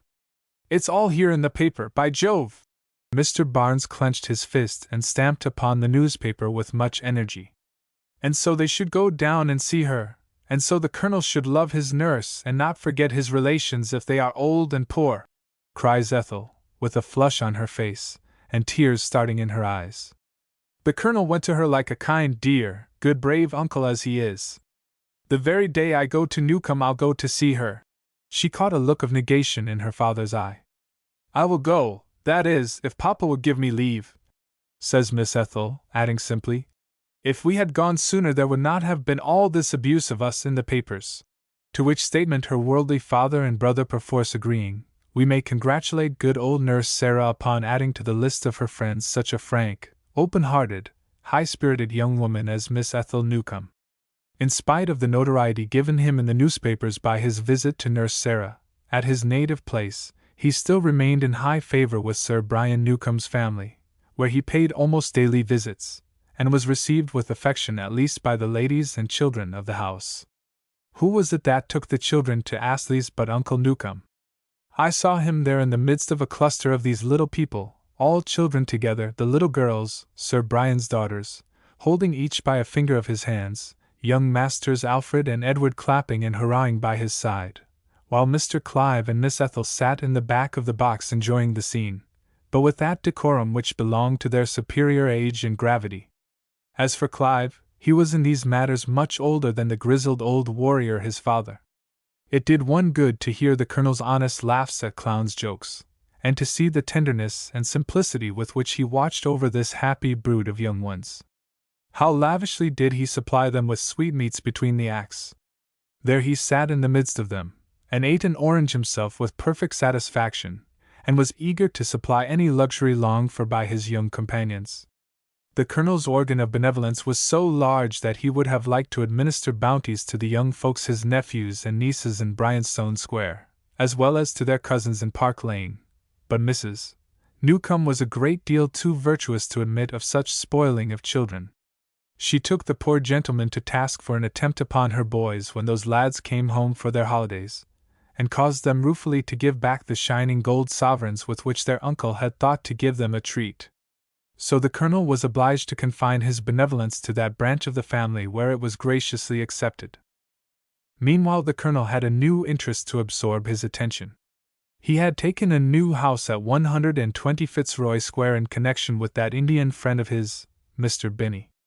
The house being taken, there was fine amusement for Clive, Mr. Binney, and the Colonel, in frequenting sales, in inspection of upholsterers' shops, and the purchase of furniture for the new mansion. There were 3 masters with 4 or 5 servants under them. Irons for the Colonel and his son, a smart boy with boots for Mr. Binney, Mrs. Irons to cook and keep house, with a couple of maids under her. The Colonel himself was great at making hash mutton, hot pot, and curry. What cozy pipes did we not smoke in the dining-room, in the drawing-room, or where we would? What pleasant evenings did we not have together? Clive had a tutor, Grinley of Corpus, with whom the young gentleman did not fatigue his brains very much, his great talent lying decidedly in drawing. He sketched the horses, he sketched the dogs, all the servants, from the blear-eyed boot-boy to the rosy-cheeked lass whom the housekeeper was always calling to come downstairs. He drew his father in all postures, and jolly little Mr. Binney too. Young Ridley, known to his young companions as J.J., was his daily friend now, to the great joy of that young man, who considered Clive Newcomb to be the most splendid, fortunate, beautiful, high-born and gifted youth in the world. What generous boy in his time has not worshipped somebody? Before the female enslaver makes her appearance, every lad has a friend of friends, a crony of cronies, to whom he writes immense letters in vacation, whom he cherishes in his hearts of hearts, whose sister he proposes to marry in after life, whose purse he shares, for whom he will take a thrashing if need be, who is his hero. Clive was John James's youthful divinity. When he wanted to draw Thaddeus of Warsaw, a prince, Ivanhoe, or someone splendid and egregious, it was Clive he took for a model. His heart leapt when he saw the young fellow. He would walk cheerfully to Greyfriars with a letter or message for C, on the chance of seeing him and getting a kind word from him, or a shake of the hand. The poor lad was known by the boys as Newcomb's Punch. He was all but hunchback, long and lean in the arm, sallow, with a great forehead and waving black hair, and large melancholy eyes. But his genius for drawing was enormous, which fact Clive fully appreciated. Because of J.'s admiration for Clive, it was his joy to be with Clive constantly, and after Grinley's classics and mathematics in the morning, the young men would attend Gondaish's drawing academy, together. "Oh," says Clive, if you talk to him now about those early days, "it was a jolly time. I do not believe there was any young fellow in London so happy." Clive had many conversations with his father as to the profession which he should follow. As regarded mathematical and classical learning, the elder Newcomb was forced to admit that out of every 100 boys there were 50 as clever as his own, and at least 50 more industrious. The army in time of peace Colonel Newcomb thought a bad trade for a young fellow so fond of ease and pleasure as his son. His delight in the pencil was manifest to all. Were not his school books full of caricatures of the masters? While his tutor was lecturing him, did he not draw Grindley instinctively under his very nose? A painter Clive was determined to be, and nothing else, and Clive, being then some 16 years of age, began to study art under the eminent Mr. Gondish of Soho. It was that well-known portrait painter, Andrew Smee, Esq., R.A., who recommended Gondish to Colonel Newcomb one day when the two gentlemen met at dinner at Lady and Newcomb's. Mr. Smee happened to examine some of Clive's drawings, which the young fellow had executed for his cousins. Clive found no better amusement than in making pictures for them, and would cheerfully pass evening after evening in that direction. He had made 1,000 sketches of Ethel before a year was over, a year every day of which seemed to increase the attractions of the fair young creature. Also, of course, Clive drew Alfred and the nursery in general, Aunt and in the Blenheim spaniels, the majestic John bringing in the coal scuttle, and all persons or objects in that establishment with which he was familiar. "What a genius the lad has!" the complimentary Mr. Smee averred. "What a force and individuality there is in all his drawings! Look at his horses! Capital, by Jove, capital! And Alfred on his pony, and Miss Ethel in her Spanish hat, with her hair flowing in the wind! I must take this sketch, I positively must now, and show it to Landseer." And the courtly artist daintily enveloped the drawing in a sheet of paper, put it away in his hat, and vowed subsequently that the great painter had been delighted with the young man's performance. Smee was not only charmed with Clive's skill as an artist, but thought his head would be an admirable one to paint. Such a rich complexion, such fine turns in his hair, such eyes! To see real blue eyes was so rare nowadays. And the colonel too, if the colonel would but give him a few sittings, the grey uniform of the Bengal cavalry, the silver lace, the little bit of red ribbon just to warm up the picture. It was seldom, Mr. Smee declared, that an artist could get such an opportunity for color. But no cajoleries could induce the colonel to sit to any artist save one. There hangs in Clive's room now a head, painted at one sitting, of a man rather bald, with hair touched with grey, with a large moustache and a sweet mouth half smiling beneath it, and melancholy eyes. Clive shows that portrait of their grandfather to his children, and tells them that the whole world never saw a nobler gentleman. Well then, Clive having decided to become an artist, on a day marked with a white stone, Colonel Newcomb with his son and Mr. Smee, R.A., walked to Gondish's and entered the would-be artist on the roll call of that famous academy, and of J. as well, for the colonel had insisted upon paying his expenses as an art student together with his son. Mr. Gondish was an excellent master, and the two lads made great progress under his excellent training. Clive used to give droll accounts of the young disciples at Gondish's, who were of various ages and conditions, and in whose company the young fellow took his place with that good temper and gaiety which seldom deserted him and put him at ease wherever his fate led him. Not one of the Gondishites but liked Clive, and at that period of his existence he enjoyed himself in all kinds of ways, making himself popular with dancing folks and with drawing folks, and the jolly king of his company everywhere. He gave entertainments in the rooms in Fitzroy Square which were devoted to his use, inviting his father and Mr. Binney now and then, but the good colonel did not often attend those parties. He saw that his presence rather silenced the young men, and went away to play his rubber of whist at the club. And although time hung a bit heavily on the good colonel's hands, now that Clive's interests were separate from his own, yet of nights, as he heard Clive's companions tramping by his bedchamber door, where he lay wakeful within, he was happy to think his son was happy. As for Clive, those were glorious days for him. If he was successful in the academy, he was doubly victorious out of it. His person was handsome, his courage high, his gaiety and frankness delightful and winning. His money was plenty, and he spent it like a young king.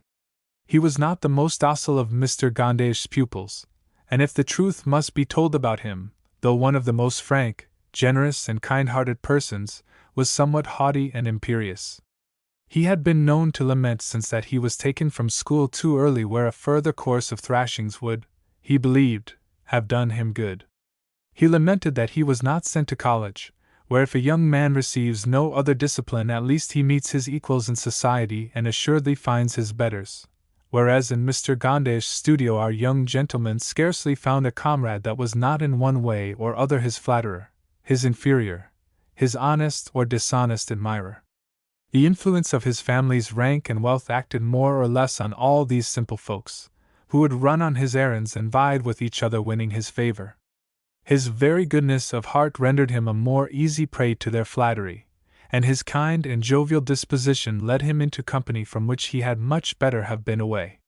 In fact, as the Colonel did not attempt in any way to check him in his youthful career of extravagance and experiences which were the result of an excessive high spirit, our young gentleman at this time brought down upon himself much adverse criticism for his behavior, especially from his uncles. Because of this and other reasons there was not much friendliness exhibited by the several branches of the family for Clive and his father. Colonel Newcome, in spite of coldness, felt it his duty to make constant attempts to remain on friendly terms at least with the wives of his step-brothers. But after he had called twice or thrice upon his sister-in-law in Bryanstone Square, bringing as was his wont a present for this little niece or a book for that, Mrs. Newcome gave him to understand that the occupation of an English matron would not allow her to pass the mornings in idle gossip, and with curtsies and fine speeches actually bowed her brother out of doors, and the honest gentleman meekly left her, though with bewilderment as he thought of the different hospitality to which he had been accustomed in the East, where no friend's house was ever closed to him, where no neighbor was so busy but he had time to make Thomas Newcome welcome. When Hobson Newcome's boys came home for the holidays, their kind uncle was for treating them to the sights of the town, but here Virtue again interposed, and laid his interdict upon pleasure. "Thank you very much, my dear Colonel," says Virtue. "There never was surely such a kind, affectionate, unselfish creature as you are, and so indulgent for children, but my boys and yours are brought up on a very different plan. Excuse me for saying that I do not think it is advisable that they should even see too much of each other. Clive's company is not good for them." "Great heavens, Maria!" cries the Colonel, starting up. "Do you mean that my boy's society is not good enough for any boy alive?" Maria turned very red. She had said not more than she meant, but more than she meant to say. "My dear Colonel, how hot we are! How angry you Indian gentlemen become with us poor women! Your boy is much older than mine. He lives with artists, with all sorts of eccentric people.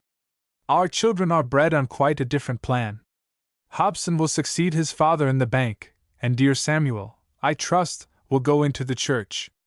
I told you before the views I had regarding the boys, but it was most kind of you to think of them, most generous and kind. That nabob of ours is a queer fish," Hobson Newcome remarked to his nephew Barnes. "He is as proud as Lucifer. He is always taking huff about one thing or the other. He went off in a fume the other night because your aunt objected to his taking the boys to the play. And then he flew out about his boy, and said that my wife insulted him. I used to like that boy. Before his father came he was a good lad enough, a jolly, brave little fellow. But since he has taken this madcap freak of turning painter there is no understanding the chapter. One don't care what a fellow is, if he is a good fellow, but a painter is no trade at all. I don't like it, Barnes." To Lady Anne Newcome the Colonel's society was more welcome than to her sister-in-law, and the affectionate gentleman never tired of doing kindnesses for her children, and consoled himself as best he might for Clive's absences with his nephews and nieces, especially with Ethel, for whom his admiration conceived at first sight never diminished. He found a fine occupation in breaking a pretty little horse for her, of which he made her a present, and there was no horse in the park that was so handsome, and surely no girl who looked more beautiful than Ethel Newcome with her broad hat and red ribbon, with her thick black locks waving round her bright face, galloping along the ride-on. Birdpoor. Occasionally Clive was at their riding parties, but Ethel rallied him and treated him with such distance and dignity, at the same time looking fondly and archly at her uncle, that Clive set her down as a very haughty, spoiled, aristocratic young creature. In fact, the two young people were too much alike in disposition to agree perfectly, and Ethel's parents were glad that it was so. It was pleasant to watch the kind old face of Clive's father, that sweet young blushing lady by his side, as the two rode homewards at sunset talking happily together. Ethel wanted to know about battles, about lovers' lamps, which she had read of in Lalla Rookh. Have you ever seen them, uncle, floating down the Ganges of a night? About Indian widows, did you actually see one burning, and hear her scream as you rode up? She wonders whether he will tell her anything about Clive's mother, how she must have loved Uncle Newcombe. Rambling happily from one subject to another, Ethel commands, "Next year, when I am presented at court, you must come too, sir. I insist upon it, you must come too." "I will order a new uniform, Ethel," says her uncle. The girl laughs. "When little Egbert took hold of your sword, and asked you how many people you had killed, do you know I had the same question in my mind? I thought perhaps the king would knight you instead of that horrid little Sir Danby Jilks, and I won't have you knighted any more." The colonel, laughing, says he hopes Egbert won't ask Sir Danby Jilks how many men he has killed, then thinking the joke too severe upon Sir Danby, hastens to narrate some anecdotes about the courage of surgeons in general. Ethel declares that her uncle always will talk of other people's courage, and never say a word about his own. So the pair talked kindly on, riding homewards through the pleasant summer twilight. Mamma had gone out to dinner, and there were cards for 3 parties afterward. "Oh, how I wish it was next year," says Miss Ethel. Many a splendid assembly and many a brilliant next year will the young creature enjoy, but in the midst of her splendor and triumphs she will often think of that quiet, happy season before the world began for her, and of that dear old friend on whose arm she leaned while she was yet a young girl. On account of the ugly rumors spread abroad concerning young Clive's extravagant habits and gaiety of living, also on account of the profession he had chosen, Sir Brian Newcome's family preferred to have young Clive see as little of his handsome cousin Ethel as possible, and Ethel's brother, Barnes, whose hatred for Clive was not untinged by jealousy, was the most vigorous of the family in spreading disagreeable reports about his cousin, whom he spoke of as an impudent young puppy. Even old Lady Kew was particularly rude to Colonel Newcome and Clive. On Ethel's birthday she had a small party chiefly of girls of her own age who came and played and sang together, and enjoyed such mild refreshments as sponge cake, jellies, tea, and the like. The colonel, who was invited to this little party, sent a fine present to his favorite Ethel, and Clive and his friend J. made a funny series of drawings, representing the life of a young lady as they imagined it, and drawing her progress from her cradle upwards, now engaged with her doll, then with her dancing master, now marching in her backboard, now crying over her German lessons, and dressed for her first ball finally, and bestowing her hand upon a dandy of preternatural ugliness, who was kneeling at her feet as the happy man. This picture was the delight of the laughing, happy girls, except, perhaps, the little cousins from Bryanstone Square, who were invited to Ethel's party, but were so overpowered by the prodigious new dresses in which their mamma had attired them that they could admire nothing but their rustling pink frocks, their enormous sashes, their lovely new silk stockings. Lady Kew, coming to London, attended on the party, and presented her granddaughter with a 6-penny pincushion. The colonel had sent Ethel a beautiful little gold watch and chain. Her aunt had complimented her with that refreshing work, Alison's History of Europe, richly bound. Lady Kew's pincushion made rather a poor figure among the gifts, whence probably arose her ladyship's ill humor. Ethel's grandmother became exceedingly testy, when, the colonel arriving, Ethel ran up to him and thanked him for the beautiful watch, in return for which she gave him a kiss, which I dare say amply repaid Colonel Newcome, and shortly after him Mr. Clive arrived. As he entered, all the girls who had been admiring his pictures began to clap their hands. Mr. Clive Newcome blushed, and looked none the worse for that indication of modesty.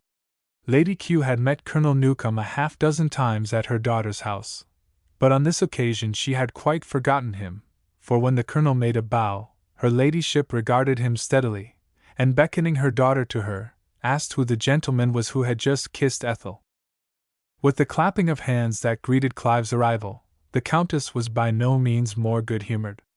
Not aware of her wrath, the young fellow, who had also previously been presented to her, came forward presently to make her his compliments. "Pray, who are you?" she said, looking at him very earnestly in the face. He told her his name. Said Lady Kew. "I have heard of you, and I have heard very little good of you." "Will your ladyship please to give me your informant?" cried out Colonel Newcome.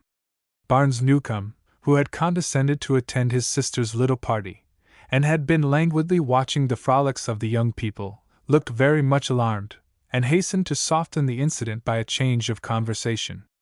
But the attitude of Lady Kew and young Barnes was only a reflection of the attitude of Ethel's parents concerning Clive, and Ethel, who was really friendly towards him, found it difficult to deny the charges which were constantly brought against the boy. The truth was the young fellow enjoyed life, as one of his age and spirit might be expected to do, but he did very little harm and meant less, and was quite unconscious of the reputation which he was gaining. There had been a long-standing promise that Clive and his father were to go to Newcombe at Christmas, and I dare say Ethel proposed to reform the young prodigal, if prodigal he was, for she busied herself delightedly in preparing the apartments for their guests, and putting off her visit to this pleasant neighbor, or that pretty scene in the vicinity, until her uncle should come and they might enjoy the excursion together. And before the arrival of her relatives, Ethel, with one of her young brothers, went to see Mrs. Mason and introduced herself as Colonel Newcome's niece, and came back charmed with the old lady and eager once more in defense of Clive, for had she not seen the kindest letter which Clive had written to old Mrs. Mason, and the beautiful drawing of his father on horseback, and in regimentals, waving his sword in front of the gallant Bengal cavalry, which the lad had sent down to the good old woman? He could not be very bad, Ethel thought, who was so kind and thoughtful for the poor. And the young lady went home quite fired with enthusiasm for her cousin, but encountered Barnes, who was more than usually bitter and sarcastic on the subject. Ethel lost her temper, and then her firmness. While bursting into tears, she taxed Barnes with cruelty for uttering stories to his cousin's disadvantage and for pursuing with constant slander one of the very best of men. But notwithstanding her defense of the Colonel and Clive, when they came to Newcombe for the Christmas holidays, there was no Ethel there. She had gone on a visit to her sick aunt. Colonel Newcombe passed the holidays sadly without her, and Clive consoled himself by knocking down pheasants with Sir Brian's keepers, and increased his cousin's attachment for him by breaking the knees of Barnes's favourite mare out hunting. It was a dreary holiday. Father and son were glad enough to get away from it, and to return to their own humbler quarters in London. Thomas Newcombe had now been for 3 years in the possession of that joy which is so longed after, and yet in spite of his happiness, his honest face grew more melancholy, his loose clothes hung only the looser on his lean limbs, he ate his meals without appetite, his nights were restless, and he would sit for hours silent, and was constantly finding business which took him to distant quarters of England. Notwithstanding this change in him, the Colonel insisted that he was perfectly happy and contented, but the truth was, his heart was aching with the knowledge that Clive had occupations, ideas, associates, in which the elder could take no interest. Sitting in his blank, cheerless bedroom, Newcombe could hear the lad and his friends making merry and breaking out in roars of laughter from time to time. The Colonel longed to share in the merriment, but he knew that the party would be hushed if he joined it, that the younger men were happier and freer without him, and without laying any blame upon them for this natural state of affairs, it saddened the days and nights of our genial Colonel. Clive, meanwhile, passed through the course of study prescribed by Mr. Gondaish, and drew every cast and statue in that gentleman's studio. Grinley, his tutor, getting a curacy, Clive did not replace him, but took a course of modern languages, which he learned with great rapidity. And now, being strong enough to paint without a master, Mr. Clive must needs have a studio, as there was no good light in the house in Fitzroy Square. If his kind father felt any pang even at this temporary parting, he was greatly soothed and pleased by a little mark of attention on Clive's part. He walked over with Colonel Newcombe to see the new studio, with its tall center window, and its curtains and hard wardrobes, china jars, pieces of armor, and other artistic properties, and with a very sweet smile of kindness and affection lighting up his honest face, took out a house key and gave it to his father. "That's your key, sir," he said to the colonel. "And you must be my first sitter, please, father, for, though I am to be a historical painter, I shall condescend to do a few portraits, you know." The colonel grasped his son's hand as Clive fondly put the other hand on his father's shoulder. Then Colonel Newcome walked away for a minute or two, and came back wiping his mustache with his handkerchief, and still holding the key in the other hand. He spoke about some trivial subject when he returned, but his voice quite trembled, his face glowed with love and pleasure, and the little act of affection compensated him for many weary hours of solitude. It is certain that Clive worked much better after he had this apartment of his own, and meals at home were gayer, and the rides with his father more frequent and agreeable. The colonel used his key not infrequently, and found Clive and his friend J. as a general thing absorbed in executing historical subjects on the largest possible canvases. Meanwhile Colonel Newcome was preparing his mind to leave his idol, who he knew would be happy without as with him. During the 3 years since he had come from India the colonel had spent money lavishly, and had also been obliged to pay dearly for some of Clive's boyish extravagances. At first, the colonel had thought he might retire from the army altogether, but experience showed him that he could not live upon his income. He proposed now to return to India to get his promotion as full colonel when the 1,000 a year to which that would entitle him, together with his other investments, would be ample for Clive and himself to live on. While the colonel's thoughts were absorbed in this matter, his favorite Ethel was constantly away with her grandmother. The colonel went to see her at Brighton, and once, twice, thrice, Lady Q's door was denied to him. Once when the colonel encountered his pretty Ethel with her riding master she greeted him affectionately, but when he rode up to her she looked so constrained, when he talked about Clive she was so reserved, when he left her, so sad, he could only feel pain and regret. Back he went to London, having in a week only caught this single glance of his darling, but filled with determination to have a frank talk with his sister-in-law, Lady Anne, and if possible to mend the family disagreement and turn the tide of Lady Anne's affection again towards his son. This he attempted to do, and would have succeeded had not Barnes Newcome been the head of the house. As we know, his opinion of Clive was not to that young man's advantage.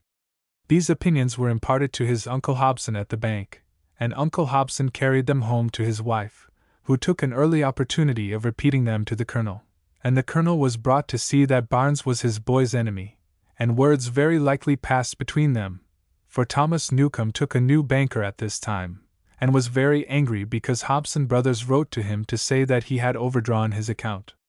"I am sure there is some screw loose," remarked Clive to a friend, "and that my father and the people in Park Lane have disagreed, because he goes there very little now, and he promised to go to court when Ethel was presented and he didn't go."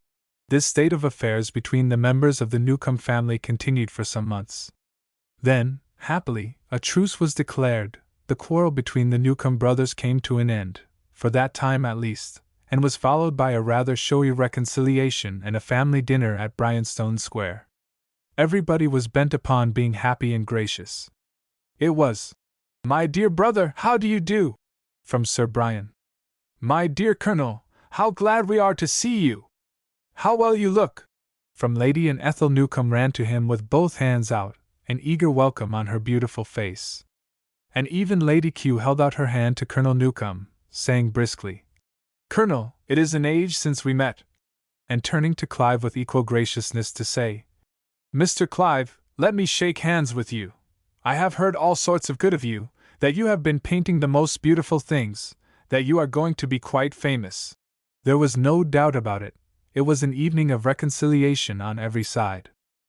Ethel was so happy to see her dear uncle that she had no eyes for any one else, until Clive advancing, those bright eyes became brighter still as she saw him, and as she looked she saw a very handsome fellow, for Clive at that time was of the ornamental class of mankind, a customer to tailors, a wearer of handsome rings, shirt studs, long hair, and the like, nor could he help, in his costume or his nature, being picturesque, generous, and splendid. Silver dressing cases and brocade morning gowns were in him a sort of propriety at this season of his youth. It was a pleasure to persons of colder temperament to sun themselves in the warmth of his bright looks and generous humor. His laughter cheered one like wine. I do not know that he was very witty, but he was pleasant. He was prone to blush. The history of a generous trait moistened his eyes instantly. He was instinctively fond of children, and of the other sex from 1 year old to 80. Coming from the Derby once and being stopped on the road in a lock of carriages during which the people in a carriage ahead saluted us with many insulting epithets, and seized the heads of our leaders, Clive in a twinkling jumped off the box, and the next minute we saw him engaged with a half-dozen of the enemy, his hat gone, his fair hair falling off his face, his blue eyes flashing fire, his lips and nostrils quivering with wrath.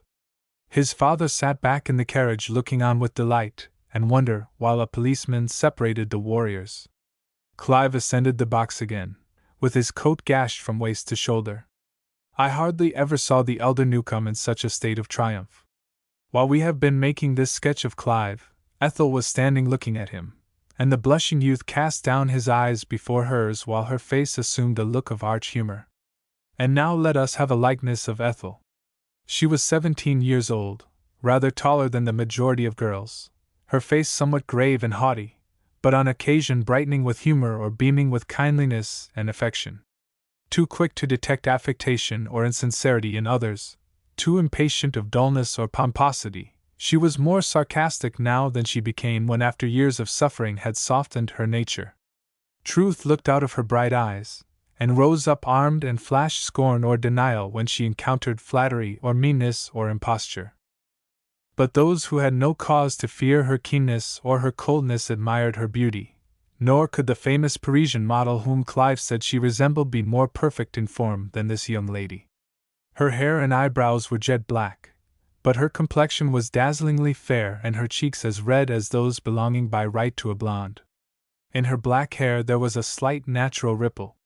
Her eyes were gray, her mouth rather large, her teeth were regular and white, her voice was low and sweet, and her smile, when it lighted up her face and eyes, as beautiful as spring sunshine. Also her eyes could lighten and flash often, and sometimes, though rarely, rain. As for her figure, the tall, slender form clad in a simple white muslin robe in which her fair arms were enveloped, and which was caught at her slim waist by a blue ribbon, let us make a respectful bow to that fair image of youth, health, and modesty, and fancy it as pretty as we will. Not yet overshadowed by the cloud of Colonel Newcome's departure, light-hearted in the joy of reconciliation and meeting, once again full of high spirits and mindful of no moment beyond the present, the two cousins never looked brighter or happier, and as Colonel Newcome gazed upon them in the freshness of their youth and vigor his heart was filled with delight. Not many days after the dinner the good colonel found it necessary to break the news of his intended departure to Clive.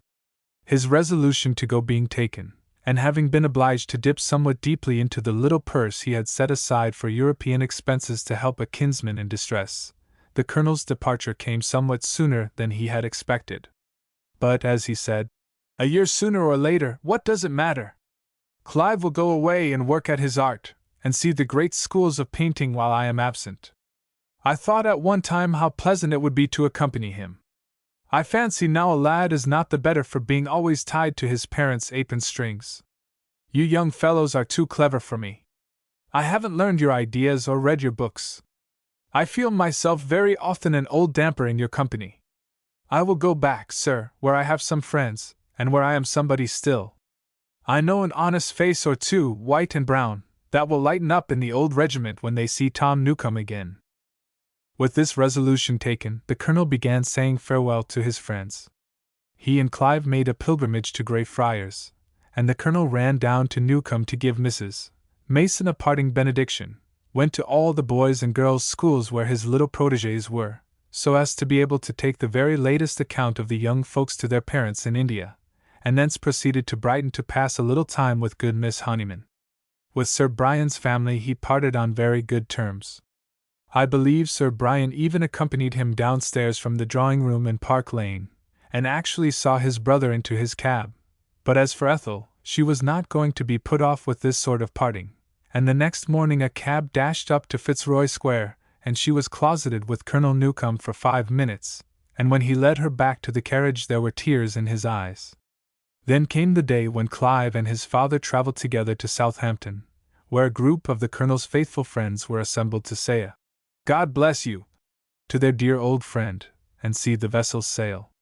To the end Clive remained with his father, and went below with him, and when the last bell was ringing, came from below looking very pale.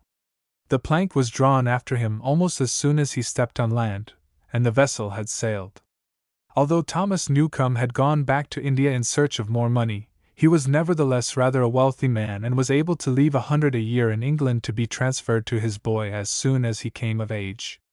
He also left a considerable annual sum to be paid to the boy, and so as soon as the parting was over and his affairs were settled, Clive was free to start on his travels, to study art in new lands. Accompanied by his faithful friend J.J., they went first to Antwerp, thence to Brussels, and next Clive's correspondents received a letter from Bonn, in which Master Clive said, "And whom should I find here but Aunt and Ethel, Miss Quigley and the little ones? Uncle Brian is staying at Ike's, and upon my conscience, I think my pretty cousin looks prettier every day.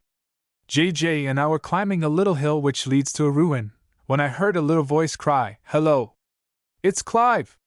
Hooray, Clive!" And an ass came down the incline with a little pair of white trousers at an immensely wide angle over the donkey's back, and there was little Alfred grinning with all his might. He turned his beast and was for galloping up the hill again, I suppose to inform his relations, but the donkey refused with many kicks, one of which sent Alfred plunging amongst the stones, and we were rubbing him down just as the rest of the party came upon us. Miss Quigley looked very grim on an old white pony. My aunt was on a black horse that might have turned grey, he is so old. Then came 2 donkeys full of children, with Coon as supercargo, then Ethel on donkey back too, with a bunch of wild flowers in her hand, a great straw hat with a crimson ribbon, a white muslin jacket, you know, bound at the waist with a ribbon of the first, and a dark skirt, with a shawl round her feet, which Coon had arranged. As she stopped, the donkey fell to cropping greens in the hedge. The trees there checkered her white dress and face with shadow. Her eyes, hair, and forehead were in shadow, too, but the light was all upon her right cheek, upon her shoulder down to her arm, which was of a warmer white, and on the bunch of flowers which she held, blue, yellow, and red poppies, and so forth. J. says, I think the birds began to sing louder when she came. We have both agreed that she is the handsomest woman in England. It's not her form merely, which is certainly as yet too thin and a little angular, it is her color. I do not care for women or pictures without color. Oh, ye carnations! Oh, such black hair and solemn eyebrows! It seems to me the roses and carnations have bloomed again since we saw them last in London, when they were drooping from the exposure to night air, candle light, and heated ballrooms. Here I was in the midst of a regiment of donkeys bearing a crowd of relations, J. Standing modestly in the background, beggars completing the group.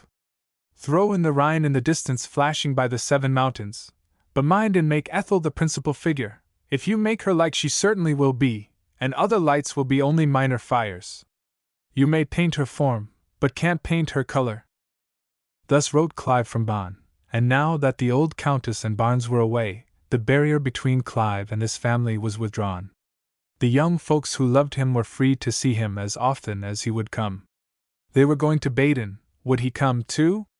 He was glad enough to go with them, and to travel in the orbit of such a lovely girl as Ethel Newcombe, whose beauty made all the passengers on all the steamers look round and admire.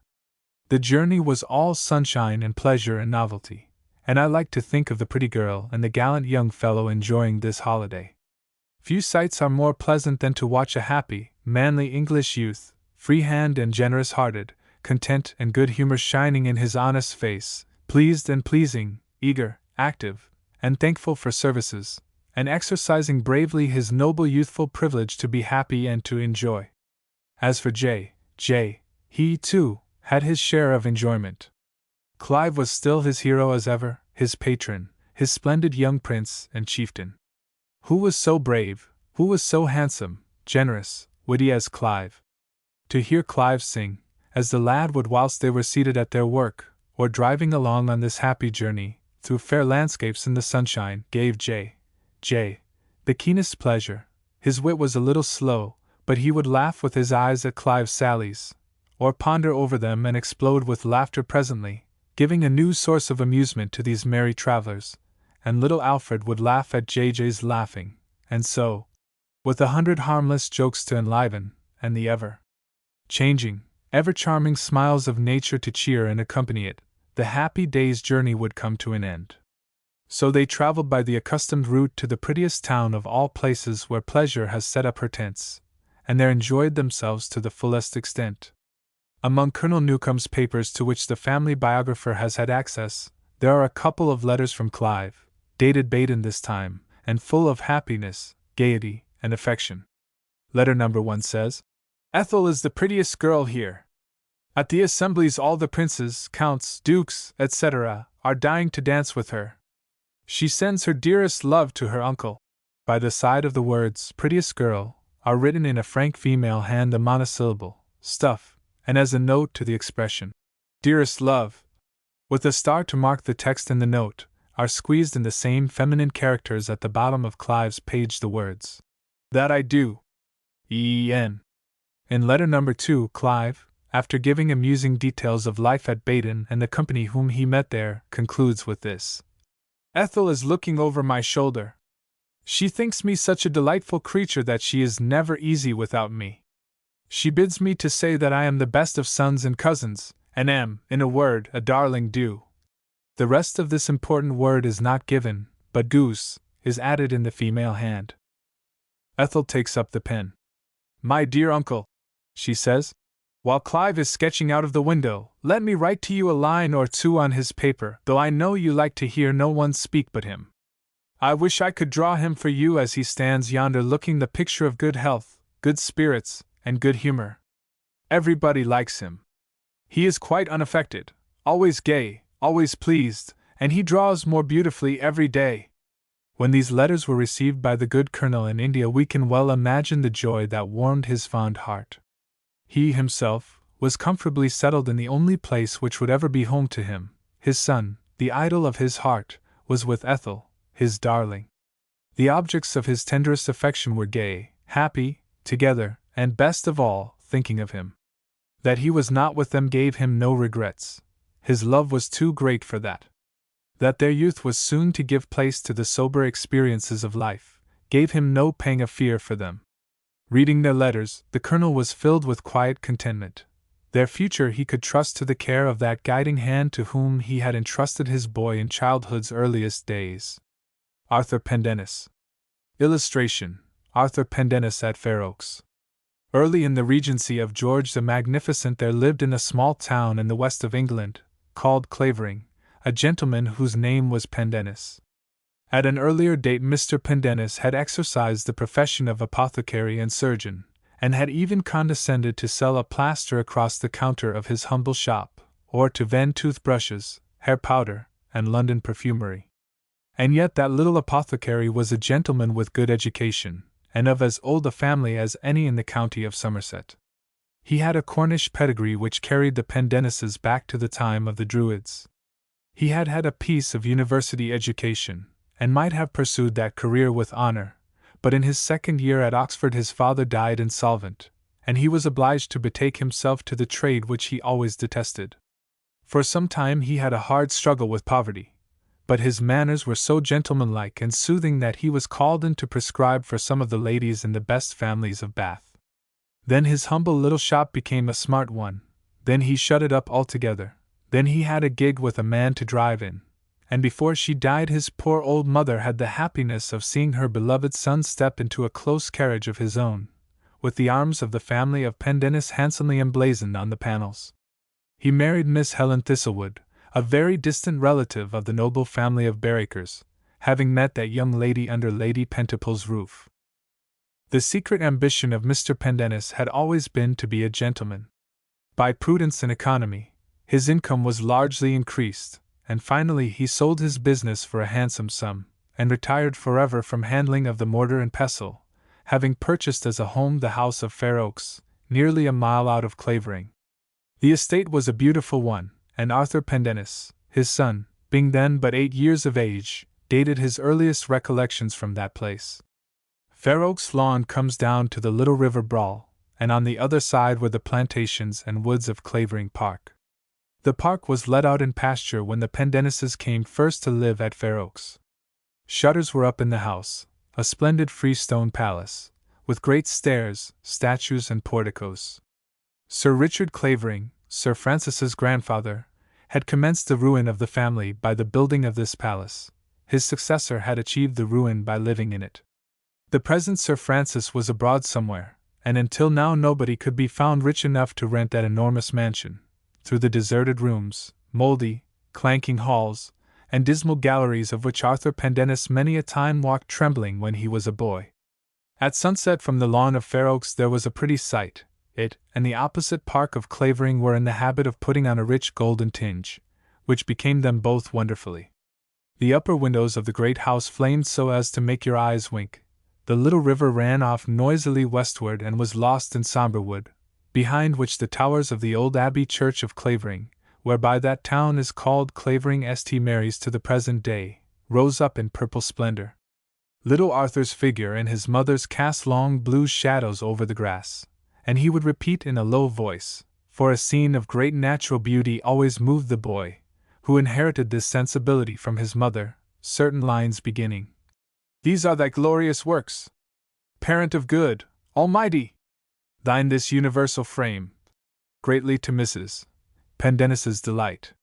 Such walks and conversation generally ended in a profusion of filial and maternal embraces, for to love and to pray were the main occupations of this dear woman's life, and I have often heard Pendennis say in his wild way, that he felt that he was sure of going to heaven, for his mother never could be happy there without him. As for John Pendennis, as the father of the family, and that sort of thing, everybody had the greatest respect for him, and his orders were obeyed like those of the Medes and Persians. His hat was as well brushed perhaps as that of any man in this empire. His meals were served at the same minute every day, and woe to those who came late, as little Pen, a disorderly little rascal, sometimes did. Prayers were recited, his letters were read, his business dispatched, his stables and garden inspected, his hen houses and kennel, his barn and pigsty visited, always at regular hours. After dinner he always had a nap with the Globe newspaper on his knee, and his yellow bandana handkerchief on his face. And so, as his dinner took place at 6 o'clock to a minute, and the sunset business alluded to may be supposed to have occurred at 7:30, it is probable that he did not much care for the view in front of his lawn windows, or take any share in the poetry and caresses which were taking place there. They seldom occurred in his presence. However frisky they were before, mother and child were hushed and quiet when Mr. Pendennis walked into the drawing-room, his newspaper under his arm. And here, while little Pen, buried in a great chair, read all the books on which he could lay hold, the squire perused his own articles in the Gardener's Gazette, or took a solemn hand at piquet with Mrs. Pendennis, or an occasional friend from the village. As for Mrs. Pendennis, she was conspicuous for her tranquil beauty, her natural sweetness and kindness, and that simplicity and dignity which purity and innocence are sure to bestow upon a handsome woman, and during her son's childhood and youth the boy thought of her as little less than an angel, a supernatural being, all wisdom, love, and beauty. But Mrs. Pendennis had one weakness, pride of family. She spoke of Mr. Pendennis as if he had been the Pope of Rome on his throne, and she a cardinal kneeling at his feet, and giving him incense. Mr. Pendennis's brother, the Major, she held to be a sort of Bayard among majors, and as for her son Arthur, she worshipped that youth with an ardor which the young scapegrace accepted almost as coolly as the statue of the saint in St. Peter's receives the rapturous kisses which the faithful deliver on his toe. Notwithstanding his mother's worship of him, Arthur Pendennis's schoolfellows at the Grey Friars School state that as a boy he was in no way remarkable either as a dunce or as a scholar. He never read to improve himself out of school hours, but on the contrary devoured all the novels, plays, and poetry he could get hold of. He never was flogged, but it was a wonder how he escaped the whipping post. When he had money he spent it royally in tarts for himself and his friends, and had been known to disburse 9 and 6 out of 10 shillings awarded to him in a single day. When he had no funds he went on tick. When he could get no credit he went without, and was almost as happy. He had been known to take a thrashing for a crony without saying a word, but a blow ever so slight from a friend would make him roar. To fighting he was averse from his earliest youth, and indeed to physic, the Greek grammar, or any other exertion, and would engage in none of them, except at the last extremity. He seldom if ever told lies, and never bullied little boys.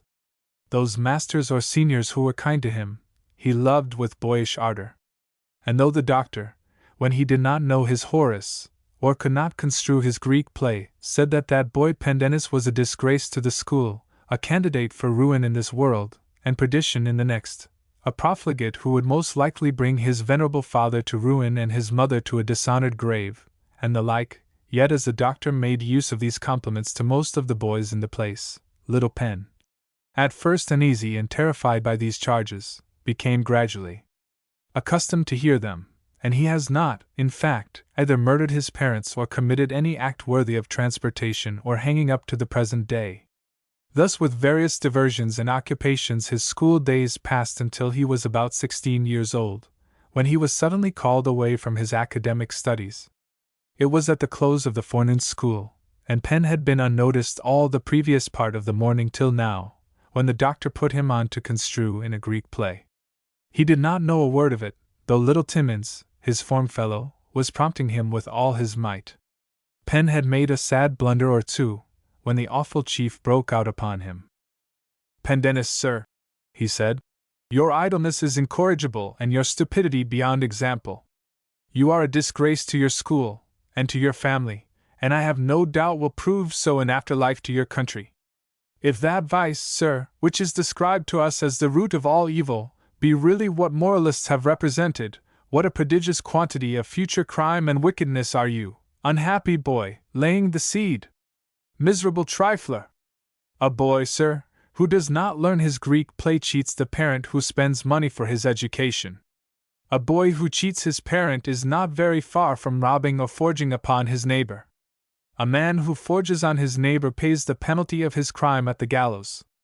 And it is not such a one that I pity, for he will be deservedly cut off, but his maddened and heartbroken parents, who are driven to a premature grave by his crimes, or, if they live, drag on a wretched and dishonored old age.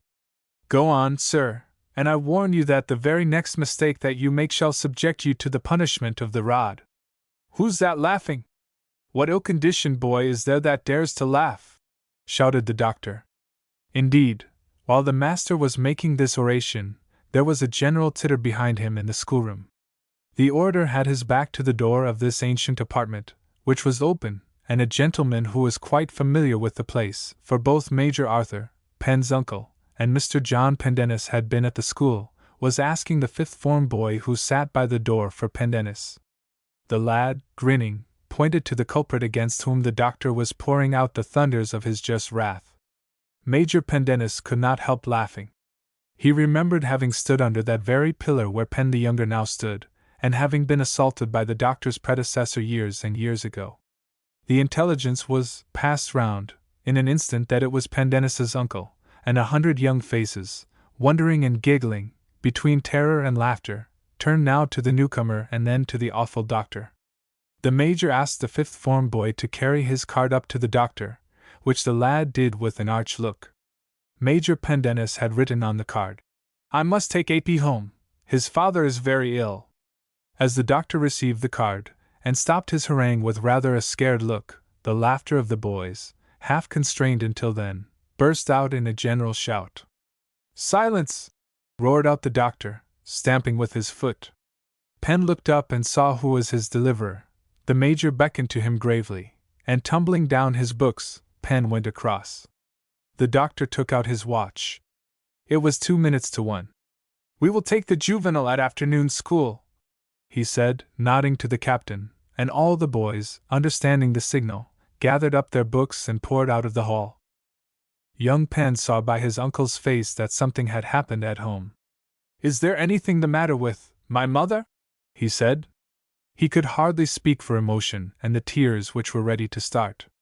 "No," said the major, "but your father's very ill. Go and pack your trunk directly. I have got a post-chaise at the gate."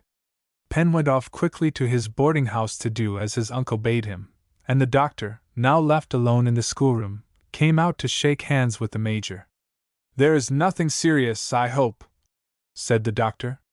"It is a pity to take the boy otherwise. He is a good boy, rather idle and unenergetic, but an honest, gentlemanlike little fellow, though I can't get him to construe as I wish. Won't you come in and have some luncheon? My wife will be very happy to see you." But Major Pendennis declined the luncheon. He said his brother was very ill, and had had a fit the day before, and it was a great question if they should see him alive. "There's no other son, is there?" said the doctor. The Major answered, "No." "And there's a good property, I believe?" asked the other in an offhand way. "So," said the Major. Whereupon this colloquy came to an end, and Arthur Pendennis got into a post-chaise with his uncle, never to come back to school any more. As the chaise drove through Clavering, the ostler standing whistling under the archway of the Clavering Arms winked to the postilion ominously, as much as to say all was over. The gardener's wife came and opened the lodge gates and let the travellers through with a silent shake of the head. All the blinds were down at Fair Oaks, and the face of the old footman was as blank when he let them in. Arthur's face was white, too, with terror more than with grief. Whatever of warmth and love the deceased man might have had, and he adored his wife, and loved and admired his son with all his heart, he had shut them up within himself, nor had the boy ever been able to penetrate that frigid outward barrier. A little girl, who was Mrs. Pendennis's adopted daughter, the child of a dear old friend, peered for a moment under the blinds as the chaise came up, opened the door from the stairs into the hall, and there taking Arthur's hand silently as he stooped down to kiss her, led him upstairs to his mother. What passed between that lady and the boy is not of import. A veil should be thrown over those sacred emotions of love and grief.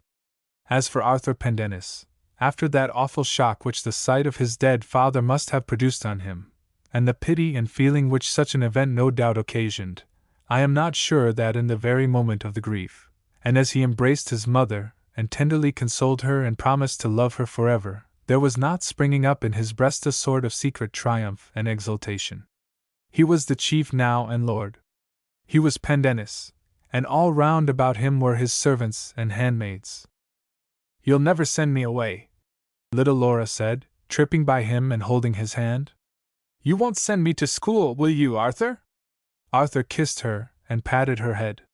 No, she shouldn't go to school. As for going himself, that was quite out of the question. He had determined that his life should be all holidays for the future, that he wouldn't get up till he liked, or stand the bullying of the doctor any more, and made 100 such daydreams and resolves for the future. Then in due time they buried John Pendennis, Esquire, in the Abbey Church of Clavering St. Mary's, and Arthur Pendennis reigned in his stead. Arthur was about 16 years old when he began to reign. In person he had what his friends would call a dumpy, but his mamma styled a neat little figure. His hair was of a healthy brown color, which looked like gold in the sunshine. His face was round, rosy, freckled, and good-humored. In fact, without being a beauty, he had such a frank, good-natured, kind face and laughed so merrily at you out of his honest blue eyes that no wonder Mrs. Pendennis thought him the pride of the whole country. You may be certain he never went back to school. The discipline of the establishment did not suit him, and he liked being at home much better. The question of his return was debated, and his uncle was for his going back.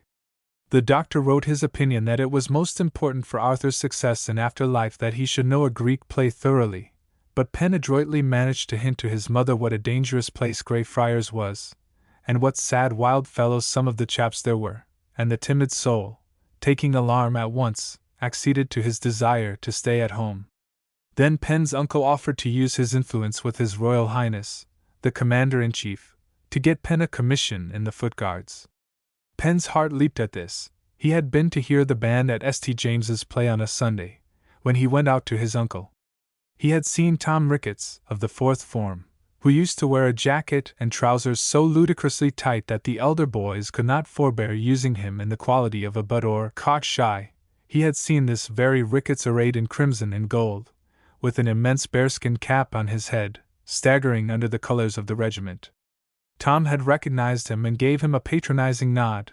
Tom, a little wretch whom he had cut over the back with a hockey stick last quarter, and there he was in the center of the square, rallying round the flag of his county, surrounded by bayonets, crossbelts, and scarlet, the band blowing trumpets and banging cymbals, talking familiarly to immense warriors with tufts to their chins and Waterloo medals.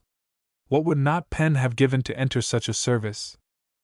But Helen Pendennis, when this point was proposed to her by her son, put on a face full of terror and alarm, and confessed that she should be very unhappy if he thought of entering the army.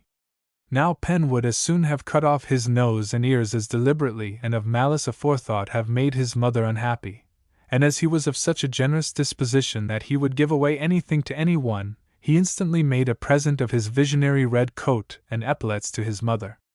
She thought him the noblest creature in the world. But Major Pendennis, when the offer of the commission was acknowledged and refused, wrote back a curt and somewhat angry letter to the widow, and thought his nephew was rather a spoony.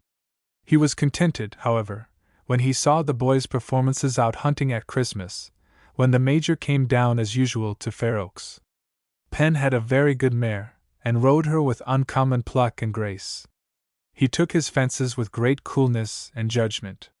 He wrote to the chaps at school about his top boots, and his feats across country. He began to think seriously of a scarlet coat, and his mother must own that she thought it would become him remarkably well, though, of course, she passed hours of anguish during his absence, and daily expected to see him brought home on a shutter. With these amusements, in rather too great plenty, it must not be assumed that Penn neglected his studies altogether.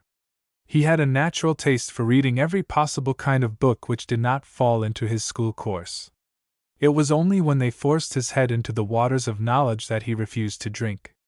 He devoured all the books at home and ransacked the neighboring bookcases.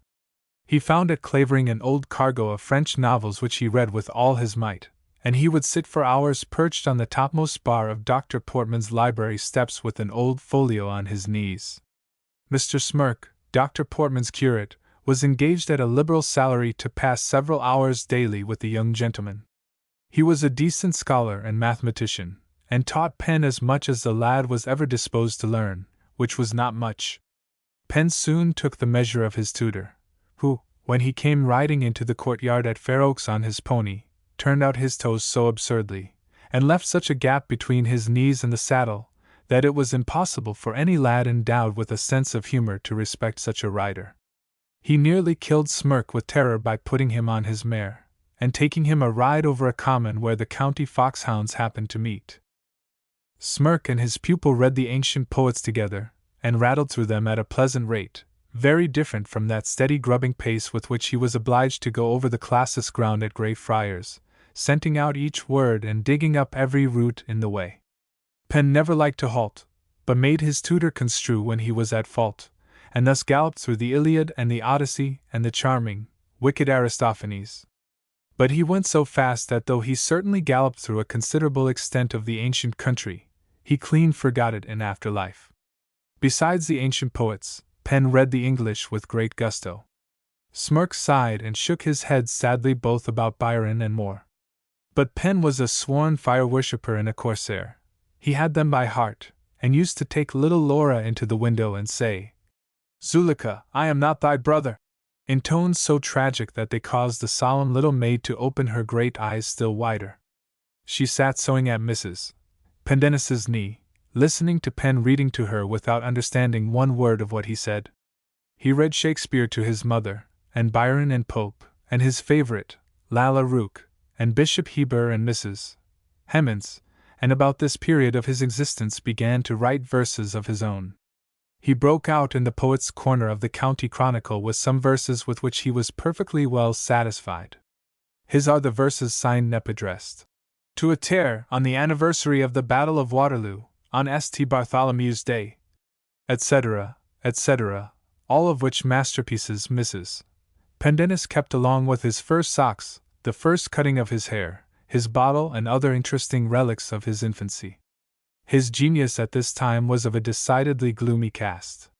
He brought his mother a tragedy in which, though he killed 16 people before the second act, she laughed so that he thrust the masterpiece into the fire in a pet. He also projected an epic poem in blank verse, and several other classical pieces of a gloomy character, and was altogether of an intense and sentimental turn of mind, quite in contrast with his practical and merry appearance. The sentimental side of his nature, fed by the productions of his favorite poets, and fanned by the romantic temperament of his tutor, soon found an object to kindle the spark into a blaze, and a most unfortunate blaze for Penn. While Mrs. Pendennis was planning her son's career and had not yet settled in her mind whether he was to be Senior Wrangler and Archbishop of Canterbury, or double first class at Oxford and Lord Chancellor, young Penn himself was starting out on quite a different career, which seemed destined to lead him in the opposite direction from that of his mother's daydreams. Who had made up her mind that in time he was to marry little Laura, settle in London and astonish that city by his learning and eloquence at the bar, or, better still, in a sweet country parsonage surrounded by hollyhocks and roses close to a delightful, romantic, ivy-covered church, from the pulpit of which Penn would utter the most beautiful sermons ever preached. While these plans and decisions were occupying his mother's thoughts, Penn was getting into mischief. One day he rode into Chatteris to carry to the County Chronicle a thrilling poem for the next week's paper, and while putting up his horse at the stables at the George Hotel, he fell in with an old schoolfellow, Mr. Fokker, who after a desultory conversation with Penn strolled down High Street with him, and persuaded him not only to dine at the George with him, but to accompany him later to the theatre. Mr. Fokker, who was something of a sport, was acquainted with the troupe who were then acting at that theatre, and the entire atmosphere was so new and exciting to Penn that his emotional nature, which had been waiting for many months for a sensational thrill, responded at once to the idea, and later on to the applause of pit and gallery, and to the personal magnetism of the heroine of the play, one Miss Fotheringay.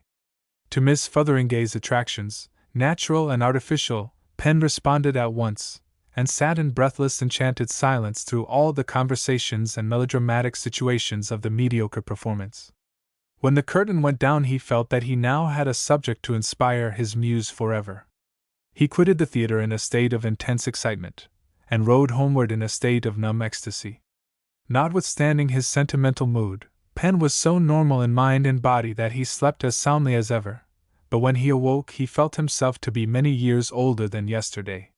He dressed himself in some of his finest clothes, and came down to breakfast, patronizing his mother and little Laura, who wondered at his grand appearance, and asked him to tell her what the play was about. Penn laughed, and declined to tell her. Then she asked him why he had got on his fine pin and beautiful new waistcoat. Penn blushed and said that Mr. Fokker was reading with a tutor at Weymouth, a very learned man, and as he was himself to go to college he was anxious to ride over, and just see what their course of reading was. The truth was Penn had resolved that he must see Fokker that morning and find out all that was possible concerning the object of his last night's enthusiasm, and soon after breakfast he was on his horse galloping away towards Weymouth like a madman. From that time the lad's chief object in life was visiting the theatre, or Miss Fotheringay herself, to whom he had speedily received an introduction, and although she was a young woman not at all conversant with the social side of life with which he was familiar, she was nevertheless fascinating to Penn, who saw her always in the glamour of limelights and applause. It was not long before Mrs. Pendennis discovered the lad's new interest, which naturally disquieted her. Finally, however, for reasons of her own, she assented to Penn's suggestion that Miss Fotheringay was to appear as Ophelia in a benefit performance. "Suppose we were to go, Shakespeare, you know, mother. We can get horses from the Clavering Arms," he said. Little Laura sprang up with delight. She longed for a play. The mother was delighted that Penn should suggest their going, and in her good humor asked Mr. Smirk to be one of the party. They arrived at the theatre ahead of time, and were cordially saluted by Mr. Fokker and a friend, who sat in a box near theirs. The young fellow saluted Penn cordially, and examined his party with approval, for little Laura was a pretty red-cheeked girl with a quantity of shining brown ringlets, and Mrs. Pendennis, dressed in black velvet, with a diamond cross which she wore on great occasions, looked uncommonly handsome and majestic. "Who is that odd-looking person bowing to you, Arthur?" Mrs. Pendennis asked of her son, after a critical examination of the audience. Penn blushed a great deal. "His name is Captain Costigan, ma'am," he said. "A peninsular officer." Penn did not volunteer anything more. "And how was Mrs. Pendennis to know that Mr. Costigan was the father of Miss Fotheringay? We have nothing to do with the play except to say that Ophelia looked lovely, and performed with admirable wild pathos, laughing, weeping, gazing wildly, waving her beautiful white arms and flinging about her snatches of flowers and songs with the most charming madness. What an opportunity her splendid black hair had of tossing over her shoulders! She made the most charming corpse ever seen, and while Hamlet and Laertes were battling in her grave she was looking out from the back scenes with some curiosity towards Penn's box, and the family party assembled in it. There was but one voice in her praise there. Mrs. Pendennis was in ecstasies with her beauty. Little Laura was bewildered by the piece and the ghost, and the play within the play, but cried out great praises of that beautiful young creature, Ophelia. Penn was charmed with the effect which she produced on his mother, and the clergyman on his part was exceedingly enthusiastic. When the curtain fell upon that group of slaughtered personages who are dispatched so suddenly at the end of Hamlet, and whose death astonished poor little Laura, there was an immense shouting and applause from all quarters of the house. There was a roar of bravos rang through the house, Penn bellowing with the loudest, "Fotheringay! Fotheringay!" Even Mrs. Pendennis began to wave about her pocket handkerchief, and little Laura danced, laughed, clapped, and looked up at Penn with wonder.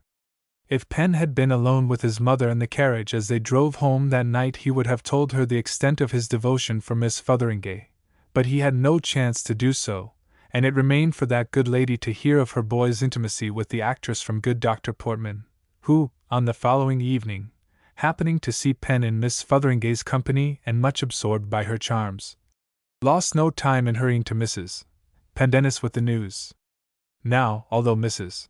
Pendennis had been wise enough to appreciate Penn's infatuation, she had looked upon it as the merest boyish fancy, induced by the glamour of the stage, and did not dream that there was a personal intimacy behind it. She heard Dr. Portman's statement in horrified silence, and before she slept that night had dispatched letters to Major Pendennis demanding his immediate return from London to help her in the management of her son at this critical point in his youthful career.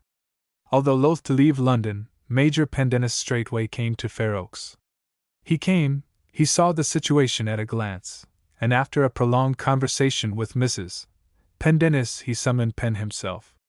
That young man, having strung up his nerves, and prepared himself for the encounter, determined to face the awful uncle, with all the courage and dignity of the famous family which he represented. He marched into Major Pendennis's presence with a most severe and warlike expression, as if to say, "Come on, I am ready."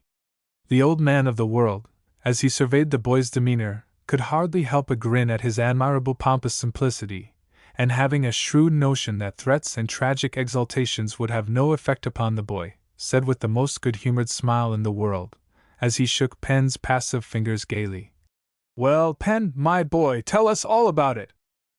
Helen was delighted with the generosity of the Major's good humor. On the contrary, it quite took aback and disappointed poor Penn, whose nerves were strung up for a tragedy, and who felt that his grand entrance was altogether balked and ludicrous. He blushed and winced with mortified vanity and bewilderment. He felt immensely inclined to begin to cry. I didn't know you were come till just now," he said. Is town very full, I suppose?" If Penn could hardly gulp his tears down, it was all the Major could do to keep from laughter. He turned round and shot a comical glance at Mrs. Pendennis, who, too, felt that the scene was at once ridiculous and sentimental. And so, having nothing to say, she went up and kissed Mr. Penn, while the Major said, Come, Penn, my good fellow, tell us the whole story." Penn got back at once to his tragic and heroical air while he told the story of his devotion to the charming Miss Fotheringay, to which the Major gave quiet attention, and then asked many practical questions, and made so many remarks of a worldly wise nature that the boy was obliged to give in and acknowledge the sound wisdom of them. And also before the interview was over he gave his mother a promise that he would never do anything which would bring shame upon the family, which promise given, the Major could contain his gravity at the situation no longer, but burst into a fit of laughter so infectious that Penn was obliged to join in it. This sent them with great good humor into Mrs. Pendennis's drawing-room, and she was pleased to hear the Major and Pen laughing together as they walked across the hall with the Major's arm laid gaily on Pen's shoulder. The pair came to the tea table in the highest spirits. The Major's politeness was beyond expression. He was secretly delighted with himself that he had been able to win such a victory over the young fellow's feelings. He had never tasted such good tea, and such bread was only to be had in the country. He asked Mrs. Pendennis for one of her charming songs. He then made Pen sing, and was delighted at the beauty of the boy's voice. He made his nephew fetch his maps and drawings, and praised them as really remarkable works of talent in a young fellow. He complimented him on his French pronunciation. He flattered the simple boy to the extent of his ability, and when bedtime came mother and son went to their rooms perfectly enchanted with him. Unwilling to leave his work half done, the Major remained at Fair Oaks for some time that he might watch his nephew's actions. Pen never rode over to Chatteris but that the Major found out on what errand the boy had been. Faithful to his plan, he gave his nephew no hindrance. Yet somehow the constant feeling that his uncle's eye was upon him made Pen go less frequently to sigh away his soul at the feet of his charmer than he had done before his uncle's arrival. But even so, and despite Pen's promise to his mother, the Major felt that if he were to succeed in permanently curing the lad of his interest in the actress, it would be well to have more help in achieving it. In pursuance of this aim, the Major went to Chatteris himself privately, sought out the actress's father, and presented to him the practical facts of his nephew's extreme youth and lack of money, as hindrances to his devotion going further. After a rather heated argument with Captain Costigan, that gentleman was made to understand the situation, and finally gave his promise so to present the case to his daughter, that she should herself write a letter to Pen setting forth her firm determination to have no more intercourse with him. Captain Costigan was as good as his word, and his letter to Pen was sent immediately. A few lines from Miss Costigan were enclosed. She agreed in the decision of her papa, pointed out several reasons why they should meet no more, and thanked him for his kindness and friendship. Major Pendennis had won a complete victory, and his secret delight at having rescued Pen from an unwise attachment was only equaled by his regret at the real suffering he was obliged to allow the lad to go through. After receiving the letter, Pen rushed wildly off to Chatteris, but in vain attempted to see Miss Fotheringay, for whom he left a letter enclosed to her father. The enclosure was returned by Mr. Costigan, who begged that all correspondence might end, and after one or two further attempts of the lad's, Captain Costigan insisted that their acquaintance should cease. He cut Pen in the street. As Arthur and Thackeray were pacing the street one day, they came upon the daughter on her father's arm. She passed without any nod of recognition. Thackeray felt poor Pen trembling on his arm. His uncle wanted him to travel, and his mother urged him, too, for he was in a state of restless unhappiness. But he said point blank he would not go, and his mother was too fond, and his uncle too wise, to force him. Whenever Miss Fotheringay acted, he rode over to the Chatteris Theatre and saw her, and between times found the life at Fair Oaks extremely dreary and uninteresting. He sometimes played backgammon with his mother, or took dinner with Dr. Portman or some other neighbor. These were the chief of his pleasures, or he would listen to his mother's simple music of summer evenings. But he was very restless and wretched in spite of all. By the pond and under a tree, which was his favorite resort in moods of depression, Pen, at that time, composed a number of poems suitable to his misery, over which verses he blushed in after days, wondering how he could have ever invented such rubbish. He had his hot and cold fits, his days of sullenness and peevishness, and occasional mad paroxysms of rage and longing, in which fits his horse would be saddled and galloped fiercely about the country, bringing him back in such a state of despair as brought much worry to his mother and the Major. In fact, Pen's attitude towards life and his actions at that time were so unlike what they should have been at his age that his proceedings tortured his mother not a little, and her anxiety would have led her often to interfere with Pen's doings had not the Major constantly checked her, fancying that he saw a favorable turn in Pen's malady, which was shown by a violent attack of writing verses, also spouting them as he sat with the home party of evenings, and one day the Major found a great bookful of original verses in the lad's study. Also he discovered that the young gentleman had a very creditable appetite for his meals, and slept soundly at night. From these symptoms the Major argued that Penn was leaving behind him his infatuation. Dr. Portman was of the opinion that Penn should go to college.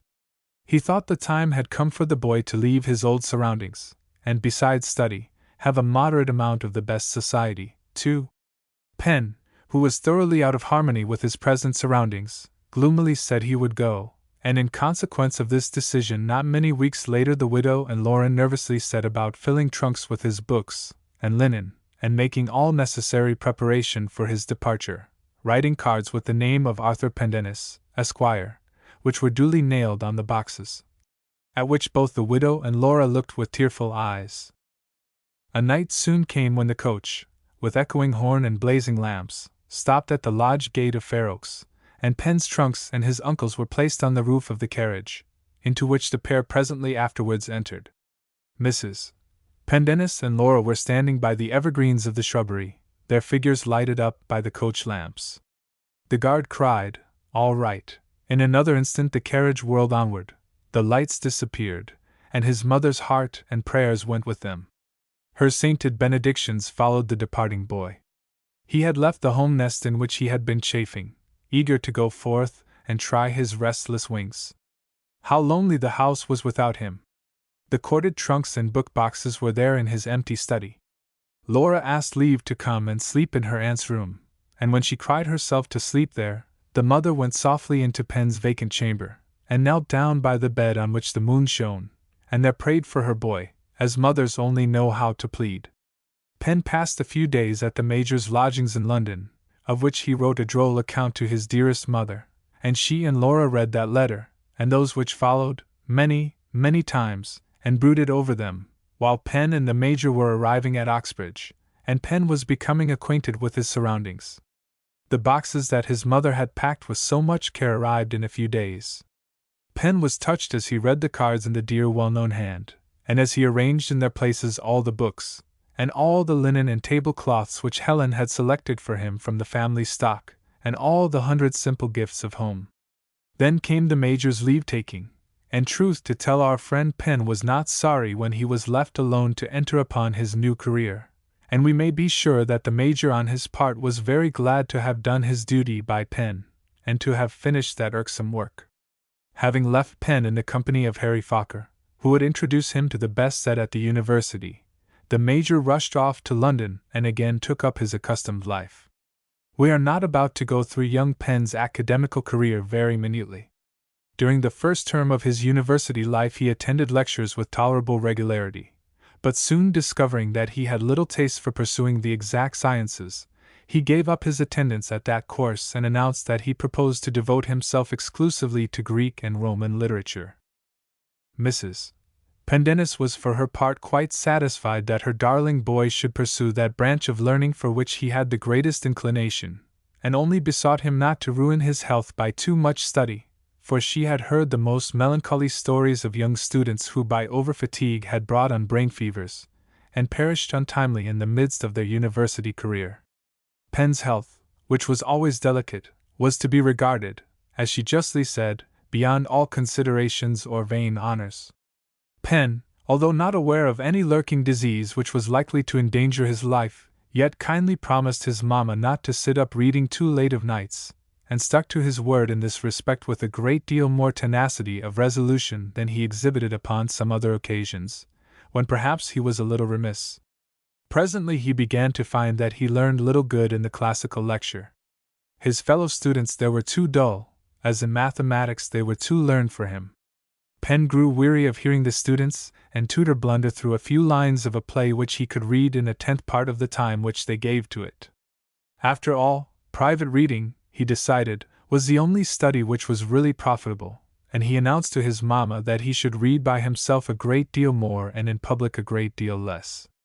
That excellent woman knew no more about Homer than she did about algebra, but she was quite contented with Penn's arrangements regarding his course of study, and felt perfectly confident that her dear boy would get the place which he merited.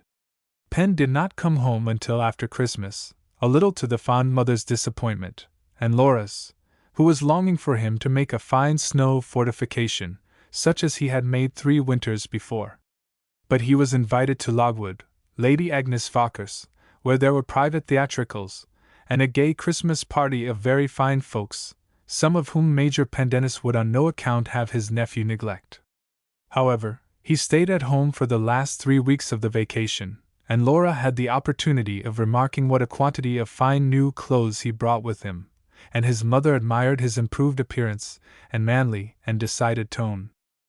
He had not come home at Easter, but when he arrived for the long vacation he brought more smart clothes, appearing in the morning in wonderful shooting jackets, with remarkable buttons, and in the evening in gorgeous velvet waistcoats, with richly embroidered cravats, and curious linen. And as she pried about his room, she saw, oh, such a beautiful dressing case, with silver mountings, and a quantity of lovely rings and jewellery. And he had a new French watch and gold chain, in place of the big old chronometer, with its bunch of jingling seals, which had hung from the fob of John Pendennis.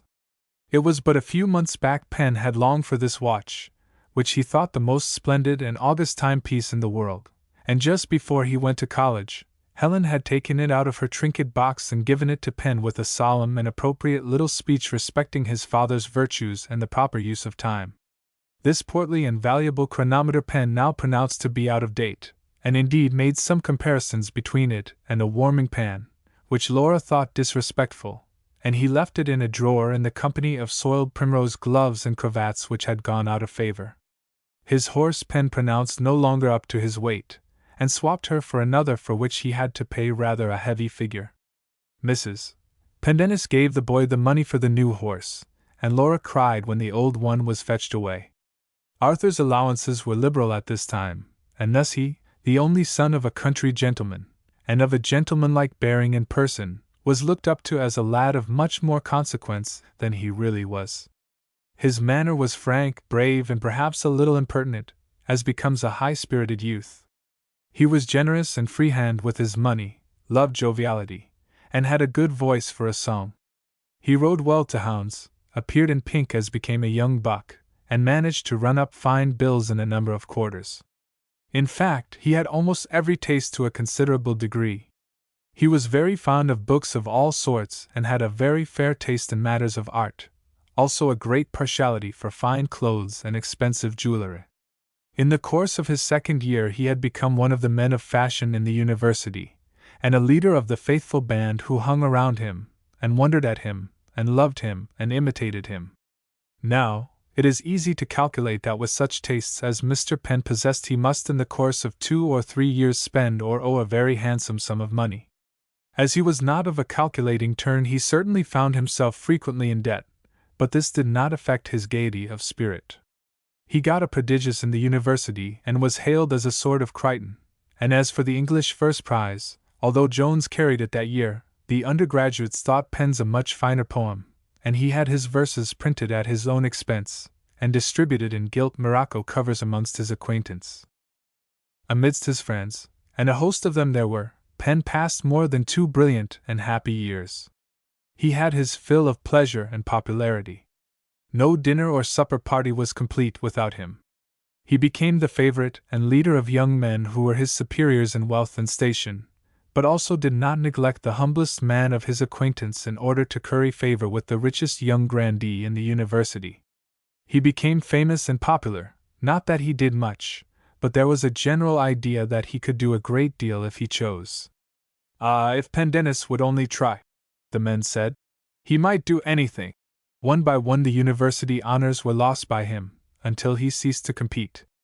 But he got a declamation prize and brought home to his mother and Laura a set of prize books begilt with the college arms, and so magnificent that the ladies thought that Penn had won the largest honor which Oxbridge was capable of awarding. Vacation after vacation passed without the desired news that Penn had sat for any scholarship or won any honor, and Penn grew rebellious and unhappy, and there was a tacit feud between Dr. Portman, who was disappointed in Arthur, and the lad himself. Mrs. Pendennis, hearing Dr. Portman prophesy that Penn would come to ruin, trembled in her heart, and little Laura also, Laura who had grown to be a fine young stripling, graceful and fair, clinging to her adopted mother and worshipping her with a passionate affection. Both of these women felt that their boy was changed. He was no longer the artless Penn of old days, so brave, so impetuous, so tender. He spent little of his vacations at home, but went on visits, and scared the quiet pair at Fair Oaks by stories of great houses to which he had been invited, and by talking of lords without their titles. But even with all his weaknesses there was a kindness and frankness about Arthur Pendennis which won most people who came in contact with him, and made it impossible to resist his good nature, or in his worst moments not to hope for his rescue from utter ruin. At the time of his career of university pleasure he would leave the gayest party to sit with a sick friend and was only too ready to share any money which he had with a poorer one. In his third year at college the duns began to gather awfully round about him, and descended upon him in such a number that the tutors were scandalized, and even brave-hearted Penn was scared. Hearing of his nephew's extravagances, Major Pendennis interviewed that young man, and was thunderstruck at the extent of his liabilities after receiving Penn's dismal confession of the trouble in which he was involved. Perhaps it was because she was so tender and good that Penn was terrified lest his mother should know of his sins. "I can't bear to break it to her," he said to the tutor, in an agony of grief. "Oh, sir, I've been a villain to her." And he repented, and asked himself, why did his uncle insist upon the necessity of living with great people, and in how much did all his grand acquaintance profit him? They were not shy of him, but Penn thought they were, and slunk from them during his last terms at college. He was as gloomy as a death's head at parties, which he avoided of his own part, or to which his young friends soon ceased to invite him. Everybody knew that Pendennis was hard up. At last came the degree examinations. Many a young man of his year, whose hobnailed shoes Penn had derided, and whose face or coat he had caricatured, many a man whom he had treated with scorn in the lecture-room or crushed with his eloquence in the debating club, many of his own set who had not half his brains, but a little regularity and constancy of occupation, took high places in the honors or passed with indecent credit. And where in the list was Penn, the superb, Penn, the wit and dandy, Penn, the poet and orator? Ah, where was Penn, the widow's darling and sole pride? Let us hide our heads and shut up the page. The list came out, and a dreadful rumor rushed through the university, that Pendennis of Boniface was plucked. During the latter part of Penn's university career the Major had become very proud of Arthur on account of his high spirits, frank manners, and high, gentlemanlike bearing. He made more than one visit to Oxbridge and had an almost paternal fondness for Penn, whom he bragged about at his clubs, and introduced with pleasure into his conversation. He boasted everywhere of the boy's great talents and of the brilliant degree he was going to take, as he wrote over and over again to Penn's mother, who for her part was ready to believe anything that anybody chose to say in favor of her son. And all this pride and affection of uncle and mother had been trampled down by Penn's wicked extravagance and idleness. I don't envy Penn's feelings as he thought of what he had done. He had marred at its outset what might have been a brilliant career. He had dipped ungenerously into a generous mother's purse, and basely and recklessly spent her little income. Poor Arthur Pendennis felt perfectly convinced that all England would remark the absence of his name from the examination lists, and talk about his misfortune. His wounded tutor, his many duns, the undergraduates, how could he bear to look any of them in the face now? After receiving the news of his disgrace he rushed to his rooms and there penned a letter to his tutor full of thanks, regards, remorse and despair, requesting that his name might be taken off the college books, and intimating a wish that death might speedily end the woes of the disgraced Arthur Pendennis. Then he slunk out, scarcely knowing where he went, taking the unfrequented little lanes at the backs of the college buildings until he found himself some miles distant from Oxbridge. As he went up a hill, a drizzling January rain beating in his face, and his ragged gown flying behind him, for he had not taken it off since the morning, a post-chaise came rattling up the road with a young gentleman in it who caught sight of poor Penn's pale face, jumped out of the carriage and ran towards him, exclaiming, "I say, hello, old boy, where are you going, and what's the row now?" "I am going where I deserve to go," said Penn. "This ain't the way," said his friend Spavin, smiling. "I say, Penn, don't take on because you are plucked. It is nothing when you are used to it. I've been plucked 3 times, old boy, and after the first time I didn't care. You'll have better luck next time." Penn looked at his early acquaintance who had been plucked, who had been rusticated, who had only after repeated failures learned to read and write correctly, but who, in spite of all these drawbacks, had attained the honor of a degree. This man has passed, he thought, and I have failed. It was almost too much for him to bear. Goodbye, said he. I am very glad you are through. Don't let me keep you. I am in a hurry. I am going to town tonight. Gammon, said his friend. This ain't the way to town. This is the Fenbury Road, I tell you. I was just going to turn back, Penn said. All the coaches are full with the men going down, Spavin said. Penn winced. You'd not get a place for a 10-pound note. Get in here. I'll drop you where you have a chance of the Fenbury mail. I'll lend you a hat and coat, I've got lots. Come along, jump in, old boy, go it, leathers. And in this way Penn found himself in Mr. Spavin's postchaise and rode with that gentleman as far as the Ram Inn at Mudford, 15 miles from Oxbridge, where the Fenbury mail changed horses, and where Penn got a place on to London. The next day there was an immense excitement at Oxbridge, where, for some time, a rumor prevailed, to the terror of Penn's tutor and tradesmen, that Pendennis, maddened at losing his degree, had made away with himself. A battered cap, in which his name was almost discernible, together with a seal bearing his crest of an eagle looking at a now extinct sun, had been found 3 miles on the Fenbury Road, near a mill stream, and for 24 hours it was supposed that poor Penn had flung himself into the stream, until letters arrived from him, bearing the London postmark. The coach reached London at the dreary hour of 5, and he hastened to the inn at Covent Garden, where the ever-wakeful porter admitted him, and showed him to a bed. Penn looked hard at the man, and wondered whether Boots knew he was plucked. When in bed he could not sleep there. He tossed about restlessly until the appearance of daylight, when he sprang up desperately, and walked off to his uncle's lodgings in Berry Street. Good evens! Mr. Arthur, what has appeared, sir? Asked the valet, who was just carrying in his wig to the Major. I want to see my uncle, Penn cried in a ghastly voice, and flung himself down on a chair. The valet backed before the pale and desperate-looking young man, with terrified and wondering glances, and disappeared into his master's apartment, whence the Major put out his head as soon as he had his wig on. What? Examination over?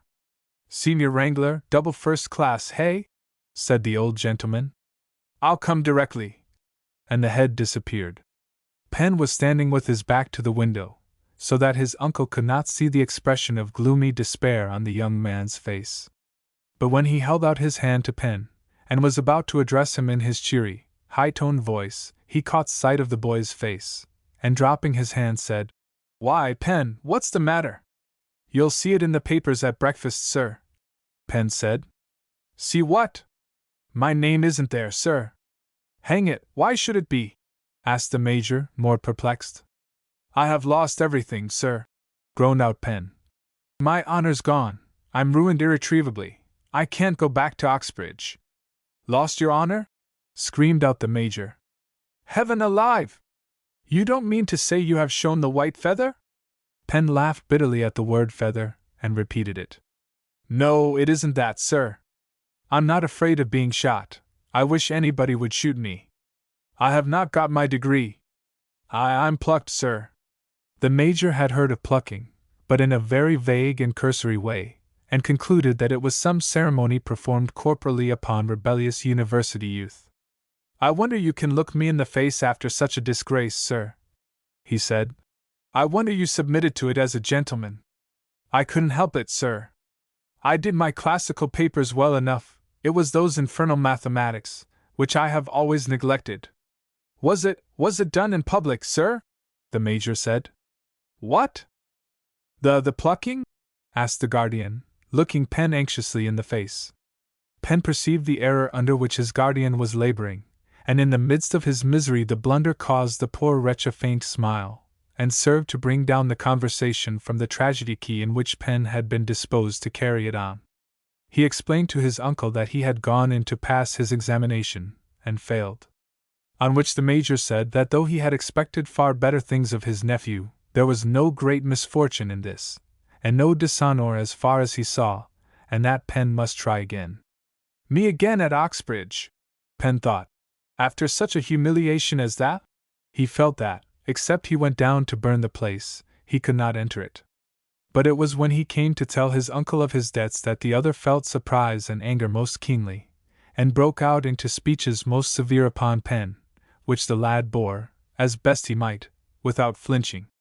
It appeared that his bills in all amounted to about £700, and furthermore it was calculated that he had had more than twice that sum during his stay at Oxbridge. This sum he had spent, and for it he had to show, what? You need not press a man who is down, sir, Pen said to his uncle, gloomily. I know very well how wicked and idle I have been. My mother won't like to see me dishonored, sir, he continued, with his voice failing. And I know she will pay these accounts. But I shall ask her for no more money. As you like, sir, the Major said. You are of age, and my hands are washed of your affairs. But you can't live without money, and have no means of making it that I see, though you have a fine talent in spending it, and it is my belief that you will proceed as you have begun, and ruin your mother before you are 5 years older. Good morning, it is time for me to go to breakfast. My engagements won't permit me to see you much during the time that you stay in London. I presume that you will acquaint your mother with the news which you have just conveyed to me. And pulling on his hat, and trembling in his limbs somewhat, Major Pendennis walked out of his lodgings before his nephew, and went ruefully off to take his accustomed corner at the club, where he saw the Oxbridge examination lists in the morning papers, and read over the names with mournful accuracy, thinking also with bitterness of the many plans he had formed to make a man of his nephew, of the sacrifices which he had made, and of the manner in which he was disappointed. And he wrote a letter to Dr. Portman telling him what had happened and begging the doctor to break the sad news to Helen. Then the Major went out to dinner, one of the saddest men in any London dining-room that day. On receipt of the Major's letter, Dr. Portman went at once to Fair Oaks to break the disagreeable news to Mrs. Pendennis. She had already received a letter from Pen, and to the doctor's great indignation she seemed to feel no particular unhappiness except that her darling boy should be unhappy. What was this degree that they made such an outcry about, and what good would it do Pen? Why did Dr. Portman and his uncle insist upon sending the boy where there was so much temptation to be risked, and so little good to be won? Why didn't they leave him at home with his mother? Her boy was coming back to her repentant and tender-hearted. Why should she want more? As for his debts, of course they must be paid. His debts. Wasn't his father's money all his, and hadn't he a right to spend it?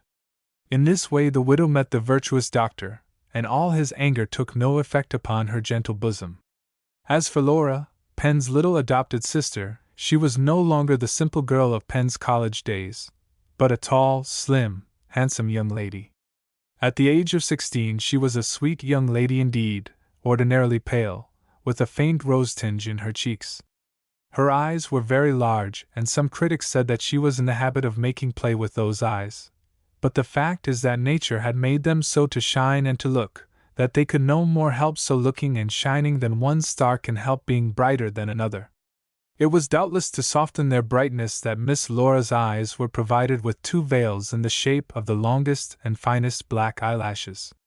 Her complexion was brilliant, her smile charming, while her voice was so low and sweet that to hear it was like listening to sweet music.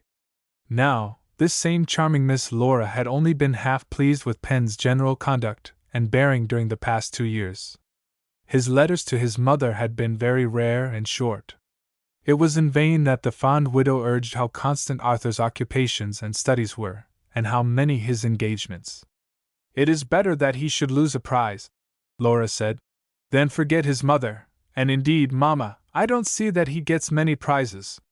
Why doesn't he come home and stay with you, instead of passing his vacations at his great friends' fine houses?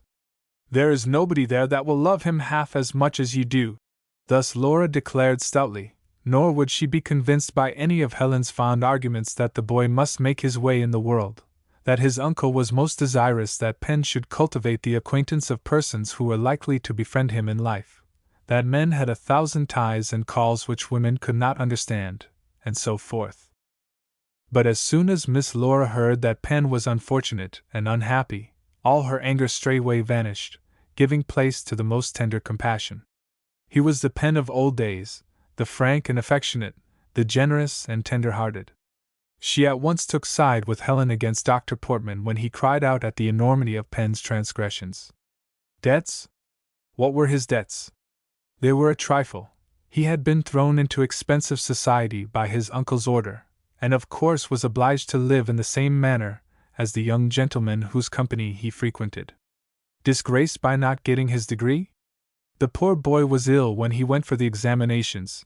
He couldn't think of his mathematics and stuff on account of those very debts which oppressed him. Very likely some of the odious tutors and masters were jealous of him, and had favorites of their own whom they wanted to put over his head. Other people disliked him, and were cruel to him, and were unfair to him, she was very sure. And so with flushing cheeks and eyes bright with anger this young creature reasoned, and went up and seized Helen's hand and kissed her in the doctor's presence. And her looks braved the doctor, and seemed to ask how he dared to say a word against her darling mother's pen. Directly the doctor was gone, Laura ordered fires to be lighted in Mr. Arthur's rooms, and his bedding to be aired, and by the time Helen had completed a tender and affectionate letter to Pen, Laura had her preparations completed, and smiling fondly, went with her mamma into Pen's room, which was now ready for him to occupy. Laura also added a postscript to Helen's letter, in which she called him her dearest friend, and bade him come home instantly and be happy with his mother and his affectionate Laura. That night when Mrs. Pendennis was lying sleepless, thinking of Pen, a voice at her side startled her, saying softly, "Mamma, are you awake?" It was Laura. "You know, Mamma," this young lady said, "that I have been living with you for 10 years, during which time you have never taken any of my money, and have been treating me just as if I were a charity girl. Now, this obligation has offended me very much, because I am proud and do not like to be beholden to people. And as if I had gone to school, only I wouldn't, it must have cost me at least £50 a year. It is clear that I owe you 50 times £10, which I know you have put into the bank at Chatteris for me, and which doesn't belong to me a bit. Now, tomorrow we will go to Chatteris, and see that nice old Mr. Rowdy, with the bald head, and ask him for it, not for his head, but for the £500, and I dare say he will lend you 2 more, which we will save and pay back, and we will send the money to Pen, who can pay all his debts without hurting anybody, and then we will live happy ever after." What Mrs. Pendennis replied to this speech need not be repeated, but we may be sure that its terms were those of the deepest gratitude, and that the widow lost no time in writing off to Pen an account of the noble, the magnificent offer of Laura, filling up her letter with a profusion of benedictions upon both her children.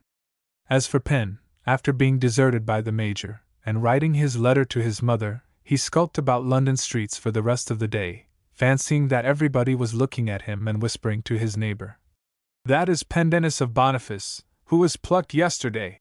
His letter to his mother was full of tenderness and remorse. He wept the bitterest tears over it, and the repentance soothed him to some degree. On the second day of his London wanderings there came a kind letter from his tutor, containing many grave and appropriate remarks upon what had befallen him, but strongly urging Pen not to take his name off the university books, and to retrieve a disaster which everybody knew was owing to his own carelessness alone, and which he might repair by a month of application. On the third day there arrived the letter from home which Pen read in his bedroom, and the result of which was that he fell down on his knees, with his head in the bedclothes, and there prayed out his heart, and humbled himself, and having gone downstairs and eaten an immense breakfast, he sallied forth and took his place at the Bull and Mouth, Piccadilly, on the Chatteris coach for that evening. And so the prodigal came home, and the fatted calf was killed for him, and he was made as happy as 2 simple women could make him. For some time he said no power on earth could induce him to go back to Oxbridge again after his failure there. But one day Laura said to him, with many blushes, that she thought, as some sort of reparation, or punishment on himself for his idleness, he ought to go back and get his degree if he could fetch it by doing so, and so back Mr. Pen went. A plucked man is a dismal being in a university, belonging to no set of men there and owned by no one. Pen felt himself plucked indeed of all the fine feathers which he had won during his brilliant years, and rarely appeared out of his college, regularly going to morning chapel and shutting himself up in his rooms of nights, away from the noise and suppers of the undergraduates. The men of his years had taken their degrees and were gone. He went into a second examination, and passed with perfect ease. He was somewhat more easy in his mind when he appeared in his bachelor's gown, and could cast aside the hated badge of disgrace. On his way back from Oxbridge he paid a visit to his uncle in London, hoping that gentleman would accept his present success in place of his past failure, but the old gentleman received him with very cold looks, and would scarcely give him his forefinger to shake. He called a second time, but the valet said his master was not at home. So Penn went back to Fair Oaks. True, he had retrieved his failure, had won his honors, but he came back to his home a very different fellow from the bright-faced youth who had gone out into college life some years before. He no longer laughed, sang, or rollicked about the house as of old. He had tasted of the fruit of the awful tree of life which from the beginning had tempted all mankind, and which had changed Arthur Pendennis the light-hearted boy into a man. Young he is, of course, and still awaiting the development which life's deeper experiences are to bring, but nevertheless he is not again to taste the joy, the zest, or the enthusiasm which come to careless boyhood. Arthur Pendennis is now a competitor among the ranks of men striving after life's prizes, and this narrative of his boyhood ends. Caroline. Illustration: Miss Caroline and Becky. Since the time of Cinderella the First there have been many similar instances in real life of the persecution of youth by family injustice and cruelty, and no case more strikingly similar than that of Miss Caroline Brandenburg Gann, whose youthful career was one of monotonous hardship and injustice until the arrival of her fairy prince. The story is a short one to relate, but to live through the days and months of 16 unhappy years seemed an eternal process to the young heart beating high with hopes which must constantly be stifled, and give place to bitter disappointment. But to go back for a moment to the time when Louis XVIII was restored a second time to the throne of his father, and all the English who had money or leisure rushed over to the continent. At that time there lived in a certain boarding-house at Brussels a lady who was called Mrs.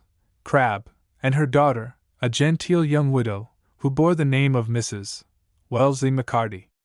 Previous to this Mrs. Maccarty, who was then Miss Crabbe, had run off one day with a young ensign, who possessed not a shilling, and who speedily died, leaving his widow without property, but with a remarkably fine pair of twins, named Rosalind Clancy and Isabella Finnegan Wellesley Maccarty. The young widow being left penniless, her mother, who had disowned the runaway couple, was obliged to become reconciled to her daughter and to share her small income of £120 a year with her. Upon this at the boarding-house in Brussels the two managed to live. The twins were put out, after the foreign fashion, to nurse, and a village in the neighborhood, and the widow and her mother maintained a very good appearance despite their small income, and it was not long before the widow Maccarty married a young Englishman, James Gann, Esq., of the great oil house of Gann, Blubbery, and Gann, who was boarding in the same house with Mrs. Crabbe and her daughter. These ladies, who had their full share of common sense, took care to keep the twins in the background until such time as the widow Maccarty had become Mrs. Gann. Then on the day after the wedding, in the presence of many friends who had come to offer their congratulations, a stout nurse, bearing the two chubby little ones, made her appearance, and these rosy urchins, springing forward, shouted affectionately, "Maman! Maman!" to the great astonishment and bewilderment of James Gann, who well-nigh fainted at this sudden paternity so put upon him. However, being a good-humored, soft-hearted man, he kissed his lady hurriedly, and vowed that he would take care of the poor little things, whom he would also have kissed, but the darlings refused his caress with many roars. Soon after their marriage Mr. and Mrs. James Gann returned to England and occupied a house in Thames Street, City, until the death of Gann, Sr., when his son, becoming head of the firm, mounted higher on the social ladder and went to live in the neighborhood of Putney, where a neat box, a couple of spare bedrooms, a good cellar, and a smart gig made a real gentleman of him. About this period, a daughter was born to him, called Caroline Blandenberg Gann, so named after a large mansion near Hammersmith, and an injured queen who lived there at the time of the little girl's birth. At this time Mrs. James Gann sent the twins, Rosalind Clancy and Isabella Finnegan Wellesley McCarty, to a boarding school for young ladies, and grumbled much at the amount of the bills which her husband was obliged to pay for them. For, although James discharged them with perfect good humor, his lady began to entertain a mean opinion indeed of her pretty young children. They could expect no fortune, she said, from Mr. Gann, and she wondered that he should think of bringing them up expensively, when he had a darling child of his own for whom to save all the money that he could lay by. Grandmamma, too, doted on the little Caroline Brandenburg, and vowed that she would leave her £3,000 to this dear infant, for in this way does the world show its respect for that most respectable thing, prosperity, and little Caroline was the daughter of prosperous James Gann. Little Caroline, then, had her maid, her airy nursery, her little carriage to drive in, the promise of her grandmamma's money, and her mamma's undivided affection. Gann, too, loved her sincerely in his careless, good-humored way, but he determined, notwithstanding, that his stepdaughters should have something handsome at his death, but for a great but. Gann and Blubbery were in the oil line. Their profits arose from contracts for lighting a great number of streets in London, and about this period gas came into use. The firm of Gann and Blubbery had been so badly managed, I am sorry to say, and so great had been the extravagance of both partners and their ladies, that they only paid their creditors 14 pence halfpenny in the pound. When Mrs. Crabbe heard of this dreadful accident, she at once proclaimed James Gann to be a swindler, a villain, a disreputable, vulgar man, and made over her money to the Misses Rosalind Clancy and Isabella Finnegan McCarty, leaving poor little Caroline without a cent of legacy. Half of £1,500 allotted to each twin was to be paid at marriage, the other half on the death of Mrs. James Gann, who was to enjoy the interest thereof. Thus did the fortunes of little Caroline alter in a single night. Thus did Cinderella enter upon the period of her loneliness. After James Gann's failure his family lived in various uncomfortable ways, until at length Mrs. Gann opened a lodging-house in a certain back street in the town of Margate, on the door of which house might be read in gleaming brass the name of Mr. Gann. It was the work of a single smutty servant maid to clean this brass plate every morning, and to attend to the wants of Mr. Gann, his family, and lodgers. In this same house Mr. Gann had his office, though if truth be told he had nothing to do from morning until night. He was very much changed, poor fellow. He was now a fat, bald-headed man of 50 whose tastes were no longer aristocratic, and who loved public-house jokes and company. As for Mrs. Gann, she had changed, too, under the pressure of misfortune. Her chief occupation was bragging of her former acquaintances, taking medicine, and mending and altering her gowns.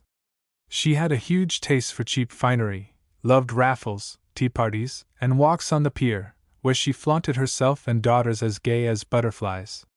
She stood upon her rank, did not fail to tell her lodgers that she was a gentlewoman, and was mighty sharp with Becky, the maid, and Carrie, her youngest child.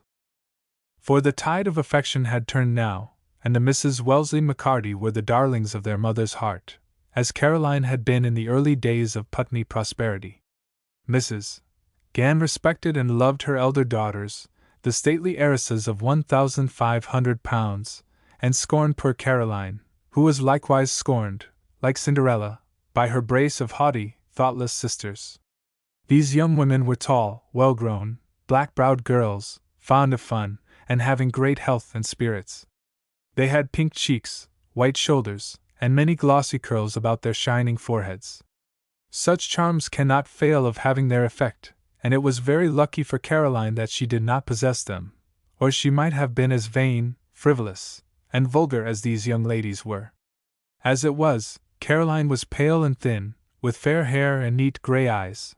Nobody thought her a beauty in her moping cotton gown, and while her sisters enjoyed their pleasures and tea-parties abroad, it was Carrie's usual fate to remain at home and help the servant in the many duties which were required in Mrs. Gann's establishment. She dressed her mamma and her sisters, brought her papa his tea in bed, kept the lodgers' bills, bore their scoldings, and sometimes gave a hand in the kitchen if any extra cookery was required. At 2 she made a little toilette for dinner, and was employed on numberless household darnings and mendings in the long evenings while her sisters giggled over the jingling piano. Mamma lay on the sofa, and Gan was at the club. A weary lot, in sooth, was yours, poor little Caroline. Since the days of your infancy, not 1 hour of sunshine, no friendship, no cheery playfellows, no mother's love. Only James Gan, of all the household, had a good-natured look for her, and a coarse word of kindness, but Caroline did not complain, nor shed any tears. Her misery was dumb and patient. She felt that she was ill-treated, and had no companion, but was not on that account envious, only humble and depressed, not desiring so much to resist as to bear injustice, and hardly venturing to think for herself. This tyranny and humility served her in place of education and formed her manners, which were wonderfully gentle and calm. It was strange to see such a person growing up in such a family, and the neighbors spoke of her with much scornful compassion. "A poor half-witted thing," they said, "who could not say bo to a goose." And I think it is one good test of gentility to be thus looked down on by vulgar people. I have said that Miss Caroline had no friend in the world except her father, but one friend she most certainly had, and that was honest Becky, the smutty maid, whose name has been mentioned before. A great comfort it was for Caroline to descend to the calm kitchen from the stormy back parlor, and there vent some of her little woes to the compassionate servant of all work. When Mrs. Gan went out with her daughters, Becky would take her work and come and keep Miss Caroline company, and if the truth must be told, the greatest enjoyment the pair used to have was in these afternoons, when they read together out of the precious, greasy, marble-covered volumes that Mrs. Gan was in the habit of fetching from the library. Many and many a tale had the pair so gone through. I can see them over Manfrone, or the One-Handed Monk, the room dark, the street silent, the hour 10, the tall red, lurid candlewick waggling down, the flame flickering pale upon Miss Caroline's pale face as she read out, and lighting up honest Becky's goggling eyes, who sat silent, her work in her lap. She had not done a stitch of it for an hour. As the trapdoor slowly opens, and the scowling Alonzo, bending over the sleeping Imoinda, draws his pistol, cocks it, looks well if the priming be right, places it then to the sleeper's ear, and thunder under, down fall the snuffers. Becky has had them in her hand for 10 minutes, afraid to use them. Up starts Caroline and flings the book back into Mamma's basket. It is only that lady returned with her daughters from a tea party, where they have been enjoying themselves. For the sentimental, too, as well as the terrible, Miss Caroline and the cook had a strong predilection, and had wept their poor eyes out over Thaddeus of Warsaw, and the Scottish chiefs. Fortified by the examples drawn from those instructive volumes, Becky was firmly convinced that her young mistress would meet with a great lord some day or other, or be carried off, like Cinderella, by a brilliant prince, to the mortification of her elder sisters, whom Becky hated. When, therefore, a new lodger came, lonely, mysterious, melancholy, elegant, with the romantic name of George Brandon, when he actually wrote a letter directed to a lord, and Miss Caroline and Becky together examined the superscription, Becky's eyes were lighted up with the preternatural look of wondering wisdom, whereas, after an instant, Caroline dropped hers, and blushed and said, "Nonsense, Becky!" "Is it nonsense?" said Becky, grinning, and snapping her fingers with a triumphant air. "The cards come true, I knew they would. Didn't you have a king and queen of hearts 3 deals running? What did you dream about last Tuesday? Tell me that." But Miss Caroline never did tell, for just then her sisters came bouncing down the stairs, and examined the lodger's letter. Caroline, however, went away musing much upon these points, and she began to think Mr. Brandon more wonderful and beautiful every day, whereas he was remarkable for nothing except very black eyes, a sallow face, and a habit of smoking cigars in bed till noon. His name of George Brandon was only an assumed one. He was really the son of a half-pay colonel, of good family, who had been sent to Eton to acquire an education. From Eton he went to Oxford, took honours there, but ran up bills amounting to £2,000. Then there came fury on the part of his stern old governor, and final payment of the debt. But while this settlement was pending, Master George had contracted many more debts and was glad to fly to the Continent as tutor to young Lord Cinqbars, and afterwards went into retirement at Margate until his father's wrath should be appeased. For that reason we find him a member of the Gann establishment, flirting when occasion seemed to demand it with mother and daughters, and taking occasional notice of little Caroline, who frequently broiled his cutlets. Mrs.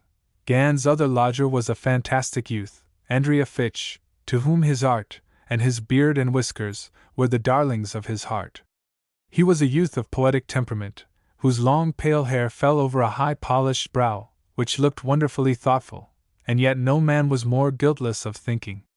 He was always putting himself into attitudes, and his stock in trade were various theatrical properties, which when arranged in his apartments on the second floor made a tremendous show. The Mrs. Wellesley McCarty voted this Mr. Fitch an elegant young fellow, and before long the intimacy between the young people was considerable, for Mr. Fitch insisted upon drawing the portraits of the whole family. "I suppose you will do my Carrie next?" said Mr. Gann, one day, expressing his approbation of a portrait just finished, wherein the Misses McCarty were represented embracing one another. "Law, sir!" exclaimed Miss Linda. "Carrie, with her red hair!" "Mr. Fitch might as well paint Becky, our maid!" cried Miss Bella. "Carrie is quite impossible, Gann," said Mrs. Gann. "She hasn't a gown fit to be seen in. She's not been at church for 13 Sundays in consequence." "And more shame for you, ma'am," said Mr. Gann, who liked his child. "Carrie shall have a gown, and the best of gowns." And jingling 23 shillings in his pocket, Mr. Gann determined to spend them all in the purchase of a robe for Carrie. But alas, the gown never came. Half the money was spent that very evening at the tavern. "Is that young lady your daughter?" asked Mr. Fitch, surprised, for he fancied Carrie was a humble companion of the family. "Yes, she is, and a very good daughter too, sir," answered Mr. Gann. "Fetch and Carrie I call her, or else Carrie Van, she is so useful. Ain't you, Carrie?" "I'm very glad if I am, Papa," said the young lady, blushing violently. "Hold your tongue, miss," said her mother. "You are very expensive to us, that you are, and need not brag about the work you do, and if your sisters and me starve to keep you, and some other folks," looking fiercely at Mr. Gann, "I presume you are bound to make some return." Poor Caroline was obliged to listen to this harangue on her own ill conduct in silence. As it was the first lecture Mr. Fitch had heard on the subject, he naturally set down Caroline for a monster. Was she not idle, sulky, scornful, and a sloven? For these and many more of her daughter's vices Mrs. Gann vouched, declaring that Caroline's behavior was hastening her own death, and she finished by a fainting fit. In the presence of all these charges, there stood Miss Caroline, dumb, stupid, and careless. Nay, when the fainting fit came on, and Mrs. Gann fell back on the sofa, the unfeeling girl took the opportunity to retire, and never offered to rub her mamma's hands, to give her the smelling bottle, or to restore her with a glass of water. Mr. Fitch stood close at hand, for at the time he was painting Mrs. Gann's portrait, and he was hastily making towards her with his tumbler, when Miss Linda cried out, "Stop! The water is full of paint!" and straightway burst out laughing. Mrs. Gann jumped up at this, cured suddenly, and left the room, looking somewhat foolish. "You don't know, Ma," said Miss Linda, still giggling. "She's always fainting." "Poor dear lady," said the artist. "I pity her from my inmost soul. Doesn't the immortal bard observe how sharper than a serpent's tooth it is to have a thankless child? And is it true, ma'am, that young woman has been the ruin of her family?" "Ruin of her fiddlestick," replied Miss Bella. "Law, Mr. Fitch, you don't know Ma yet, she is in one of her tantrums." "What, then, it isn't true?" cried simple-minded Fitch. To which neither of the young ladies made any answer in words, nor could the little artist comprehend why they looked at each other, and burst out laughing. But he retired pondering on what he had seen and heard, and being a very soft young fellow, most implicitly believed the accusations of poor dear Mrs. Gann for a time. Presently, however, those opinions changed, and the change was brought about by watching closely the trend of domestic affairs in the Gann establishment. After a fortnight of close observation, the artist, though by no means quick of comprehension, began to see that the nightly charges brought against poor Caroline could not be founded upon truth. "Let's see," mused he to himself. Tuesday, the old lady said her daughter was bringing her gray hairs with sorrow to the grave, because the cook had not boiled the potatoes. Wednesday, she said Caroline was an assassin, because she could not find her own thimble.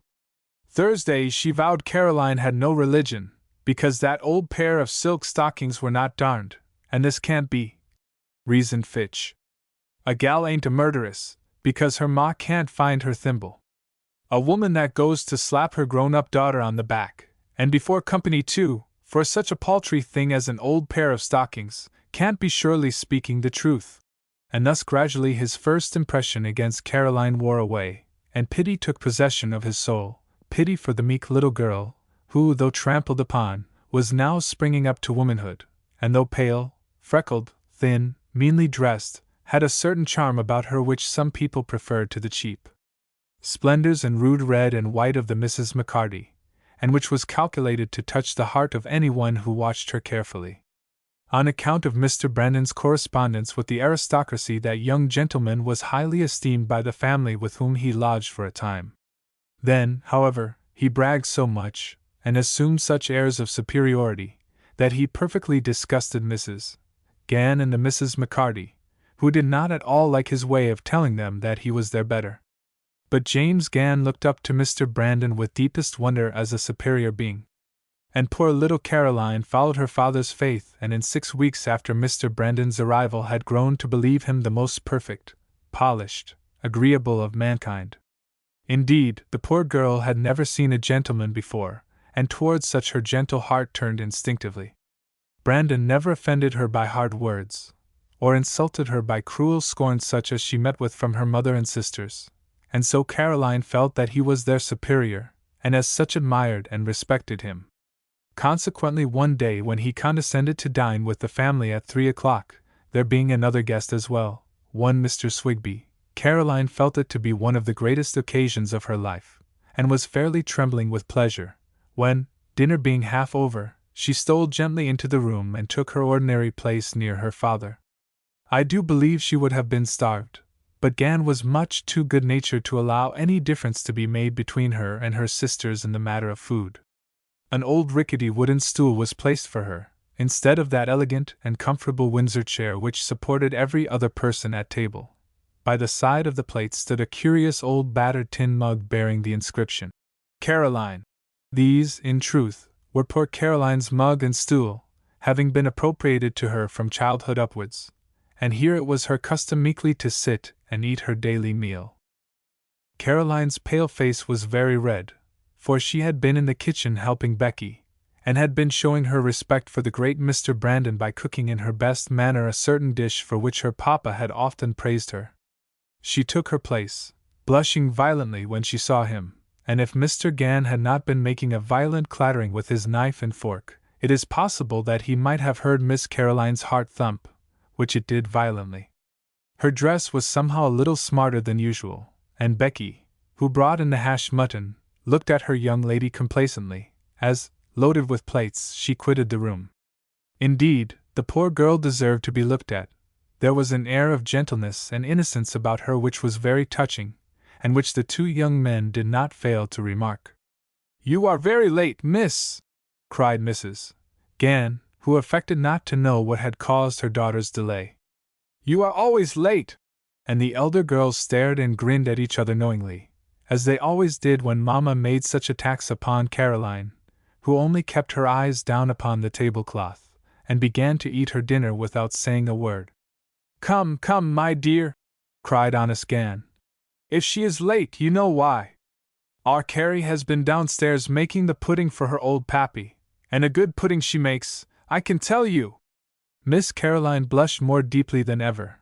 Mr. Fitch stared her full in the face. Mrs. Gann said, "Nonsense!" and "Stuff!" very majestically. Mr. Brandon alone interposed in Caroline's favor, and the words that he said were so kindly, so inspiring to Caroline that she cared not a straw whatever else might be said about her. "Mamma may say what she pleases today," thought Caroline. "I am too happy to be made angry by her." But poor little mistaken Caroline did not know how soon her feelings were to be harassed again beyond endurance. The dinner had not advanced much further, when Miss Isabella, who had been examining Caroline curiously for some time, telegraphed across the table to Miss Linda, and nodded and winked, and pointed to her own neck, on which was a smart necklace of the lightest blue glass beads finishing in a neat tassel.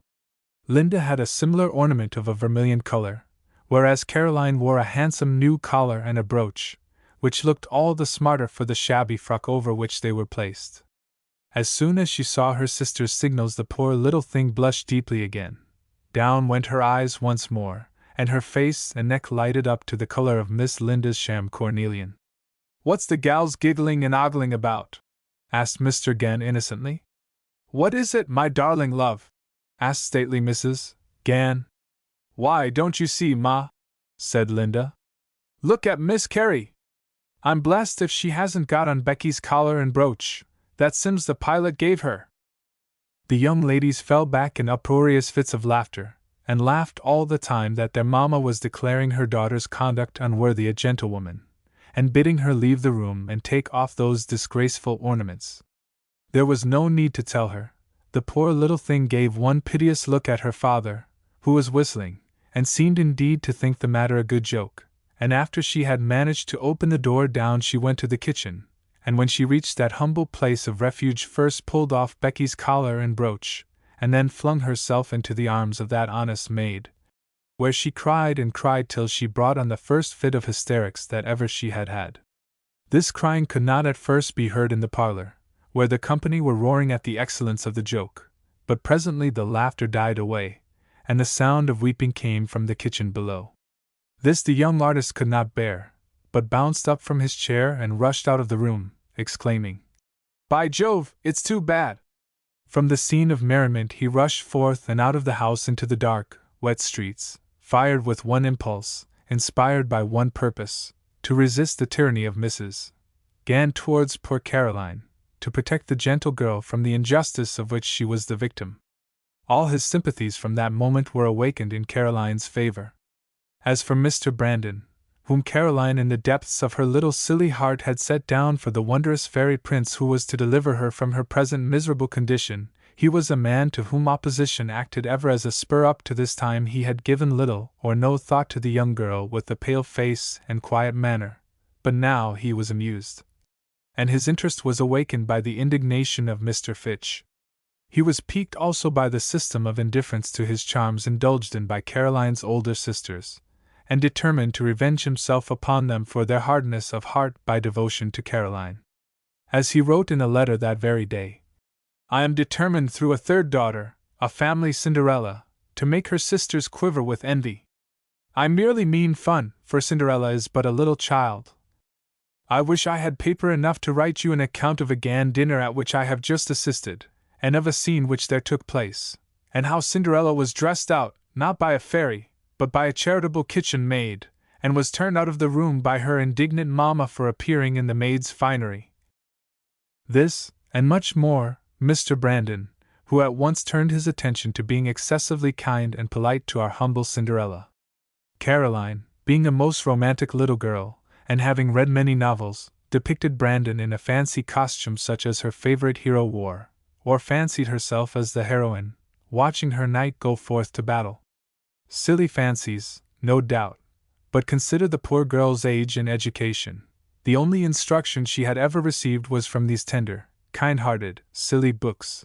The only happiness which fate had allowed her was in this little silent world of fancy. It would be hard to grudge the poor thing her dreams, and many such did she have, and tell blushingly to honest Becky as they sat by the kitchen fire, while indignation was growing apace in the breasts of her mother and sisters at the sight of so much interest centered on so poor an object. And even so did the haughty sisters of Cinderella the first feel and act. But Cinderella's kitchen days were fast drawing to an end, even as she, a pale slip of a girl, was budding into womanhood. One evening Mrs. Gann and the Misses McCarty had the honor of entertaining Mr. Swigby at tea, and that gentleman, in return for the courtesy shown him by Mrs. Gann, invited the young ladies and their mamma to drive with him the next day into the country, for which excursion he had hired a very smart barouche. The invitation was not declined, and Mr. Fitch, too, was asked, and accepted with the utmost delight. "Me and Swigby will go on the box," said Gann. You 4 ladies and Mr. Fitch shall go inside. Carrie must go between, but she ain't very big. Carrie, indeed, will stop at home, said her mamma. At this poor Fitch's jaw fell. He had agreed to accompany the party only for the pleasure of being in the company of little Caroline, nor could he escape now, having just accepted so eagerly. Oh, don't let's have that proud Brandon! Exclaimed the young ladies, in consequence of which that gentleman was not invited to join the excursion. The day was bright and sunshiny. Poor Caroline, watching the barouche and its load drive off, felt that it would have been pleasant to have been a lady for once, and to have driven along in a carriage with prancing horses. The girl's heart was heavy with disappointment and loneliness as she stood at the parlor window, watching the vehicle disappear from sight. O mighty fate, that over us miserable mortals rulest supreme, with what small means are thy ends effected? With what scornful ease and mean instruments does it please thee to govern mankind? Mr. Fitch accompanied the Gann family on their drive to the country. Mr. Brandon remained behind. Caroline, too, the Cinderella of this little tale, was left at home, and thereby were placed in the hand of fate all necessary instruments of revenge to be used in the punishment of Mrs. Gann and the Misses McCarty for their ill treatment of our little Cinderella. The story of Caroline Brandenburg Gann's youth is told. The fairy prince is at hand, and the short chapter of girlhood and misery is finished.